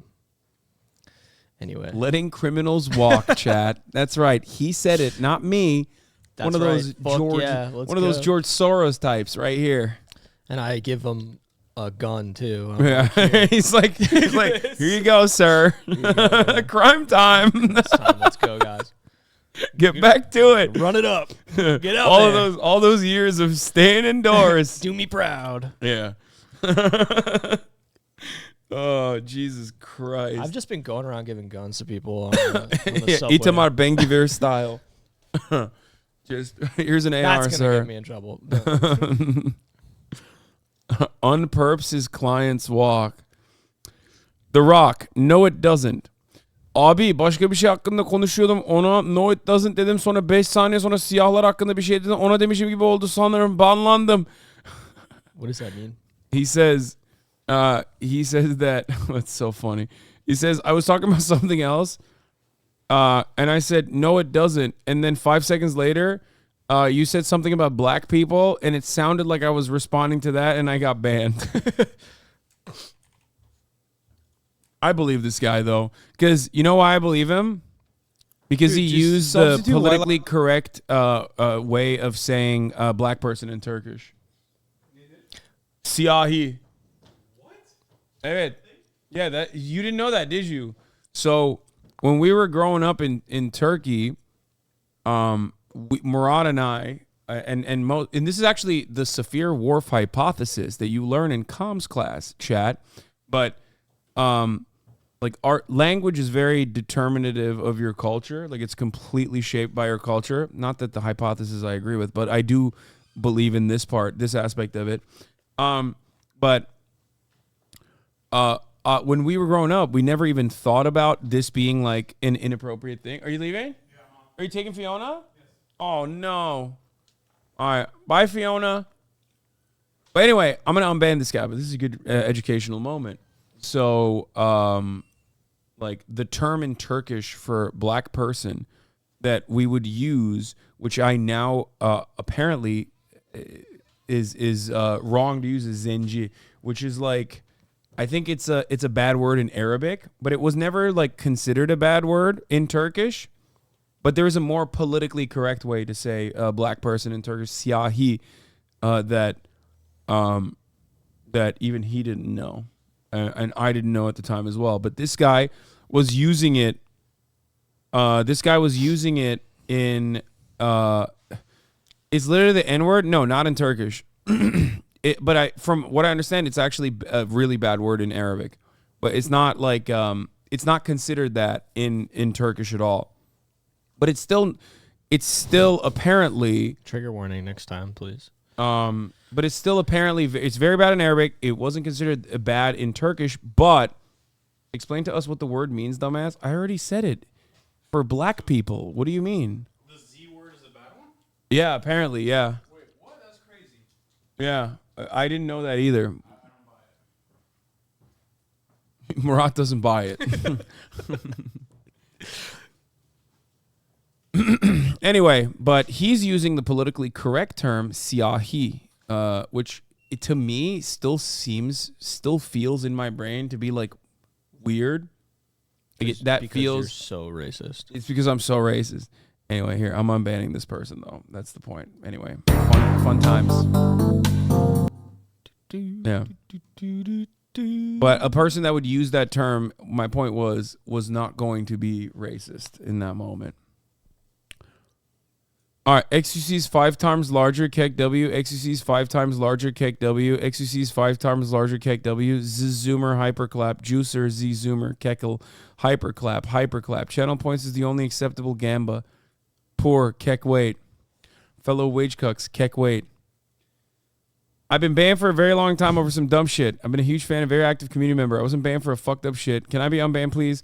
Hasan said anyone can be unbanned as long as they're not like racist or something like that. Can I be unbanned? Please grant me this Christmas miracle, heart. My intention was to defend Hasan when people were saying haters on XQ channel were coming from Hasan. So I said XQ has more subs, implying it can't be all from Hasan.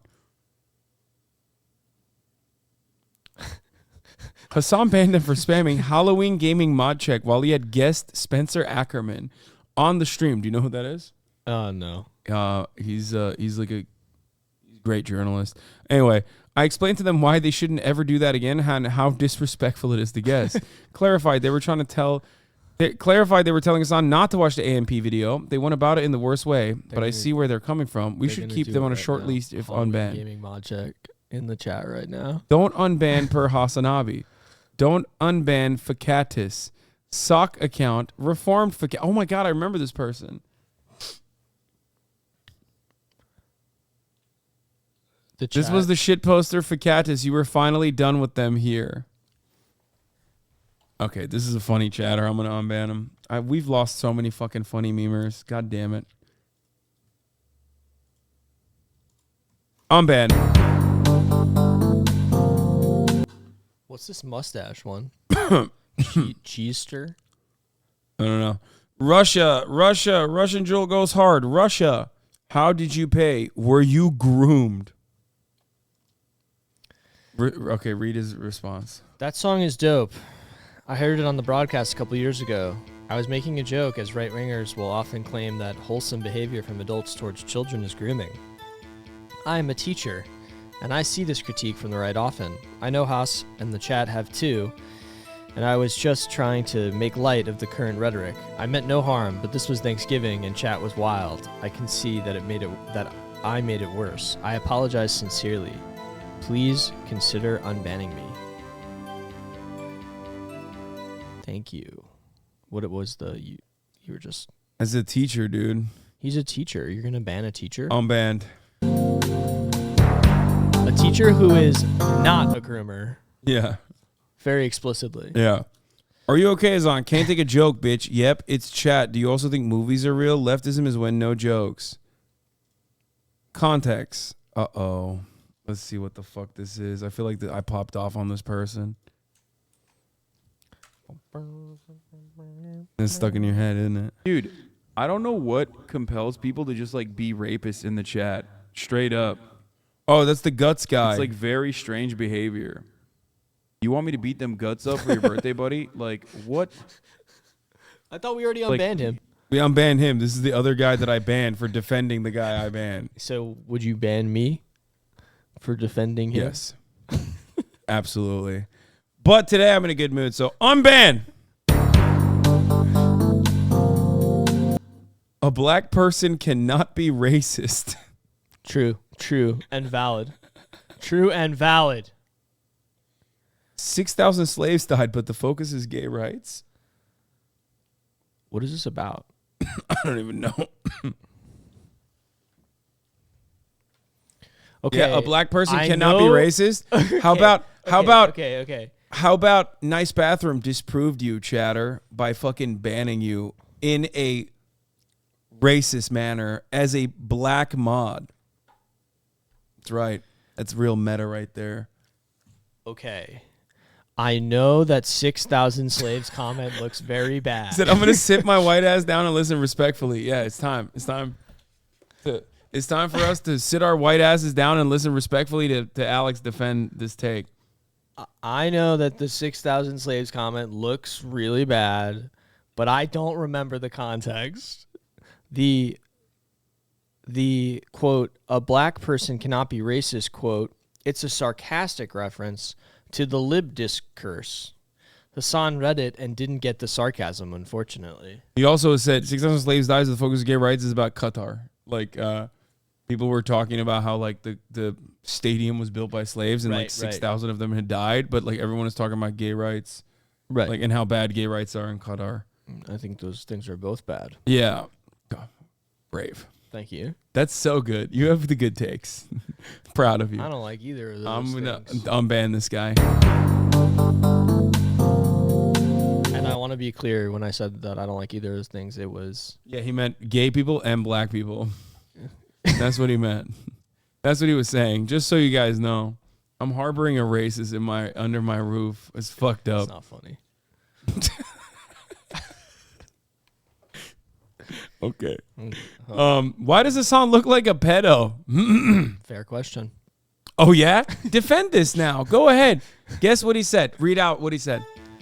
Oh, no. There's more. No. Read out what he said. Oh, yeah. Okay, sorry. I'm very sorry. The mustache was terrible. I don't have a mustache anymore. I have a beard. So... it's kind of beardy. I love Hasan. He has amazing small head on them massive shoulders. That's crazy. That's crazy. You're going to defend a mustache denier? What are we doing here? That's nuts. Okay, get it from like the girthiest part of my skull, please. What the fuck? What's the girthy part? I don't know. Is it this? How do you measure when you get a hat? Like get it from my ears. Just put the ears in there too. Fuck it, please. I can't believe you just busted out the Cowboys. This is racist. This is racist. Chad, This is racist. Wow. Measuring the Muslim skull, guys. Remember that. Remember what he's doing. I think it's 22.5. Yeah. Jewish man measures Muslim skull. What will he do? What will he do with this information? I can... It's not 22.5. It's 23. It's 23. I can divinate your future now. It was 23. It was 23. It was 23. What's the average skull? What's the average skull circumference of a 32-year Turkish man. Year-old man? Head and hat size guide. What's this head size of a normal man? Someone wrote this on Quora. Oh, what the fuck? It's 57 centimeters. No, convert it. Okay. Convert it. 57 centimeters in inches. Oh, let's go. My fucking head is above average. Just a tiny bit. Let's go. Woo!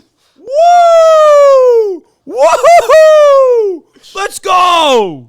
Congrats. Oh, everybody suck my dick. Hey, yo. Let's go, dude. That was my second gift for you. That was great. Thank you for using the fake tape measure. Anyway. They're saying you wrote the Quora comment. The sample set for that stat was Twitch chatters. All I'm saying is my head, perfectly sized. It's fucking factually accurate. 2 times I've been measured my skull size. Both of them were Ashkenazi Jewish men. I don't know what to make of this information. It was Ethan Klein last time. He measured your head? He measured my head as well. I don't know what's going on. Should I be worried? What's happening? We're just prepping you. Yeah. Oh. I have the same head circumference. I am 5'4". So? What do you mean? What the fuck? That's normal. Your head's not supposed to grow that much. It's bad, I heard. I just did mine. It's 23.5. I'm 6'2". Okay, why are we just lying? It's like, oh yeah, I just measured my penis and it's like 11 inches actually. So, yeah. Yeah, okay. Everyone can just lie. Everyone can lie, okay? You can lie. And you're lying right now.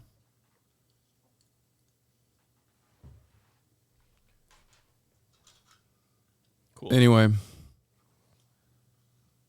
Where are we? Okay.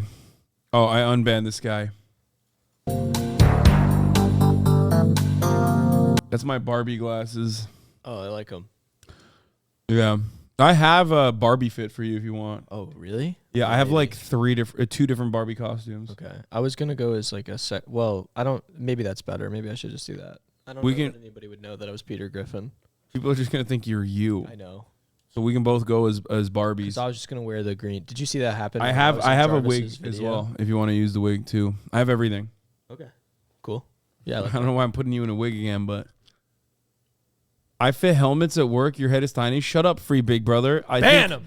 I think a lot of motherfuckers are aching for a ban right now, dude. Do you think that we're friends? What do you mean? Do you think we're friends? Maybe. I've allowed you into my you don't home. wanna say. I've allowed you into my home. Yes, I consider you to be a kind enough person for that privilege. What do you mean? Okay, we'll see. Why are you being lame as hell, dude? What the fuck? Okay. That's a legal question. Yeah. Okay. It is a legal question. This person says, define suffering, young man. You are clearly enjoying your privileges, so I'm not seeing how you are suffering. I don't understand why people say young man. Oh, my God. Oh, she is actually old. Oh, my God. Oh, it's like an older lady. Dude, my chatters are I do have a lot of moms in here, I think. And grandmas. But his fans clearly enjoyed it, defended by banning people who disagree and don't engage in such a limited fashion. I subscribe to it for entertainment, but not likely to continue, given the current crowd's intolerance for anyone not white and male. Watch me get banned for speaking now. I'm paying for the subscription, but not for long if I keep being banned for not being sufficiently white male centered. Define suffering, young man. You are clearly enjoying your hitting you with the young man. Yeah, you are clearly enjoying your privileges, so I'm not seeing how you are suffering. Don't bother with the news. Keep telling us about your suffering while enjoying your class privileges. Apology in a better sense of what HasanAbi is doing. His comment on Memphis hits the mark, making me wonder what TBI discovered about the Memphis police. DC cops who are black do the same here. Being black does not make one immune to white supremacy. Keep going, Hasan. He's read as Frantz Fanon. I'll quote him later. That's right. Blessings, warrior. Regardless of his decision, peace. Oh my God, what happened here? She put blessings upon you. She called you a warrior. Why is grandma saying this? Look at this. Look. You assume way too much about what we want in our pussies. Big dick does not mean good dick. Oh no, Grandma! You are clearly talking about your own dick preferences. Just admit it. You are giving me bisexual vibes, and as a bisexual myself, that's cool. But stop acting like you aren't getting turned on yourself. Nothing wrong with being transgender. Umar does not allow people to speak or respond. You must be really bored looking for non-political shit.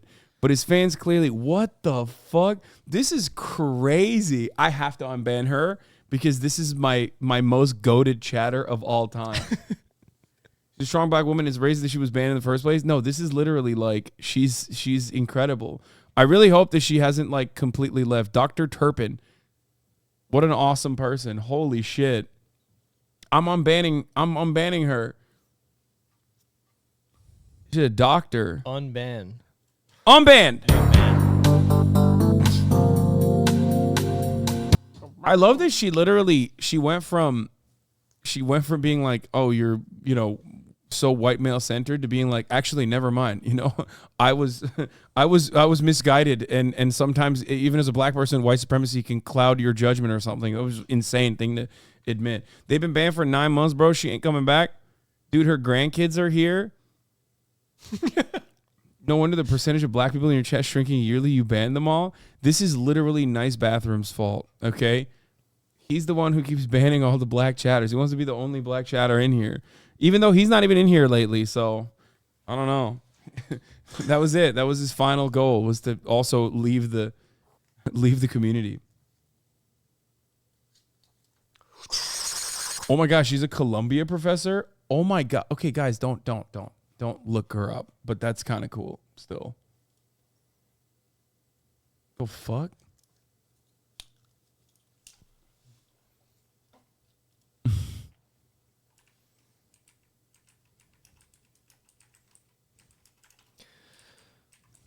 Let's see. District. Probably. I can't tell. Don't pull up the Instagram. Matthew Perry, R.I.P. She's already got the post up. Damn, she posted. That's crazy. Okay, no, that's. Okay, moving on. Angry. What? I won't say things like I did. What is this? Go to Pain Spray, GTA 6 Pedestrians, Pearl Sucks, PewDiePie, Turfs, Ninja Waitress, Angry Black Dwarf with Chairs. Context: reacting to a Waffle House fight. He said, I won't say things like I did. Go ahead, defend him. Come on. You defend people who have done crimes. Yeah. You can defend thought crimes. Thought crimes, exactly. Thank you for putting it in that way. Yeah. Is it a crime to have a thought? I mean, if it's kind of racist, maybe. Should it be? Is that in the Constitution? Okay. It should be. Well, almost only counts in horseshoes and hand grenades. Bro, how did you get anybody off, dude? What the fuck? You just confuse the judge? You just go up there and you're like, Your Honor. I don't know what the fuck I'm doing, and I'm scared. Yeah. I just cried in the bathroom. Oh, man. Jesus Christ. All right, this is the last one we're unbanning. Or are we unbanning? What do we think, chat? It's up to chat. It's not up to me. This person's been banned since 2022. I'm unbanning.